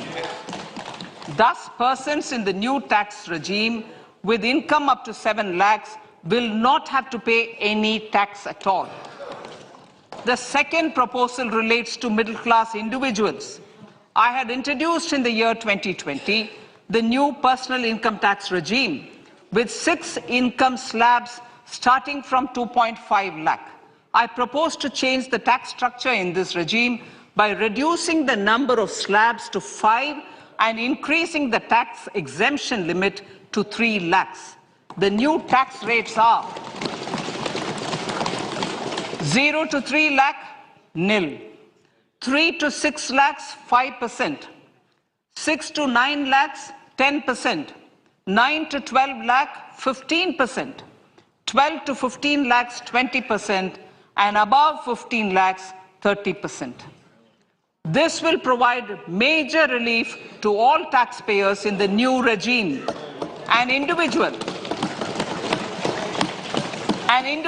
with an annual income of 9 lakhs will be required to pay only 45,000 rupees. This is only 5% of his or her income. It is a reduction of 25% on what he or she is required to pay now. That is 60,000. So in the place of 60,000, it is now only 45,000. Similarly, an individual with an income of 15 lakh rupees would be required to pay only 1.5 lakh or 10% of his income or her income, a reduction of 20% from the existing liability of 1,87,500 rupees. My third proposal is for the salaried class and the pensioners, including family pensioners, for whom I propose to extend the benefit of standard deduction to the new tax regime. Each salaried person with an income of 15.5 lakh rupees or more will thus stand to benefit by 52,500 rupees. My fourth announcement in personal income tax is regarding the highest tax rate, which in our country is 42.74%. This is among the highest in the world. I propose to reduce the highest surcharge. I propose to reduce the highest surcharge rate from 37% to 25% in the new tax regime.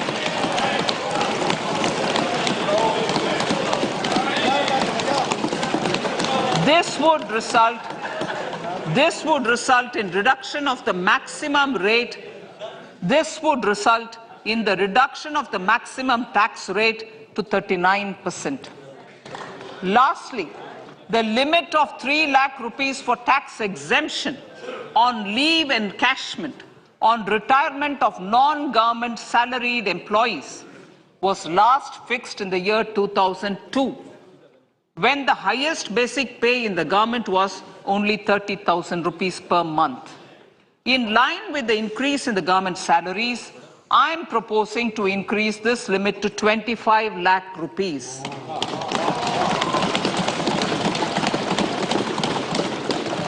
We are also making the new income tax regime as the default tax regime. However, citizens will continue to have the option to avail the benefit of the old tax regime. Apart from these, I am also making some other changes as given in the annexure. As a result of these proposals, revenue of about 38,000 crore to 37,000 crore in direct taxes and rupees 1,000 crore in indirect taxes will be foregone, while revenue of about 3,000 crore will be additionally mobilized. Thus, the total revenue foregone is about 35,000 crores annually. Honorable Speaker, sir, with these words, I commend the budget to this August House.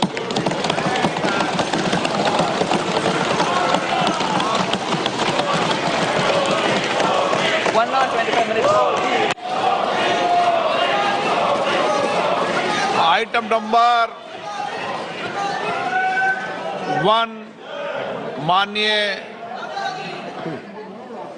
item number 2, Srimati Nirmala Sitharaman ji.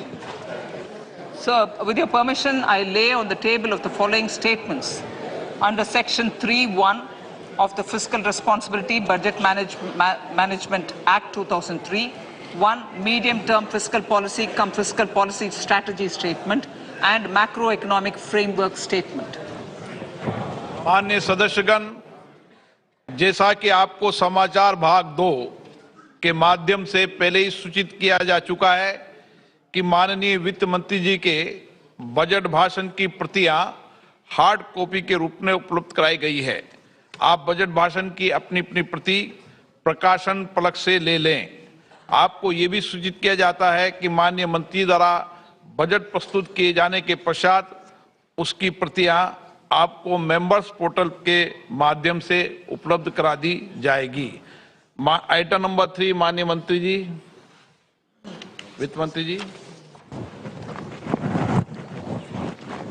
Sir, with your permission, I rise to move for leave to introduce the Finance Bill 2023. प्रश्न ये कि विधेयक को पुनर्स्थापित करने की अनुमति प्रदान की जाए। जो सदस्य इसके पक्ष में हाँ गए, जो सदस्य विरोध में ना गए, मेरे विचार में निर्णय हाँ वालों के पक्ष में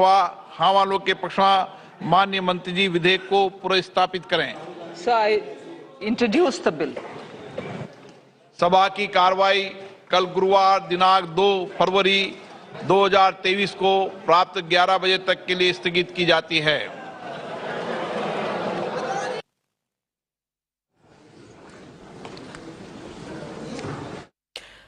All right, everything that was being wished for seems to have been delivered by the Finance Minister Nirmala Sitharaman. You're watching Budget Coverage live on Mirror Now. I'm Tamanna Inamdar and it has been a whopper of a budget today. What are we all looking for from the budget is some relief for taxpayers, and that is definitely something that has come in.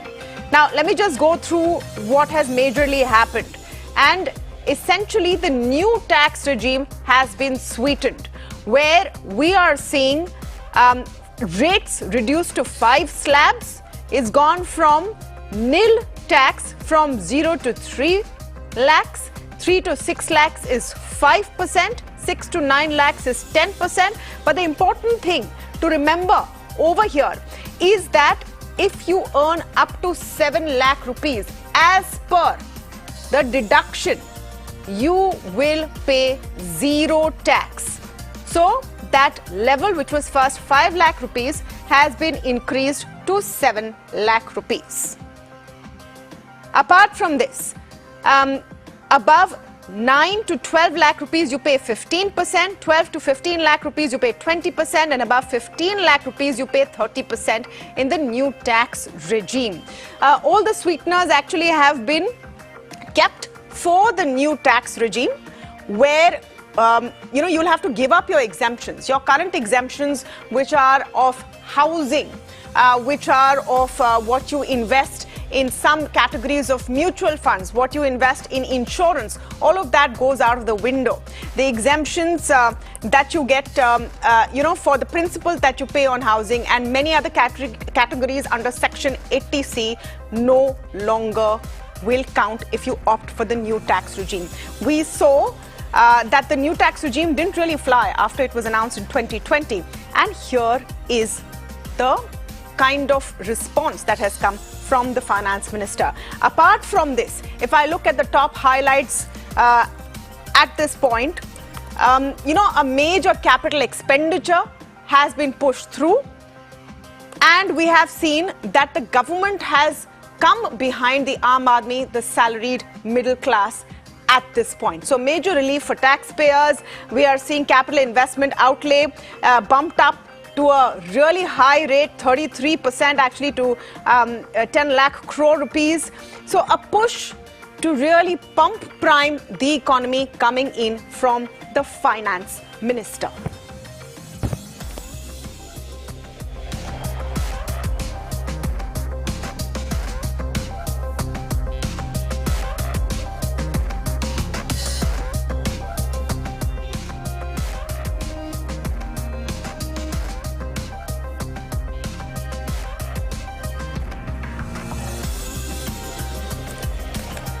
All right, so you were listening to the finance minister over there, Nirmala Sitharaman, who's made some major announcements when it comes to the income tax portion, and that is what we were looking for, right? Now, what has happened is that you have to move to the new tax regime to actually get all of these benefits, and that will become the default. It's important to understand the difference between the new tax regime and the old tax regime. In the old tax regime, you had to file for exemptions. So if you earn whatever you earned, some of it was exempt if you invested that money in certain schemes. So it could be for a housing loan, it could be for house rent allowance, it could be for certain investment schemes, it could be for certain insurance schemes. So there were sections of deductions. There was also a standard deduction.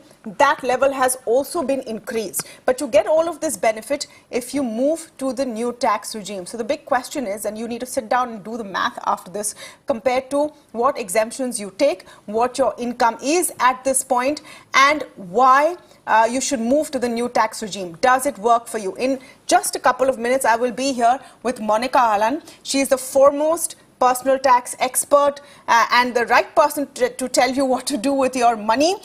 She will be weighing in on whether this is truly what we were looking for. Another important factor is that there has been relief given at the highest end of the spectrum as well. Till now, with the highest income tax slab, with surcharges, the highest tax an individual paid in this country was 42%. That has been brought down to 39%. That shows that this government is not afraid to give that kind of relief even in a pre-election year. So relief has been given from top to bottom. This will definitely go down as something which is popular. How much will it cost the government? It will cost about 35,000 crore rupees in revenue foregone in direct taxes. You're seeing those slabs on your screen and what you will get if you move to the new tax regime.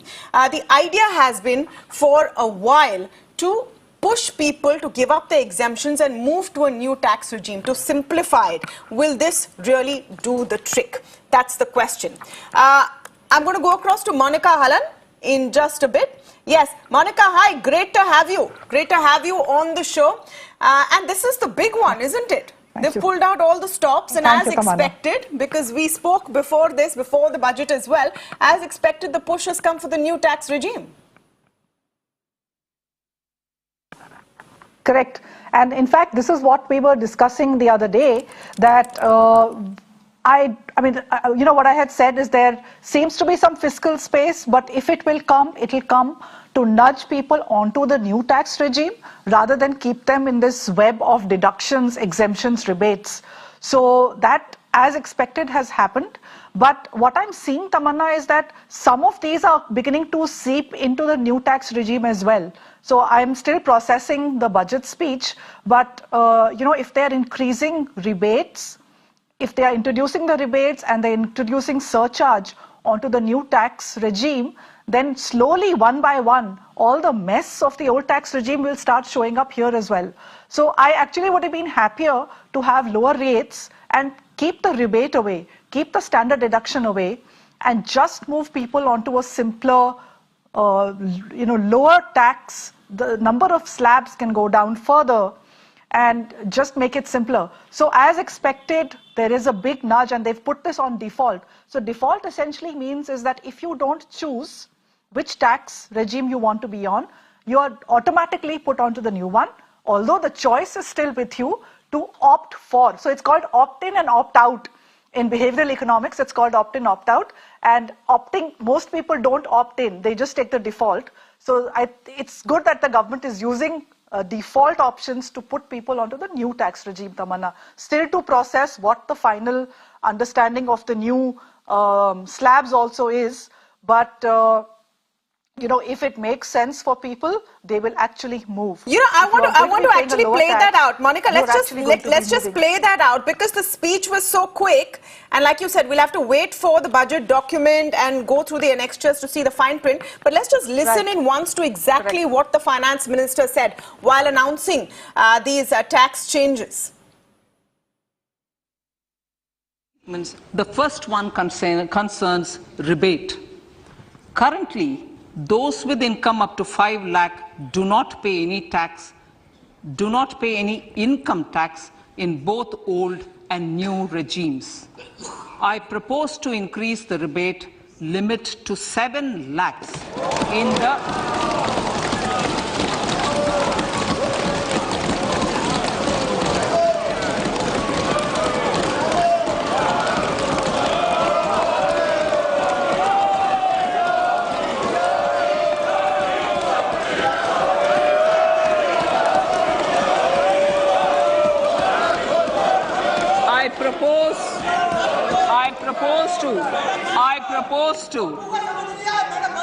I propose to increase the rebate limit to 7 lakh in the new tax regime. All right, so that was the announcement on the basic rebate. We'll get that bit cut where she's announcing the new slabs. The new slabs are also on your screen. Monica, a couple of things I found interesting. Your basic tax payment now starts from 7 lakh rupees versus 5 lakh rupees earlier. So that's a big boost. No? No. With your deduction, in place? Only if your total taxable income. No. Yes. If you earn anything over 7 lakh, then your basic limit, I think, is now 3 lakh. But you will get the benefit of the rebate only if your taxable income is lower than 7 lakh. Okay, so that's your slab is not starting from 7. Only if your income stops at 7 lakh taxable income, only then you pay no tax. For if you get more than 7 lakh as taxable income, then I think your new slab is, I think it's beginning at 3 lakh. I have that breakup, and we'll show it on our screen as well. 3 lakh, 3 to 6. Right, it's right there. So 0 to 3 lakhs is nil tax. Only, yeah. Yes. And 0 to 3 is nil tax, 3 to 6 is 5%. Correct. But should you be earning only 7 lakh, then you pay no tax. Okay? Okay, so should you be earning 7 lakhs, then you pay no tax. From 6 to 9 lakhs, you pay 10%. 9 to 12, you pay 15. 12 to 15, you pay 20, and above 15 lakhs, you pay 30%. So your highest tax slab still starts at above 15 lakhs. Yeah. So no big change over there. Under the new tax regime, it was always 15 lakhs. That's a big one. Huh. That's right. And that's a sort of a, I mean, you moved it up from, I think, earlier it was 10, they've moved it to 15. I'll have to go back and look at the slabs again. But yes, it is, we will have to do the maths to see finally what slab you end up in and then what your marginal rate is. The important thing is the marginal rate on the super rich are beginning to come down. It was disproportionately high. And that is beginning to come down. So as you said, the government is showing confidence of taking this step to reduce the surcharge on the top tax, on people earning more than 5 crore in a year, Tamanna. Yeah, so that definitely shows political confidence in my view, because that's the first thing that they're going to face. You know, opposition parties saying that you're a government for suit boot and for the super rich, you want to reduce their taxes. But it's been done consistently through as well. Would you say that some of this, Monica, is because GST revenues are beginning to get steady and very buoyant? And of course, the government is going to give up about 35,000 crore rupees with this and more. But it now seems like we are moving to a situation where we can start simplifying this very complex process all of us go through every year. When you file your taxes, figure out your deductions, figure out your exemptions, get CAs to sort of, you know, get the best bet for you. The idea is to move to a simpler kind of a regime, isn't it? Correct. And also, if you look at the collections, corporate taxes were about 15% last year. Personal income taxes were 15%. GST was 16% of the total revenue pie. So we are seeing GST collections go up. And also, Tamanna, it's important to remember that people talk about GST having too many rates. But somewhere in the logic of too many rates always also, in my opinion, has been to put progressivity into an indirect tax. So if you understand taxes, direct taxes are supposed to be progressive, where more you earn, the higher tax rate you pay. But GST, for example, has 0 tax rate on, say, fresh fruit, vegetables, non-packaged milk. Spices and oil will have 5%. ACs and luxury goods, what are considered in a still poor country, are taxed at the highest rate at GST. So you have progressivity being built into GST. So we shouldn't decode GST revenues going up as a tax on the poor, because if you consume low GST items, then you are actually not paying all that much of tax. If you want the lifestyle, then you will end up paying a higher GST, which, if you have the disposable income, you can do so. So we need to understand the two parts very carefully, that GST revenues have grown. There is a little bit of fiscal space to do something, and she has done that for the new tax regime. You know, the other bit I think we should quickly talk about, Monica, is the 2 schemes that were announced, one for women and some relief for senior citizens. For women, there is a 2-year scheme specifically for a savings scheme for women if they open this account with a 7% interest. Now, does that make any sense right now in this current interest regime?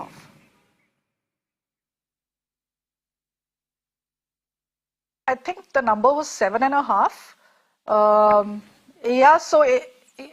Tamanna, interest rates are going to start going down. We've got estimates for inflation for next year coming in. RBI is charged by Parliament to keep inflation between the band of 2 and 6.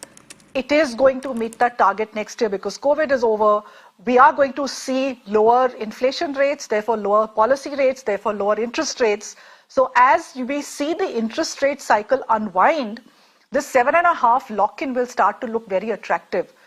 So that, anything which is incentivizing women to have one, control over their money, go to a bank and actually start the financialization journey is great. It's excellent because women traditionally have invested in gold because that is what they had access to. If something like this helps them onboard their own selves, the financial system and sector, I think it's great news. Senior citizens, they've done this, it's fantastic, it's doubled. The Senior Citizen Savings Scheme is a great product, and the monthly income scheme also, so the limits have doubled. I would have actually, Tamanna, liked to see a little bit happening on the health insurance front for the seniors and super seniors, because as you know, the private sector health insurance sort of just falls off the minute you cross 70. They don't want you to live anymore. So they make it very difficult for you to get medical insurance. So I was actually hoping that Ayushman Bharat would have a co-pay for the senior citizen. We'll have to read the budget document. But if they had put it, she would have said it out. So very good on the savings front. But I think that health part has got left uncovered, Tamanna.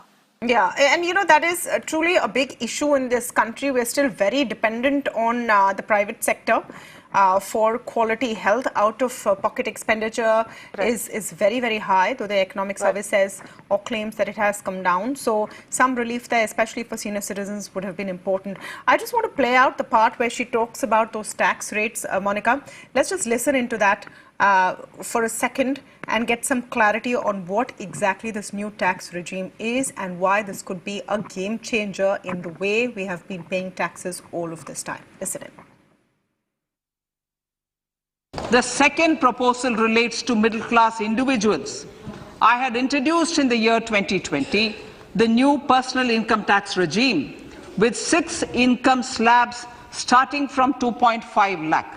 I propose to change the tax structure in this regime by reducing the number of slabs to 5 and increasing the tax exemption limit to 3 lakhs. The new tax rates are 0 to 3 lakh, nil. 3 to 6 lakhs, 5%. 6 to 9 lakhs, 10%. 9 to 12 lakh, 15%. 12 to 15 lakhs, 20%. And above 15 lakhs, 30%. This will provide major relief to all taxpayers in the new regime. An individual. All right, so the new tax regime has become the default tax regime. One major announcement over there. Apart from what has happened on the personal income tax, what really stood out for you, Monica? Tamanna, I have been hoping, and I've been saying this everywhere, that this is not the time for large freebies. This is not a time. It is not going to be a pre-election budget. This is not what I understand of this government or the finance minister. And to be sure, what they have done is they've actually increased capital expenditure. We are still to see private sector investment come in. We have another year of government spending more. I think it's 10 trillion rupees this year that they are going to spend. It has a cascading effect. 1 rupee of capex results in 3 rupee impact on the economy. So we're going to see a continuation of this expenditure. And so there is now another 8 to 12 month period where private sector investment must come in. It is important for us as middle class Indians who draw income from salaries and work that there is overall growth in the economy. It will lift all the boats. So it was very important that they don't get into a pre-election freebie like the kind we saw in 2008 with the farm loan waiver ahead of 2009. We bankrupted ourselves in that year. I am just delighted that we are moving into the 4th gear. The next 2 to 3 years, we should see growth stabilize and then hopefully accelerate after that. And that's actually good news for Middle India because you get jobs, you get increments, you get opportunities, startups get a boost. So instead of giving you a few thousand here or there, you are getting empowered to skill yourself, get better jobs, start up enterprises. I think that's a more sustainable and a more dignified way rather than getting a freebie here or there, Tamanna. You know, one scheme that she spoke about very briefly, again we have to wait for the budget document, was giving under the apprenticeship scheme a direct benefit transfer to youth. I found that very interesting, Monica. We have to wait and see. We can't hear you, Tamanna. Can you hear me now? Can you hear me?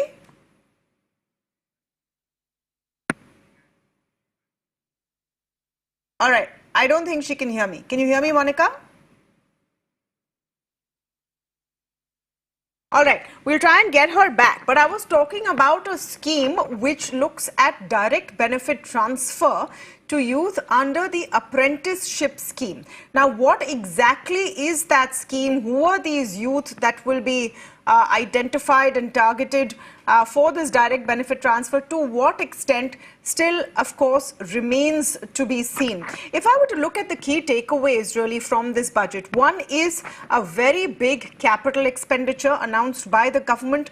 That's important. That shows that the government is ready to spend. What do I mean by capital expenditure? Government wants to spend on infrastructure, on development of actual tangible assets. This always helps in any economy, because if the government starts spending, it creates more jobs, it creates more infrastructure, etc., etc. So that is a good expenditure that the government is doing. So capital expenditure is one key push.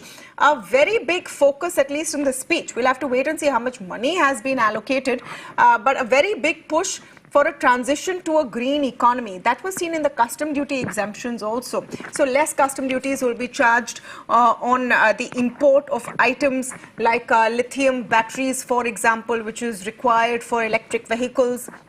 And a lot of R&D and government push for transitioning to a cleaner environment, a greener environment. Now, is this just piecemeal, or will this make a big difference, is what we will have to see. Apart from this, of course, the big income tax changes will stand out. Some extension of relief for startups is also something that we have seen. Let's listen in to some of the key announcements made by the Finance Minister. Our vision for the Amritkal includes technology-driven and knowledge-based economy with strong public finances and a robust financial sector. To achieve this, Jan Bhagidari through Sabka Saath Sabka Prayas is essential. The economic agenda for achieving this vision focuses on three things. First, facilitating ample opportunities for citizens, especially the youth, to fulfill their aspirations. Second, providing strong impetus to growth and job creation. And third, strengthening macroeconomic stability. The budget adopts the following 7 priorities. They complement each other and act as the Saptarishi guiding us through the Amritkal. Inclusive development, reaching the last mile, infrastructure and investment, unleashing the potential, green growth, youth power, and financial sector.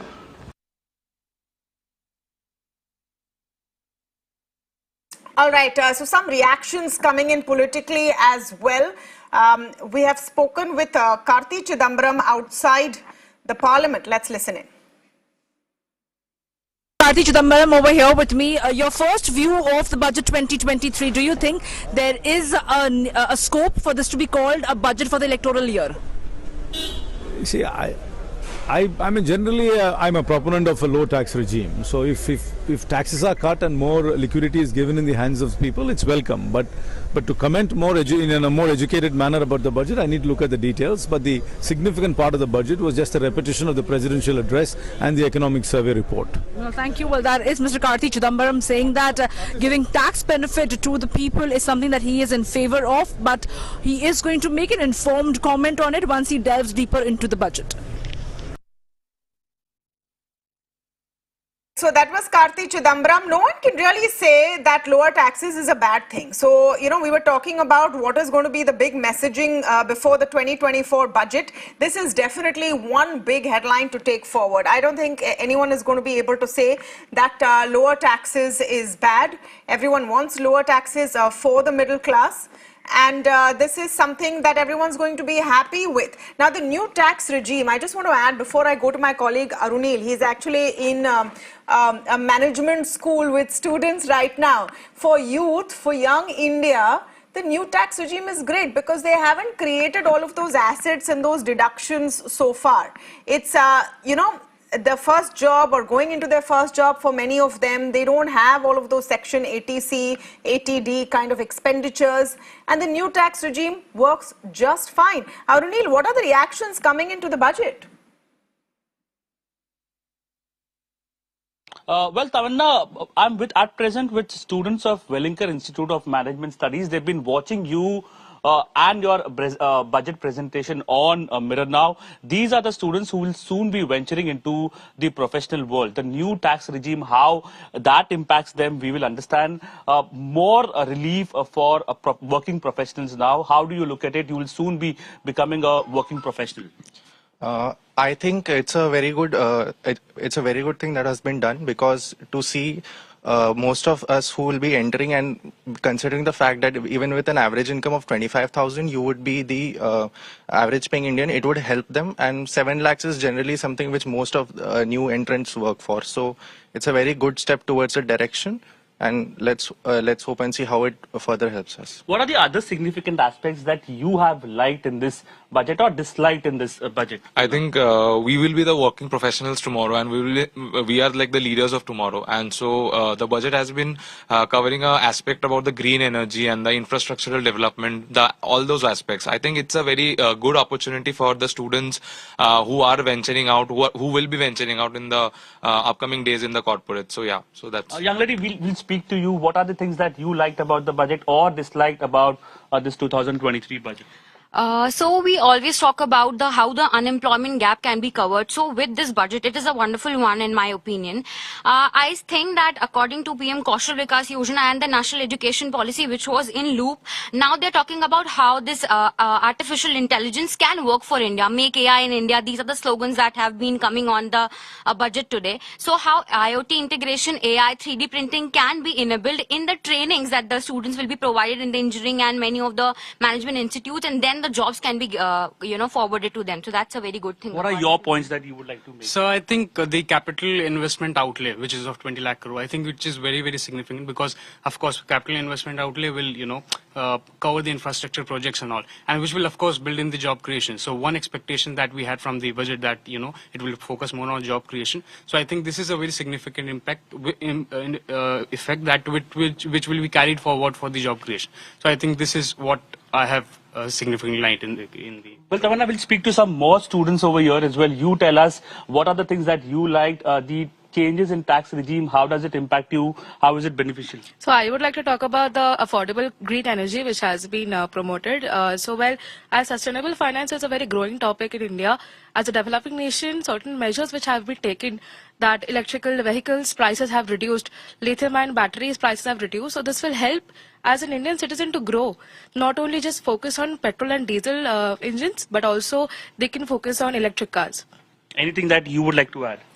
I think it's a little bit more promotion towards the new regime, wherein the job professionals will be, the tax calculation for them will be a bit easier, and it will benefit them as well.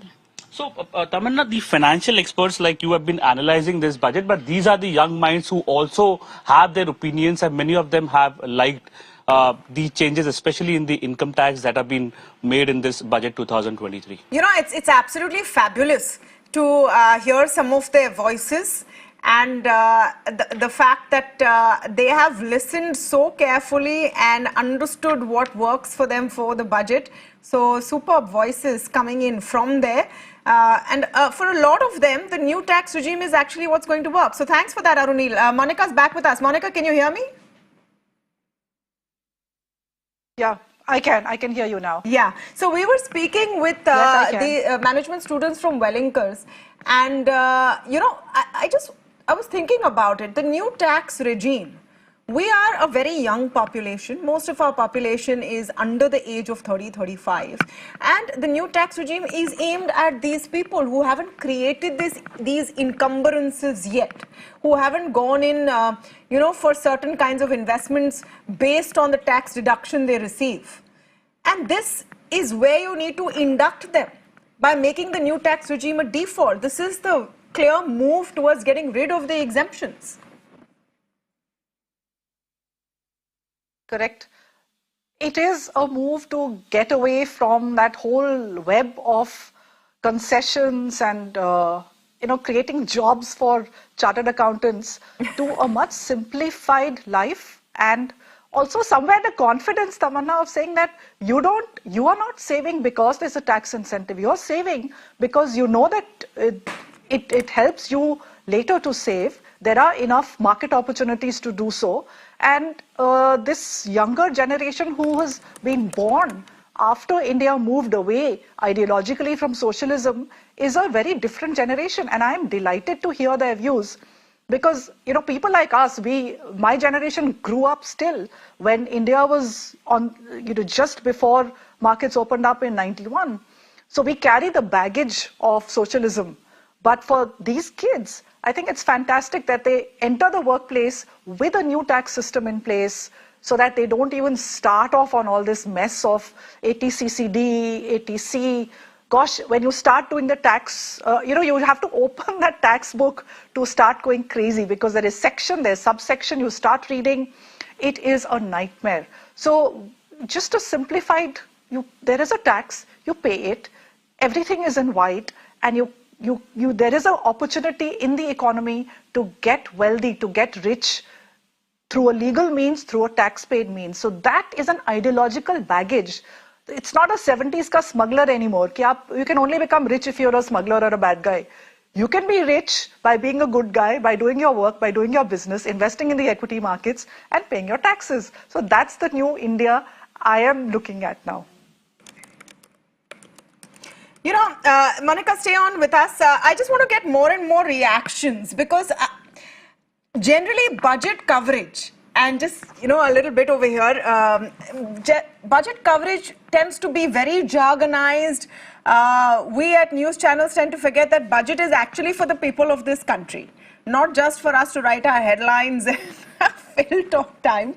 It's actually about what it means for the people of this country. So I'm going to go across to Ishika. We're going to get more and more reporter inputs and ask the Aam Aadmi and Aam Aurat what they think about this budget. Ishika, any reactions coming in there? Have people actually watched the budget, understood it? What are they saying?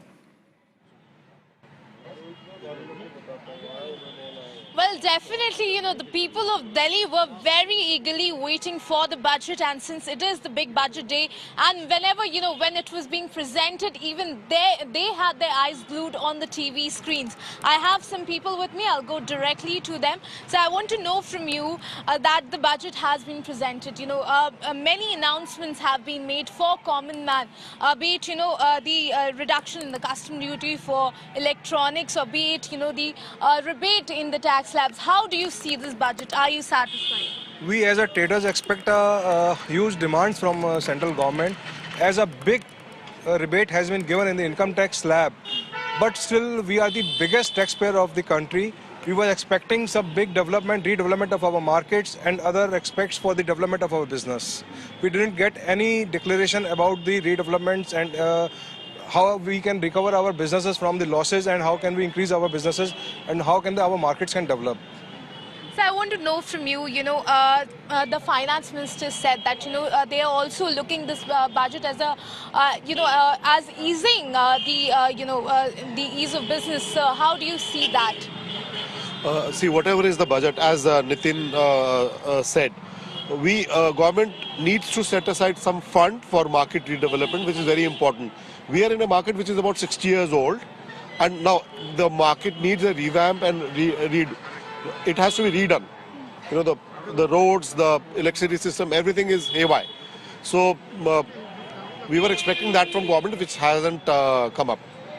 So certainly, people have certain, demands as well. But sir, I want to know, as a tax-paying citizen, apart from market development, sir, how do you see this budget? This is very good budget for business like. Otherwise, I want some rebate, more rebate in this budget, this tax slab. But this is good budget. Yeah. So people saying that this is a good budget. We'll get to know more. Sir, आप कैसे देखते हैं इसे? हमने market development की बात की, हमने tax slab की बात की, लेकिन अगर हम बात करें custom duty की, तो TV, electronics उसमें वो जो है काफी उन्होंने घटाया है उसे. आप इसे कैसे देखते हैं? नहीं, अच्छा है बजट. इसमें ठीक है कि कुछ टैक्स स्लैब में भी बदलाव हुआ है और वो व्यापारियों के लिए भी ठीक है. कुछ आगे थोड़े रेट्स भी कम हो जाएंगे. इसमें थोड़ा इसमें आम पब्लिक के लिए भी फायदा है. इसमें बजट में तो ठीक है, अच्छा है बजट में.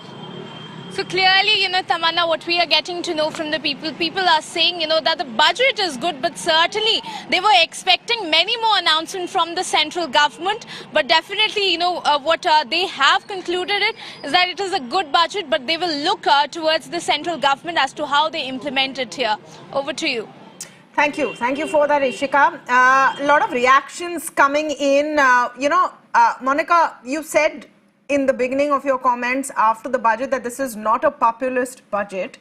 Doesn't mean it won't be a popular budget, because you have ticked all the boxes, haven't you? You've cut income tax slabs, or at least given an option of lower income tax slabs. You've talked about, push for a green economy, and a lot of the speech focused on India as a bright star, a shining light compared to the rest of the world. So just on that distinction between it not perhaps being a populist budget with, irresponsible spending, but it will go down as quite a popular one. There's a great headline coming out of this.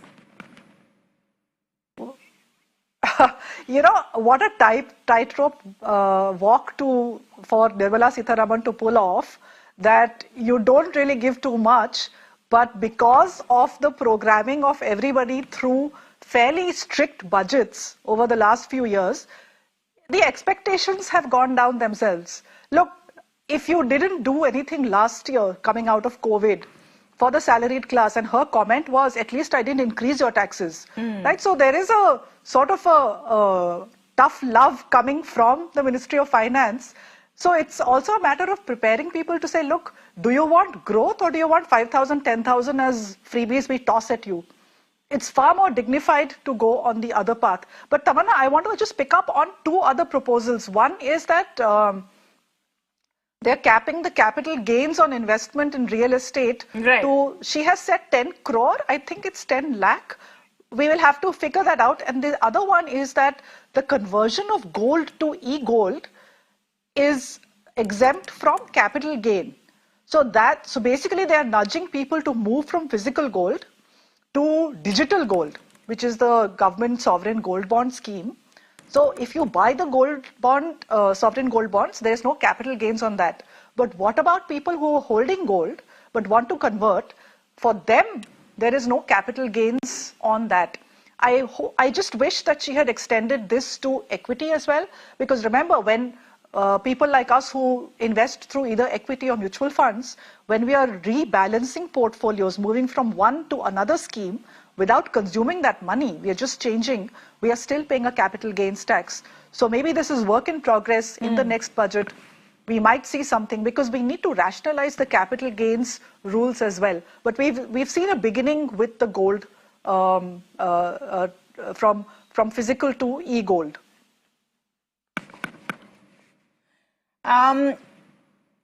Explain to us what this means when she talked about enhancing the limits of presumptive taxation, Monica. So it's increased to 3 crore rupees for micro enterprises and 75 lakh for professionals with cash payments less than 5%. What does this effectively mean, and who is this for? So obviously people who run very small businesses, and then people who run, for example, probably a sole proprietorship or consultants, people who tend not to take formal sector jobs, gig workers. I mean, this whole crop of new young startups who are shooting videos in their homes and earning phenomenal amounts of money. I haven't read the proposal. My sense is till your annual income of 75 lakh, of which 5% or less is in cash. See, the problem is when you get paid in cash, the tax person doesn't get anything out of that. So whatever the presumptive tax number is, you'll be taxed presumptively on that amount, provided only 5% of that 75 lakh or 3 crore is in cash, rest is coming through your bank. So we don't know what that presumptive tax rate is, but it makes it easier. I think earlier this number was 50 lakh. I'll just have to check the budget numbers, but essentially it's giving you a way to not start doing all the profit and loss statements and get into the whole compliance problems. Yeah, another important factor when we're talking about the political undertones of this budget is that Agniveers will have to pay no tax on income received from the Agniveer Corpus Fund. So that's an important one. There was 5,000 crore rupees allocated for drought-hit districts in Karnataka. Karnataka goes to elections in some time. So, these are sort of reading between the lines. They could be seen as election pitched or not, no matter how you want to look at it. But at the end of the day, the budget speech is also about communication. Communication of what the government's plan is, what they stand for, to the people of this country. And that's a very, very important factor, which is why, let me just play out some of the key, highlights of the budget speech from the Finance Minister.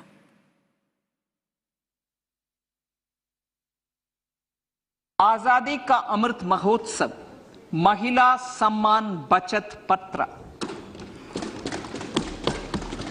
For commemorating Azadi Ka Amrit Mahotsav, a one-time new small savings scheme, Mahila Samman Savings Patra or Savings Certificate, Mahila Samman Savings Certificate will be made available for a 2-year period up to March 2025. This will offer deposit facility up to 2 lakh in the name of a woman or girls for a tenure of 2 years at fixed interest rate of 7.5% with partial withdrawal option. Railways. A capital outlay of 2.40 lakh crores has been provided for the railways. This is the highest ever outlay this highest ever outlay is about 9 times the outlay made in 2013-14. A lot of political reactions also coming in on this budget. Let me play out for you what Union Minister Smriti Irani has said. I'm joined by Union Minister Smriti Irani here with me. Ma'am, how do you see this budget for 2023? Clearly a big boost for women for savings. I will only say this, that it is a budget which brings about a middle class bonanza. It is a budget not only for growth, it's a budget for inclusivity. It is a win for the future of India. Ma'am, how do you also see this to be the budget for the electoral year of 2023 for the students and for the middle class? Prime Minister Modi has never looked upon fiscal policy or monetary policy from a political perspective, but from a national need perspective. And I think that the agenda, the Saptarishi that the Finance Minister has pronounced today, which will guide what new India we hope to all build together, underlines, I think, the ethos of the Prime Minister's thoughts towards the economy. The fact that in spite of the pandemic, in spite of geopolitical pressures, India has managed to become the bright spot amongst all economies in the world is a cause for every Indian to celebrate. Thank you so much for that. Is Ms. Smriti Irani making that statement over there, saying that the Prime Minister has never really seen budget from an electoral perspective, but from the perspective of what India needs? All right, an important gauge of whether a budget is good or not is the stock market, simply because if people like the budget, they'll actually invest. If they don't, then they'll start selling. And that gauge is a good one as far as the markets are concerned. Sensex up nearly 1,000 points, 1.67% up, 992 points in the green. The Nifty also having a good day, nearly 1.5% in the green, 252 points up. Shweta, still at Dalal Street. Shweta, what are the views coming in? Though I'm sure the hardcore traders are busy in front of their terminals, but what's the general mood outside Dalal Street? Well, absolutely. Let me begin with what Nirmala Sitharaman started her speech with, that India is on the right track and heading towards the bright future. Well, this was a statement, and where we are seeing that all happy faces here. Let me quickly cut across to few investors here. Firstly, Mr. Damani, you know, before this union budget was presented, we spoke and we were really concerned over the tax slab. Now, that's a great sigh of relief, isn't it? Yeah, that's a great sigh of relief. But this relief, as of now, it seems it is only for the new tax regime. The people, how many percentage of the people have shifted from old to new regime? You can check it, the data. But that would be like default. On a scale of 1 to 10, how much are you? Especially the announcement made specifically of Karnataka, people are saying it was made because of the elections. I want to thank Honorable Prime Minister Narendra Modi ji and Nirmala Sitharaman ji for the massive announcement of the 5,000 crore rupees project for the Upper Bhadra irrigation project. From a very long time, many North Karnataka districts were struggling for even drinking water. This project is going to be a game changer. I thank the Honorable Prime Minister for this very important announcement on behalf of the people of Karnataka. And since you also come in from an urban community as well, and of course the urban center, how much of the tax rebate is important for the middle class? The size of the economy is increasing. New and large number of people are entering the middle class, and this income tax rebate from 5 lakh to 7 lakh rupees is going to help a lot of young people, especially who are entering the job market, the salaried market for the very first time. And it is also, if you also look at the budget overall, it is focused a lot on wealth creation and impetus to a lot of futuristic technology, whether it is the Center for Excellence for AI or the 5G test labs or the importance for fintech and emerging technologies. This is truly a very futuristic budget which is going to create the blueprint for the Amrit Kal generation. Thank you. Thank you, Payalji. Karnataka. It is a very historic budget, comprehensive, all-encompassing, from farmers to women entrepreneurs, to fishermen, to tribal, to digital, what not. An exemption to the middle class in a very big way, from rubber planters to sugar cane growers, to cooperative, to skilling. As I said, and above all, the exalted, respectable name given to Shri Anna, Ragi, Bajra, Jawar. That is the true vision of the Prime Minister. My greetings, respect to him. Sabka Saath, Sabka Vikas is what this budget speaks for. And so income tax exemption is being seen as a populism ahead of the elections. Come on, whatever you say. After all, if there's so much of infrastructure is coming, is it good for middle class or not? Roads being built, energy coming, digital India, mobile phone. All these also help the cause of middle class. You need to understand. Sir, rebate coming for tax, you know, that's a huge thing that the middle class is really waiting in terms of the budget. This is after many years. तो ये तो बहुत अच्छी बात है. Middle class को खुश होना चाहिए और नरेंद्र मोदी की सरकार सबके लिए चिंता करती है. सर्वव्यापी, सर्वस्पर्शी, उसमें मिडिल क्लास भी है. तो आज उनकी ये मांग थी, वो हुआ है, बहुत अच्छी बात है. अभिनंदन. अब आपका क्या? Well, I'll have to go through the budget documents carefully to understand completely. But definitely there's been a benefit for the taxpayer in general, right from the lower slabs onwards and even to the higher slabs. And every time we've seen this in the past, it's improved tax compliance. So I expect that in spite of the reduction in tax rates, that there will be increased compliance and therefore an increase in collections is what I expect on the income tax front. Coming to industry, one thing that concerns my group specifically is on green energy and the green initiatives that the government is proposing. we have selected to get into these fields because these are important for the nation. And I think our choices have been good because it's reflected even in today's budget speech how important all of these green initiatives are for the nation as a Some whole. reactions there coming in from Parliament. Shweta, sorry, we just cut into that live feed as it was coming in, but you were speaking to people on Dalal Street. Markets are upbeat. Is the hope that those tax savings will come back to the stock markets?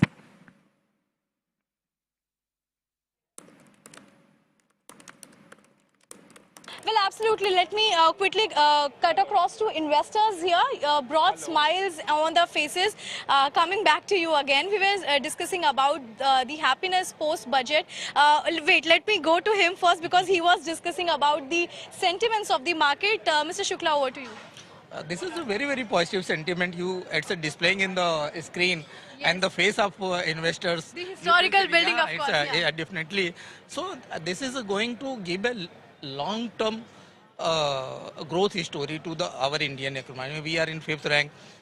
What is the dream? By 2030, there is a research report from the Morgan Stanley in US. They have written India is going to be 3rd place in the world economy.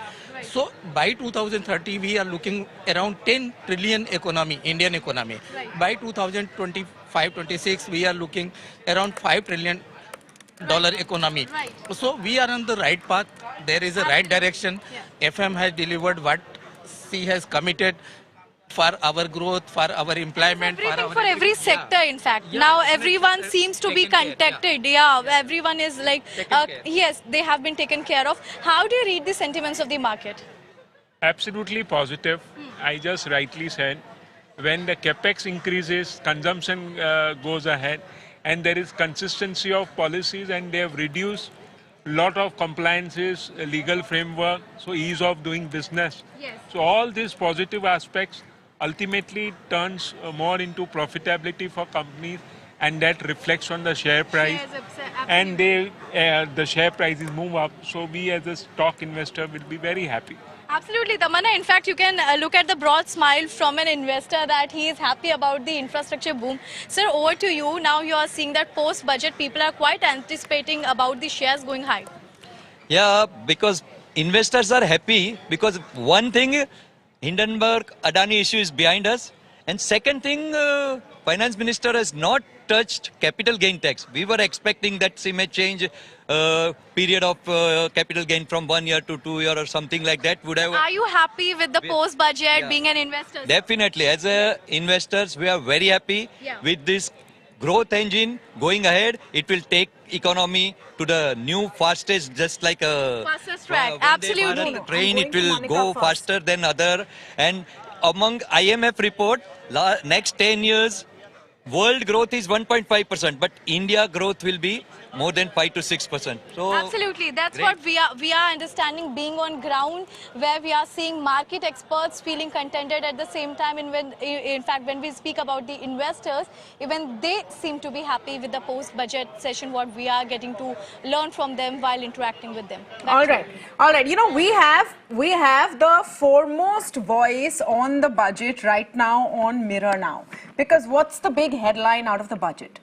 It's the tax relief which has been given, but it's a conditional tax relief.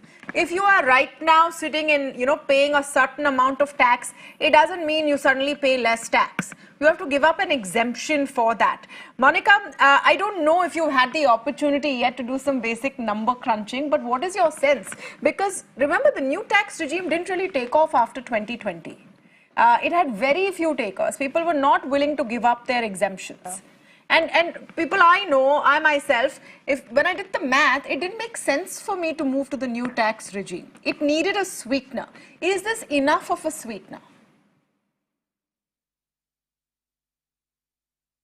At every tax slab, we will have to rework the tax paid post deduction in the old regime and with the new regime. I would have imagined if there is such a big push in the budget, they would have done the maths to see that it actually makes a difference for people to shift.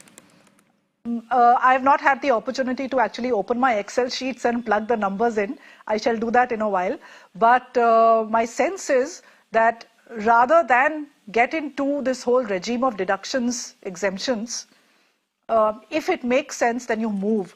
Also, Tamanna, remember one thing, that people of our age, my age, people who have been paying taxes for over 15, 20 years, 30 years, their incomes are not dependent on that 1.5 lakh tax deduction, which which benefits them in terms of savings. Their savings have moved far beyond. Yeah. So you don't mind, and there's a whole savings and investing habit which has built up. So that crutch is no longer needed. If you can give it up, and if it makes sense to move to the new system, it should make sense for you to do that. It just means lower compliances with figuring out where is the check that I gave for my medical insurance, take a photograph, keep it, file it. All of that is gone. So in terms of just ease of filing your returns, it makes it easier. You know, I would say the only question mark there, and I absolutely agree with you, 80C has become redundant a long time ago. In terms of a 1.5 lakh rupee limit in this day and age with this kind of a, cost, doesn't make sense. What about exemptions on housing loans? Because remember, the big boost to residential real estate also came in part because of those exemptions. You had exemptions on principal, on interest as well. So the deductions, so exemptions are income which is not offered for taxation. Yeah. Deduction is when you do some spending or investment, that amount is taken away from your gross taxable income. So yes, for housing, there has been that cushion of getting that deduction. And remember, it's 1.3 billion people, middle class is of whatever, 200, 300 million, which will be sliced across different ages. There could be an age group for whom that deduction becomes very important.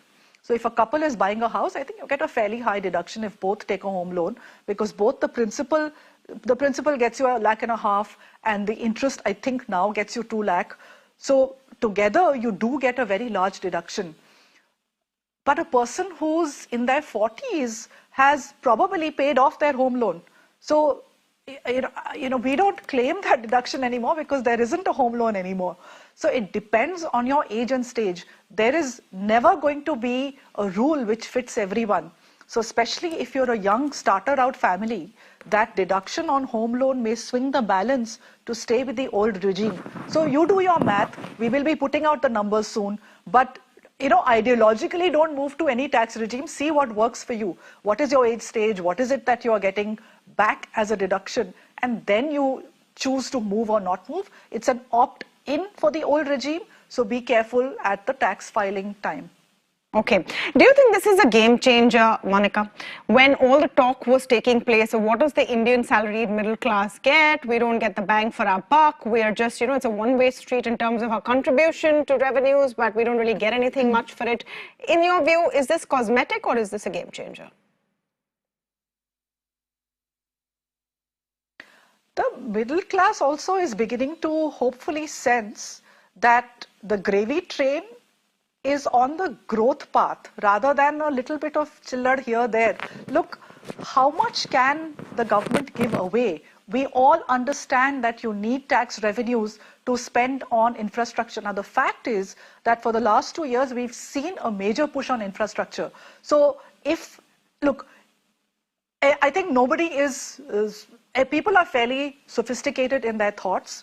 If you see a government spending it all away, farm loan waiver, subsidies, this, that, if you see the treasury being emptied on populist expenditures, then that paying of that taxation hurts. But if you see capital expenditure happening, 80% of that capital expenditure was on roads and railways and ports.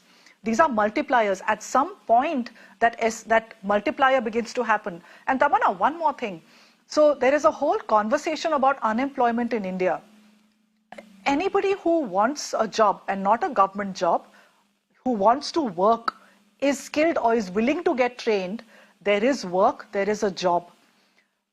It is, the fact that there has been free food for a large part of the population, along with subsidized this, subsidized that, the incentive to actually get into a formal sector job has gone down. So once these incentives start to dismantle, we will see formal employment also increase. So the middle class is sort of taking all of this into account and saying, what benefits me more? Higher growth of the economy, which means potentially more job opportunities, and then higher wages. You know, Tamanna, I joined the workforce in 1991. I'm that old. It took, in 91, I started on a salary of 1,760 rupees. In 10 years after 91 reforms, I don't have to tell you how the salary structures changed. The multiplier effect I have seen in my own personal history and that of my cohort. It's a wave which you ride up. You're educated, you're skilled, you're willing to work hard.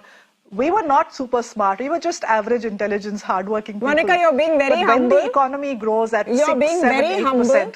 You're being very humble. I have to say. No, honestly. We are very happy to have you today on the channel to talk about what really, really matters. And I know you have other commitments, so I want to thank you for spending the time with us where it mattered and breaking down this new tax regime. I'm going across to my colleague Radhika. Thank you, Monica Alan there, fantastic. I'm going across to my colleague Radhika, who's speaking with senior citizens and getting to know their view on what this budget had for them. That's right. I'm joined by Mr. Cherian Joseph. In fact, he retired almost a decade ago from private service, and he somehow feels that this budget has not been too beneficial for people like him. Let me go across to him. Mr. Joseph, I saw you, listening to the budget. You were watching Mirror Now, very keenly observing the kind of points that were made by the finance minister. Take us through your views on the budget. There had been a lot of, in terms of income tax slabs, in terms of new tax structure and so on, many changes. Your view as a retired person? So me as a retired person, I don't see any benefit from us. Tax rates have been the thing, but people who were up to 5 lakhs last year were not paying any tax, but now they will. They will have to start paying. No? Now there's something about 7 lakhs and you are exempt from. But that is after claiming expenses. That doesn't put money in the person's pocket. That is after you pay. So he'll still be left with only that much of.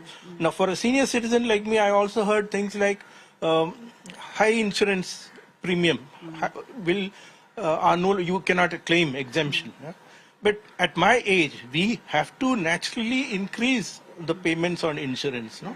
Because it will only keep on. So how is this beneficial for the senior citizens? No? Because they will have to be paying that much more. No? So there's a lot of talk also about jobs being created. I want to particularly mention this. I am more or less a social worker, and I do a lot of walk among people here. I can see literally many people struggling to make a living. It's not like it was before, no? And I do not think simply putting money in the hands of corporates will generate jobs. It's not necessary. And the kind of investments they make, they don't generate jobs. It will be high capital value. So I am thinking unemployment has definitely increased. There are people without jobs. No? And now again you are saying there's a slight reduction in tax of 5% for people between, I think it is 6 to 15, up to 15. There's a 5% reduction in tax. But these are not median level. This is above the average income level. So it doesn't really help the really needy, the person who really cannot afford. Okay. I also thought that for us, we have to pay high fuel taxes. Now, hopefully, I'm thinking probably the government wants to encourage electric vehicles. So they've kept the tax on fuel high. But then for us, our going anywhere is far more expensive.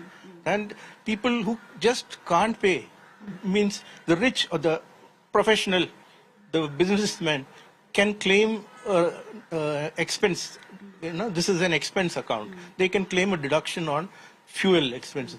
but the people who do use transport for their personal and simple salaried person, they have no relief. They will have to continue to pay the same fuel charge. Right, right.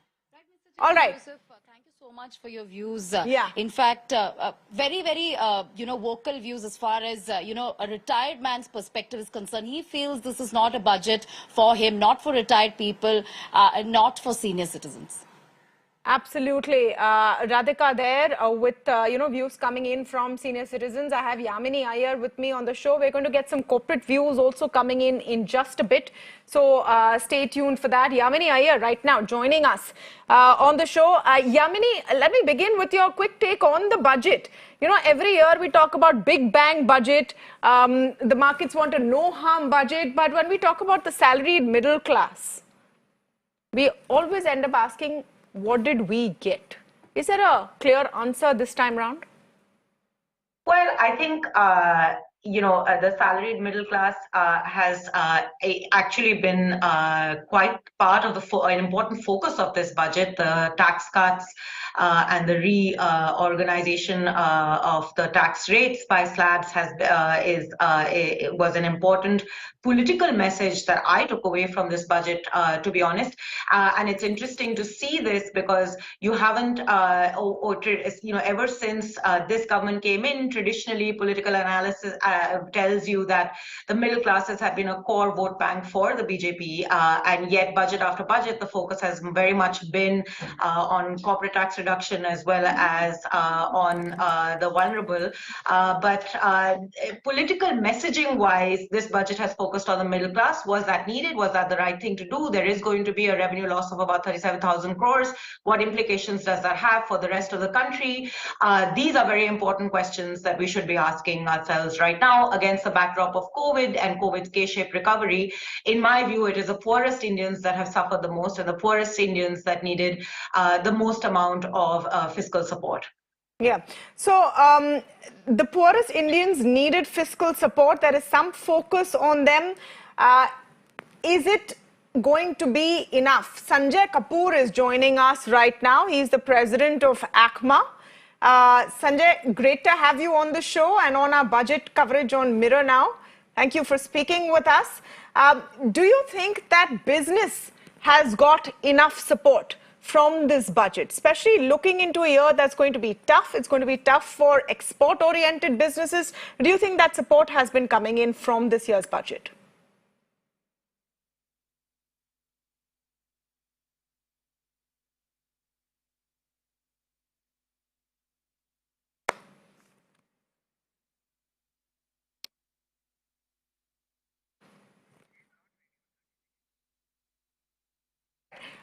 Okay, we're trying to get Sanjay Kapoor back. Let me go back to Yamini in the interim. Yamini, do you think that the new tax regime tweaks are going to be a game changer and enough people taking them on?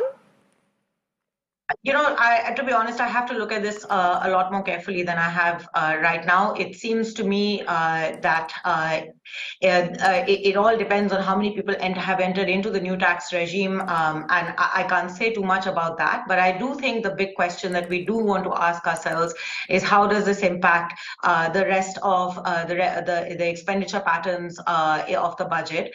And you can see a fairly significant cut in social sector expenditures, particularly the subsidy regime. So food subsidies have seen a significant cut. That was somewhat expected. Narega has seen a significant cut, and very little change actually overall in social sector allocations, and revenue expenditure as a whole in terms of what is budgeted for the coming fiscal are down by 1% of GDP. That's a big shift, with the big bet now being on capital expenditure. So the real question we need to be asking is, will capital expenditure be able to finally crowd in private investment and give the economy the stimulus the growth stimulus that it has been looking for, and ensure that the bulk of India gets quality jobs? It's an open question still.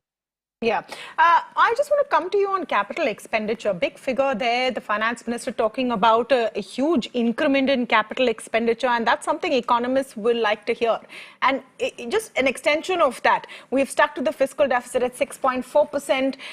Next year's outlook is 5.9%. So we seem to be heading in the right direction economically. Well, if it is yes and no, I think when it comes to the formal economy, macroeconomic stability was important. If fiscal prudence is important, and capital expenditure, which has still not, I believe, given us the benefits that we expect, but we are staying through that course, and so stability does, I think, make a difference. The question is, where is demand going to come from? We know against a backdrop of global recession, exports are going to be down. And domestic demand against the backdrop of the large informal economy is still looking somewhat vulnerable to me. It leaves open this question of where are the jobs going to come from in the near term, whereas how are we going to ensure income improvements in the near term. I think the things that are positive here is the revamping of the credit guarantee scheme for MSMEs. That I think will certainly help move things a little bit forward. So we seem to be on a path that is taking a big bet on capex on MSMEs through the credit guarantee loan, and it's an open question of whether in this coming fiscal it will be able to generate enough jobs, income, and private investment that would stimulate domestic demand. Absolutely. At the end of the day, it has to come from private investment. Stay on with us, Yamini, and I want to take a check on that mood as far as corporate India is concerned, private investment is concerned. Sanjay Kapoor now with us. He's the president of ACMA. Sanjay Kapoor, thank you so much for joining us on the show. You know, this is going to be a tough year, especially for export-oriented companies. Global recession is looming. It's a concern in major developed nations.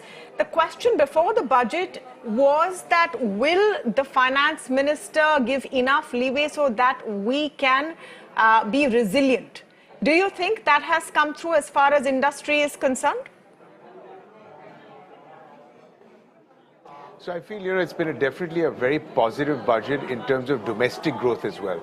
So whilst you talk about, a tough year for exports, we've had a pretty good year in terms of the auto component industry so far. We've clocked $10.1 billion in the first half of the year, which was, if I compare it to last year, the entire year we clocked 19 billion. So we're on track for exports. Whilst there is talk about a recession looming in the US, we hope that it'll be only a couple of quarters. However, the domestic industry is definitely growing. Everything that we've seen in the budget will enhance growth within the domestic industry. If you look at the income tax slabs, the push to help the MSMEs, I think these are all push in the right direction. Tourism, again, building of infrastructure. So we're hoping for good domestic growth. We've already seen domestic growth in terms of commercial vehicles, passenger vehicles, as well as two and three-wheelers. So we hope that this continues. Let me just bring it back to a little on the green focus. A lot of talk on the green focus, some extensions in the scrappage policy, custom duty exemptions or cuts on ion, lithium batteries, etc. But do you think enough to really change the paradigm as far as India is concerned on going electric, on electric vehicles, on using cleaner energy to power vehicles? So I think it's a good beginning. It's a great start. There's a lot of push also. You must also take into account there's a lot of push through the PLI schemes and the FAME2 schemes that the government has already announced. So, we're looking at a lot of investment in future technologies, not just for export, but for deep localization as well. The push in terms of green growth that the finance minister talked about as one of the themes is definitely positive. There's also talk about battery energy storage, viability gaps funding. So again, everything in the right direction, leading towards a more sustainable economy, leading towards the whole electrification, alternate fuels, etc. So it's definitely a step in the right direction. I want to talk to you a bit about jobs, Mr. Kapoor. We've seen a spate of job cuts, though in the IT sector, tech sector, startups, etc., because of global issues. But there seems to be a chilling effect on creating fresh jobs. How do you think industry will respond to that? So I feel that there's going to be a lot of opportunities. And if I talk about our industry in specific, when you look at the automotive industry, everything that's disrupting the industry is actually creating a lot of opportunities. Even in the software space, in the IT space within the automotive industry. So we're going to see a lot of, job creation opportunities there. The finance minister talked about skilling, about AI, about 5G. All this is going to aid manufacturing as a whole in industry, and in every industry for that matter of fact. So I see that it's definitely a positive, and I'm hoping that this will result in great job creation going forward. Thank you, Sanjay Kapoor, for joining us and for your views on the budget announcement this year. Let me take it back to Yamini Iyer just on the question of jobs. We have been looking at a series of job losses, but to be fair, Yamini, these are in certain sectors, ones which are impacted by global headwinds, your tech companies, some in startups which are facing a funding winter. Do you think that this will sort of spread in other sectors, or our domestic resilience is what's going to save us this year? Well, I think the tertiary sector, parts of the services economy are somewhat resilient. You're right that we're seeing layoffs in the tech sectors owing to global conditions. But I think that there is broad resilience in the formal sector, and there will be a bounce back. To me, the bigger challenge on the jobs front is the fact that we have and continue to still have large-scale subsistence level employment for the bulk of the economy. Unemployment number, percentages of unemployment rates, despite the infusion of capex last fiscal, hasn't necessarily yet created the kind of big jobs bump that the government was hoping for, or that would more importantly address the bigger challenge of employment and quality employment in India. Rural wages have actually, non-agricultural rural wages have been stagnant and in fact depreciated in some parts of this current fiscal. So there is a huge job challenge that India confronts. The bet is that capex will crowd in private investment. Stock markets are looking good. Maybe that bet will pay off, but it's a long gestation period for payoff, and the crisis, frankly, for the bulk of the Indian economy presents itself as a here and now crisis. So I think that for me, the way I'm interpreting the budget choices that have been made, that we are out of the worst of the pandemic and all the other economic shocks that the bulk of the Indian economy has faced, and now we need to stay clear and focus on the long game. But I still feel that there are short-run challenges of income stress that particularly the bottom of the pyramid has faced, and they are definitely not out of this yet. The question is, how fast will the payoff on capex trickle down? And that's the open question for this year.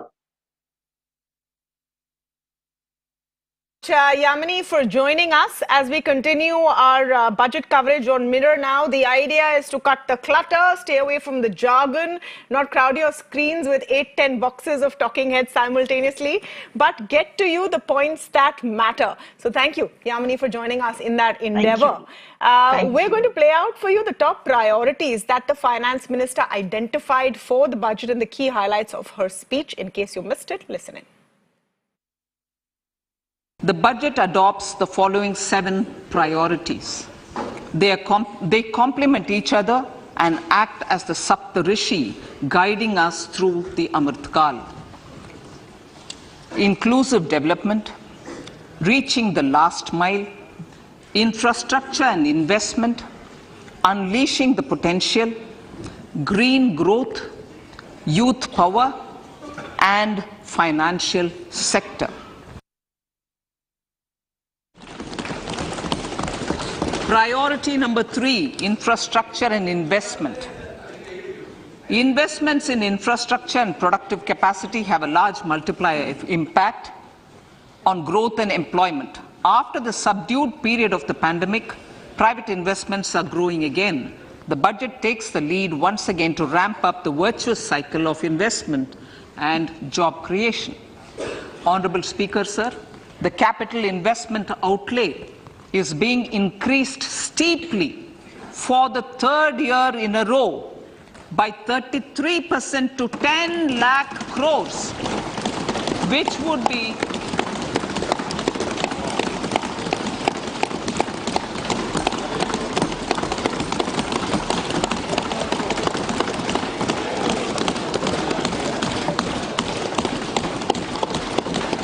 which would be 3.3% of GDP. This will almost be 3 times the outlay made in 2019-20.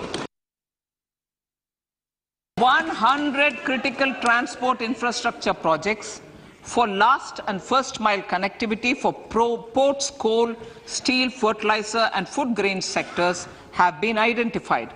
They will be taken up on priority with investment of 75,000 crores, including 15,000 crore from private sources.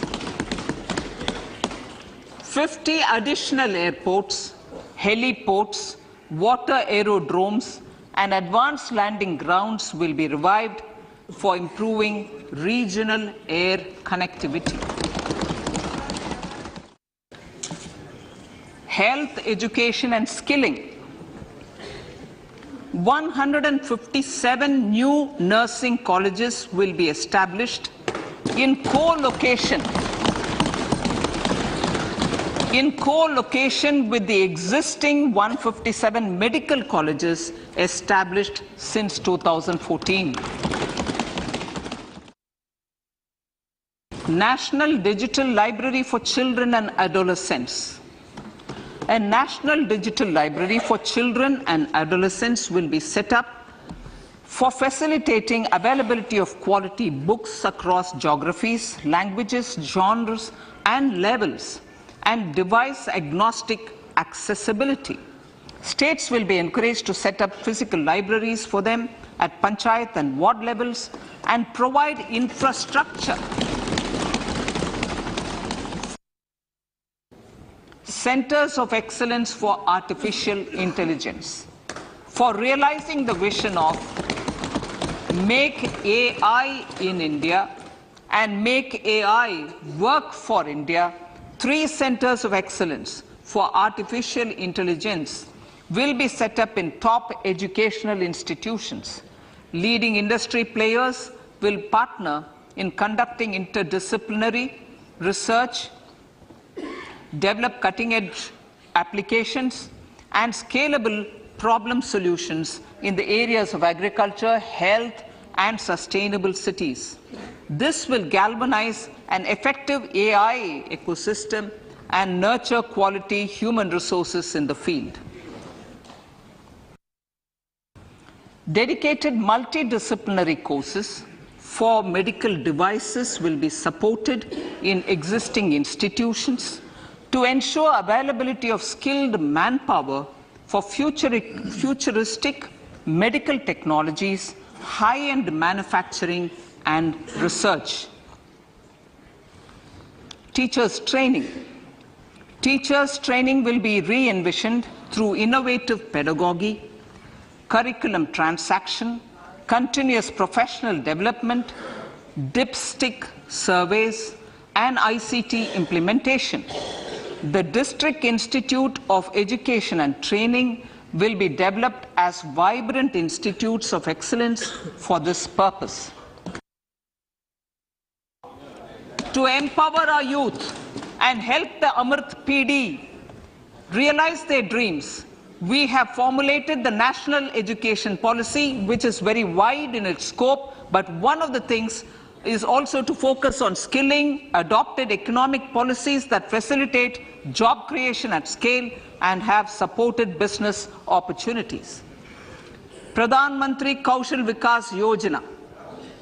Pradhan Mantri Kaushal Vikas Yojana 4.0 will be launched to skill lakhs of youth within the next 3 years.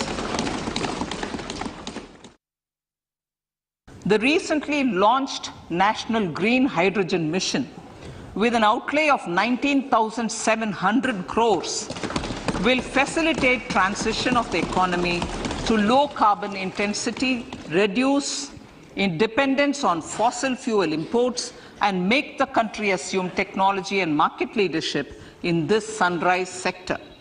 Our target is to reach an annual production of 5 MMT by 2030. Energy transition.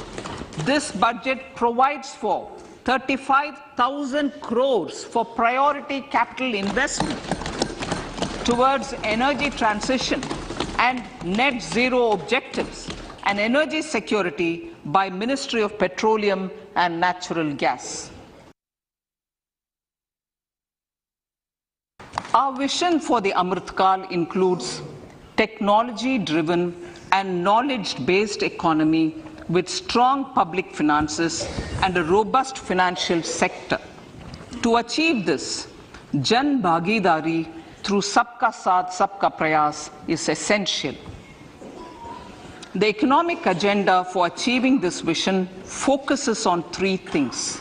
First, facilitating ample opportunities for citizens, especially the youth, to fulfill their aspirations. Second, providing strong impetus to growth and job creation. And third, strengthening macroeconomic stability.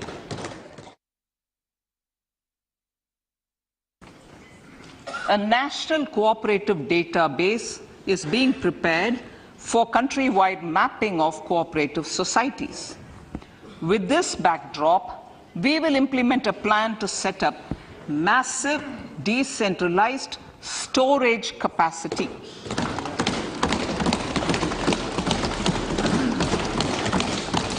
This will help farmers store their produce and realize remunerative prices through sale at appropriate times. Green growth. We are implementing many programs for green fuel, green energy, green farming, green mobility, green buildings, and green equipment, and policies for efficient use of energy across various economic sectors. These green growth efforts help in reducing carbon intensity of the economy and provides for large-scale green job opportunities.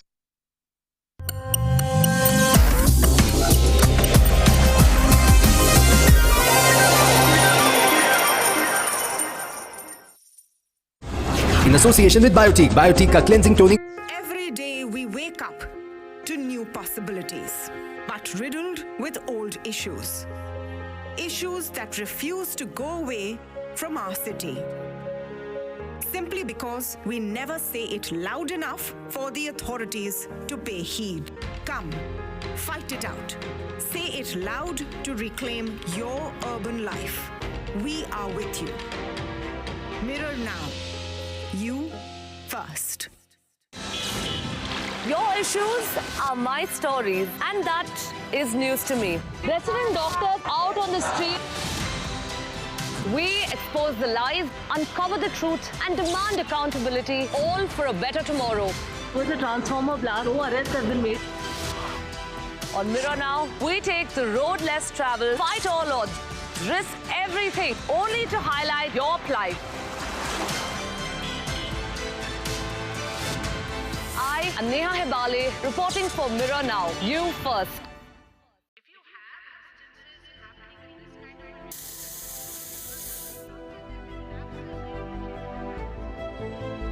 I've been watching it since its first day. Mirror Now bravely rallies with common people through their everyday pains and urban problems. It starts conversations that bring in relief, more importantly, change. And that's what I want to do. Come to think of it, that's why I'm here. The country's change headquarters, Mirror Now. Big fan.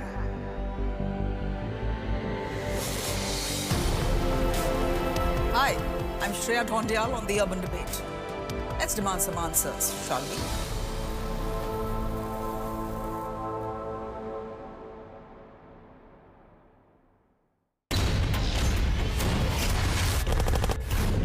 News is about one bold, strong voice that breaks silence.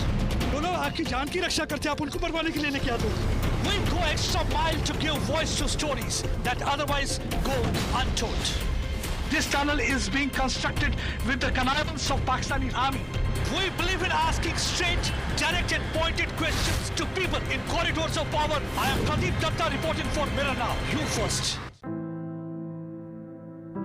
News is not just what happens in the corridors of power. News is also what happens to you and I in our everyday lives. Issues like traffic, core infrastructure, pollution, these matter equally, if not more. I stand with every tax-paying, law-abiding urban Indian because honestly, we deserve better. You've read the headline, now listen to the facts. Join me, Tamanna Inamdar, on Beyond the Headline. Mirror Now.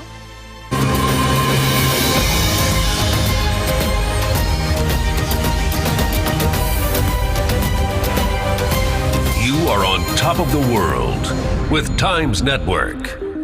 And you're watching Mirror Now. Hello and welcome. You're watching Mirror Now. I am Riyanka Chaudhary. Let's have a look at the headlines of this hour. Huge relief for the common taxpayers. Finance Minister Sitharaman raises tax rebate limit to rupees 7 lakh under new tax regime. Parliamentaries cheered the mega announcement. 5 tax slabs in the new tax regime. No tax for 0 to rupees 3 lakhs and 30% for those earning above 15 lakhs. The Finance Minister says an individual with annual income of rupees 9 lakh will have to pay only rupees 45,000. The Finance Minister increases capital expenditure outlay by 33% to 10 lakh crore, which would be 3.3% of the GDP in 2023-2024 fiscal.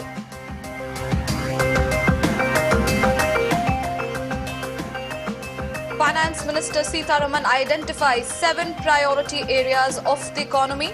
The Saptarshi model focuses on inclusive development, youth power, infrastructure, last mile delivery, green growth, unleashing potential, and the financial sector.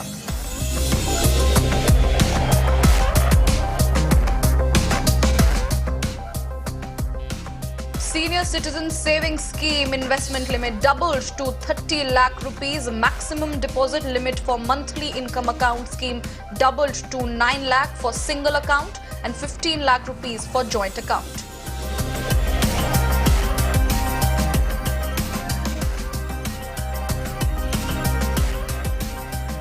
Budget 2023 announces a special savings scheme for women for 2 years. The scheme will attract 7% returns.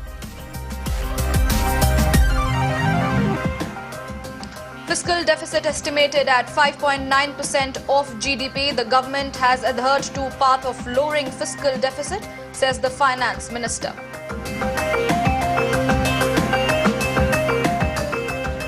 Cigarettes, gold and silver to become costlier. TV and mobile phones parts to become cheaper.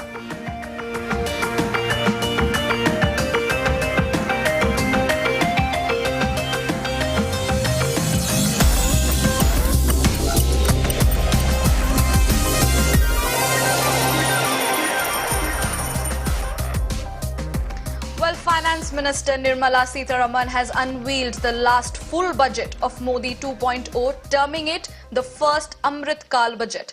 She has said the government's aim with this budget is to achieve a technology-driven and knowledge-based economy with strong public financing and robust financial sector. The most awaited announcement, however, was that the income tax rebate has been extended on income up to rupees 7 lakh in new tax regime. She also proposed to change the tax structure in the new regime by reducing the number of slabs to 5 and increasing the tax exemption limit to rupees 3 lakhs. Listen in to what she said. The second proposal relates to middle-class individuals. I had introduced in the year 2020 the new personal income tax regime with 6 income slabs starting from 2.5 lakh. I propose to change the tax structure in this regime by reducing the number of slabs to 5 and increasing the tax exemption limit to 3 lakhs. The new tax rates are 0 to 3 lakh, nil. 3 to 6 lakhs, 5%. 6 to 9 lakhs, 10%. 9 to 12 lakh, 15%. 12 to 15 lakhs, 20%. And above 15 lakhs, 30%. This will provide major relief to all taxpayers in the new regime. My third proposal is for the salaried class and the pensioners, including family pensioners, for whom I propose to extend the benefit of standard deduction to the new tax regime. Each salaried person with an income of 15.5 lakh rupees or more will thus stand to benefit by 52,500 rupees. My fourth announcement in personal income tax is regarding the highest tax rate, which in our country is 42.74%. This is among the highest in the world. I propose to reduce the highest surcharge. I propose to reduce the highest surcharge rate from 37% to 25% in the new tax regime. The first one concerns rebate. Currently, those with income up to 5 lakh do not pay any income tax in both old and new regimes. I propose to increase the rebate limit to 7 lakhs in the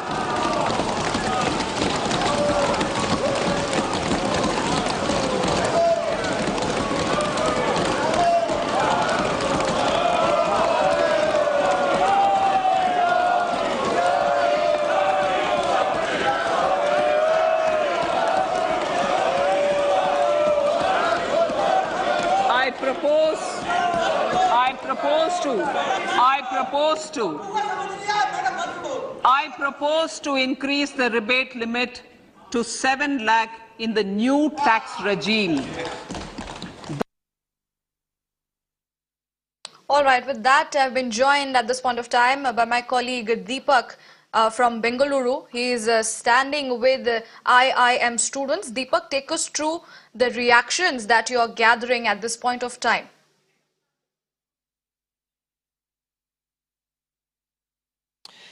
Yes, we are here at the Indian Institute of Management in Bengaluru, and of course this particular institution has produced great minds in the past, and today we're going to try and speak to a few of the students, most of them pursuing their MBA here, the full-time MBA and also the executive MBA. Let's try and get their opinion as to what they think this particular budget presented by our finance minister was like. So firstly, it's many people are saying that up until now we've seen budgets being announced, but nothing was there really for the common man in the last few years. Finally, do you feel that this is done enough for the common man of India? I think the government has really listened to the industry as well as the common man, because in terms of taxation, the kind of reforms that they brought, really something that the people were demanding for the last 2 years. And in the healthcare sector also, the industry was demanding a focus on research, and that's something that the government has done. In terms of, let's say, allocating ICMR labs to public and private partnership for healthcare research, and also, promising that a program will be launched for new research and innovation in pharma. That's something that the industry was demanding. So there's been a focus in terms of listening to what the people were demanding. What would you say was the biggest takeaway for you here? I think for me it was the kind of expenditures they have outlaid in capital expenditures and green energy. I think because of the recessionary pressures that the economy is going to face this year, infrastructure will demand a lot of money. And even in green, this might be the right time, keeping in terms of the global outlook, it is the right time to get into green energy. So did you all have enough time to actually sit through the entire budget session, and when you heard it, what did you think, what was that struck your mind that this is going to be probably the defining moment of this particular announcement? Actually, we were in classes, but coming from an oil sector, defining moment in the budget will be where the government has increased the excise duty for unblended fuel, but it remains to be seen what the government will do for the availability of ethanol. in the future, because we have a shortage in sugarcane production also. Okay, and what about you? What did you think was for you the takeaway?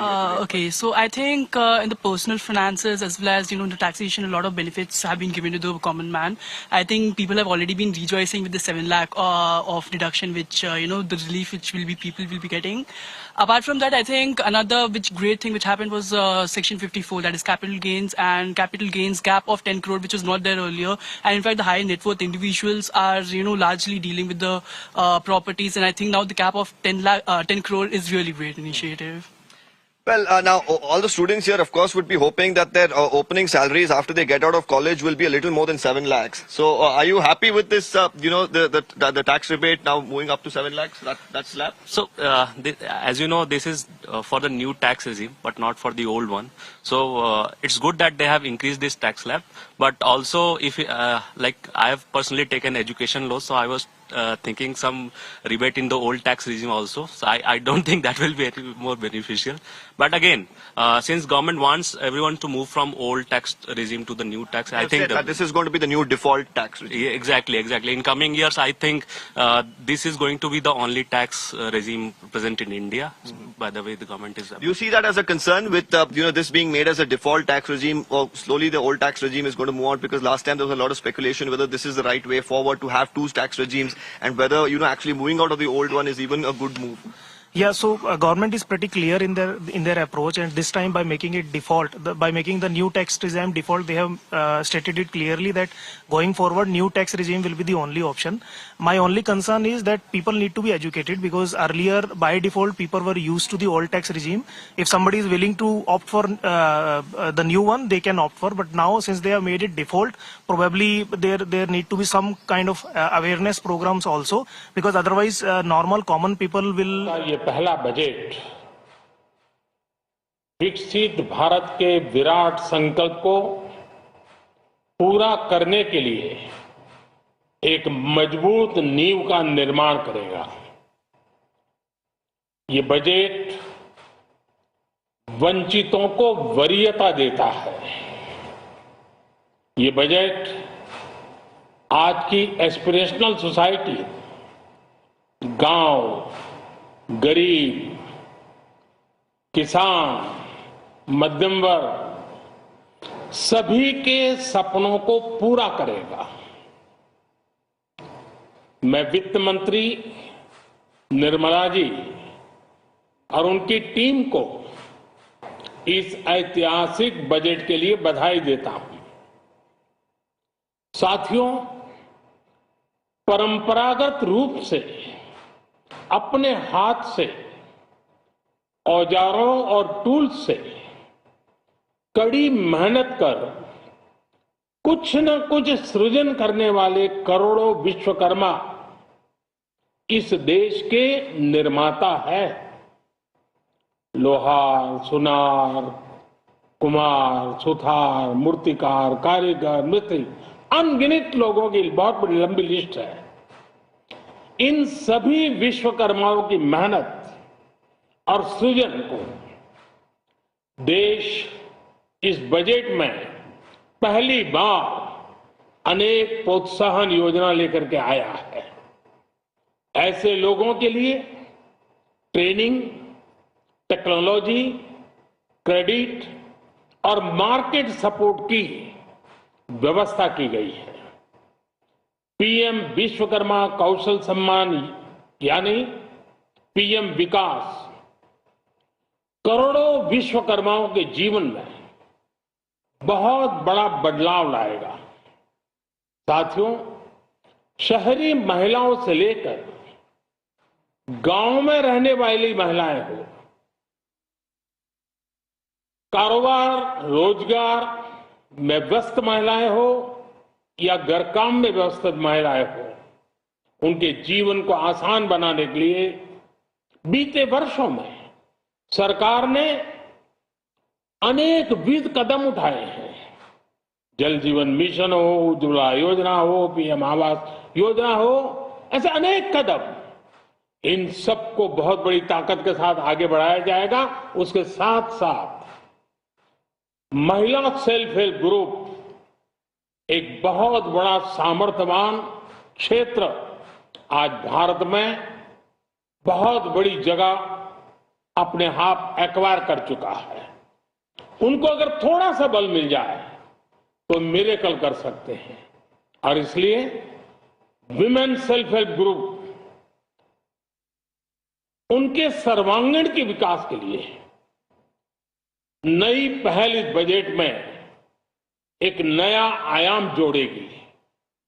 महिलाओं के लिए एक विशेष बचत योजना भी शुरू की जा रही है और जनधन अकाउंट के बाद ये विशेष बचत योजना सामान्य परिवार की गृहिणी माताओं बहनों को बहुत बड़ी ताकत देने वाली है।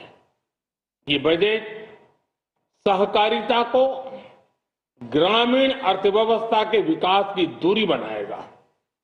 सरकार ने कोऑपरेटिव सेक्टर में दुनिया की सबसे बड़ी अन्न भंडारण योजना बनाई है, स्टोरेज कैपेसिटी।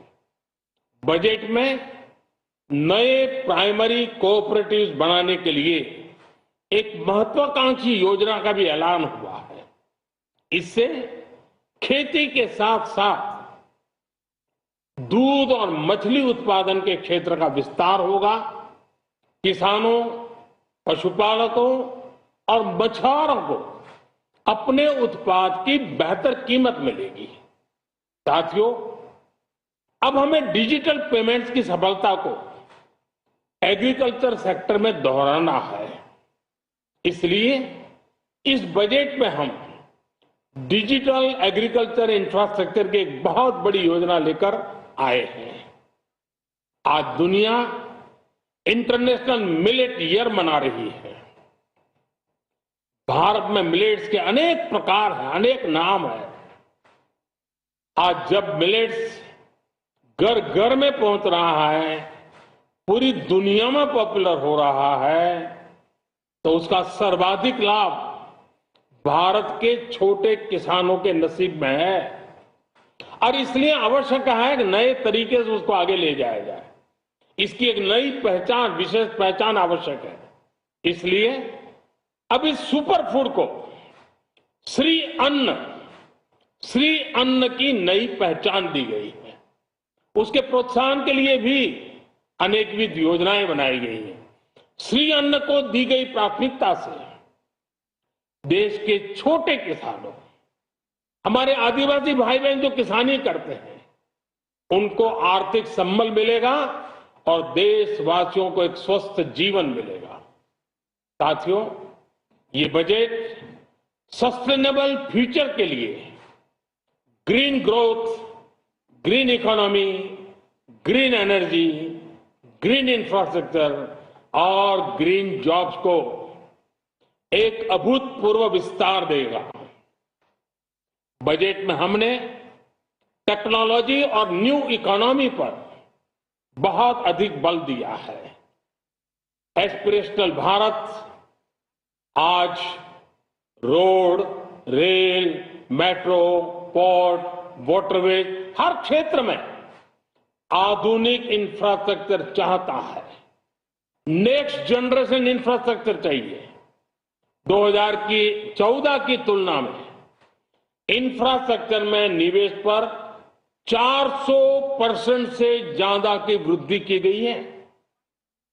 इस बार इंफ्रास्ट्रक्चर पर 10 लाख करोड़ रुपए का अभूतपूर्व इन्वेस्टमेंट भारत के विकास को नई ऊर्जा और तेज गति देगा। ये निवेश युवाओं के लिए रोजगार के नए अवसर पैदा करेगा। एक बहुत बड़ी आबादी को आय के नए अवसर उपलब्ध कराएगा। इस बजट में ईज ऑफ डूइंग बिजनेस के साथ साथ हमारे उद्योगों के लिए क्रेडिट सपोर्ट और रिफॉर्म्स के अभियान को आगे बढ़ाया गया है।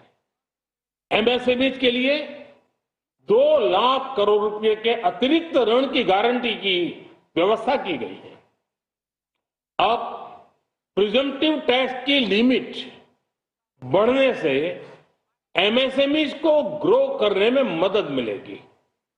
बड़ी कंपनियां द्वारा एमएसएमईज को समय पर पेमेंट मिले, इसके लिए नई व्यवस्था बनाई गई है। साथियों, बहुत तेजी से बदलते भारत में मध्यम वर्ग, विकास हो या व्यवस्था हो, साहस हो या संकल्प लेने का सामर्थ्य हो, जीवन के हर क्षेत्र में आज भारत का मध्यम वर्ग एक प्रमुख धारा बना हुआ है।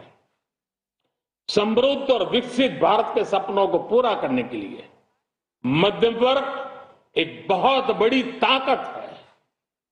जैसे भारत की युवा शक्ति ये भारत का विशेष सामर्थ्य है, वैसे ही बढ़ता हुआ भारत का मध्यम वर्ग भी एक बहुत बड़ी शक्ति है। मध्यम वर्ग को सशक्त बनाने के लिए हमारी सरकार ने बीते वर्षों में अनेकों निर्णय लिए और ईज ऑफ लिविंग को सुनिश्चित किया है। हमने टैक्स रेट को कम किया है, साथ ही प्रोसेस को सिंप्लीफाई, ट्रांसपेरेंट और फास्ट किया है। हमेशा मध्यम वर्ग के साथ खड़ी रहने वाली हमारी सरकार ने मध्यम वर्ग को टैक्स में बड़ी राहत दी है। इस सर्वस्पर्शी और विकसित भारत के निर्माण को गति देने वाले बजट के लिए मैं फिर एक बार निर्मला जी और उनकी पूरी टीम को बहुत बहुत बधाई देता हूं और देशवासियों को भी बहुत बधाई के साथ साथ मैं आह्वान करता हूं, आइए अब नया बजट आपके सामने है, नए संकल्पों को लेकर के चल पड़े। 2047 में समृद्ध भारत, समर्थ भारत, हर प्रकार से संपन्न भारत हम बना के रहेंगे। आइए इस यात्रा को हम आगे बढ़ाएं। बहुत बहुत धन्यवाद।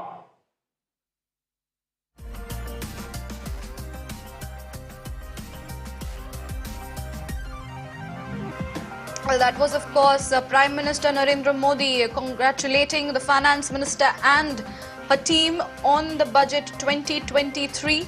He has, of course, given us a roundup of the highlights, of course, of the budget, and he has given out the important key points and how it will be helping the economy. After the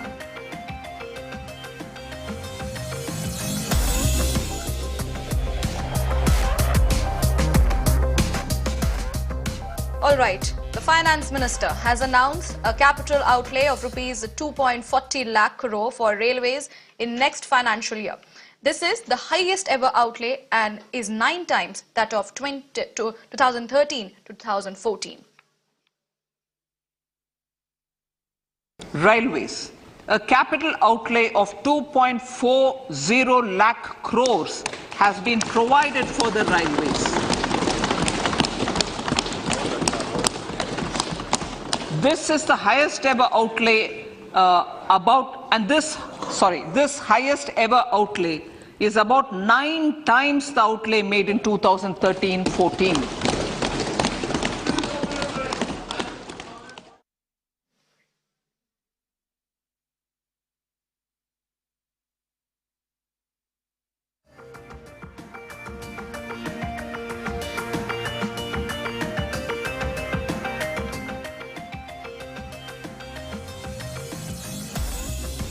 All right, we have the new tax slabs here. We have also known that the annual income, people earning 0 to 3 lakhs, they do not have to pay tax at all. It is nil. When it comes to the annual income from 3 to 6 lakhs, the tax rate has been set at 5%, and to 6 to 9 lakhs income group, the tax rate has been set at 10%. These are the new tax regime. The tax slabs have been set by the union budget this time. And talking forward to 9 to 12 lakhs, the tax rate has been fixed to 15%. Moving on to 12 to 15 lakh, people earning an annual income of 12 to 15 lakh are liable to pay 20% of their annual income as tax. and above 15 lakh, a 30% slab has been set.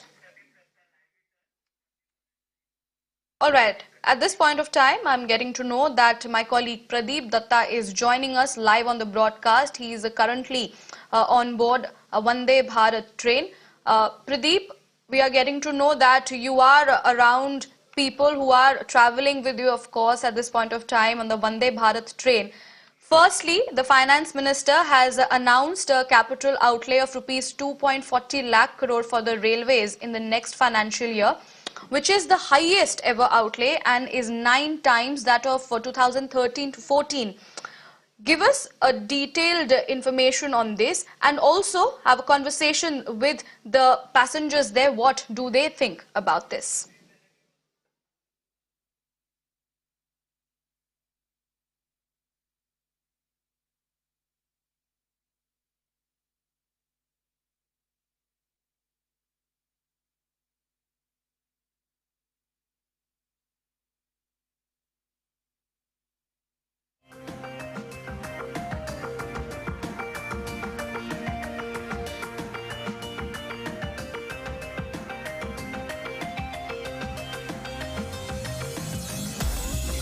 All right, we will get back to Pradeep. We are facing some tech error there, but at this point of time, Abhishek is also joining us on the broadcast from Mumbai. Abhishek, you are at a jewelry store.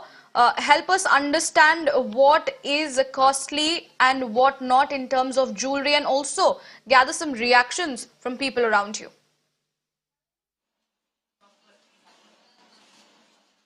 Yes, definitely, a big tax relief for the middle class from 5 lakhs to 7 lakhs. But at the same time, the middle class who purchases gold and silver, that will be getting costlier from February onwards. And we are joining here, we are present here at Javeri Bazaar at one of the prominent shop.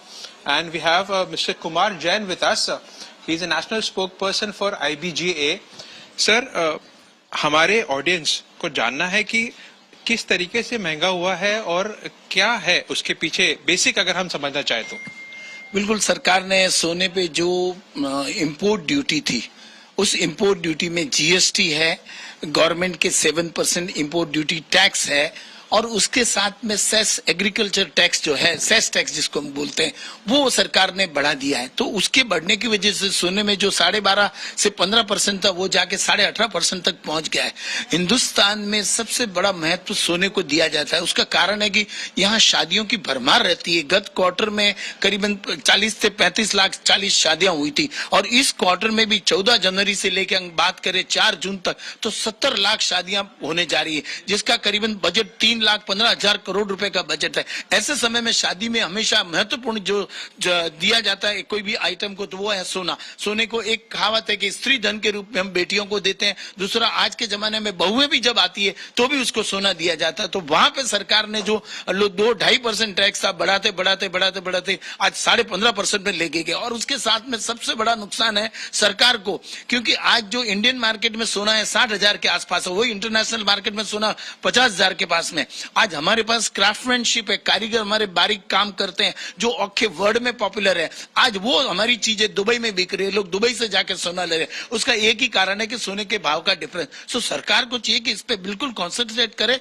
इसको duty कम करे, ताकि international market के जो हमारे buyers थे, जो पहले हमारे बायर्स थे, वो जो वहां चले गए वो वापस आवे और सरकार के साथ साथ सरकार को रेवेन्यू मिले और हमको भी 2 पैसा मिले। एक जगह हम देखते हैं कि टैक्स स्लैब बढ़ाया गया, कहीं ना कहीं सरकार चाहती है कि मिडिल क्लास की जेब में पैसा बचे, और वहीं जो मिडिल क्लास है सोना खरीदने आता है वो अब महंगा होगा। सर, मैं जानना चाहता हूँ, जो लोग हमें देख रहे हैं, कितने रुपए से सोना महंगा होगा, कितना ज्यादा खर्च करना पड़ेगा लोगों को 10 ग्राम सोने पर कहे, या फिर ओवरऑल जो परसेंटेज बढ़ा है उसको रुपए में किस तरीके से कन्वर्ट? बिल्कुल, मैं सिंपल आपको एग्जांपल देना चाहता हूँ। कल जो सोना करीबन 52-53 हजार के पास था, आज वो बढ़ के सीधा 57,000 के आसपास चला गया। मतलब 7 से 8 हजार रुपया सोने में एक झटके सरकार की ड्यूटी से उसमें राइज हो गया है। सर, जिस तरीके से ये बजट आया है, एक तरीके से एक्सपेक्टेशन थी लोगों की कहीं ना कहीं आपके सेक्टर की कि इंपोर्ट ड्यूटी कम की जाएगी। जहां तक मुझे पता है आपकी प्रमुख मांगे थी डायमंड कहे, गोल्ड कहे, ज्वेलरी, लेकिन इसका उल्टा होते नजर आ रहा है। 2.5 से 3% से इंपोर्ट ड्यूटी बढ़ा रही है। तो आपके सेक्टर पे अगर बात करें तो कितना इम्पैक्ट पड़ेगा? बहुत बड़ा इम्पैक्ट पड़ेगा। आखी जेमिन ज्वेलरी इंडस्ट्री इंपोर्ट ड्यूटी पे चलती है। आज जो बड़े प्लेयर हैं जो ऑफिशियली काम करते हैं, सोना मार्केट से, इंटरनेशनल मार्केट से लेते हैं, चेक से लेते हैं, ड्राफ्ट से लेते हैं, उनके सामने जो आज इंपोर्ट इलीगल मार्केट से इंपोर्ट आ रहा है तो उनमें और इनमें करीबन 10% का फर्क पड़ जाता है। जो ऑफिशियली काम करता है वो काम ही नहीं कर सकता है। और आज मैं आपको एक सिंपल एग्जांपल देता हूं, बहुत बड़ा एग्जांपल है कि इस बार जो इंपोर्ट, ये पीक सीजन है तो ये क्वार्टर में सोना जो 157-158 टन आना चाहिए उसकी जगह 37 टन सोना आया। तो सब कहीं ना कहीं जाके सोने की भरपाई क्या होती है? डेफिनेटली यहाँ पे रिसाइकल गोल्ड है। हिंदुस्तान में ऐसा माना गया कि हमारी महिलाओं के पास 25,000 टन है और लोग जैसे जैसे भाव बढ़ता देखते तो घर में से सोना निकालते, एक अच्छी बात है। लेकिन कहीं ना कहीं जाके लोगों की जो थोड़ी बहुत इनकम होती है, थोड़ी बहुत सेविंग जो होती है, उसको लोग सोने में कन्वर्ट करते हैं कि मानते हैं कि भी कल सुख दुख में पति साथ नहीं, बेटा साथ नहीं, तो उसमें सोना ही एक ऐसा विकल्प है जो साथ में आएगा और ऑन द स्पॉट कैश पैसे देगा। Let's try and understand, apart from gold, diamond and silver is also getting to be costlier. And when we talk about these two commodities, silver and gold, again there were expectations from the industry that import duty will be reduced, but it has been increased. So how it will impact overall? Silver duty has come up to 25% from 22%. So that's a rise of 3%. And they've done it on imported articles or jewelry, we can say. So this will again impact this will help the local industry because imported goods are getting expensive and local goods are getting cheaper. So thus the Indian market will sustain, but overall the grade of silver is going to go up, because of which will again impact the Indian market. And also diamonds also, the government has started supporting lab grown diamonds, which is a bad point, which is we can say a very not a positive, not a negative point for the market, because it's going to take over diamond industry, so it's going to impact that also. So and they are also increasing more. They have given subsidies on manufacturing units and also more on research on these things. When we talk about the end user, because we are concentrating on the public and the consumer at the end, definitely it's a good news when it comes to industry. But do we have to pay extra when we buy silver? Silver, yes, if import duty goes up, the silver rates has also gone up. We've seen a jump of 3,000 today only in silver. So yesterday it was say around 69,000, today it's 72,000. So at the end of the day, people are going to pay extra from their pocket. And what about the diamonds? I mean, again for diamonds it will be higher rates than the usual? Diamond rates have also gone up, say around 3,000 to 4,000 a carat for every sector of or every quality of the diamond. So thus ending up, we can say that a common man is going to end up paying more for diamond, gold and silver. Thank you. So the precious metals are getting expensive. We have one of the customers over here. Ma'am, सोने का भाव, चांदी का भाव और diamond बढ़ता जा रहा है। आप घर भी चलाते हैं, मिडिल क्लास है, कैसे देखते हैं? ये एक बजट तो आया है, थोड़े रिलैक्सेशन है, लेकिन साथ ही साथ ये तीनों जो प्रेशियस मेटल है वो बढ़ रहे हैं। हाँ, ये 2023 और 24 का जो निर्मला सीतारामन जी ने जो बजट निकाला है वो आम पब्लिक के लिए 5 लाख से जो 7 लाख किया वो तो सही है, पर जो गैस सिलेंडर के भाव जो 7.5 से 15 पॉइंट कर दिया गया है और जो ये गोल्ड के भाव जो बढ़ा दिए गए हैं और तो उसके और अनाज में भी हमें कोई कुछ ज्यादा नहीं दिखा दे रहा है मुनाफा, तो ये चीज के लिए हमें ऐसा लग रहा है कि हम मिडिल क्लास जो हाउस वाइफ है, जो गृहिणी है, उनके लिए थोड़ा सा निराशाजनक बजट लग रहा है। मैं इतना एक छोटा सवाल करूंगा, क्या आप अब गोल्ड, सिल्वर या डायमंड आगे खरीदेंगे? नहीं, लग तो नहीं रहा है क्योंकि इतना महंगा गोल्ड बढ़ गया है, तो मिडिल क्लास लोग कैसे ले सकते हैं? नहीं ले सकते, वो तो पॉसिबल ही नहीं हो सकता है उसके लिए। अगर मैं पूछूं मैम, 5 में से इस बजट को आप कितना रेट करना चाहेंगे? 3।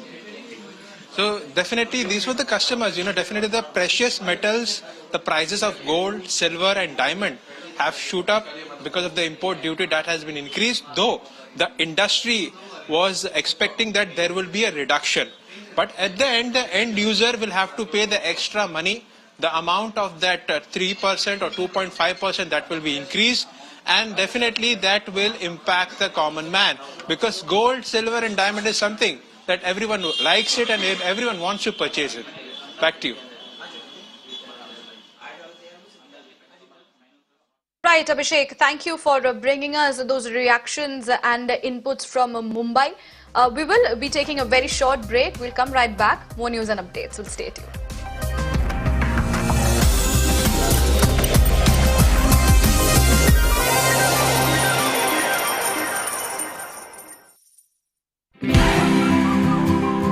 Every day we wake up to new possibilities, but riddled with old issues. Issues that refuse to go away from our city. Simply because we never say it loud enough for the authorities to pay heed. Come, fight it out. Say it loud to reclaim your urban life. We are with you. Mirror now. You first. Your issues are my stories, and that is news to me. Resident doctors out on the street. We expose the lies, uncover the truth, and demand accountability, all for a better tomorrow. With a transformer blast, no arrests have been made. On Mirror Now, we take the road less traveled, fight all odds, risk everything, only to highlight your plight. I am Neha Hebale, reporting for Mirror Now. You first.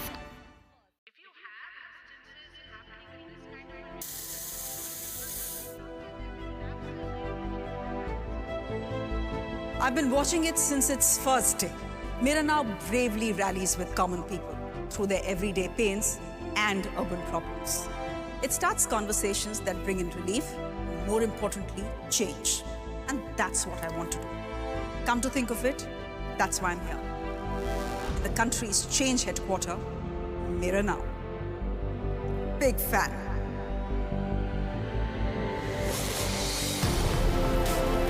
Hi, I'm Shreya Dhondial on the Urban Debate. Let's demand some answers, shall we?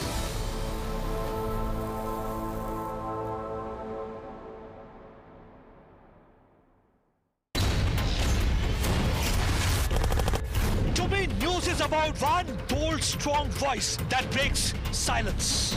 बोलो आपकी जान की रक्षा करते आप उनको मरवाने के लिए लेके आते हो। We go extra mile to give voice to stories that otherwise go untold. This tunnel is being constructed with the connivance of Pakistani army. We believe in asking straight, direct and pointed questions to people in corridors of power. I am Pradeep Datta reporting for Mirror Now. You first. News is not just what happens in the corridors of power. News is also what happens to you and I in our everyday lives.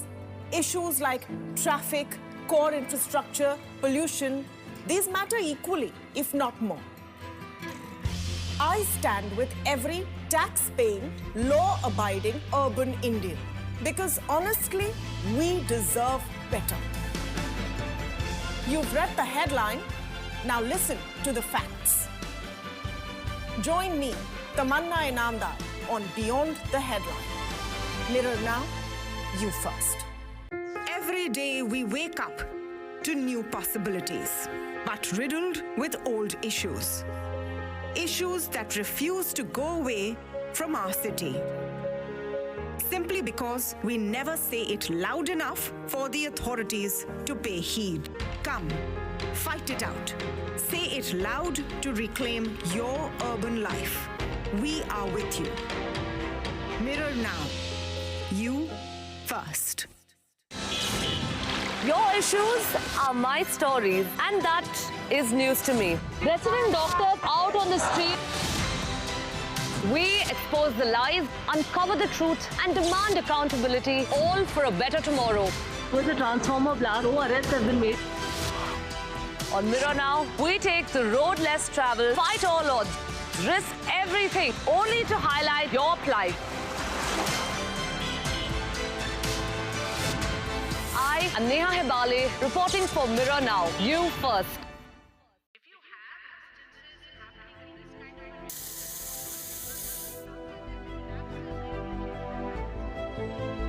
I've been watching it since its first day.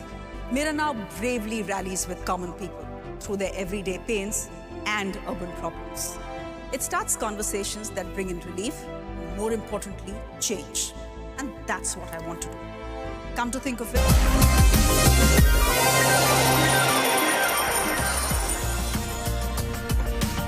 Welcome back from the break. You're watching Mirror Now. I am Riyanka Chaudhary. Well, the Finance Minister today announced the Union Budget of 2023. And of course, it was a great budget as talking about the tax slabs. There was a major change in the tax slabs. And of course, other highlights continue. Let's listen into what she said. The second proposal relates to middle-class individuals. I had introduced in the year 2020 the new personal income tax regime with 6 income slabs starting from 2.5 lakh. I propose to change the tax structure in this regime by reducing the number of slabs to 5 and increasing the tax exemption limit to 3 lakhs. The new tax rates are 0 to 3 lakh, nil. 3 to 6 lakhs, 5%. 6 to 9 lakhs, 10%. 9 to 12 lakh, 15%. 12 to 15 lakhs, 20%. And above 15 lakhs, 30%. This will provide major relief to all taxpayers in the new regime.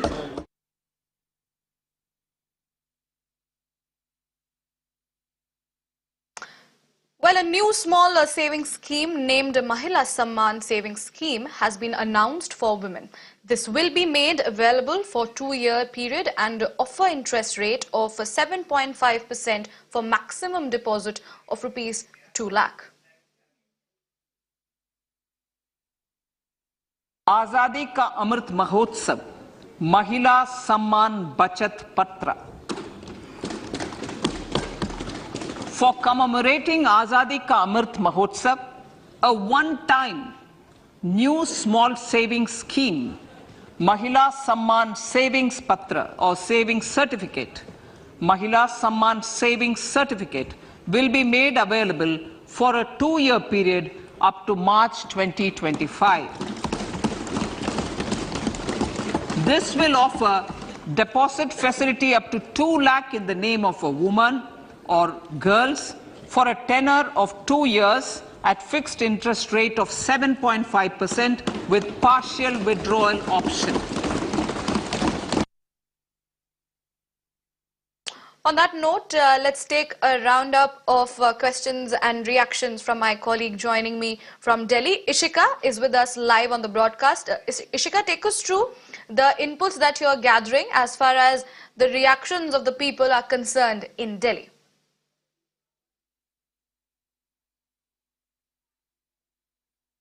Well, definitely, today was the big budget day, and as the Finance Minister Nirmala Sitharaman presented the budget in the Parliament, the citizens of this country, their eyes were glued on the TV screen. Now, I'm present with some of the residents here in the national capital. I'll go across to them and get their reaction.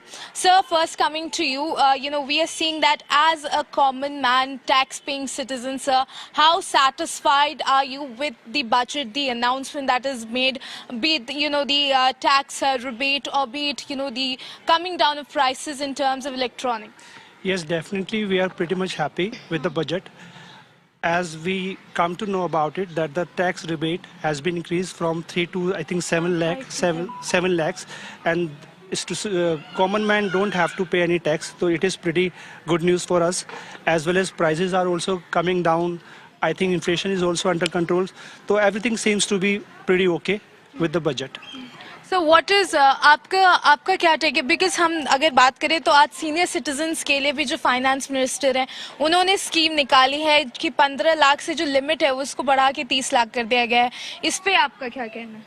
Madam, सबसे पहले तो ये बता दूं कि हम लोग किसी पार्टी से ताल्लुक नहीं रखते. Budget as a common man budget के बारे में आपको बता देता हूँ, होल बजट के बारे में, कि जो सबसे पहले इन्होंने सीनियर सिटीजन्स के जो अमाउंट को डबल कर दिया है और एमएससी स्कीम को डबल किया है, उसमें आम आदमी आफ्टर रिटायरमेंट इतना ही कमा पाता है, इससे ज़्यादा नहीं कमा पाता. उनको बेनिफिट ये होगा कि उसके अंदर रेट ऑफ इंटरेस्ट ज़्यादा होता है, तो 15 लाख तक 9 लाख तक वो लोग अपना पैसा वहाँ डिपॉजिट कर सकते हैं। तो उनकी मंथली इनकम या क्वार्टरली इनकम वो काफ़ी अच्छी हो जाएगी। एज फॉर एज जो मिडल मैन को इन्होंने राहत दी है, 3 लाख तक अब कोई टैक्स नहीं है। 7 लाख का वो तो इन्होंने बाइफरकेट कर दिया है ना कि 3 से 6 इतना है, 6 से 9 इतना है, 9 से 12 इतना है, 12 से 15 इतना है।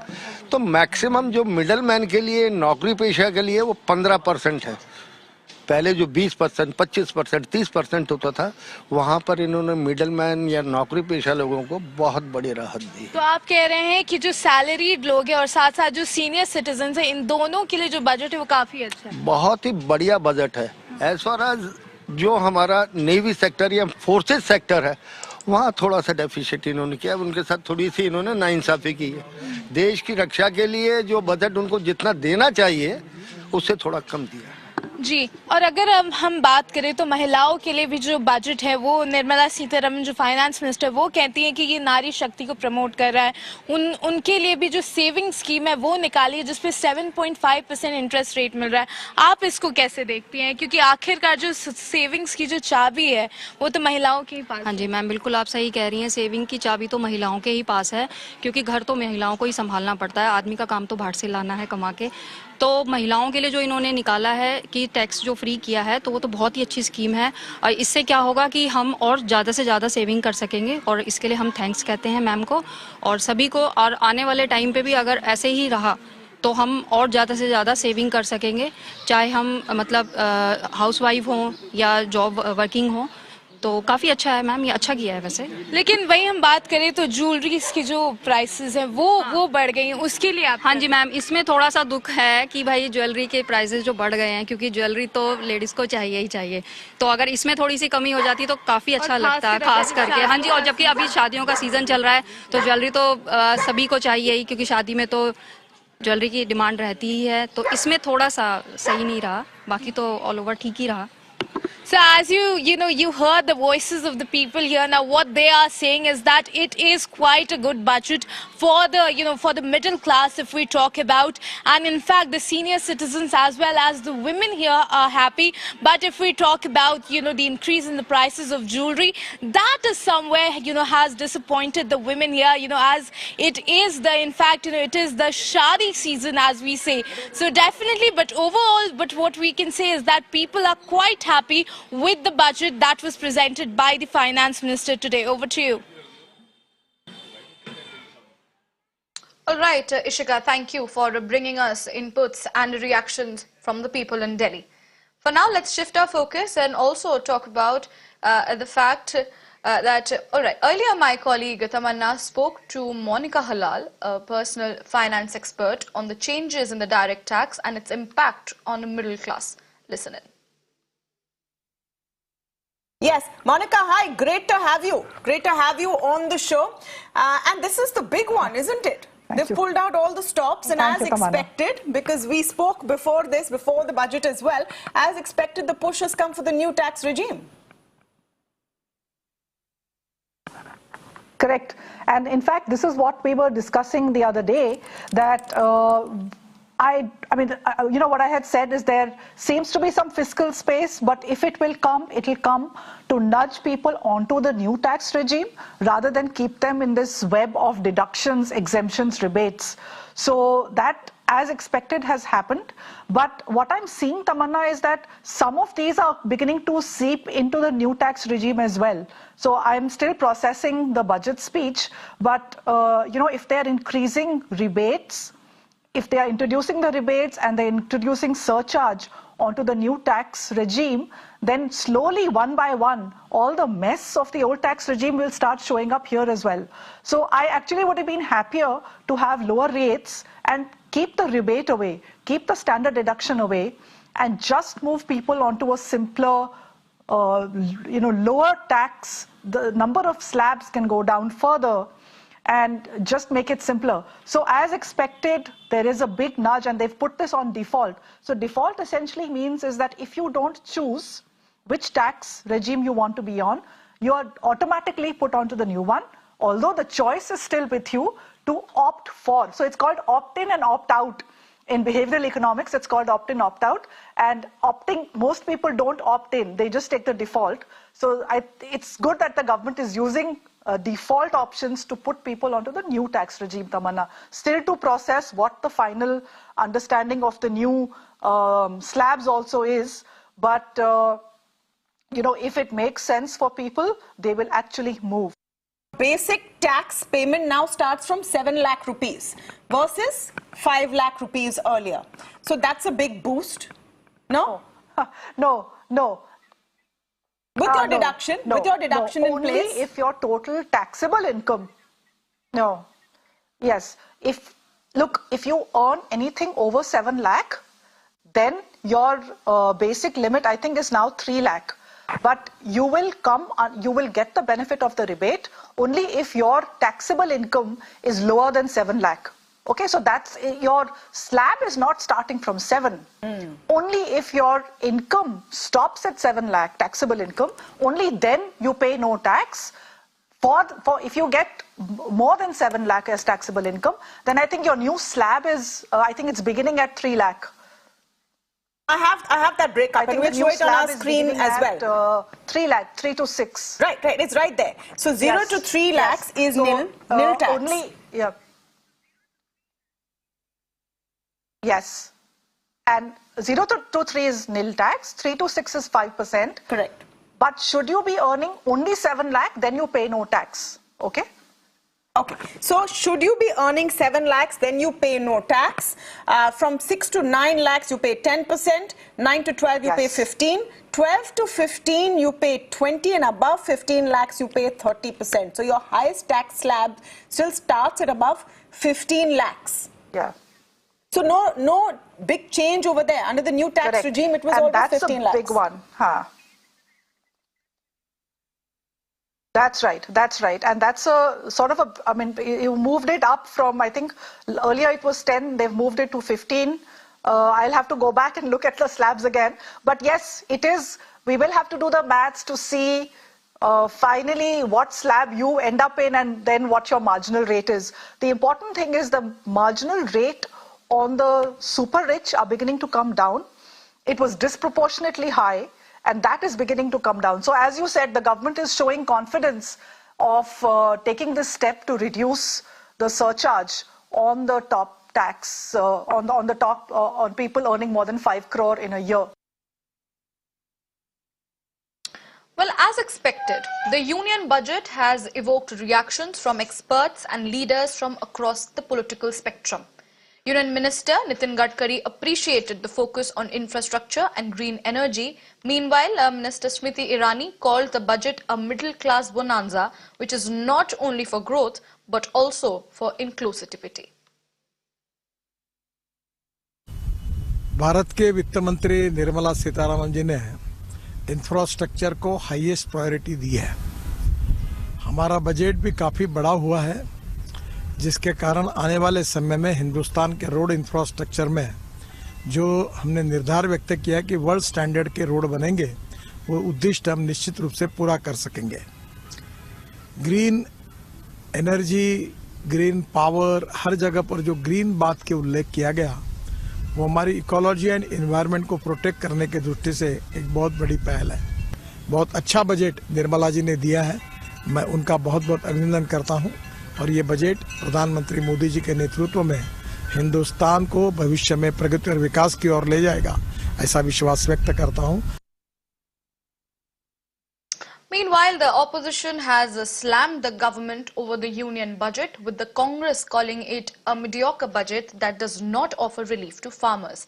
Congress MP Shashi Tharoor called the budget a mediocre one that does not answer the fundamental questions. Meanwhile, Shiv Sena MP Priyanka Chaturvedi slammed the budget for ignoring Maharashtra and announcing projects only for Karnataka and Gujarat.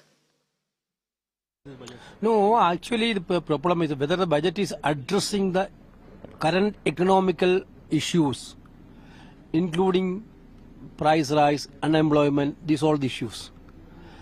People are in a distress mood. They did not have, there is no income for the people. Then how can you how can they benefit by hiring this taxes limit? Therefore, basically, the government is not addressing the serious concern about the country's economical situation and the common man's plight. Maharashtra, we saw what had happened during the election of Gujarat, where two big industries were taken away from the state of Maharashtra. And Gujarat continues to get priority over other states. Just today, they have announced some more schemes for the gift city. Now, gift city is a city which is crushing under the weight of the expectations of the central government and keeps getting gifts every year in every budget. Yet it hasn't lived up to its hype. We've seen how 5,300 crores have been allotted to Karnataka. We've seen that lab-produced diamonds are the biggest flourishing industry in the city of Surat. So they should have at least try to ensure that Maharashtra got justice. It's a financial capital. Mumbai is the financial capital of the country. You're crushing it in the belief that you all can resurrect it somewhere outside. So that is something that I feel about Maharashtra. With regards to women, the president yesterday in over 3 paragraphs has spoken about Nari Shakti. But what have you done for the women? Have you given them any relief in, let's say, in terms of entrepreneurship, trying to bring them into the labour markets? They are at the status of women in the labour market is reducing every year. Except for announcing a 7.5% Samman, the savings scheme, they've done nothing for women. Youth, you announced many skill centers. Skill centers are not a novelty. All right, with that, it's time for a very short break. We will come right back on Mirror Now. Stay tuned.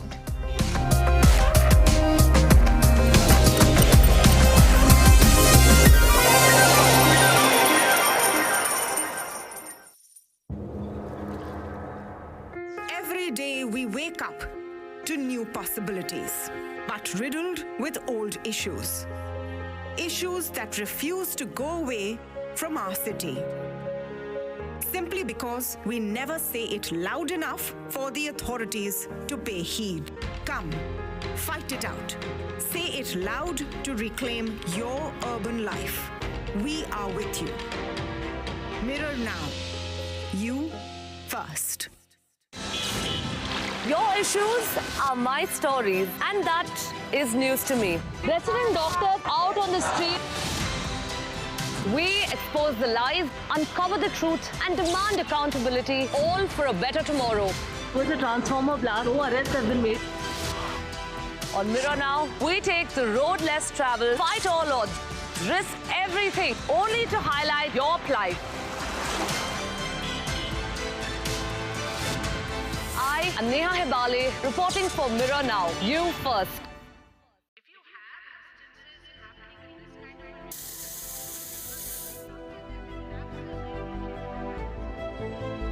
I've been watching it since its first day. Mirror Now bravely rallies with common people through their everyday pains and urban problems. It starts conversations that bring in relief, and more importantly, change. And that's what I want to do. Come to think of it, that's why I'm here. The country's change headquarters, Mirror Now. Big fan.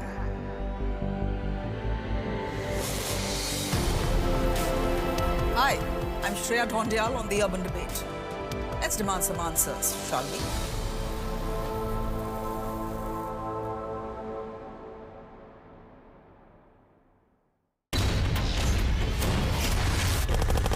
To me, news is about one bold, strong voice that breaks silence. बोलो आपकी जान की रक्षा करते आप उनको मरवाने के लिए लेके आते हो। We go extra mile to give voice to stories that otherwise go untold. This tunnel is being constructed with the connivance of Pakistani army. We believe in asking straight, direct and pointed questions to people in corridors of power. I am Pradeep Datta reporting for Mirror Now. You first. News is not just what happens in the corridors of power.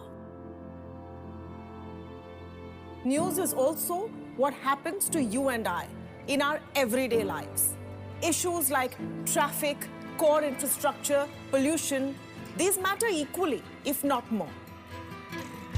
I stand with every tax-paying, law-abiding urban Indian because honestly, we deserve better. You've read the headline, now listen to the facts. Join me, Tamanna Inamdar, on Beyond the Headline. Mirror now, you first. Every day we wake up to new possibilities, but riddled with old issues. Issues that refuse to go away from our city. Simply because we never say it loud enough for the authorities to pay heed. Come, fight it out. Say it loud to reclaim your urban life. We are with you. Mirror now. You first.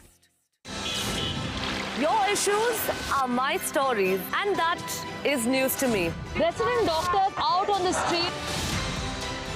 We expose the lies, uncover the truth, and demand accountability, all for a better tomorrow. With a transformer blast, no arrests have been made. On Mirror Now, we take the road less traveled, fight all odds, risk everything, only to highlight your plight. I am Neha Hebale, reporting for Mirror Now. You first.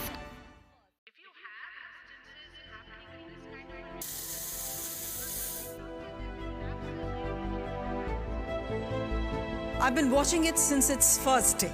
Mirror Now bravely rallies with common people through their everyday pain.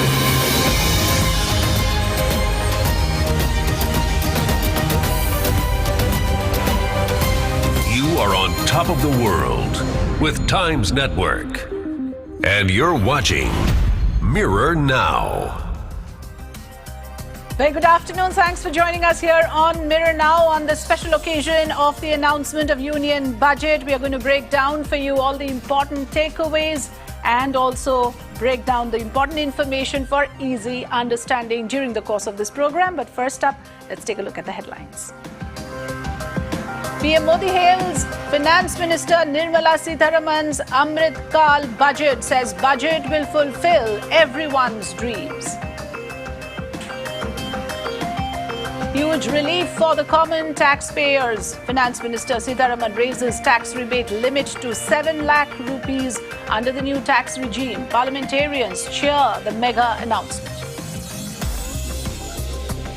5 tax slabs in the new regime. No tax for 0 to 3 lakh and 30% for those earning above 15 lakhs.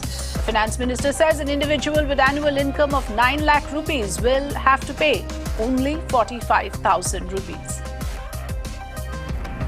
The Finance Minister increases capital expenditure outlay by 33% to 10 lakh crore, which would be 3.3% of the GDP in the 2023-24 fiscal. Nirmala Sitharaman identifies 7 priority areas for the economy. The Saptarishi model focuses on inclusive development, youth power, infrastructure, last mile delivery, green growth, unleashing potential and financial sector. Senior Citizen Savings Scheme investment limit doubled to 30 lakh rupees. Maximum deposit limit for monthly income account scheme doubled to 9 lakh rupees for single account and 15 lakh rupees for joint account. Budget 2023 announces a special savings scheme for women for 2 years. The scheme will attract 7% returns.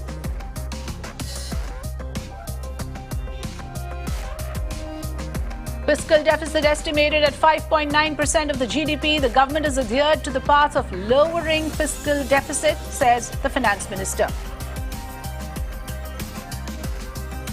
Cigarettes, gold and silver to become costlier. TV and mobile phone parts become cheaper. In other news, outside of the Union Budget, an avalanche hits famous ski resort in J&K's Gulmarg. 2 foreign skiers killed, 4 others rescued.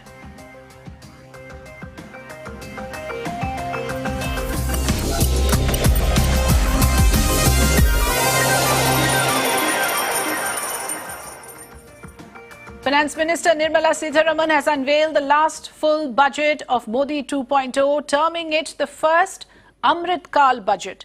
She said the government's aim with this budget is to achieve a technology-driven and knowledge-based economy with strong public finances and robust financial sector. The most awaited announcement, however, was that the income tax rebate has been extended on income up to 7 lakh rupees in the new tax regime. Now, she also proposed to change the tax structure in the new regime by reducing the number of slabs to 5 and increasing the tax exemption limit to 3 lakh rupees. Let's listen in to the important excerpts. The second proposal relates to middle-class individuals. I had introduced in the year 2020 the new personal income tax regime with 6 income slabs starting from 2.5 lakh.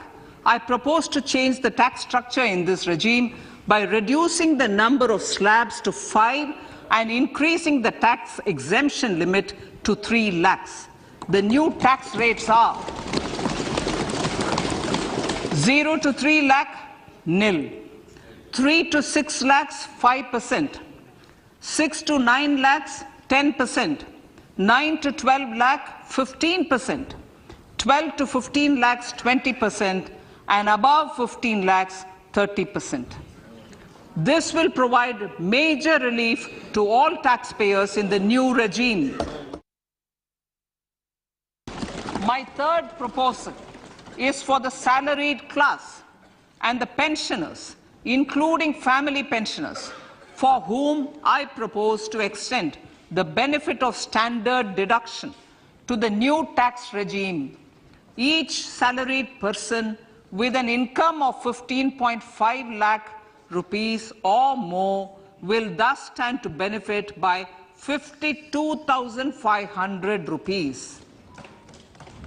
My fourth announcement in personal income tax is regarding the highest tax rate, which in our country is 42.74%.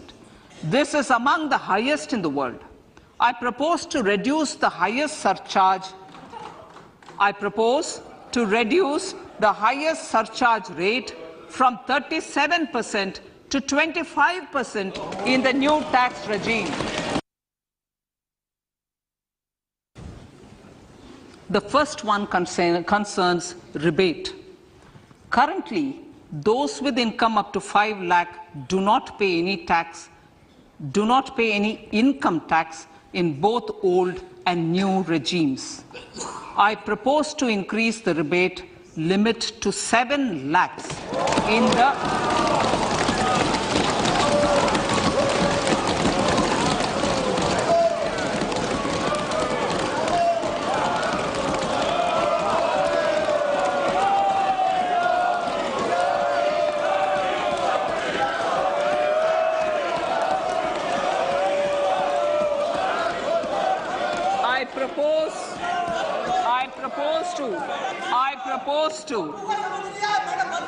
I propose to increase the rebate limit to 7 lakh in the new tax regime.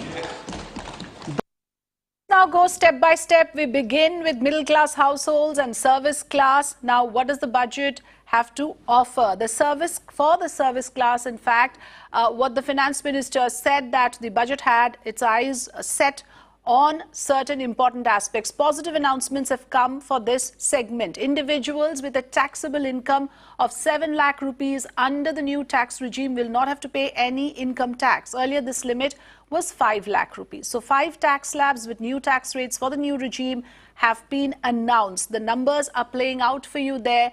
This is a change from the previous tax regime. It was also announced that the new tax regime will be the default tax system, but taxpayers can still continue with the old tax regime. Let's listen in to experts giving their ideas and breaking this information down for us. Yes, Monica, hi, great to have you. Great to have you on the show. And this is the big one, isn't it? They've pulled out all the stops, and as expected, because we spoke before this, before the budget as well, as expected, the push has come for the new tax regime. Correct. And in fact, this is what we were discussing the other day, that I mean, you know, what I had said is there seems to be some fiscal space, but if it will come, it'll come to nudge people onto the new tax regime rather than keep them in this web of deductions, exemptions, rebates. So that, as expected, has happened. But what I'm seeing, Tamanna, is that some of these are beginning to seep into the new tax regime as well. So I'm still processing the budget speech, but you know, if they're increasing rebates, if they are introducing the rebates and they're introducing surcharge onto the new tax regime, then slowly, one by one, all the mess of the old tax regime will start showing up here as well. So I actually would have been happier to have lower rates and keep the rebate away, keep the standard deduction away, and just move people onto a simpler, you know, lower tax. The number of slabs can go down further, and just make it simpler. So as expected, there is a big nudge, and they've put this on default. So default essentially means is that if you don't choose which tax regime you want to be on, you are automatically put onto the new one, although the choice is still with you to opt for. So it's called opt-in and opt-out. In behavioral economics, it's called opt-in, opt-out. And opting, most people don't opt in, they just take the default. So it's good that the government is using default options to put people onto the new tax regime, Tamanna. Still to process what the final understanding of the new slabs also is, but you know, if it makes sense for people, they will actually move. Basic tax payment now starts from 7 lakh rupees versus 5 lakh rupees earlier. So that's a big boost. No? No. With your deduction, with your deduction in only place? If your total taxable income. No. Yes. Look, if you earn anything over 7 lakh, then your basic limit, I think, is now 3 lakh. But you will get the benefit of the rebate only if your taxable income is lower than 7 lakh. Okay, so that's your slab is not starting from 7.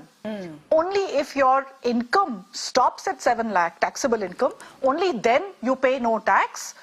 For if you get more than 7 lakh as taxable income, then I think your new slab is I think it's beginning at 3 lakh. I have that breakup. I think we'll show it on our screen as well. 3 lakh, 3 to 6. Right, it's right there. So 0 to 3 lakhs is nil tax. Only, yeah. Yes. And 0 to 3 is nil tax, 3 to 6 is 5%. Correct. But should you be earning only 7 lakh, then you pay no tax. Okay? Okay. So should you be earning 7 lakhs, then you pay no tax. From 6 to 9 lakhs, you pay 10%. 9 to 12, you pay 15. 12 to 15, you pay 20, and above 15 lakhs, you pay 30%. So your highest tax slab still starts at above 15 lakhs. Yeah. So no big change over there. Under the new tax regime, it was always 15 lakhs. That's a big one. That's right. And that's a sort of I mean, you moved it up from, I think, earlier it was 10, they've moved it to 15. I'll have to go back and look at the slabs again. But yes, it is, we will have to do the maths to see finally what slab you end up in and then what your marginal rate is. The important thing is the marginal rate on the super rich are beginning to come down. It was disproportionately high, and that is beginning to come down. So as you said, the government is showing confidence of taking this step to reduce the surcharge on the top tax, on people earning more than 5 crore in a year. Those are important inputs that we are getting, on the issue of the tax regime, on the switch from the old to the new. What are your options? We'll continue to break down that information, but let's now look at the other aspects. For example, what is in it for students? What is the allocation for education? Budget 2023 allocation for the Ministry of Education for the next financial year is 112 lakh crore rupees. Notably, this is the highest allocation granted to the ministry ever in the higher education budget. So the sector has allocated 1,554 crore rupees for PM Uchatar Shiksha Protsahan, that is PM USP Yojana, and 400 crore rupees for PM Research Fellowship in boosting Digital India e-learning, the government has allocated 420 crore rupees. What we did earlier, my colleagues Deepak and Arunil spoke to management students, management graduates who are of course waiting to grab jobs. Let's listen into their perspective on this. Many people are saying that up until now, we've seen, budgets being announced, but, nothing was there really for the common man in the last few years. Finally, do you feel that this is done enough for the common man of India? I think the government has really listened to the industry as well as the common man, because in terms of taxation, the kind of reforms that they've brought, really something that the people were demanding for the last 2 years. And in the healthcare sector also, the industry was demanding a focus on research, and that's something that the government has done. In terms of, let's say, allocating ICMR labs to public and private partnership for healthcare research, and also, promising that a program will be launched for new research and innovation in pharma. That's something that the industry was demanding. So there's been a focus in terms of listening to what the people were demanding. Okay, I have with me here on the program Radhika Gupta, CEO of Edelweiss Asset Management Limited. Very good afternoon, ma'am. Good to have you with us on Mirror Now. So I'm going to, begin right away by asking you about investment and savings, because that is your specialization. And I'm going to begin by asking you that what are the opportunities in this budget for those who intend to save more or those who intend to invest better? I think, good afternoon. I think the budget has given, the common man more disposable income by way of tax relief, which means that you can consume more, but that also means you can invest more. I think the second is the budget has outlined the importance of growth in India and that we will be a growth-driven economy. And finally, for the common person, growth comes from investing in equities. It comes from investing in the leading companies. In fact, the budget has spoken about the importance of literacy, simplifying investment via KYC for the common man. So I think, the good old mutual fund vehicle, using equity mutual funds to create wealth, with the extra income that you have is really the opportunity that we have of us.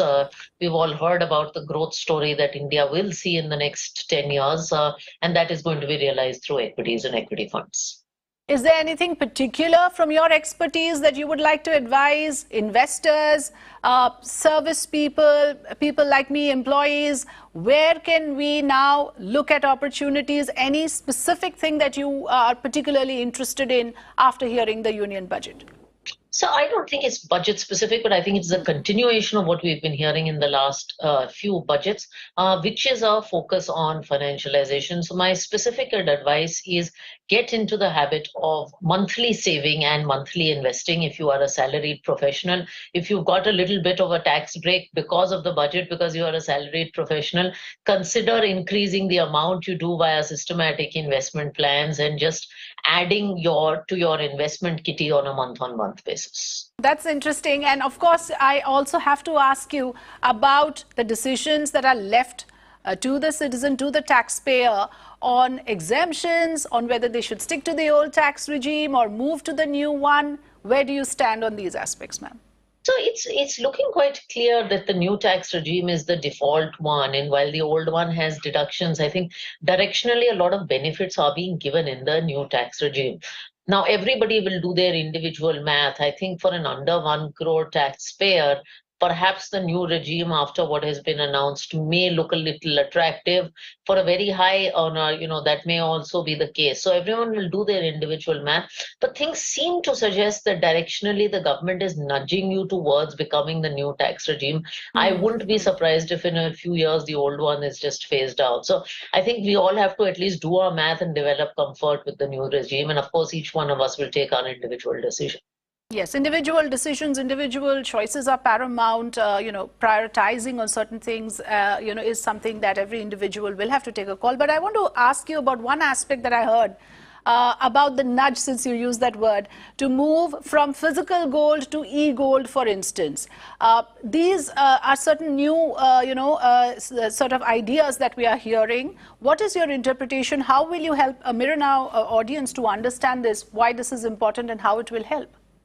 See, I think in the last few years, what the government has rightly pushed is a move towards digital. And India sort of leads the world in digital infrastructure, moving out from physical assets to financial assets. I have always believed that if you have to invest in gold, and gold can be part of your portfolio, should be part of your portfolio, then the allocation should be financial gold, whether it is e-gold or sovereign gold bonds. It should be e-gold because you don't have the basic issues of safety and custody, and it's there when you need it. And I always believe that there are two kinds of gold as a woman. There's gold that is in the form of jewelry, that is not an investment. And then there is gold that is a financial investment, and that definitely should not be done through the physical route. Right. If we can put out the graphics on what gets cheaper and what gets more expensive, since you were talking about, where we can save and also in terms of how we can, now in some ways at least, recalibrate our purchasing choices. If we can put that out for our viewers, TV panel, mobile parts, electric vehicle, lithium batteries get cheaper. What gets more expensive are cigarettes, silver, gold, electric chimney. So we can very clearly see that luxury items and those non-essential items are being taxed more, are going to get more expensive. What I'm trying to come to is that in the overall picture, when you look at the budget, when you look at the tax regime, for instance, it seems as if the benefits are directed towards the lower income groups, and they are not necessarily the segment that goes for strong financial planning and investments. For example, those who earn up to 7 lakhs annual income will not have to pay taxes. But how are you going to draw this segment to also invest and save? I think there is, as you said, a big opportunity for the people in the under 7 lakh group to widen the net of people who are investing. Even today, you have only 4 crore odd Indians investing in a very trusted vehicle like mutual funds, when the number of PAN card holders or the number of insurance policy holders is significantly higher.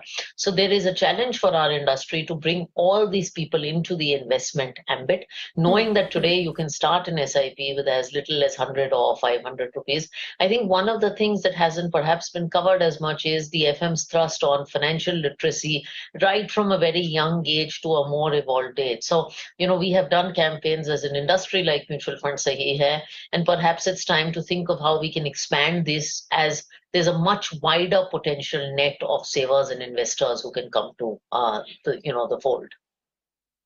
You go, the Saptarishi term that has come in, the 7 areas of focus that the finance minister spoke, the green growth push. Is there anything that interests you particularly among those 7 focus areas? Green hydrogen mission, energy transition, energy storage projects, renewable energy evacuation, green credit program, and PM Pranam. As well as the Govardhan scheme and the Bharatiya Prakritik Kheti Bio Input Research Centers. These are the focus areas. Of course, we will, in due course of the program, go into these areas individually. But I want to understand from you that this is again a new aspect, what we see, the green push, the switch to electric vehicles. Is there something that you would like to comment on in this aspect when it comes to the Saptarishi that the finance minister so eloquently spoke about? I particularly liked the push on agri-tech. It is, as I said, it's a known fact that India has sort of led the way in digital infrastructure, and to bring modern technology and to bring a tech-based approach to agriculture, which is sort of a core of, has been an important part of the economy, I think is extremely important. So I like that push. I think the general green push, whether it is whether it's electric vehicles, whether it is in agriculture, is important, particularly from a global capital point of view. I think things like ESG, matters like ESG are getting more prominence, and India has the opportunity to sort of take a leadership position in this. We also hold G20 presidency right now. So I think it also comes at the right time. All right, it comes at the right time. There's a lot of optimism that we are hearing from experts like you throughout this morning. Thank you very much, Radhika Gupta, for joining us here on this program and for giving us your views. Thank you. Let's in fact listen in to Mallikarjun Kharge, Congress President, speaking at this moment. महंगाई बढ़ रही है, उसको control कैसा किया जाए वो उसमें नहीं है। और जो आज अनएम्प्लॉयड यूथ है, उनके नौकरी के लिए एम्प्लॉयमेंट देने की बात उन्होंने नहीं कही। हालांकि पहले तो उन्होंने ही कहा था कि हमने हर साल 2 करोड़ नौकरियां हमारे युवाओं को देंगे। तो उनके 18 करोड़ नौकरियां कहाँ हैं? उसके लिए कौन सा बजट है? तीसरा, जो सरकारी वैकेंसीज है वो भरने के लिए भी उन्होंने इसमें कुछ नहीं कहा, और जो 30 लाख वैकेंसीज भरना है उसके लिए तो बजट का प्राविधान होना चाहिए, वो भी इसमें नहीं है।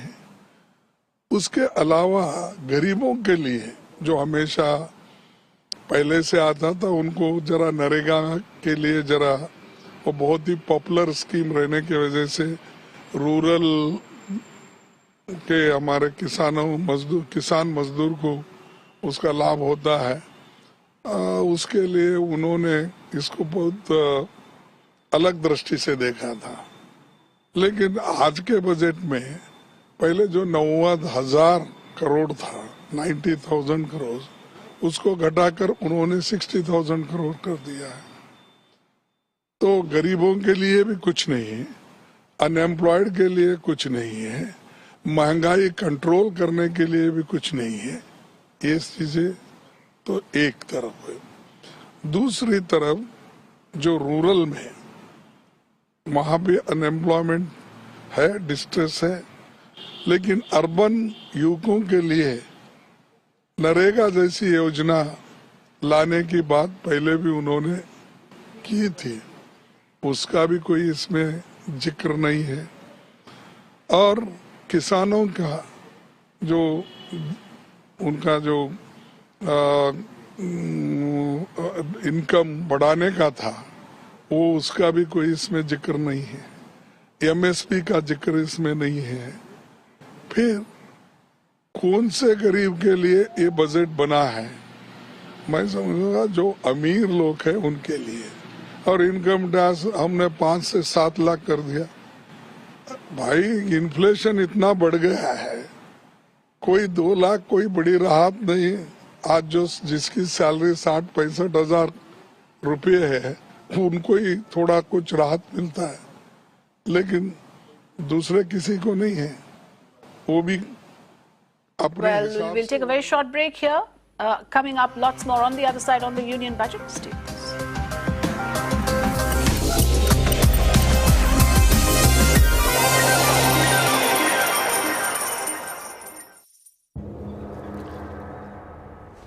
Every day we wake up to new possibilities, but riddled with old issues. Issues that refuse to go away from our city. Simply because we never say it loud enough for the authorities to pay heed. Come, fight it out. Say it loud to reclaim your urban life. We are with you. Mirror now. You first. Your issues are my stories, and that is news to me. Resident doctors out on the street. We expose the lies, uncover the truth, and demand accountability, all for a better tomorrow. With a transformer blast, no arrests have been made. On Mirror Now, we take the road less traveled, fight all odds, risk everything, only to highlight your plight. I am Neha Hebale, reporting for Mirror Now. You first.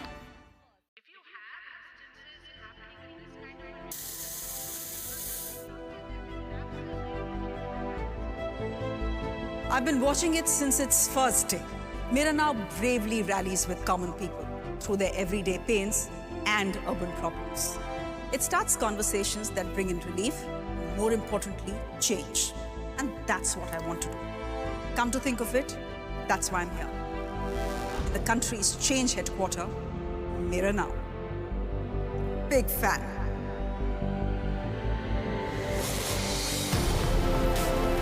Hi, I'm Shreya Dhondial on the Urban Debate. Let's demand some answers, shall we?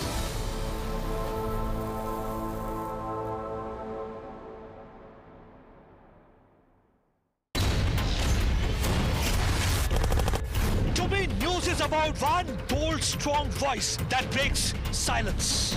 वो लोग आपकी जान की रक्षा करते हैं, आप उनको मरवाने के लिए लेके आते हो। We go extra mile to give voice to stories that otherwise go untold.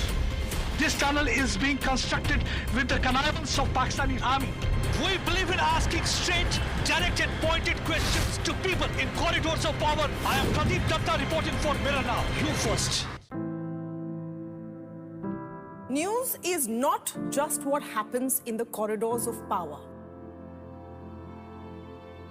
News is also what happens to you and I in our everyday lives. Issues like traffic, core infrastructure, pollution, these matter equally, if not more. I stand with every tax-paying, law-abiding urban Indian because honestly, we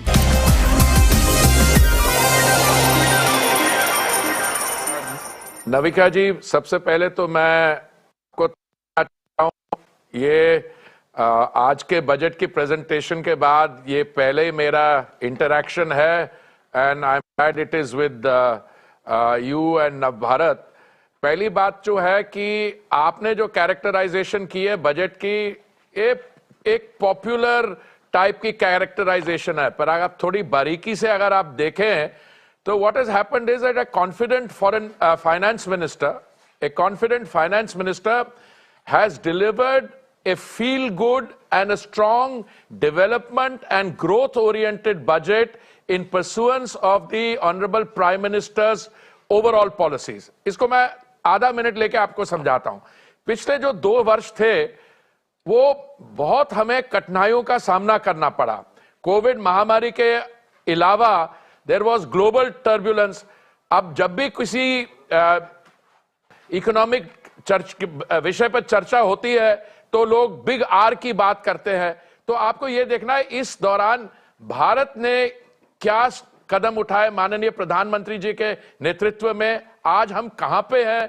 तो एक हमने पिछले 2 साल की अपनी जो journey है उसको अच्छी तरीके से नेविगेट किया है और आज अगर आप कैपिटल एक्सपेंडिचर को 7.5 लाख करोड़ से ले जाके उसको 33% बढ़ा के 10 लाख करोड़ तक ले जा सकते हैं। साथ साथ में आप और भी जो आपने पर्सनल इनकम टैक्स में बाकी जो आपने कदम उठाए हैं माननीय वित्त मंत्री जी ने अपने बजट में अनाउंस किए हैं, तो इससे मैं ये कहूंगा कि ये this is a budget which is development and growth oriented. इसका फायदा किसको होगा? सबको होगा।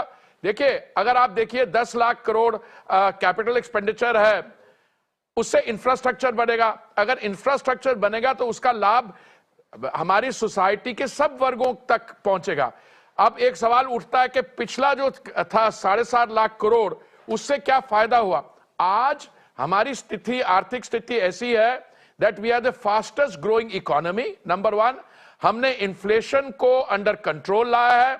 और 2 जो अलग अलग मॉडल है, कुछ हमारे मित्र लोग हैं विरोधी दल में, वो कहते हैं कि आप लोगों के जेब में पैसा डालिए। हाँ, आप पर्सनल इनकम टैक्स कम करेंगे, लोगों की जेब में पैसा आएगा, पर अगर उससे ज्यादा अच्छा है कि उसके साथ साथ आप कैपिटल एक्सपेंडिचर पर 33% बढ़ा दें, तो जब इंफ्रास्ट्रक्चर बनेगा उसका भी लाभ सबको आएगा। So that more endurable model and that's a more sustainable model।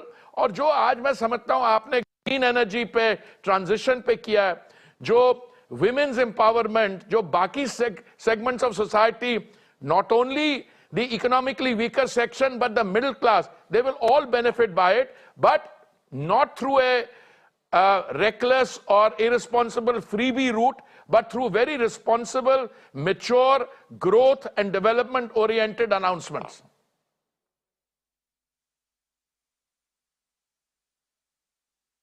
Energy prices are going up across the world, but the question here is that farmers use diesel and diesel prices are at a high level, yet petroleum subsidies have come down. On the other hand, प्रधानमंत्री आवास योजना में जो है वो 60% outlay का hike है। तो मैं पूछना चाह रही हूँ कि ऐसा नहीं है कि सब्सिडीज बढ़ी नहीं है, प्रधानमंत्री आवास योजना में बढ़ी है, लेकिन पेट्रोलियम में आप सब्सिडी देने को तैयार नहीं है, ऐसा क्यों? देखिए, ऐसा है, पहले तो दोनों जो आपने विषय मेंशन किया है, मैं उसको थोड़ी सी आपको मैं क्लैरिटी दे दूं। जहां तक प्रधानमंत्री आवास योजना की जो प्रोविजनिंग है 79,000 करोड़, उसमें से दोनों रूरल और अर्बन के लिए प्रोविजनिंग है। जब रूरल ग्रामीण क्षेत्र में प्रधानमंत्री आवास योजना का कर कोई आवास बनता है, उससे रूरल एम्प्लॉयमेंट बनती है, उससे बहुत एंसिलरी और कॉन्कॉमिटेंट बेनिफिट्स मिलते हैं। जहां तक पेट्रोलियम सेक्टर की बात, आप उस पूरा टोटलिटी देखिए, सब्सिडी की बात नहीं है इस समय। बात यह है कि आपको ग्रीन एनर्जी में ट्रांजिशनिंग करनी है, तो अभी बहुत प्रोविजंस है इस बजट में। मैं आपको कुछ बता दूं, इससे पहले जब अनाउंसमेंट हुई थी तो 19,800 crore had been set aside for under the PLI scheme, that is one. अभी 5% CBG की मैंडेटरी ब्लेंडिंग होगी, उससे हमारे फार्मर्स को फायदा होगा। दूसरा 38,000 crore, if I remember the figure, the 35,000 crore has been set aside for capital expenditure and green energy transitioning. So this is money being put in for a sensible growth and energy transition route. Subsidy क्या होती है कि आप petrol price को consumer तक subsidise करें। हमने already on 2 occasions माननीय प्रधानमंत्री जी ने नवंबर 2021 और मई 2022 को सेंट्रल एक्साइज ड्यूटी कम की थी, at a time when the country में कम से कम 800 million people were being fed 3 meals of dry ration in a day. So you have to look at the totality. So subsidy की बात नहीं है, ये growth की बात है। और पेट्रोल प्राइसेस इस समय पिछले अप्रैल से बढ़े नहीं है। मैं तो यही चाहूंगा कि हमारे जो OMCs हैं, अच्छी कॉर्पोरेट एंटिटीज को आगे भी इसको बढ़ाएं नहीं प्राइस को, और जैसे ही उनको थोड़ा सा विगल रूम, कुशन रूम मिले उस प्राइसेस को फिर वो नीचे लाए, ग्लोबल प्राइसेस कम डाउन। आज क्रूड का प्राइस था एक इशारा तो आपसे मिल गया होगा सरकारी कंपनियों को कि चुनावी साल है, इसलिए इलेक्शन ईयर में पेट्रोल प्राइसेस बढ़ाइए मत, घटाना शुरू कर दीजिए। और पहले 9 स्टेट्स के इलेक्शन है, उसके बाद लोकसभा का चुनाव है, तो शायद इशारा आपका समझ गई होंगी petroleum company, public sector. Navika ji, अगर पेट्रोलियम कंपनीज मेरे इशारे पे चलती हों तो मैं आपको पूरा विश्वास दिलाता हूं, मैं तो उनको पूरा कहता कि ऑलमोस्ट पेट्रोल को फ्रीली अवेलेबल कर दो, पर ऐसे होता नहीं है। जहां तक चुनाव की बात है, आपके साथ आपके चैनल पे मुझे पहले भी आपने मौका दिया है इस बात पे चर्चा करने का। चुनाव तो हमारे देश में साल भर होते रहते हैं, अभी कुछ चुनाव खत्म हुए हैं, अभी कुछ और आ रहे हैं अप्रैल से लेके एंड ऑफ द ईयर, अगले साल जनरल। सो ये this is not related to election. Petrol price, madam, is determined by the global price. उस पे आप जोड़िए cost of insurance, freight, refining margin, dealers margin, और उसके बाद आप सेंटर जो एक्साइज ड्यूटी रहती है, हमने अपनी तरफ से एक्साइज ड्यूटी कम कर दी है, 2 बार की है, उससे 13 रुपए और 16 रुपए पेट्रोल और डीजल का दाम कम हुआ। कुछ जो नॉन बीजेपी स्टेट्स हैं उन पे उनको भी हमने रिक्वेस्ट किया था, कुछ ने कम किया, ज्यादा ने नहीं किया, तो पेट्रोल प्राइस तो वहां से डिटरमिन होती है। लेकिन आप आधा सच बता रहे हैं Hardeep Puri ji. If I can ask you, this is not the complete truth. The complete truth is that because it is election year and this is the last full budget, there was some amount of juggling that was done in the exemptions limits for middle classes. That could have been done before, but it was kept off till 2023, which was the last budget. So if you say there are no political considerations when budget proposals are announced, many will find it very difficult to believe. Madam, it has never been my case that the formulation of the budget, the proposals, and the final decisions on them are divorced from politics. I have never taken that position. So अगर आप half truth की बात कर रहे हैं, middle class के income tax की बात कर रहे हैं, मैं आपको यही कहना चाहता हूं कि it is a confident finance minister and under the leadership of the Prime Minister has taken very well considered and thought through decision. अब ये मिडिल क्लास की जेब में कितना, आप एग्जाम्पशन फॉर इंस्टेंस 3 लाख पे होनी चाहिए जीरो टैक्स, या 5 पे, 7.5 पे, this has to be a considered decision, both technical and political. I am saying something else. अगर आप 3 लाख तक कोई इनकम टैक्स नहीं चार्ज करते तो स्लैब वाले लोग हैं उनको भी तो उनके पहले 3 लाख इनकम पे कोई टैक्स नहीं होगा. This goes, so money is being put in everybody's pocket, but you are in a position to put money in everybody's pocket provided the economy is doing well. अगर आप 7% पे 6.5 या 7% पे आप ग्रो करेंगे और आपके अगले साल का भी जो असेसमेंट है कि वो भी 7% के आसपास होगा, then you feel confident to be able to do it. अब यही सवाल कैपिटल एक्सपेंडिचर पे उठ सकता है. आपने इतना बढ़ा दिया, 33% बढ़ा दिया, इसलिए बढ़ाया कि उससे इकोनॉमी को फायदा होता है. और अगर आप कहीं कैपिटल एक्सपेंडिचर में अगर आपने कर दिया बाकी जगह नहीं किया, these are which have to be made on sound judgement. And मैं बधाई देना चाहता हूं माननीय वित्त मंत्री को, जिन्होंने माननीय प्रधानमंत्री जी के नेतृत्व में बहुत सोच समझ के, बड़ी डीप थॉट के साथ एक ऐसा बजट प्रेजेंट किया है जो मैं समझता हूं it carries the growth momentum, the development orientedness of the previous few years, specially during the difficult period, to its logical conclusion. Hardeep Puri ji, you are a minister, but you've also worn the hat of an expert, of a bureaucrat.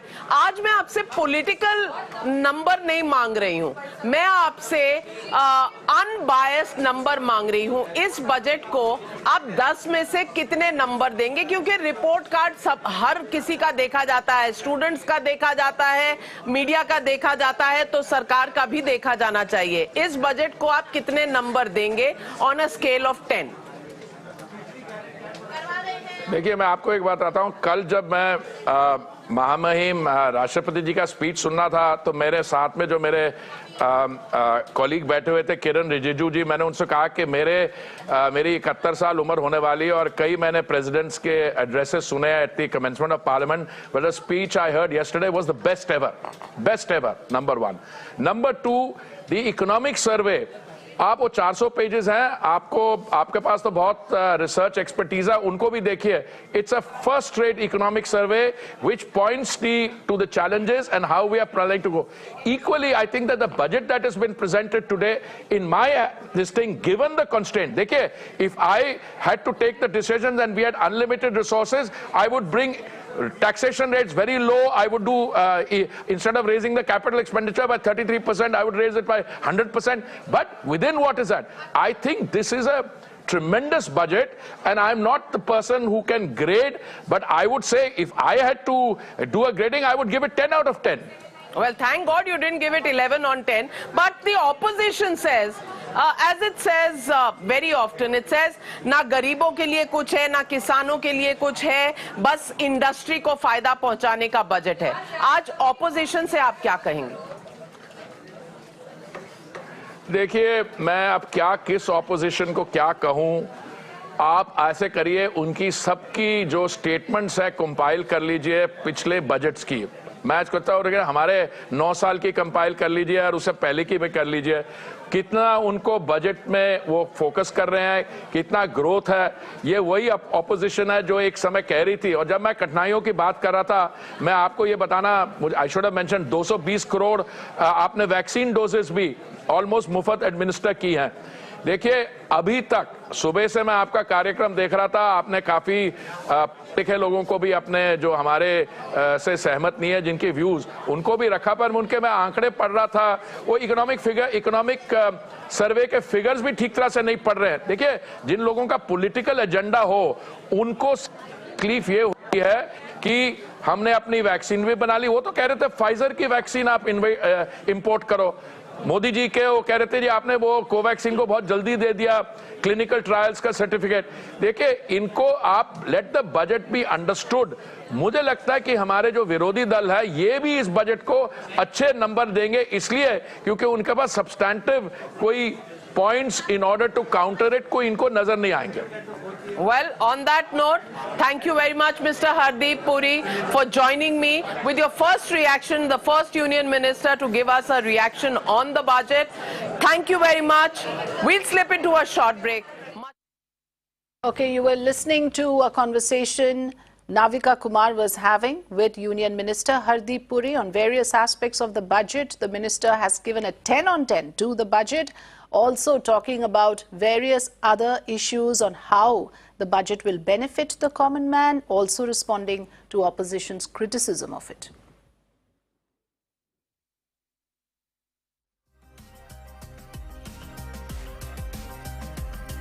And we continue to look at what the budget has to offer to various segments. Let's talk about farmers. In her budget of 2023 speech, Nirmala Sitharaman made a slew of announcements for the agriculture sector. According to her, an agriculture accelerator fund will be launched to encourage agri startups by young entrepreneurs. Also, the agri credit target was hiked by 20 trillion rupees. The centre promises to encourage 10 million farmers to take up natural farming. Boost seems to be on the digitizing of things, as according to the FM, digital public infrastructure for agriculture is to be built, which will enable inclusive farmer-centric solutions. Let's listen in to the Finance Minister on this.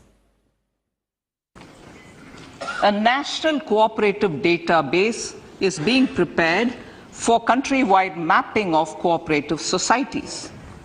With this backdrop, we will implement a plan to set up massive decentralized storage capacity.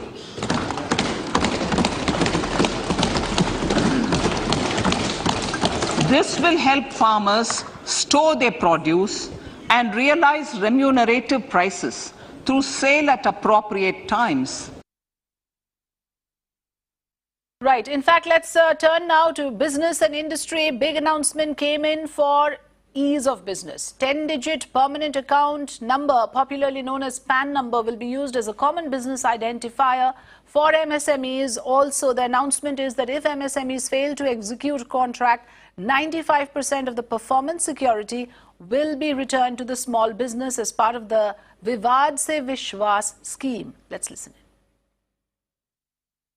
So I feel that there's going to be a lot of opportunities. And if I talk about our industry in specific, when you look at the automotive industry, everything that's disrupting the industry is actually creating a lot of opportunities. Even in the software space, in the IT space, within the automotive industry. So we're going to see a lot of, job creation opportunities there. The finance minister talked about skilling, about AI, about 5G. All this is going to aid manufacturing as a whole in industry and in every industry for that matter of fact. So I see that it's definitely a positive, and I'm hoping that this will result in great job creation going forward. Next, from business and industry, we turn to senior citizens. My colleague Radhika spoke to senior citizens to get their views on the union budget. Remember, the finance minister proposed to double the deposit limit for senior citizen savings scheme from 15 lakh to 30 lakh rupees and monthly income account scheme to 9 lakh rupees. Let's listen into reactions and also, of course, the finance minister's statement on the senior citizen scheme. Senior citizens. The maximum deposit limit for senior citizens savings scheme will be enhanced from 15 lakh to 30 lakhs of rupees.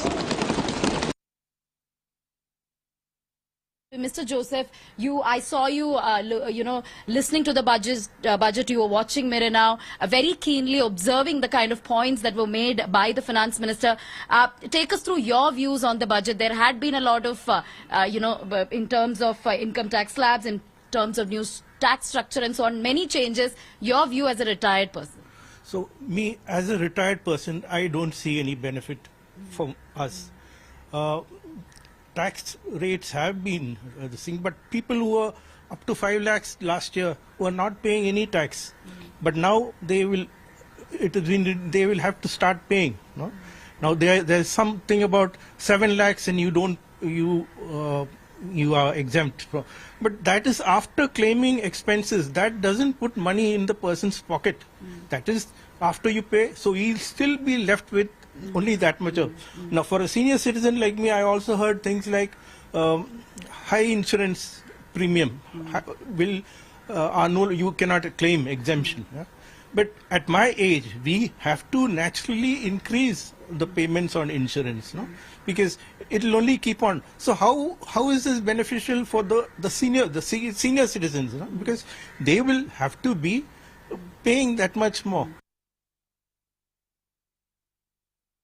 And we, in fact, wind up this entire segment of the budget coverage with what the Prime Minister said today as the PM hailed the union budget in an address to the nation. He said that the new budget adds new energy to India's development trajectory and will fulfill dreams of the aspirational society, including poor people, middle class and farmers. Let's listen in. Women's self-help group उनके सर्वांगीण के विकास के लिए नई पहल इस budget में एक नया आयाम जोड़ेगी। महिलाओं के लिए एक विशेष बचत योजना भी शुरू की जा रही है और जनधन अकाउंट के बाद ये विशेष बचत योजना सामान्य परिवार की गृहिणी माताओं बहनों को बहुत बड़ी ताकत देने वाली है। ये बजट सहकारिता को ग्रामीण अर्थव्यवस्था के विकास की धुरी बनाएगा।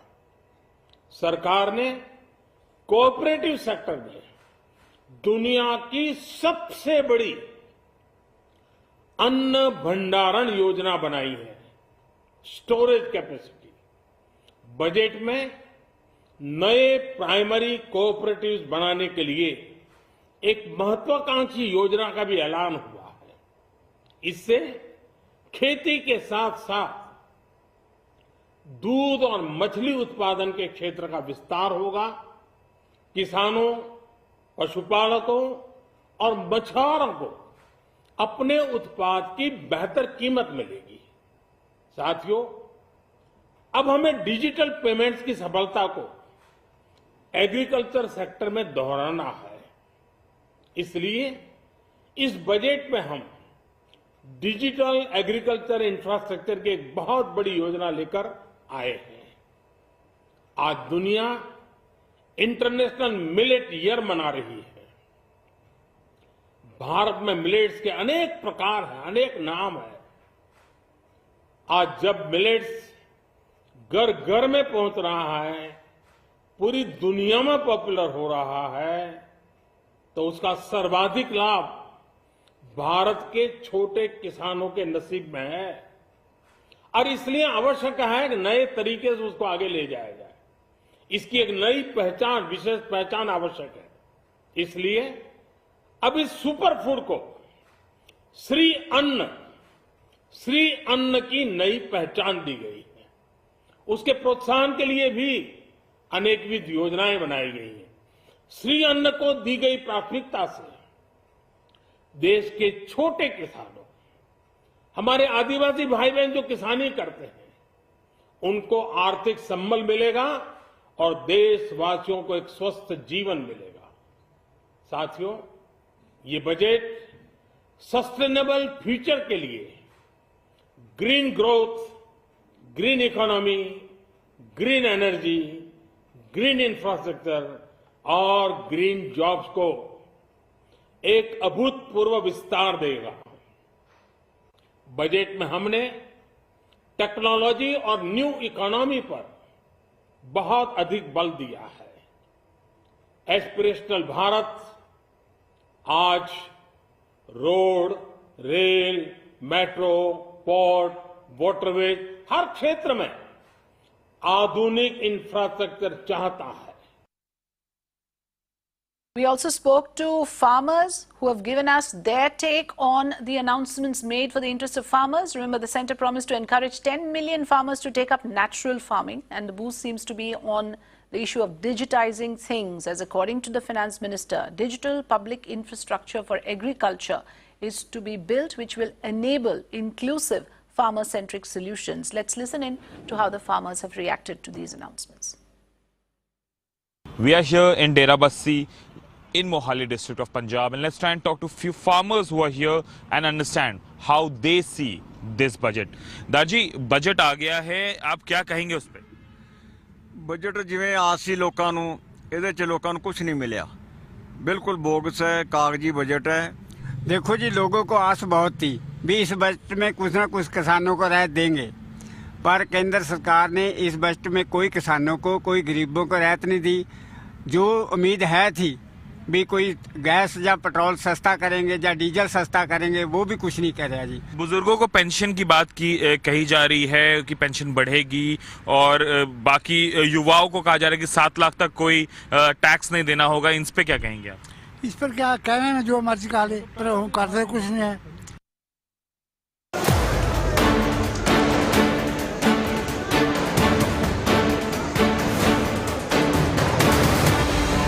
Currently, those with income up to 5 lakh do not pay any income tax in both old and new regimes. I propose to increase the rebate limit to 7 lakh. I propose to increase the rebate limit to 7 lakh in the new tax regime. Thus, persons in the new tax regime with income up to 7 lakhs will not have to pay any tax at all. The second proposal relates to middle-class individuals.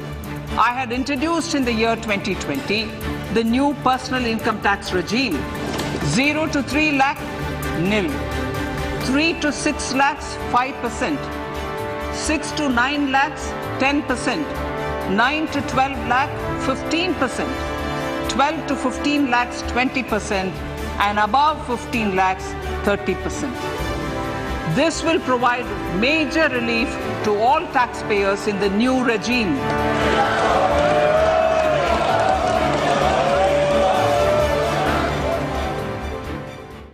Let's turn to other news coming in at this stage. A massive avalanche in a skiing resort in Gulmarg of Jammu and Kashmir has led to 2 foreigners' deaths. In fact, both of them were skiers, and 19 others have been rescued from this location. Pictures on your screens right now. Remember, this is footage that we have accessed from the moment of that avalanche. Take a look.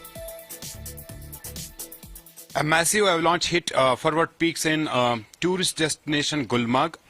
Following this, the administration, in fact, police and local administration in Gulmarg started a massive rescue and relief operation. So far, the administration, in fact, police teams have recovered 2 dead bodies of foreign nationals. These 2 people are said to be from Poland. They were skiers who were in the area doing skiing. Now, so far, the police says that 19 foreign nationals have been rescued during this ongoing rescue operation. The avalanche hit the forward peaks in Gulmarg at around 11 a.m. in the morning. And in fact, the rescue operation is still underway in the area. So far, 2 foreign nationals who are from Poland have been rescued. In fact, their dead bodies have been recovered from the area, and the rescue operation is still underway. That's it for now. News and updates continue on the other side. Do stay tuned.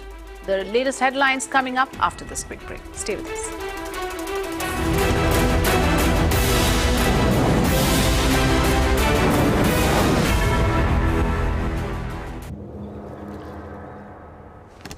Every day we wake up to new possibilities, but riddled with old issues. Issues that refuse to go away from our city. Simply because we never say it loud enough for the authorities to pay heed.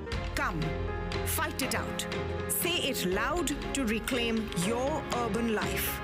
We are with you. Mirror now. You first.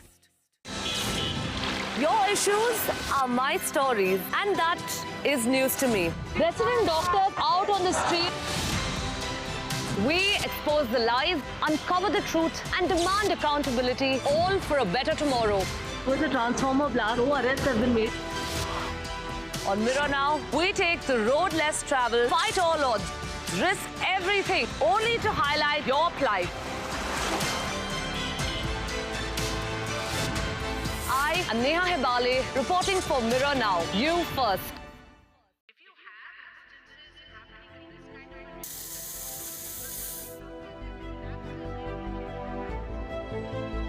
I've been watching it since its first day. Mirror Now bravely rallies with common people through their everyday pains and urban problems. It starts conversations that bring in relief, and more importantly, change. And that's what I want to do. Come to think of it, that's why I'm here. In the country's change headquarters, Mirror Now. Big fan.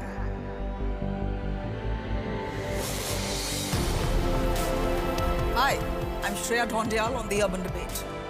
Let's demand some answers, shall we?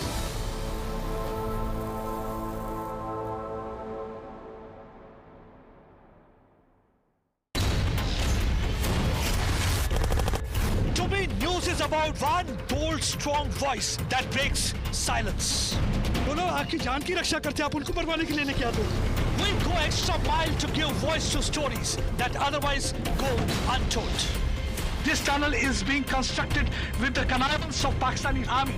We believe in asking straight, direct and pointed questions to people in corridors of power. I am Pradeep Datta reporting for Mirror Now. You first. News is not just what happens in the corridors of power. News is also what happens to you and I in our everyday lives. Issues like traffic, core infrastructure, pollution, these matter equally, if not more. I stand with every tax-paying, law-abiding urban Indian because honestly, we deserve better. You've read the headline, now listen to the facts. Join me, Tamanna Inamdar, on Beyond the Headline. Mirror Now, you first. Every day we wake up to new possibilities, but riddled with old issues. Issues that refuse to go away from our city. Simply because we never say it loud enough for the authorities to pay heed. Come, fight it out. Say it loud to reclaim your urban life. We are with you. Mirror Now. You first. Your issues are my stories, and that is news to me. Resident doctors out on the street. We expose the lies, uncover the truth, and demand accountability, all for a better tomorrow. With a transformer blast, no arrests have been made. On Mirror Now, we take the road less traveled, fight all odds, risk everything, only to highlight your plight. I am Neha Hebale, reporting for Mirror Now. You first.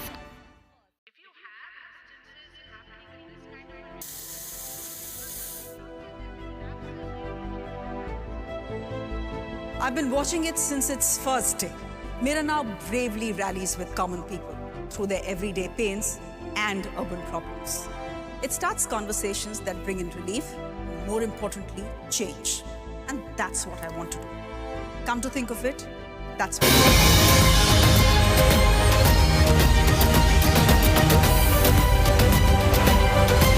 You are on top of the world with Times Network.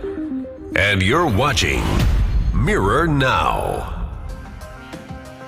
Hello and welcome. You're watching Mirror Now. I am Riyanka Chaudhary. Let's have a look at the headlines of this hour.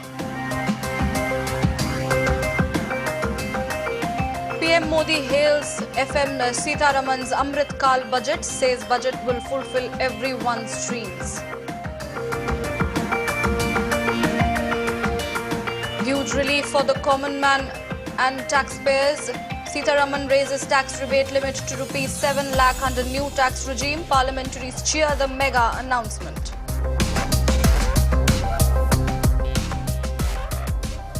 Five tax slabs in the new tax regime. No tax for 0 to rupees 3 lakhs and 30% for those earning above 15 lakhs. The finance minister says an individual with annual income of rupees 9 lakh will only have to pay rupees 45,000. The finance minister increases capital expenditure outlay by 33% to 10 lakh crore, which would be 3.3% of the GDP in 2023-2024 fiscal. Finance Minister Nirmala Sitharaman identifies 7 priority areas for the economy. The Saptarshi model focuses on inclusive development, youth power, infrastructure, last mile delivery, green growth, unleashing potential and the financial sector.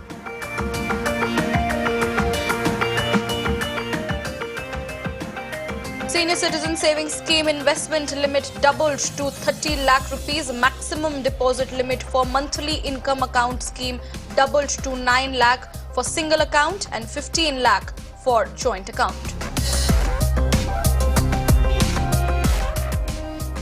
Budget 2023 announces a special savings scheme for women for 2 years. The special scheme will attract 7% returns.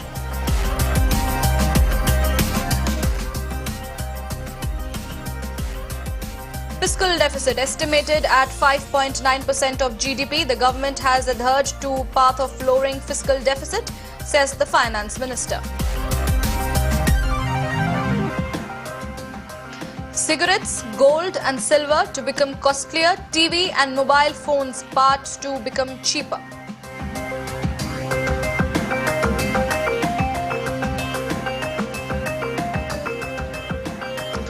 Avalanche hits famous ski resort in Jammu and Kashmir's Gulmarg. 2 foreign skiers killed, 4 others rescued.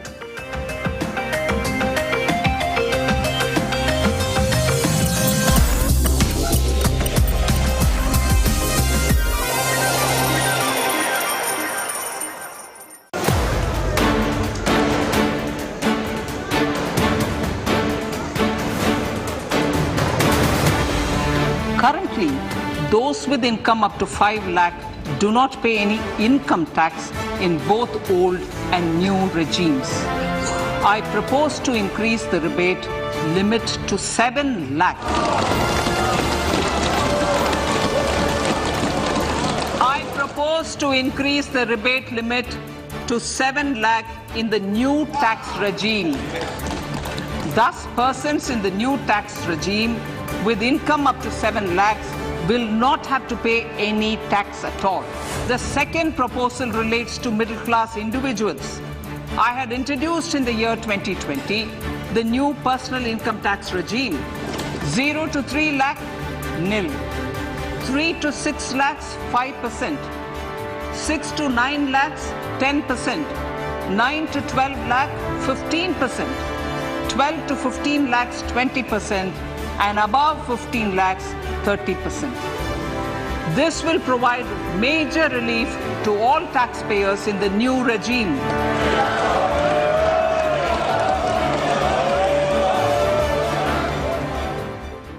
Well, Finance Minister Nirmala Sitharaman has unveiled the last full budget of Modi 2.0, terming it the first Amrit Kal budget.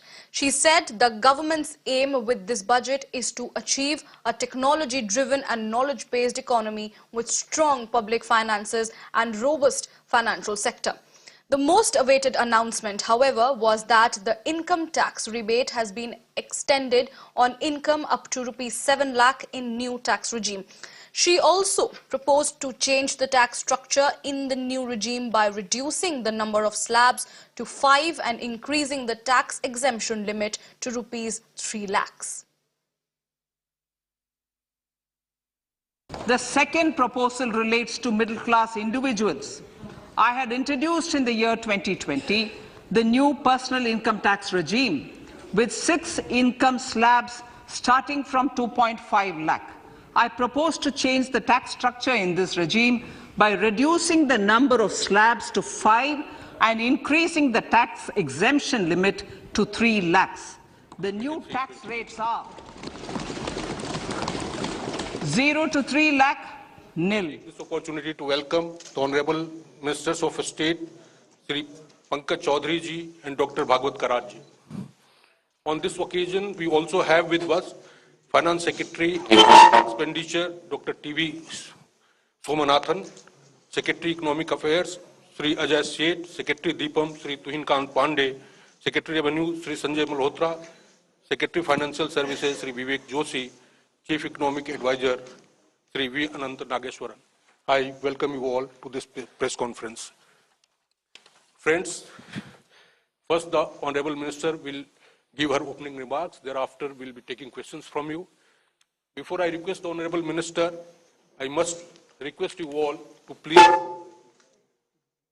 follow the norm of organization, one person, one question. Don't club too many questions together. That will help us give opportunity to friends. With this, I request Honorable Minister of Finance to please begin the opening remarks.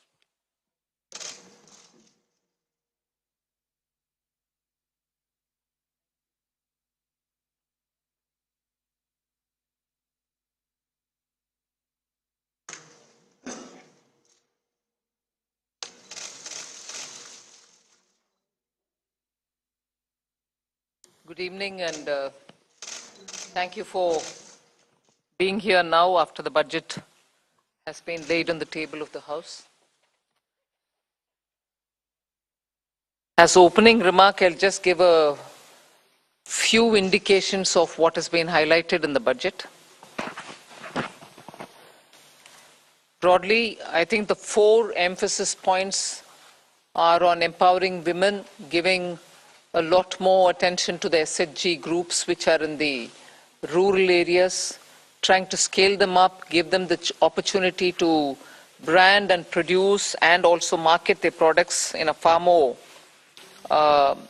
scaled up and professional manner.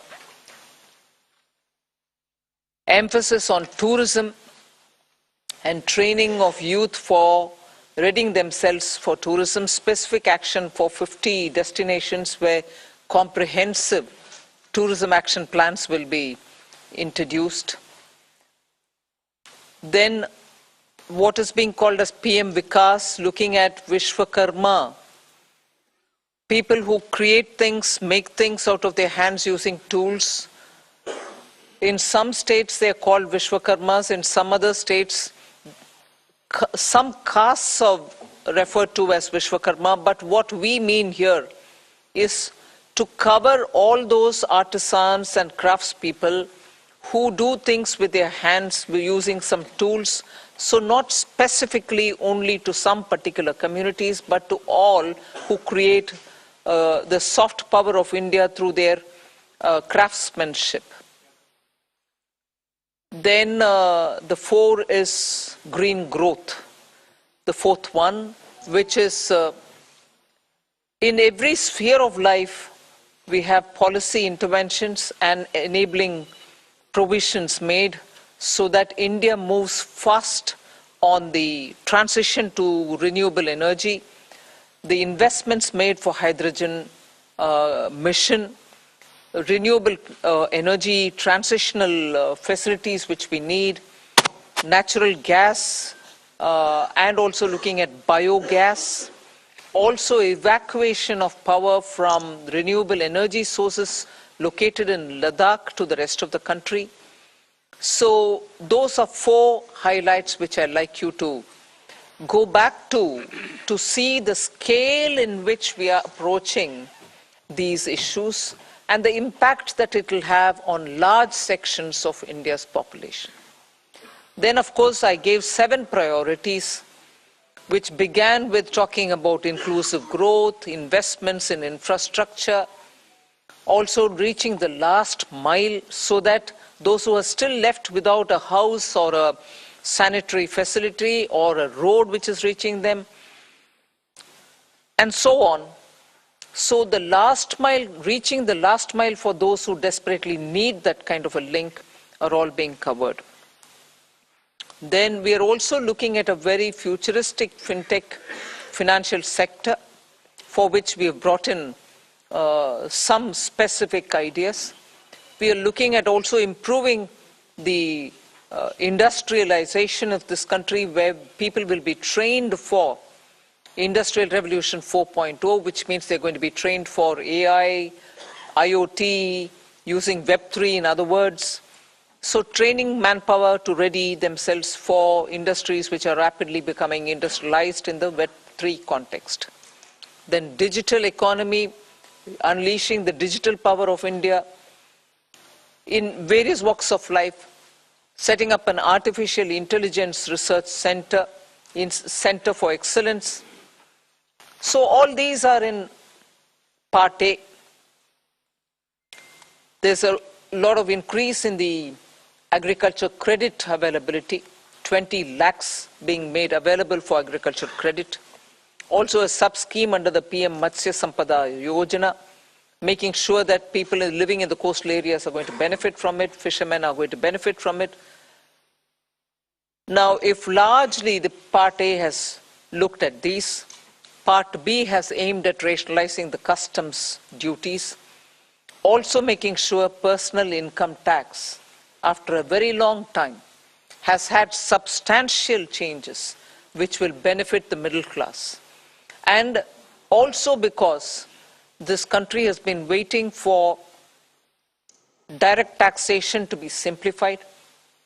Also, waiting for direct taxation to be a lot more easy in compliance, and therefore the new taxation regime that we brought in for direct taxation 2-3 years ago has now got greater incentives, greater attraction, so that people can unhesitatingly move from the old to the new. Of course, we are not compelling anybody. Those who want to remain in old can still remain there for enough justifications that they can have. But the new one obviously is now attractive because it gives greater rebate. It also provides for a simplified and smaller slabs, lower rates of taxation, and also slabs which are nicely broken down. So with all this, I think the budget, I've not gone into specifics, but I thought as an opening remark, this much will be sufficient to say this is a budget which is beautifully balanced. Both growth considerations, because the capital investment has never before seen double-digit investment announcements. 10 lakh crore, which includes 1.3 lakh crores being given to states, is going to give a big leg up for capital investment from government. So the balancing that I'm talking about is looking at public sector investments, continuing that good tradition of capital investment in infrastructure, and also attending to MSMEs, because they are the engine of growth. We've given them relief. We have also given them new access. We have extended and widened the emergency credit liquidity guarantee scheme. Also given them back their securities, 95% of it, even if they fail to deliver on contractual promises which were during the COVID pandemic. So the balancing is, one, we could sustain the capital infrastructure expenditure from the government. Simultaneously, in the private sector, give a lot of push and impetus for the MSME, and not forgetting the individuals, the middle class individuals who needed that kind of a tax breaks and relief through taxation. So the large macroeconomic considerations have also been kept in mind. The fiscal consolidation has not been kept in the back burner. We've attended to it. We are respecting the glide path we gave ourselves 2 budgets ago. 6.4 this year fiscal deficit, and the forthcoming year for which the budget is presented now, 5.9% fiscal deficit. So broadly, I leave it at this. I suppose when you ask questions, we can answer the rest. Thank you. Thank you for coming here today.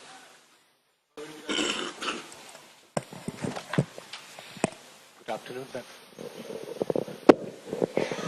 Good afternoon, ma'am. Shishir here from Hindu Business Line.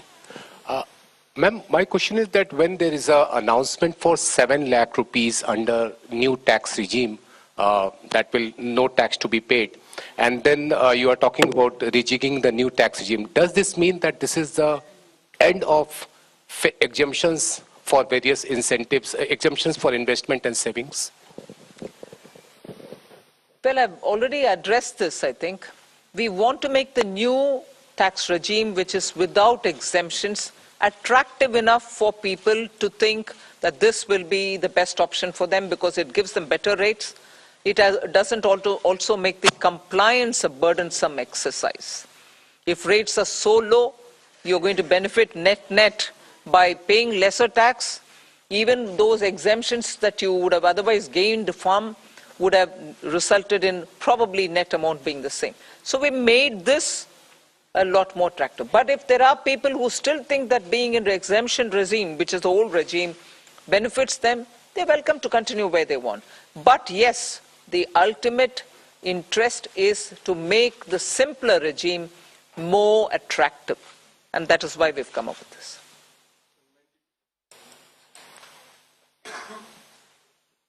Ma'am, firstly, many congratulations on that fiscal consolidation, because I keep asking you that question.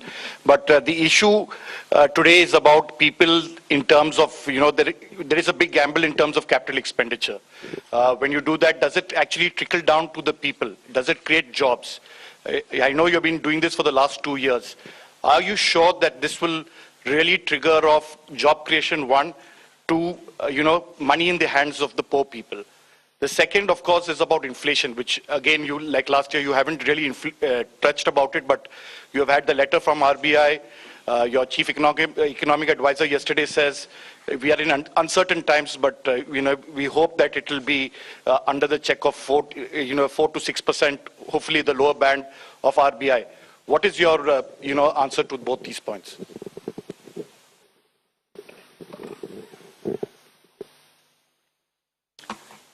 First of all, on the inflation, I think, yeah, you're right in saying RBI wrote a letter and what. But in the meanwhile, you've seen inflation come down, both the CPI and WPI. Action is being taken by the government. We take inflation-related steps as and when things develop in the ground and in response to it. And that has borne result. So inflation is not something which we are looking the other way while it is changing up and down. We have kept attending to it, and as a result, you find the result. On fiscal consolidation, you asked me the question, and I've already explained that we have attended to it with all earnestness, having respected the glide path we gave ourselves earlier. Jobs. Yeah. See, first of all, I find it a bit odd you may want to ask this question like this. Capital expenditure. I would have appreciated if you asked me, you said something in the BE, but you have not really exhausted what you put forth. You have not really used it in the ground. It is unfulfilled in the sense targets have not achieved. I would have been happy to answer if that were to be the case. But you're asking me a question about, in the sense you are implying that we have fully utilized what has been kept for capital investment. Therefore, it makes me feel odd that you're asking a question of actually have jobs been created or not. When projects are undertaken and money is utilized, and that it is utilized is coming through from the budget statement, how would the projects get completed without manpower, without jobs? No. Yeah. Ma'am, I want to ask you what percentage of taxpayers had moved to the new tax regime in the last assessment year? And is there a number that you expect, 50%, 60%, whatever? And number two, ma'am, there's a specific mention for expenditure towards MSMEs. Now, is there an estimate of how much, what was the dues that companies had claimed as expenditure and which has not actually been paid to the MSMEs? Sanjay, you want to answer on? On your second question, that is on the MSMEs, well, we don't have that data. Certainly, we don't have that data. And it's not, we don't take that data from the taxpayers in their returns. So that data we will not have. But certainly, we are all aware of this huge problem of timely payments not being made to the MSMEs. So in that direction, this is certainly a positive step. Coming to your first question on the exemption-less regime, let me say that for companies, the 22% tax regime that we got, 61% of our tax now, the corporate tax, more than 60% is actually coming from the exemption-free tax regime.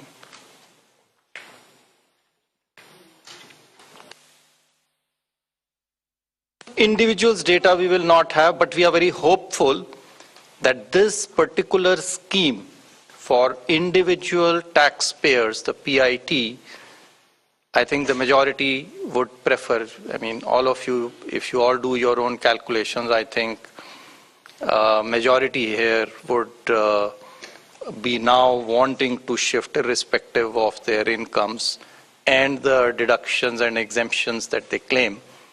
They would be finding it more attractive to shift to the new tax regime, majority of them.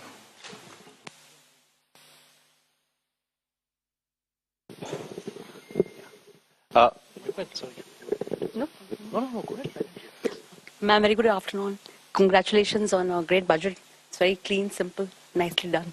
Ma'am, one quick question on capex and one more on petroleum subsidy. Ma'am, your capex for RE is lower actually in terms of the spend as of now.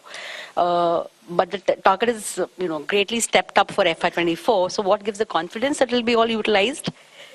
That capex RE is lower, ma'am. 7.28 versus slightly lower. And a big jump for FY24. So what gives the government the confidence that all of it is going to be utilized and well spent? That's one, ma'am. And second, ma'am, on the petroleum front, the LPG subsidy has been kept pretty low. You had announced certain additional measures last year in May, along with the deep cuts in excise on petrol, diesel. So what happens to those announcements regarding LPG subsidy? They have not been rolled over.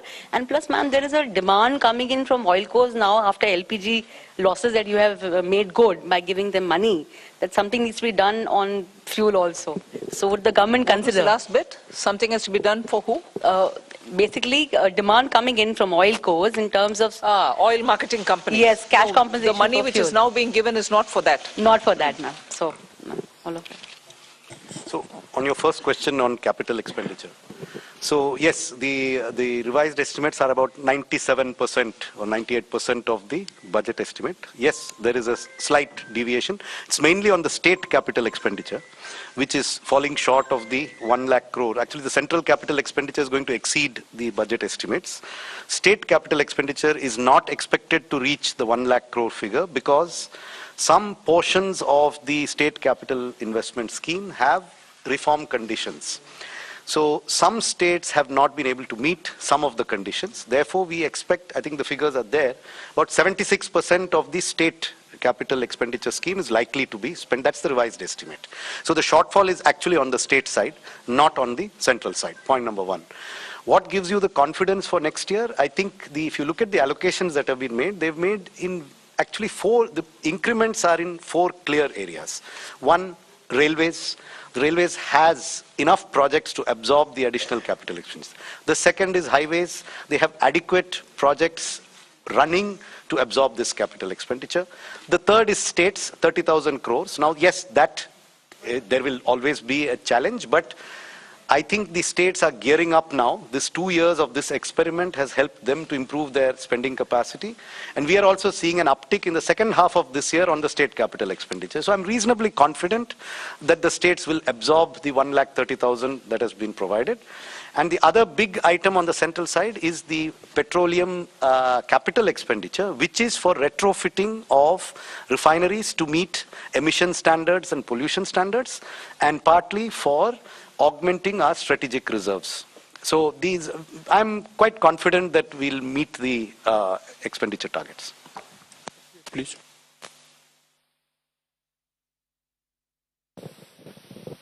Tarun Sharma from Z Business.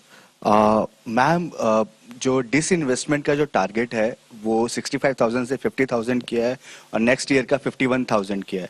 तो ma'am इससे हम ये समझें कि जो दो government bank का जो प्राइवेटाइजेशन होना था और जो 2 इंश्योरेंस कंपनीज का जो प्राइवेटाइजेशन होना था वो अब 2024 के बाद ही संभव हो पाएगा, उससे पहले नहीं हो पाएगा, क्योंकि मैम जो टारगेट ये कर रहे हैं. दूसरा सवाल मेरा संजय सर से है.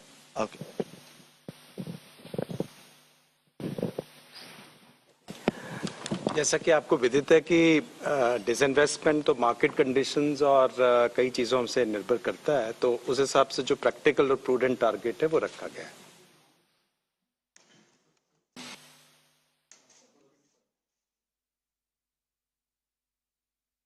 I'm Monica from the New Indian Express. Ma'am, what was the need to lower effective tax rate for high income group at this point in time? And also tax collection at source has been increased from 5% to 20% on overseas tour package. So what is the reason behind this massive increase? See, the tour packages are generally taken by people whose effective tax rate is certainly more than 30%. So if we are charging them 20% TDS, I don't think it is high. Our attempt always has been to charge TDS at more or less similar rates, if not exactly the same rates. So that answers your question number one. Question number two on, I think you are referring perhaps to surcharge, which has been reduced. Well, our rates, the highest tax rates in our country were amongst the highest, even more than, some of the developed countries. And so, in any case, it was introduced as an interim measure, and so that has now been reduced, so that the effective tax rate, highest effective tax rate becomes 39%. I'd just like to supplement that. There is a consistent theme, if you see, both on the new tax regime and on the changes that you're seeing in this budget, that the move is towards lower rates but fewer avoidance measures and exemptions. So if you look at high net worth individuals, there are a number of tax avoidance removal measures in this budget, along with the reduction in surcharge. So if you look at market-linked debentures, if you look at very high-value insurance policies, and a few other measures, so the marginal rate is coming down, but some of the devices used predominantly by those in that highest marginal tax rate are also being rationalized. So it's not necessarily a net reduction, it is a reduction from a high marginal rate inducing certain avoidance devices to a lower marginal rate with fewer opportunities to avoid. 74, please.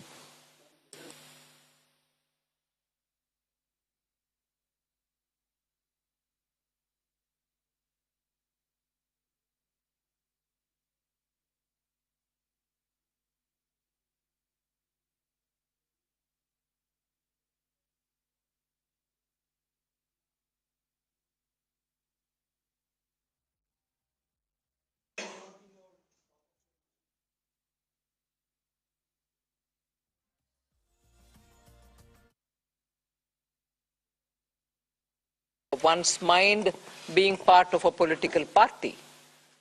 But consistent with what we believe, we placed our emphasis and priorities on those. And that's what you've seen in the budget.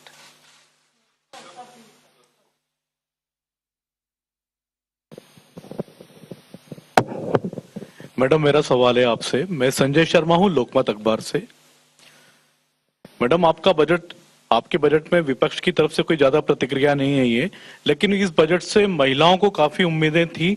घर की महिलाओं को जो महंगाई से पीड़ित थी, रसोई गैस के सिलेंडर के दुगने दामों से पीड़ित थी, कहीं ना कहीं आटे से लेकर के रोटी तक सारी चीजें महंगी हो गई है। तो क्या इससे आपको लगता है कि कुछ इसमें महंगाई पे भी फर्क पड़ेगा और घर की जो रोटी है, जो घर की जो रसोई का जो सामान है, उसमें इस बजट से कुछ फर्क पड़ेगा?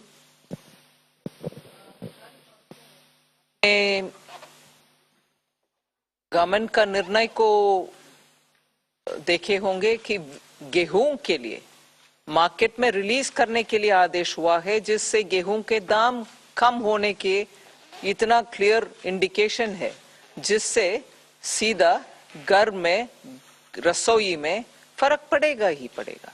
सो उसको आप बोलना नहीं है। ये नहीं है कि मैं उसके ऊपर कुछ बजट में नहीं बोले, मगर बजट से बोलने से पहले एक्शन ही हो गया है ना, कि घर की रसोई के लिए गेहूं आटा के लिए मार्केट में रिलीज करने के लिए निर्णय सरकार ऑलरेडी कर चुकी है। एक मिनट। साथ ही साथ जो है महिला जो है वो भी एक परिवार का सदस्य है, तो जो रिलीफ जो इतना टैक्स पर्सनल इनकम टैक्स में दिया गया है वो भी परिवार के पास में और महिला के पास में आएगा, उसके हाथ में आएगा, जिससे वो अपना घर का खर्चा चला सकती है। सो वो भी एक महिला के लिए, हमें नहीं देखना चाहिए कि महिला के लिए नहीं है, वो भी महिला के लिए एक बेनिफिट है। गेहूं पुरुषों के लिए भी है और महिला के लिए टैक्स भी है। Hi ma'am, Meghna Mittal from ET Now. The fiscal glide path that you have given is 4.5% by 2025-26, which may be considered slightly bold, but does it also indicate your confidence in continuing tax buoyancy in the coming years? Somanathan has already answered it. Yes, tax buoyancy, as you saw even yesterday, GST collection figures have come. Direct taxation buoyancy is also observed in the current year. That is one thing. I think to the credit of this team, there's been a very robust management of macroeconomics. That certainly bears an impact. So all of us might talk about this particular step or that particular step, but I think together, revenue, expenditure, disinvestment, banking, all of us together have worked in such a way that where you can earn more through tax avoidance related measures, and similarly where you can bring in more people into the tax net, you are taking steps. Similarly, prudent ways of effective expenditure without cutting down expenditure, committed expenditure or other expenditure, are all ways in which you're making money mean more. And for every rupee that you spend, you get a better set of returns. So I think efficient management also has a very big role to play here. I just wanted to add to your question. The estimates in the budget, the revenue estimates in the budget, do not assume a buoyancy greater than 1 for the coming financial year. It assumes a buoyancy of 1. Gross taxes are expected to grow by the same 10.5%, by which we have estimated the GDP to grow, which is slightly lower than the figure implied by the economic survey. And therefore, we are assuming only a buoyancy of 1. But if the experience of this year is repeated next year, then it may in fact be more than 1. But we have taken a conservative assumption. And I think the very fact that the commitment to 4.5% was reiterated word by word in this budget gives you an indication that we feel that we have the means and the ability to reach that target by 2025-26. I would also point out that many of our expenditure increases are on discretionary spends. We have kept a very tight lid on the irreducible types of expenditure, and therefore there is room in the budget, both on the revenue side and on the expenditure side, for us to reach that fiscal deficit target by 2025-26. And it is not likely that the Finance Minister has reiterated it in Parliament today. Ma'am, Timsi Jaipuria from CNBC TV 18. Ma'am, I have two questions. Firstly, on the TDS reforms, you've come out with two specific reforms. For one, 20% TDS on foreign investments. Why has this been introduced? Is it to curb the flight of capital or investments which was going outside the country? And secondly, on students who are going outside to study, on that also the TDS has come, there's a 5% that has been levied. Or it has been reduced. There is no change on education, or absolutely not. That's wrong. Your facts are wrong. But what happens to the amount that one spends in staying there as a student? First, correct the thing which you've said, because yours is a very powerful voice, and that can spread among your dosts, that can go out. No change has been made for education or health purpose, LRS. Please, I hope my voice is audible much more than Timsi's. Thank you for correcting me, ma'am. But on the foreign capital, on the foreign investment, the TDS of 20%, if you could explain the rationale. I think this question was asked, and I already answered it, to say that this is actually coming from income, and the income tax rates for those categories of people who are using this LRS to send money outside is much more than 20%. And so they were in any case, to pay for the tax. And in case they don't have to pay for the tax, they can always get a refund. It is our impression, and there is enough information to indicate that there are quite a lot of people who are able to make these remittances, but whose tax returns are disproportionately low compared to what they send as remittances. Now that means if you don't collect the tax at source, you have to take measures later to catch them. That is much more difficult. If you are able to make remittances to invest in a property in Manhattan or in a stock brokerage account in Dubai, or if you are going to take a 30-day tour of the world, almost certainly your effective tax rate will be 20%. So, yes. We have learned from both the economic survey and the RBI report that there's a lot of public investment and private consumption. Are you still happy with the private investment? Are you still expecting it to grow? Or do you think for the moment it is only public investment that will go on? Hi. Yesterday in the press conference, we answered this question, and we also had a slide up there in the presentation we made yesterday that private capital investment has been improving every year in the last 3 years. For example, in the first half of 2021, based on quarterly earnings reports filed by listed companies, the capital expenditure was 2.1 lakh crores, which increased to 2.4 lakh crores in 21-22 in the first half, April to September. And 22-23, it has gone up to 3.3 lakh crores. And then you look at the RBI survey on capacity utilization and investment spending plans of the respondents. There is a very clear sign that many private sector companies are looking to enhance their capital expenditure. So both in terms of intent and in terms of actual spend, private capital investment is showing very clear signs of revival. Thank you.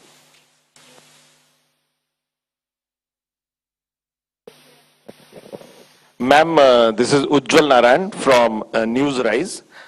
Ma'am, this is your 5th budget, and when you started in the first budget, you talk about India reaching to a 5 trillion economy by 2025. So just I wanted to know what is the situation, because yesterday CA has put forward another goal post of becoming a 7 trillion economy in next 7 years. So what is happening to that target? That is my simple question. See, we are moving along to achieve our targets, both mine and his. We'll achieve, we'll achieve.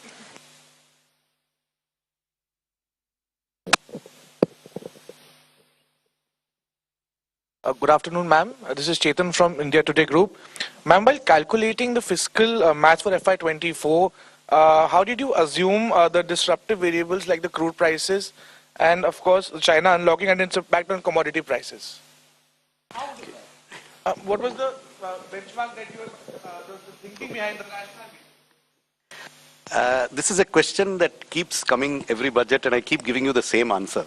That there is no part of the budget mathematics that has a crude price number as an input in any spreadsheet. See, because there is no direct subsidy on any petroleum product. Unlike the fertilizer price or the price of the MSP, these have direct impacts on the budget. The petrol price would have an impact only if it triggers some major change in the tax system. Otherwise, the petrol, diesel, oil prices do not directly affect our budgeting. So it is not that there were days, maybe 10-15 years ago, when there was a lot of subsidy on these commodities. At that time, a crude price assumption was inherent in the budget. Today, there is no inherent crude. The assumption we are making in the budget is only that there will be no subsidies on petrol and diesel, and that global prices will be such that there will be no subsidies. What the global price will be, I don't need to make an assumption. So no assumption has been made. Confusion since last year when people referred to what was said in the economic survey as though it was said in the budget itself. The budget didn't say it then, the budget doesn't say it now.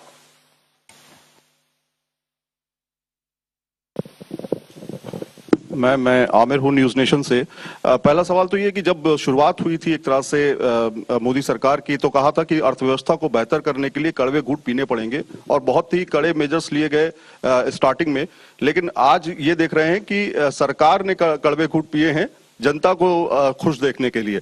तो क्या ये एक चुनावी budget है, इसको मानती है? और पहला ये, दूसरा ये कि इनकम टैक्स में जिस तरह से जो छूट की सीमा है, जो पहला फेज है आपका जिसमें 7 लाख तक की छूट है, तो उसमें वो फेज आपको लगता है कि इससे राजस्व पर भार पड़ेगा?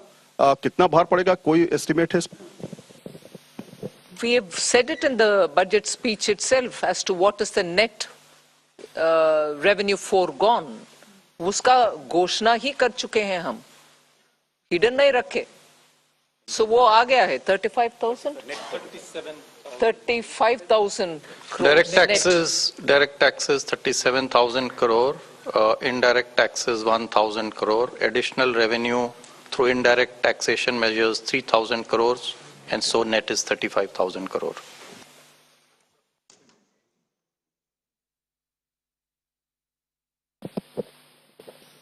This is Anuradha from Economic Times.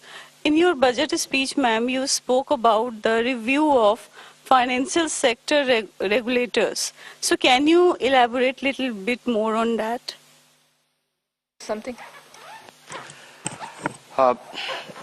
Some of these exercises, when the regulations are brought in, they serve a purpose. Thereafter, the economy changes.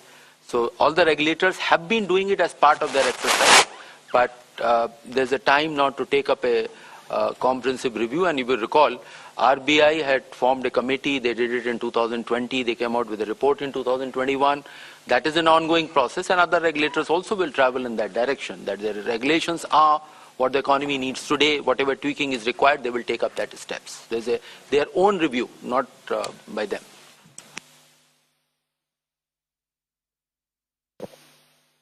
Ma'am, congratulations on your penultimate budget. And ma'am, am I audible, ma'am? Congratulations on your last full budget. And I just wanted to understand, you have mentioned, alluded to Banking Regulation Act Amendment and Banking Companies Act Amendment. Is it an indication that this year we'll see privatization on that front, public sector banking front? And if you could also throw some light on what kind of amendment it will undertake apart from, allowing public sector bank for privatization. These measures are for improving the governance of the boards and then investors' protection, etc. These are not to do with any disinvestment or the privatization measures. These are the different set of measures.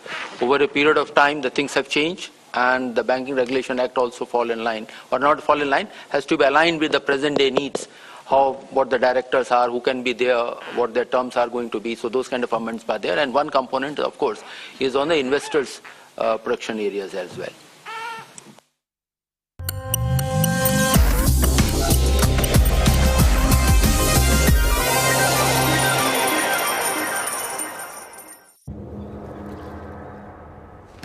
Every day we wake up to new possibilities, but riddled with old issues.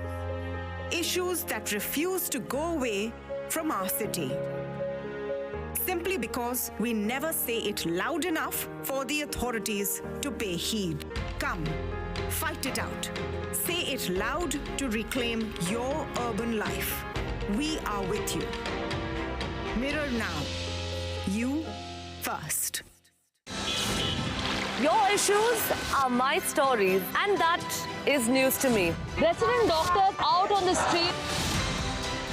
We expose the lies, uncover the truth, and demand accountability, all for a better tomorrow. With a transformer blast, no arrests have been made. On Mirror Now, we take the road less traveled, fight all odds, risk everything, only to highlight your plight. I am Neha Hebale, reporting for Mirror Now. You first.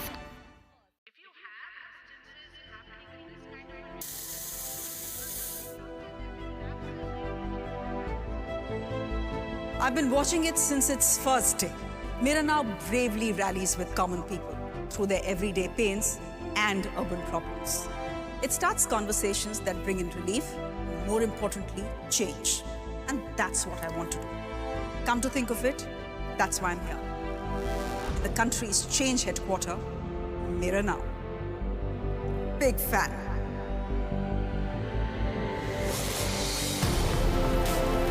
Hi, I'm Shreya Dhondial on the Urban Debate. Let's demand some answers, shall we?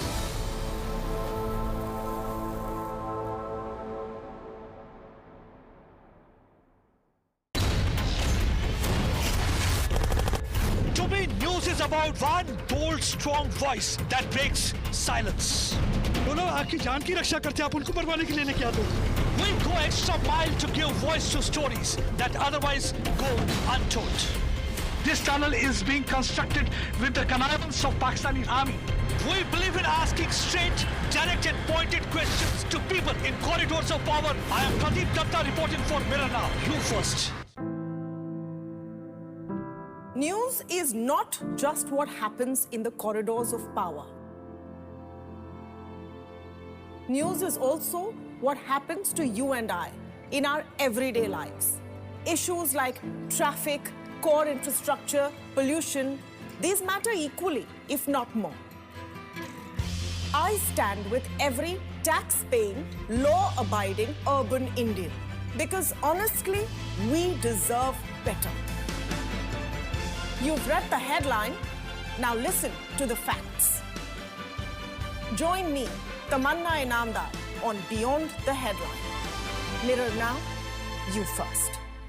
Every day we wake up to new possibilities, but riddled with old issues. Issues that refuse to go away from our city. Simply because we never say it loud enough for the authorities to pay heed. Come, fight it out. Say it loud to reclaim your urban life. We are with you. Mirror now. You first. Your issues are my stories. Positive territory in the last few months with the RBI hiking rates. Do you see borrowing costs for companies rising, especially and perhaps the government crowding out the private sector? And could that impact private investments?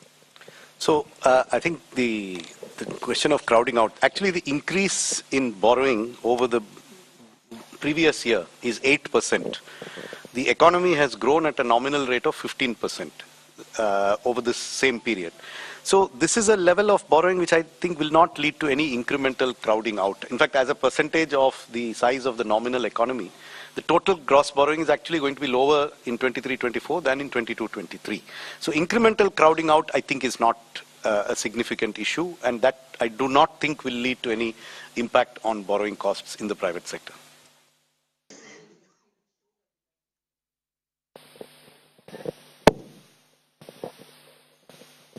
This is reiterating that point that expect the required borrowings for the next year are of the same order what they are in the current year.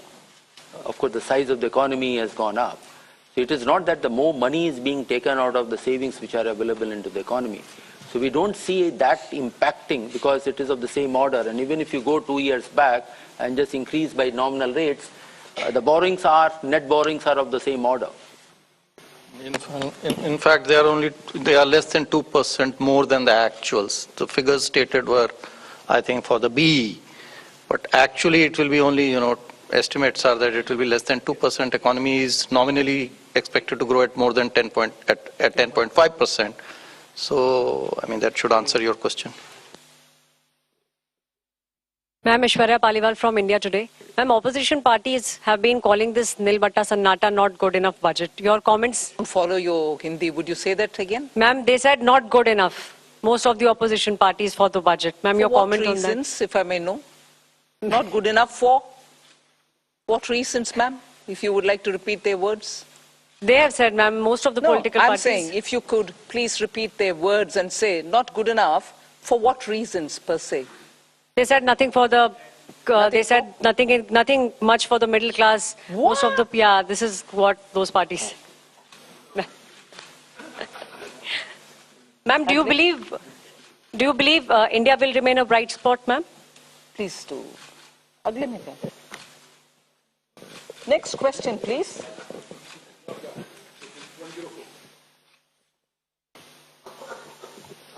Ma'am, my name is Mukesh and I work for Newsrise. Just wanted to know, is there a component of green bonds in the... does it contain green bonds also? I mean, what would be the component of green bonds? Sovereign green bonds. Repeat your question, please.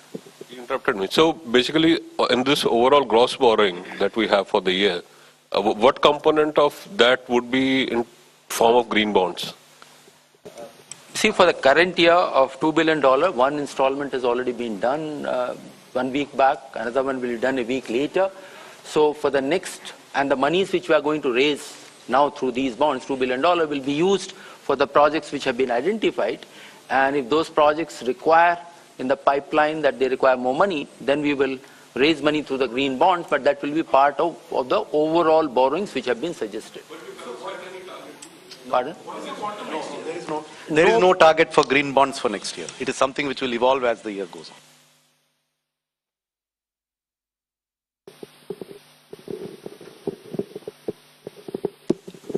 on. Ma'am, this is Primangshu from Anandavaya Patrika. You have said that your capital expenditure has reached 10 lakh crore, but the interest payment expenditure that has also reached 10 lakh crore, and the interest payment burden, it is almost 40% of the revenue receipt. So, do you think it is a matter of concern for? It is always desirable for a government to have its interest payments as low as possible.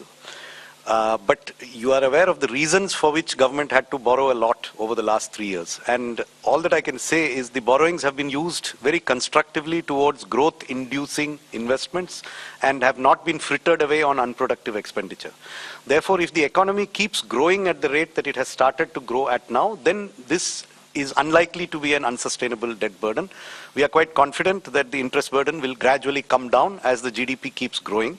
And to sustain that growth, the quality of expenditure, the quality of government expenditure is increasing. The revenue deficit is falling even faster than the fiscal deficit. So we are actually seeing an improvement in the quality of public expenditure, which will enable us to sustain this higher interest burden, which is a result of history, 2 years of COVID, where the entire globe has seen an increase in interest burden in all governments all over the world.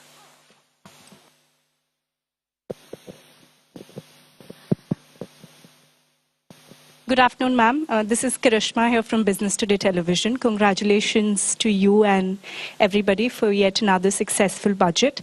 Ma'am, you did talk about simplification of the tax regime. So my question is on the capital gains tax regime that was also expected. It was not a part of the budget announcement, but it's expected that a simplification could be done in the coming months. Is that something on the cards? And also, ma'am, secondly, no big bang announcements on cryptocurrency in this budget. What is the kind of update with the consultation paper that had to be submitted also to the FSDC? For your question, first question, I have no answer because it's your expectation. You kept about it for the last few months and then you want me to answer on that? But the revenue... Oh, have they been? They've not told me about it. No.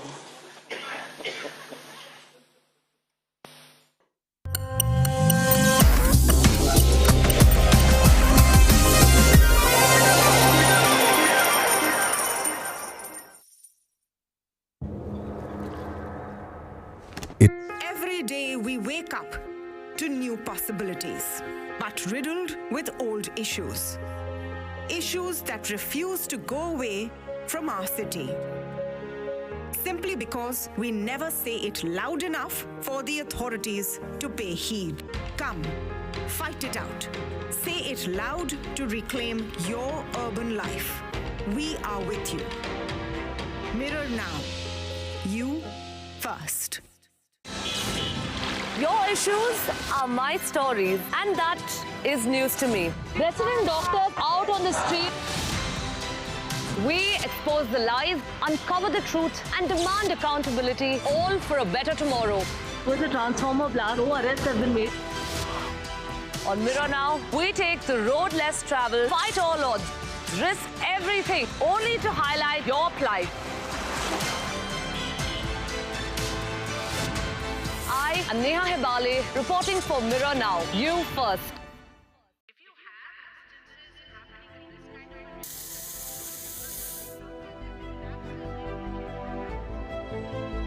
I've been watching it since its first day. Mirror Now bravely rallies with common people through their everyday pains and urban problems. It starts conversations that bring in relief, and more importantly, change. And that's what I want to do. Come to think of it, that's why I'm here. In the country's change headquarters, Mirror Now. Big fan.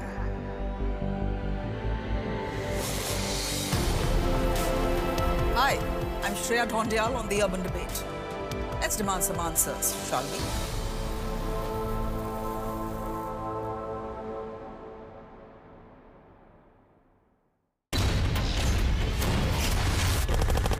To me, news is about about one bold, strong voice that breaks silence. बोलो आपकी जान की रक्षा करते आप उनको मरवाने के लिए लेके आते हो We go extra mile to give voice to stories that otherwise go untold. This tunnel is being constructed with the connivance of Pakistani army. We believe in asking straight, direct and pointed questions to people in corridors of power. I am Pradeep Datta reporting for Mirror Now. You first. News is not just what happens in the corridors of power.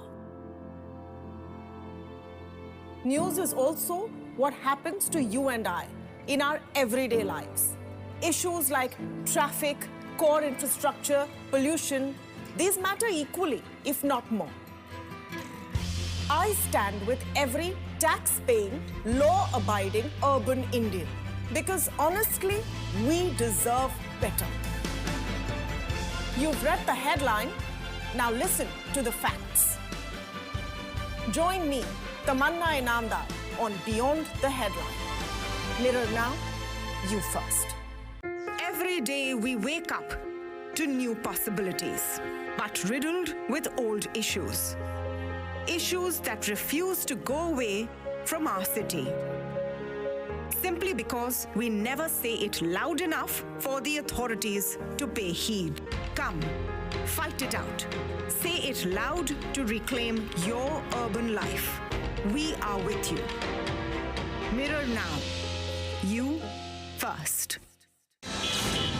Your issues are my stories, and that is news to me. Resident doctors out on the street. We expose the lies, uncover the truth, and demand accountability, all for a better tomorrow. With a transformer blast, no arrests have been made. On Mirror Now, we take the road less traveled, fight all odds, risk everything, only to highlight your plight. I am Neha Hebale, reporting for Mirror Now. You first.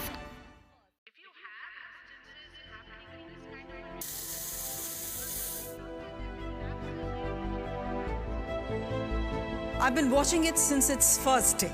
Mirror Now bravely rallies with common people through their everyday pains and urban problems. It starts conversations that bring in relief, more importantly, change. And that's what I want to do. Come to think of it, that's why I'm here. In the country's change headquarters, Mirror Now. Big fan.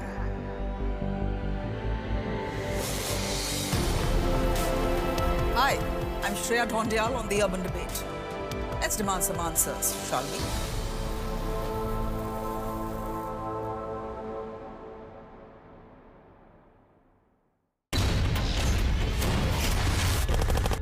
To me, news is about one bold, strong voice that breaks silence. बोलो आपकी जान की रक्षा करते आप उनको मरवाने के लिए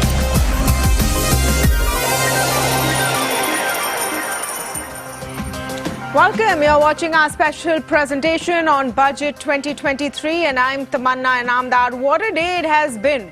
It was widely predicted that there would be some kind of relief for the Indian salaried middle class income tax payer. And that has definitely been delivered in spades. We have a power-packed show lined up for you. We are going to explore every aspect of the budget with the best names possible and essentially break down why this budget actually matters. So let's start with the top takeaways. The biggest one, of course, is the sweetener given to the new tax regime.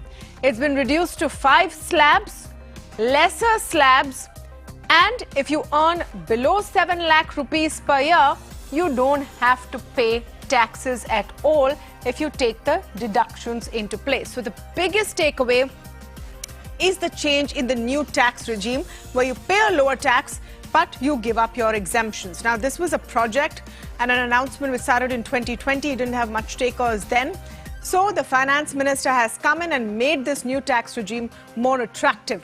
As an income taxpayer, what you need to do after this is figure out with your CA, with your personal finance advisor, which one works for you. If you are a new entrant to the labor force and are below 15 lakh rupees a year in your income, possibly the new tax regime is the way to go. So that's the biggest takeaway. Some benefits have also been given at the higher end. So, for example, looking at surcharges, etc., the highest tax slab rate in this country for personal tax has gone down from 42.5% to 39% now.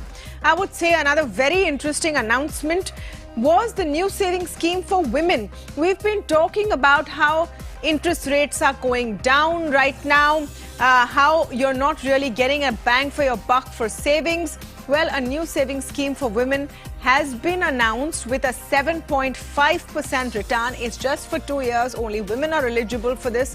And this scheme was also announced in the budget. Another important takeaway, a huge push to capital expenditure. This is something which will please economists, but believe you me, it means that the government is going to spend more money, 33% more than it was last year, putting up about 2.5 lakh crore rupees in building infrastructure in this country. That means economic growth, possibly more jobs. Now, there are not only good points about the budget. It's done no harm. It's been very muted on fiscal deficit. So, it's touched the 6.4% target. 5.9% is the target for next year. But there was no significant increase in expenditure on health or education, things which the Aam Aadmi and order definitely need. The good point, perhaps no major populist move ahead of the 2024 polls, which was being expected, and the fiscal consolidation path has been stuck to. So let's begin with our first expert speaker, Arvind Panagria, former VC of Niti Aayog and Professor at Columbia University, is joining us on the show. Mr. Panagria, great to have you on the show, especially considering we spoke right before the budget and you spoke about making the new tax regime more palatable. That's exactly what's happened. Indeed, Tamanna, really great to be with you again. I wrote an article very recently, about 2 weeks ago, and practically everything I sort of asked there has been delivered. So, yes. Was that a special note to the finance minister that we don't know about, Mr. Panagria? Or maybe she's taking your recommendations very seriously? No, I think, it is that she is brilliant as an economist. By training also, she is an economist. So she probably thought along the same lines, and the Prime Minister also, that I was thinking. So good, happy coincidence. In a nutshell, I think you have just listed everything that I would have said, but I'll summarize very quickly that the budget stays path on fiscal consolidation, bringing the fiscal deficit down from 6.4% to 5.9% of GDP.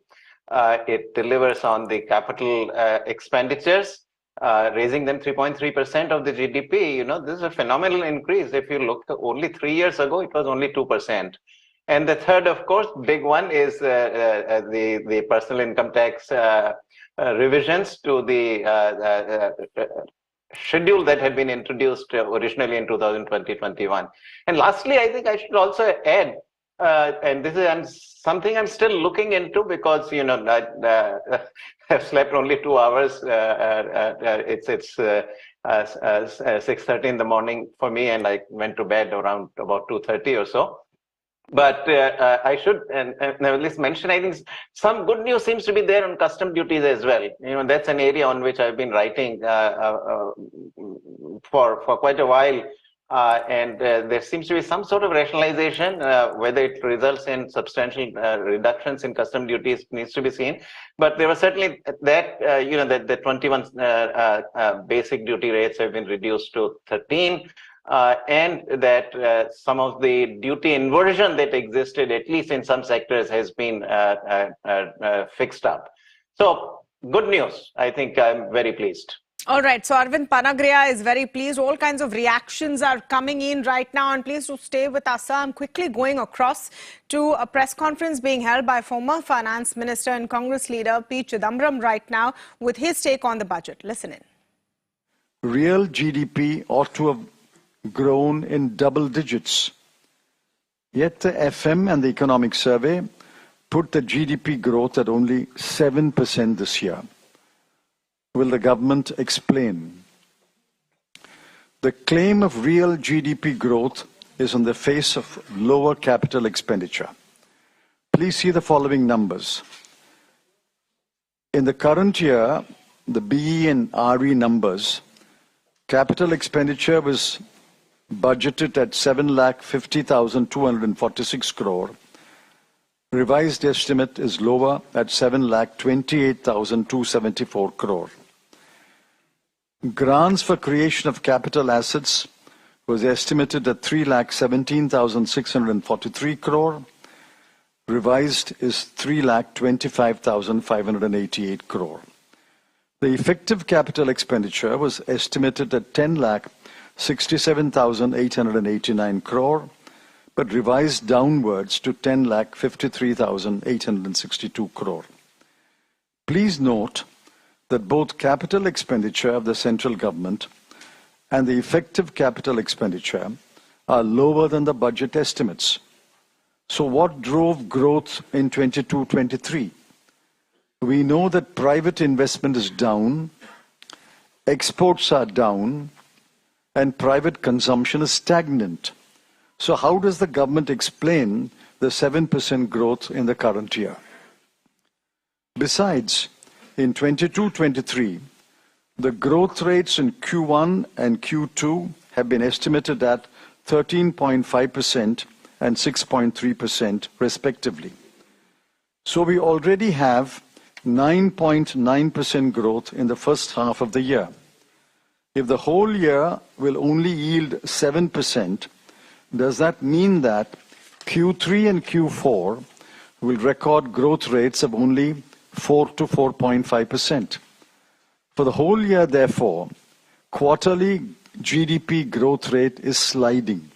13.5, down to 6.3, down to 4.2, and then eventually down to 4.0. There are other numbers which are disconcerting. The lesson to be drawn is that the government is not spending what was promised on key schemes. Now, all right, that was P. Chidambaram talking about what he thought didn't add up in the budget math, and we'll get more details on what he's saying. Meanwhile, I'm going back to Mr. Panagria for his take on the budget. So I just want to spend another minute or so on the new tax regime, Mr. Panagria, because we spoke about how exemptions needed to go away. Is this going to be enough of a sweetener? We already know that the new tax regime wasn't a super hit in the last 2 years that it was announced. Is this going to be enough, especially considering that 15 lakh and above bracket still pays 30%? So if they do have any of those expenses which count for an exemption, what is the incentive for them to move to a new tax regime? And at 15 lakh rupees an annum in this day and age of inflation, is 30% fair? That question remains, doesn't it? Okay, so, this is something that I need to look at more closely, but it is certainly a step very much in the right direction, and there's substantial effort has been made. Now, there are many taxpayers who fall below that limit, that 15 lakh limit, and for them, this tax regime does become more attractive. At least some of the tables that I've seen in the newspaper after getting up in the morning today, suggests that of the three regimes, meaning the regime with exemptions, the non-exemption regime as it existed in the past, and non-exemption regime that has now been put in place. So the comparisons of the three kind of show that for, in fact, much larger levels of income also, beyond 15 lakh rupees, the exemption-free new schedule leads to lower taxation. So I think now you will see many more takers. That at least is my first read on this, of the exemption-free regime. Now, is 30% fair? I think, on that front, if that is going to be the highest rate in the exemption-free regime, I think, if you compare the marginal tax rate otherwise with the exemptions, that is now about 39%. Big difference. And going any below, going further below 30%, I think requires a little more evidence perhaps. Let us see, how it works in the next year or two, and revisit that particular rate. There was a lot of guesstimation that this would be a politically inclined budget. There are no major SOPs, at least announced, for the agricultural sector. The only big headline really, or the big category of people who would be pleased, is the income taxpayer. Why do you think so? Do you think this is to keep a steady ship in the face of, possible global recession? And have we managed to do at least that with this budget?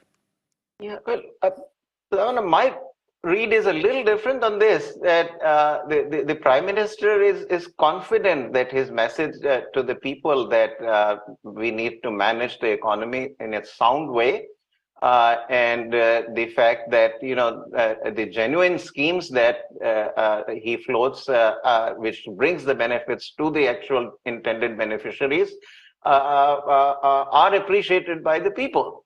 I think he has come to believe that. And I think in that sense, this budget really reflects a very strong level of confidence on the part of the government that it is on the right track, which I think it is.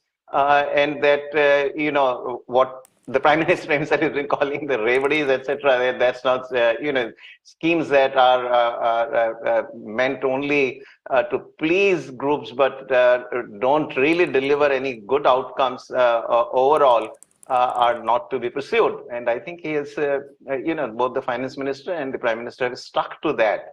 So that is how I read the absence of lots of giveaways.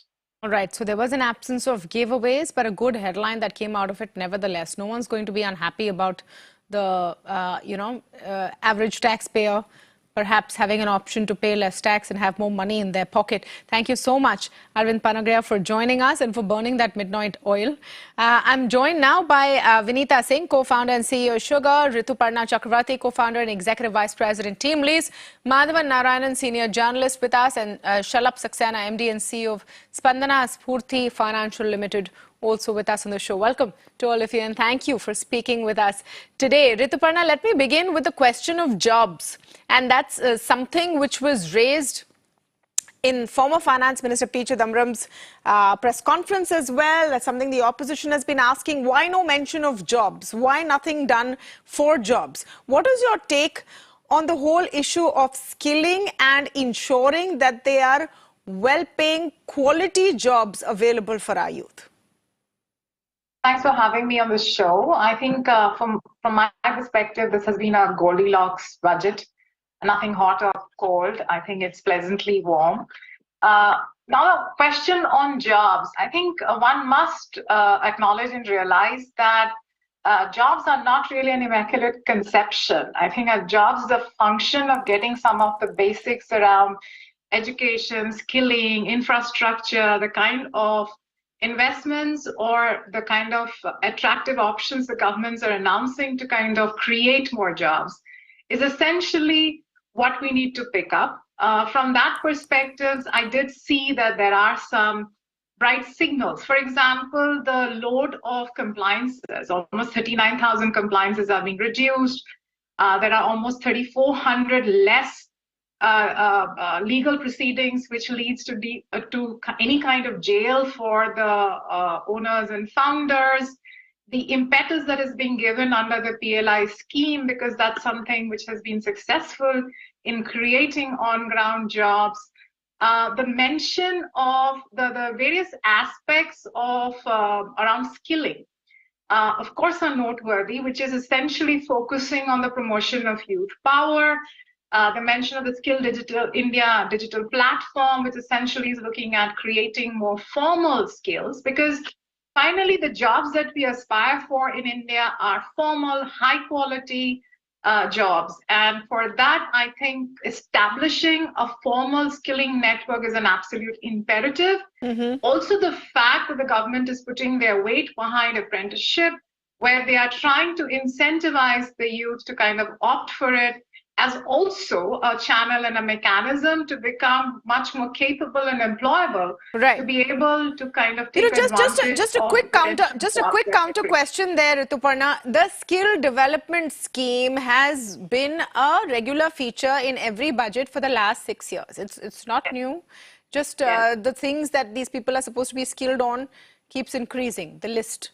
Now it's AI and IoT. So with the new technology, the skills also increase. Is anything really happening? I mean, no, I think it's a very I always valid ask frank, concern. blunt questions, so I'm going to do that. I'm glad Vinita is appreciating it. But I think our viewers deserve it. Every year I hear skill development fund will increase. Now they're going to give DBT also to the apprentices. That's great. But no, I think you are raising a very where are valid these skills, concern. skilled I people? think what essentially you're raising a very valid concern. And one of the things that and it's not completely misplaced, your concern. Yes, there has been a lot of talk around skilling, but I think somewhere one of the missing link is that we need to make skilling integrated with on-the-job learning. And that was probably a missing link, which I feel that the government has picked up the cue that skilling in isolation of our education framework, skilling in isolation from what the industry requires is not really the way to go. And that's why I do feel that trying to marry it in with the apprenticeship regime is the way to go. Honestly, what we are trying to do in the last few budgets around skilling and the emphasis of skilling is undo the stuff that we did not do adequately in the area of skills or building connectivity and portability between skilling and education over the since independence and maybe earlier than that. So I think it's not something which is going to overnight fructify into on the ground results, but we need to be persistent and we need to keep investing in it for us to see on ground change, Tamanna. All right. You know, I wonder how many companies are picking up people who have gone through these skill development centers and how that's helping. I think the announcement about nurses is very important because that's feedback that I've been picking up. There is a genuine shortage of nurses world over. A lot of countries are eyeing our nurses. We need to produce more. So, you know, specific assessments might help. Madhavan, great to have you on the show. Thank you. It may not be a populist budget, but it's sounding like a popular one. Everyone loves a headline where, you know, you have to pay less taxes at the end of it. Well, I've come up with a new word today, new phrase. I call it constructive populism because... Is this the opposite of Revdi? Revdi, you see, I've been arguing that, you know, for me, populism is not a negative word. It is just a word used by the elite when spending is done in favor of the poor, especially on the eve of elections. I take a stand on this saying that you tell me what is populist and I'll tell you what is not populist. So if micro welfare schemes, whether it is building toilets or basic needs in tribal areas, all that is populist, then I would be happy to be a populist. Only if it comes to giving Mangal Sutra in gold as Jayalalitha used to during her heyday, I would call it populist. So there's a lot of asset creation, skill creation going on. And to that extent, it is a populist in a constructive way.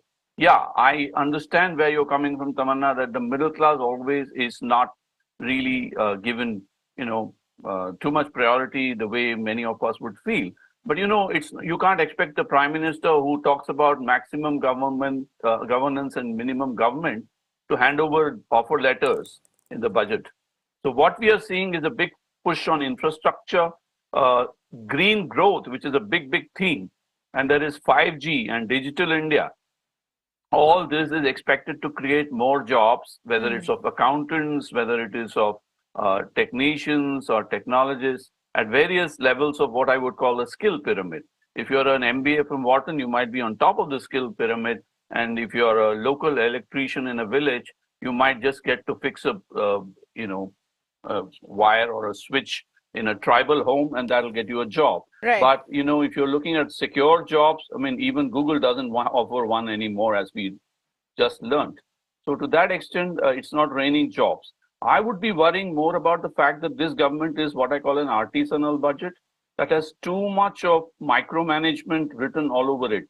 No, it's not a policy document. It is an action manual. So you need a lot of action at the lower end of the bureaucracy and the branch level of rural banks. God forbid, how can you monitor and supervise all this in a 1-year time frame? Yeah, if it works as a long-term vision document, but you're going to elections in 1 year from now. No, So but it's actually Madhavan, trying let's to be honest. When has that stopped this government? Every pre-election year, the time frame is at least 3 to 5 years. Exactly. The budget is given with the confidence that we're coming back to implement all of this. Also, let me say middle class wise that this spending plan of the government, whether it's capital expenditure or social spending, is coming in the backdrop of the RBI worrying about interest rates and interest rate hikes. So how are you going to manage EMIs? There might be a genie out of the bottle if the spending is not staggered properly. It's damned if you are and damned if you do situation. If the informal sector is not addressed through social spending, there is both a social and an electoral problem.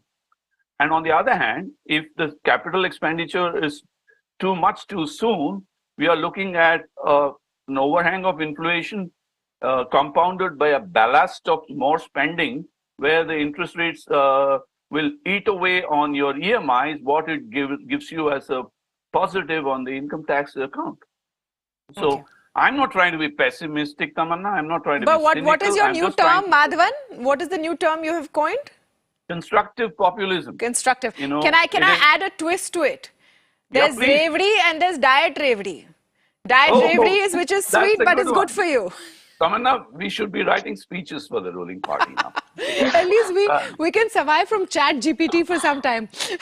Yeah. We can come up with this. Now, Vinita Singh, so no Revdi or Diet Revdi for startup sector. They've extended some schemes. It is low sugar. It's low sugar. I have my own sugar. Sugar-free Revdi. There is. You wanted ESOPs. You wanted ESOP. ESOP subs. That hasn't come. But do you think there's enough to make you smile? I'm happy about the spur in demand that will hopefully come. I think, middle class was the most hit during the pandemic. And we've seen, while in malls, the consumption is at an all-time high, general trade had been impacted because that's where the middle class shops. So I'm hoping that this income tax rebate for up to 7 lakhs is going to spur some demand. And of course, the little sweetener for HNIs, where the max tax rate, which just sounded so incorrect, on paper, 42.7, that has come down. So I'm happy that overall there is, optics-wise, everybody's calling this budget a demand generation budget, and that always eventually leads to propulsion for startups. But I am disappointed about the fact that there was no addressing around ESOPs or around the capital gain tax of, unlisted shares coming to par with listed shares. So those are my two big disappointments. But I hope it will come up in the next, 2-3 years, if assuming the government stays, of course. Okay. Boost to consumption, but Vinita Singh. More people will have a little extra money to buy your cosmetics?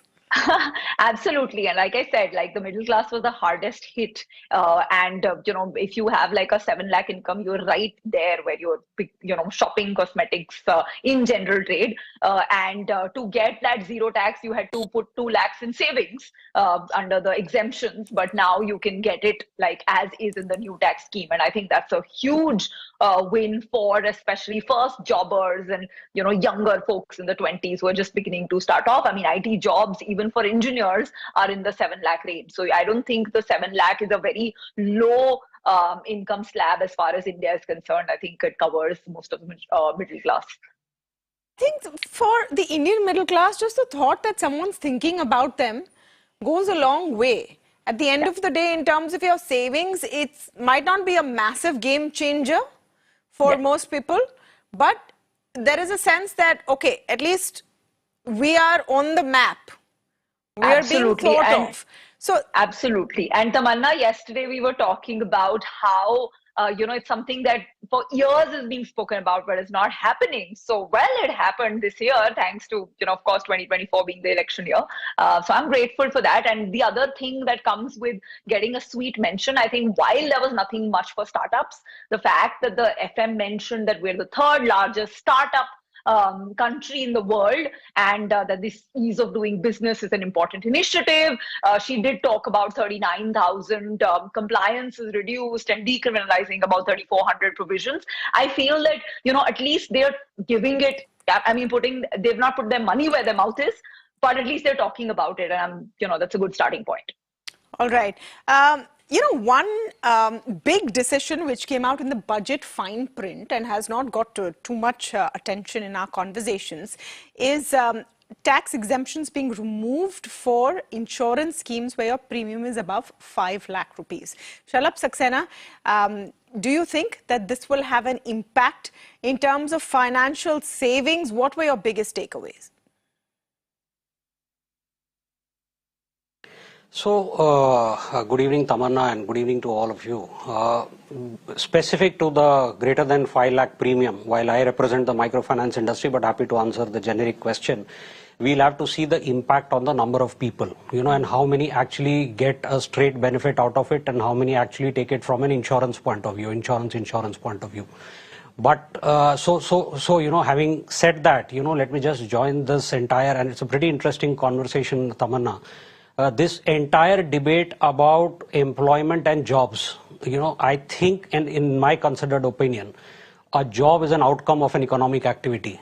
So if your economics is taken care of, if your business, your industries, etc. are taken care of, the jobs will happen. So that's point number one. And that's where, if I loop in back to the huge investment in the infra side, and as I said, I represent the microfinance industry. It is a 3 lakh crore industry contributing about 2.2% to the GDP, generating about 1.2 crore jobs. So that's the scale that we are talking about. More so, all of this is predominantly rural. So I wouldn't hesitate to say and stick my neck out and say that this budget is actually trying to bridge the gap between the Bharat and India.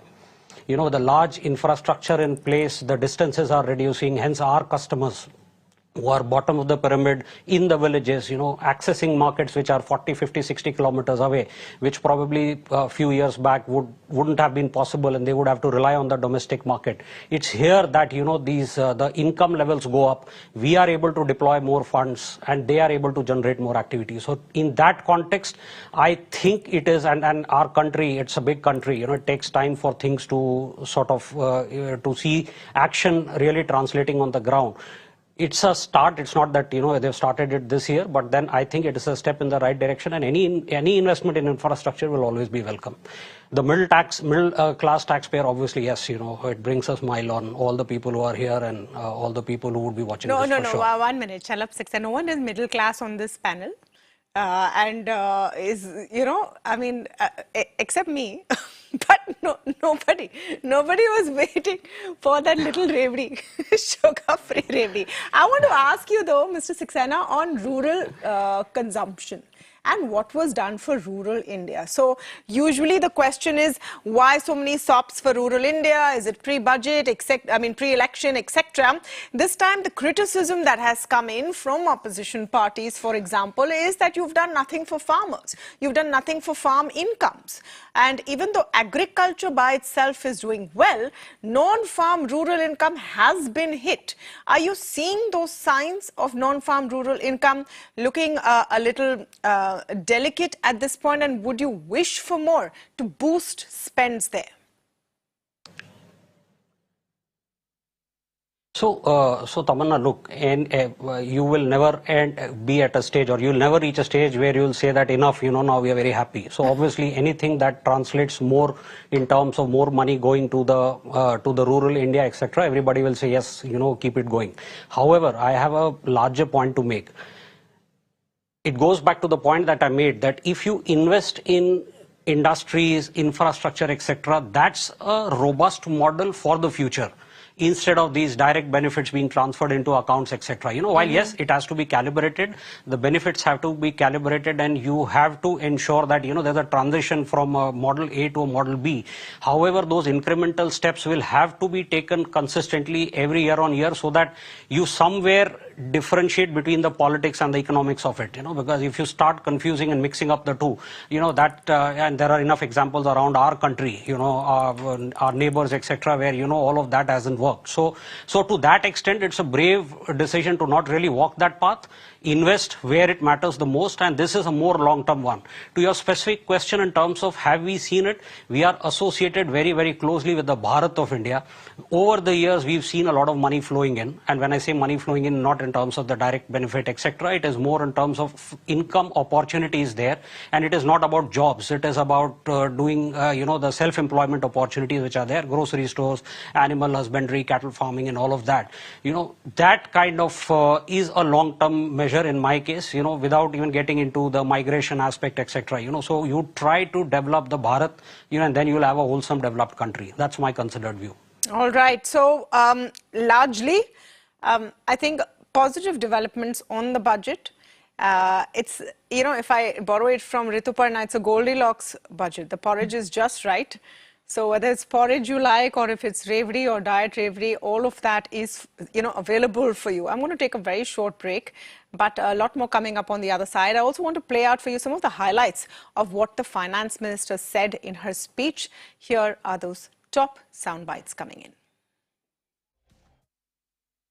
Our vision for the Amritkal includes technology-driven and knowledge-based economy with strong public finances and a robust financial sector. To achieve this, Jan Bhagidari through Sabka Saath, Sabka Prayas is essential. The world has recognized the Indian economy as a bright star. Our current year's economic growth is estimated to be at 7%. It is notable that this is the highest among all the major economies. I propose to change the tax structure in this regime by reducing the number of slabs to 5 and increasing the tax exemption limit to 3 lakhs. The new tax rates are 0 to 3 lakh, nil. 3 to 6 lakhs, 5%. 6 to 9 lakhs, 10%. 9 to 12 lakh, 15%. 12 to 15 lakhs, 20%. And above 15 lakhs, 30%. This will provide major relief to all taxpayers in the new regime. Those with income up to 5 lakh do not pay any tax, do not pay any income tax in both old and new regimes. I propose to increase the rebate limit to 7 lakhs in the...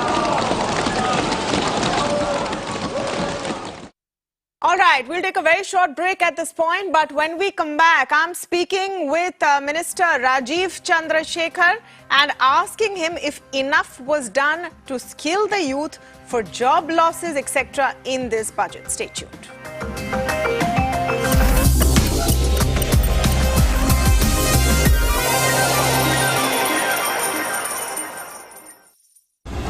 In association with...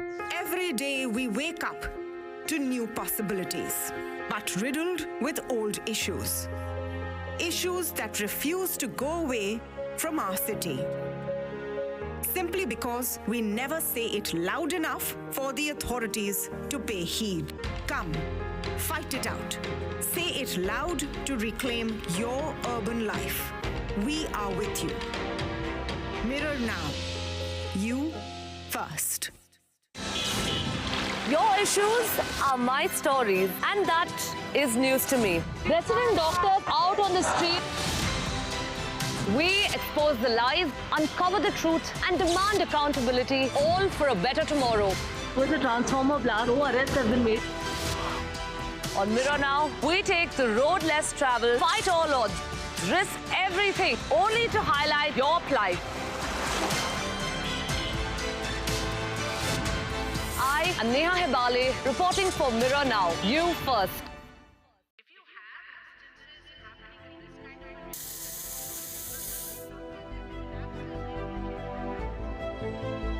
I've been watching it since its first day.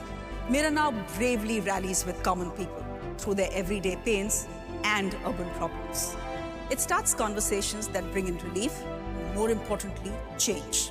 And that's what I want to do. Come to think of it, that's why I'm here. In the country's change headquarter, Mirror Now.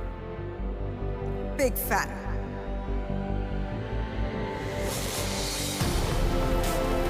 Hi, I'm Shreya Dhondial on The Urban Debate. Let's demand some answers, shall we?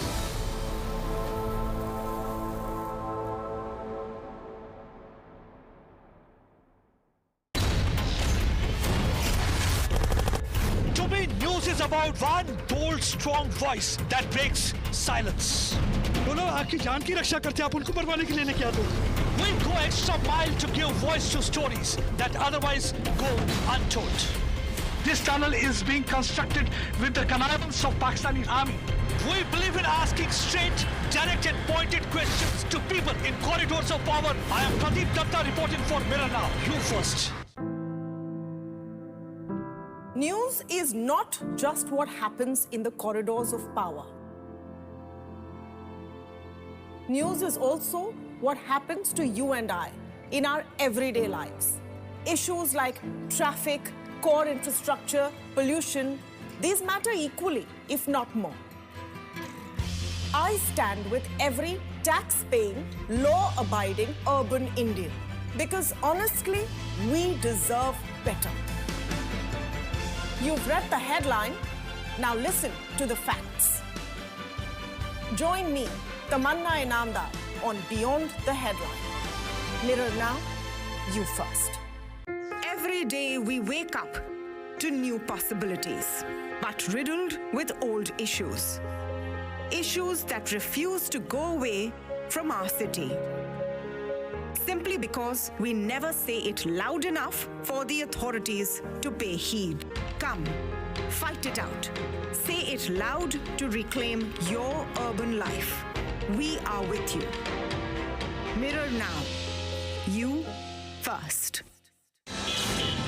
Your issues are my stories, and that is news to me. Resident doctors out on the street. We expose the lies, uncover the truth, and demand accountability, all for a better tomorrow. With a transformer blast, no arrests have been made.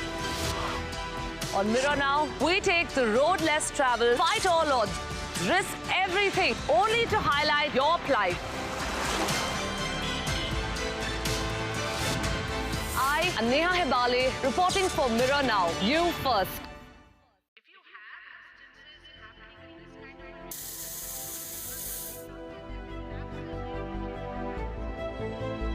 I've been watching it since its first day. Mirror Now bravely rallies with common people through their everyday pains and urban problems. It starts conversations that bring in relief, more importantly, change. And that's what I want to do. Come to think of it, that's why I'm here. In the country's change headquarter, Mirror Now. Big fan.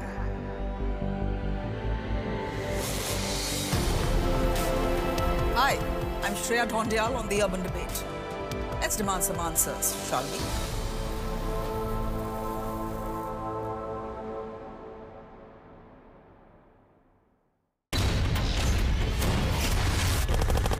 To me, news is about one bold, strong voice that breaks silence.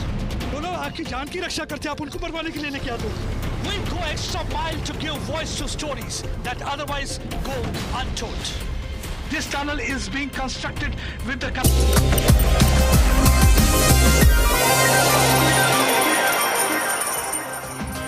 Well, the big story, the big news, the big headline is, of course, the union budget, which was presented today. What do you make of it?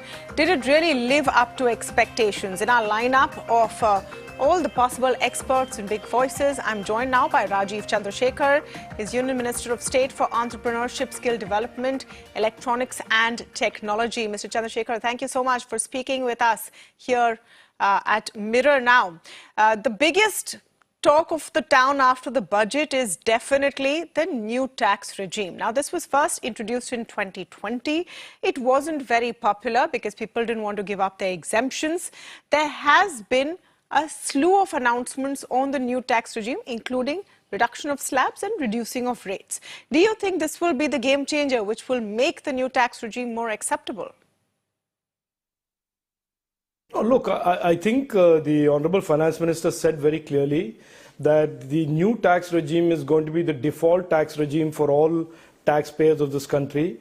And clearly in this budget, the ceilings and the exemptions that have been raised make the new tax regime very, very attractive. For those taxpayers who want to continue to rely or use the old tax regime and have exemptions and other write-offs that they want to use there, can continue to do that. But the government has signaled that it is clearly signaling a tax cut for the middle class, especially the middle class that is using the new tax regime.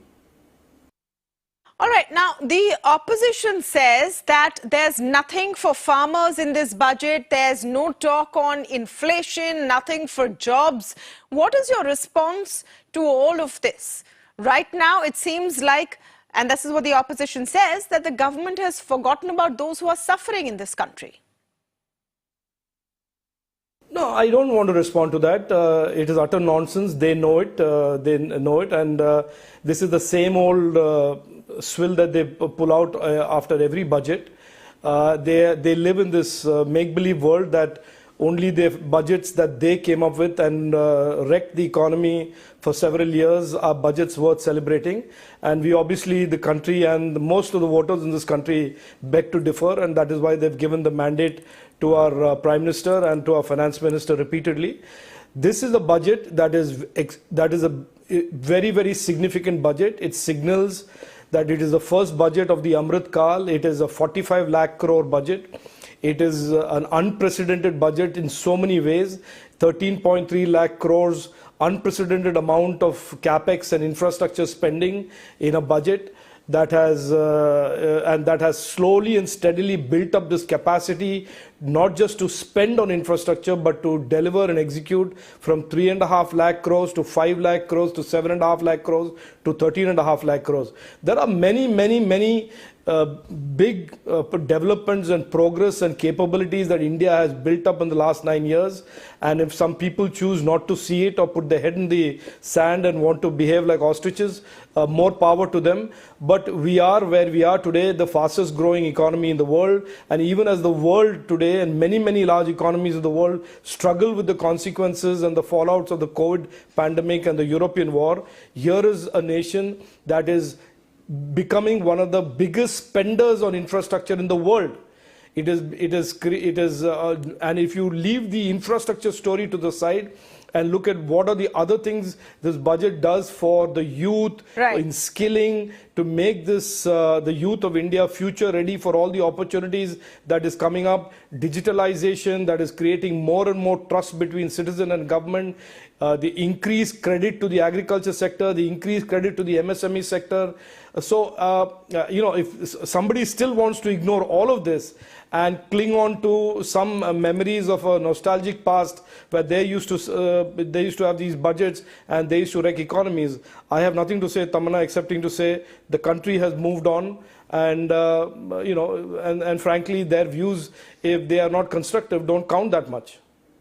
Mr. Chandrasekhar, you're talking about skilling youth, and a lot of those announcements were made, but what about job losses, especially in the startup space? It's been a tough January. Look at the number of jobs lost. No, Tamanna, look, Tamanna, I think to take the startup ecosystem and job losses because there is demand overestimation on some sort of startups, and to start extrapolating that and conflating that with a narrative of joblessness is to miss the point. With startups, for anybody who understands startups, it is by very nature of startups that startups succeed, they fail. Startups close, they start. Startups expand, startups contract.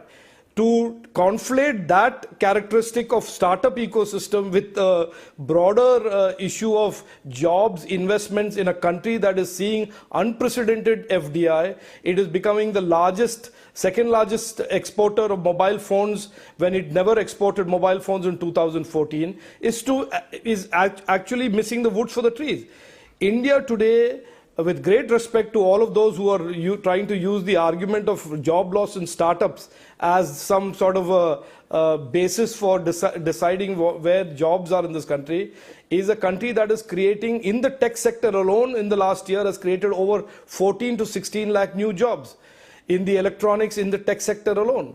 The issue is not about jobs as much as that skills that are required in the post-COVID world are very different, and therefore there is a real focus by this government on ensuring that the youth of this country are aligned to the job opportunities and the entrepreneurship opportunities that are rapidly opening up, which is why in this budget the Honorable Prime Minister and the Honorable Finance Minister have announced PMKVY 4.0, the stress on future-ready modern skilling for our youth.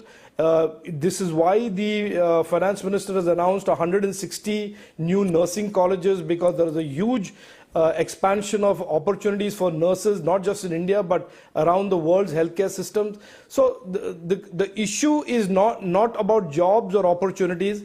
There is a certain issue today about skilling being mapped and being aligned to the kind of new opportunities that have been created post-COVID. And the government has responded very, very strongly on that with a very specific set of initiatives, including the PMKVY 4.0, sure, the National Apprenticeship Scheme. Right. And so go ahead. No, so, since you're talking about the National Apprenticeship theme, the Finance Minister talked about a direct benefit transfer for youth under apprenticeship scheme. So who gets this? Who will be eligible? And this is some sort of a dole? No. Look, the apprenticeship scheme, there are two types of apprenticeship scheme. One is for those who are graduates that come out of college, and then there are these diploma holders who are also part of an apprenticeship scheme. And the allowance that is given to the student who gets an apprenticeship opportunity in a company, in a factory floor, in an organization, is no longer going to be intermediated through the organization he or she works for. It will go directly to the student and the apprentice's account. And it is a simple yet very powerful reform that makes sure that the apprenticeship money goes directly to the apprentice's account, and there is no middleman who in any way interferes with that due, that entitlement to the young student. So it is a powerful idea. It's a simple idea that is essentially using the technology developments that the government has enabled over the last 4 or 5 years, including UPI, and that will permit the disintermediation of the organization where the student is apprenticing from having to deal with that allowance and the money. I must ask you, Mr. Chandrasekhar, this was expected to be a political budget. Is it confidence that there has been no major announcement which sounds political for rural India, for farmers, etc., that the government feels it doesn't need to present a populist budget to win the next elections? Or do you believe these budget announcements don't really give political gains? No, I think, Tamanna, you are asking the question and answering it in the same breath. The Prime Minister has very clearly said that our politics is about development, our politics is about good governance, our politics is working hard to take our country into what should be its destiny. Today, we have gone from being the 10th largest economy to the 5th largest economy in the world. Around the corner, within reaching distance, is the ability to be the 3rd largest economy in the world. And so, really, this is really about creating scale, creating governance impact, making governance work for every Indian, and as a consequence of that, as a consequence of this impacting every Indian having an opportunity, that we create scale and mass for our economy to be of a size that we can be the top 3 economies of the world. So I think the criticism that comes from the opposition is because they see it still through the prism of quotas and appeasements and short-term politics. Whereas there is a Prime Minister today who is leading the nation, has the people's mandate, that is determined to really take this country in a very different direction of equitable opportunity for all Indians, and really to get to a scale in terms of our economy that is 5 trillion first and then 10 trillion later on. So I think there is, I don't respond to opposition critics because I think they don't understand this. They've never done this. They've never lived through an experience where we are over building a country which has the capacity to execute 3.5 lakh crores of capex to 13.5 lakh crores of capex in just 5 years' time. So none of us, frankly, has ever seen this happen. And certainly for the opposition, this is absolutely a new world that they are trying to deal with. And so they lapse into these normal sort of narratives, Garib ko nahi diya hai, Kisan ko nahi diya hai, and everything that they feel is a safe criticism to make when the country is moving forward at such amazing speed and with such amazing clarity in terms of its goals and ambitions. All right, definitely a confident budget. There's no doubt about that. No real need to resort to populism, etc. Thank you so much, Rajiv Chandrasekhar, for speaking with us. So what does young India think about this budget? My colleague Deepak Bopanna spoke to students at IIM Bengaluru earlier today. They are the future of India. Listen in to what they thought. Many people are saying that up until now, we've seen, budgets being announced, but, nothing was there really for the common man in the last few years. Finally, do you feel that this is done enough for the common man of India? I think the government has really listened to the industry as well as the common man, because in terms of taxation, the kind of reforms that they've brought, really something that the people were demanding for the last 2 years. And in the healthcare sector also, the industry was demanding a focus on research, and that's something that the government has done. In terms of, let's say, allocating ICMR labs to public and private partnership for healthcare research, and also, promising that a program will be launched for new research and innovation in pharma. That's something that the industry was demanding. So there's been a focus in terms of listening to what the people were demanding. What would you say was the biggest takeaway for you here? I think for me it was the kind of expenditures they have outlaid in capital expenditures and green energy. I think because of the recessionary pressures that the economy is going to face this year, infrastructure will demand a lot of money. So I think in the personal finances as well as the taxation, a lot of benefits have been given to the common man. I think people have already been rejoicing with the 7 lakh of deduction, which the relief which people will be getting. Apart from that, I think another great thing which happened was Section 54, that is capital gains and capital gains gap of 10 crore, which was not there earlier. And in fact, the high net worth individuals are largely dealing with the properties, and I think now the cap of 10 crore is really great initiative. All right, that was the voice of young India, the future of India. Will they take the new tax regime? We'll have to wait and see. But thank you so much for joining us on this budget special. All the news and analysis continues on Mirror Now with a focus which is on you. So stay with us.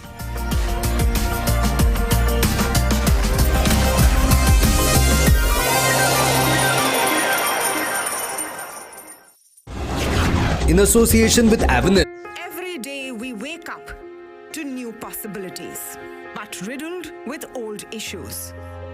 Issues that refuse to go away from our city. Simply because we never say it loud enough for the authorities to pay heed. Come, fight it out. Say it loud to reclaim your urban life. We are with you.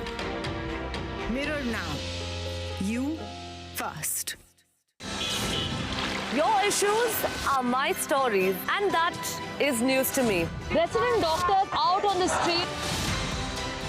We expose the lies, uncover the truth, and demand accountability, all for a better tomorrow.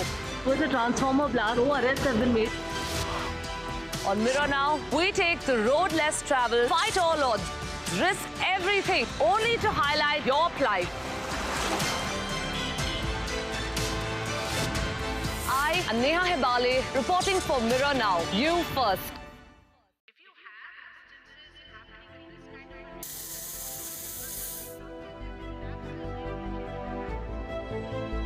I've been watching it since its first day. Mirror Now bravely rallies with common people through their everyday pains and urban problems. It starts conversations that bring in relief, more importantly, change. And that's what I want to do. Come to think of it, That's why I'm here. In the country's change headquarters, Mirror Now. Big fan.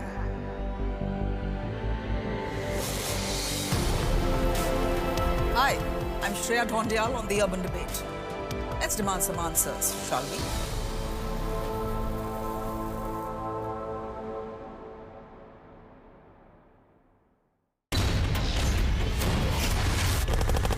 To me, news is about one bold, strong voice that breaks silence. बोलो आपकी जान की रक्षा करते आप उनको मरवाने के लिए लेके आते हो We go extra mile to give voice to stories that otherwise go untold. This tunnel is being constructed with the connivance of Pakistani army. We believe in asking straight, direct and pointed questions to people in corridors of power. I am Pradeep Datta reporting for Mirror Now. You first. News is not just what happens in the corridors of power. News is also what happens to you and I in our everyday lives. Issues like traffic, core infrastructure, pollution, these matter equally, if not more. I stand with every tax-paying, law-abiding urban Indian because honestly, we deserve better. You've read the headline, now listen to the facts. Join me, Tamanna Inamdar, on Beyond the Headline. Mirror Now, you first. Every day we wake up to new possibilities, but riddled with old issues. Issues that refuse to go away from our city. Simply because we never say it loud enough for the authorities to pay heed. Come, fight it out. Say it loud to reclaim your urban life. We are with you. Mirror Now. You first. Your issues are my stories, and that is news to me. Resident doctors out on the street. We expose the lies, uncover the truth, and demand accountability, all for a better tomorrow. With a transformer blast, no arrests have been made. On Mirror Now, we take the road less traveled, fight all odds, risk everything, only to highlight your plight.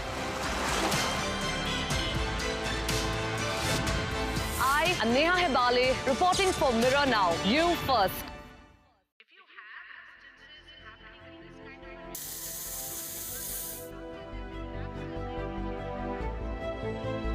I've been watching it since its first day. Mirror Now bravely rallies with common people through their everyday pains and urban problems.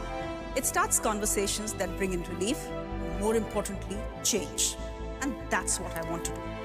Come to think of it, that's why I'm here. In the country's change headquarters, Mirror Now. Big fan.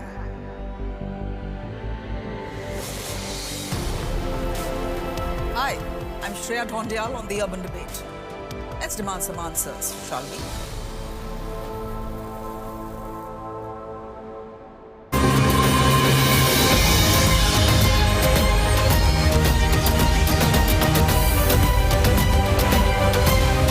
Are on top of the world with Times Network. And you're watching Mirror Now. Hi everyone, good evening. I'm Shreya Dhondial as always. It is very good to see you. Is it a bonny budget for the Indian taxpayer? Well, taxes have reduced for those who have adopted to the new tax regime. So that is good news. But is it time now to ditch the exemptions heavy old regime and migrate to the new one? No pressure, says the finance minister, but what do experts say? We are opening up our phone lines in case you have any questions on personal taxes. Our numbers, well, we'll be putting them on your screens in just a bit. Let's just put the numbers on your screens. And before we get to that, before we open up our phone lines and introduce our guests to you, let's quickly run you through the big takeaways from today's budget first. Our top headlines. Huge relief for taxpayers. Finance Minister Nirmala Sitharaman raises the tax rebate limit to 7 lakh rupees under the new tax regime. Parliamentarians cheer that mega announcement.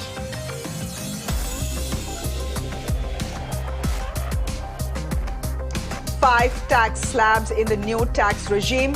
No tax for 0 to 3 lakh rupees and 30% for those earning above 15 lakhs. The finance minister says an individual with the annual income of 9 lakh rupees will have to pay only 45,000 rupees.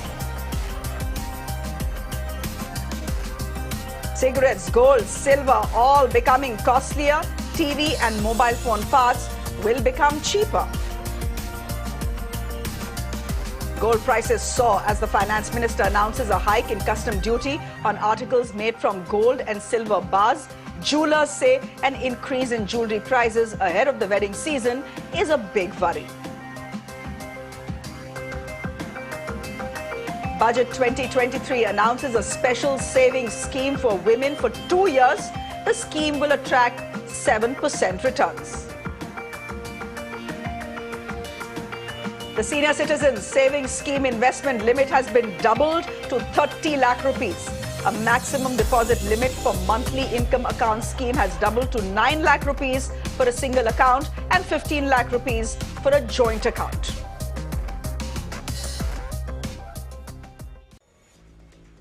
In the other big stories today, the Supreme Court has told WhatsApp to widely publicize that users are not bound to accept its 2021 privacy policy. It means users can continue using WhatsApp with full functionality without accepting the privacy terms.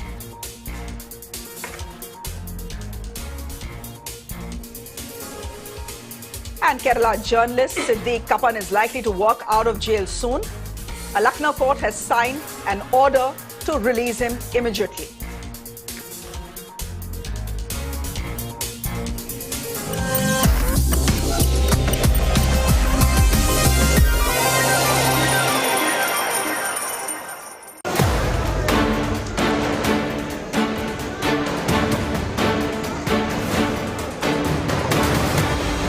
Currently, those with income up to 5 lakh do not pay any income tax in both old and new regimes.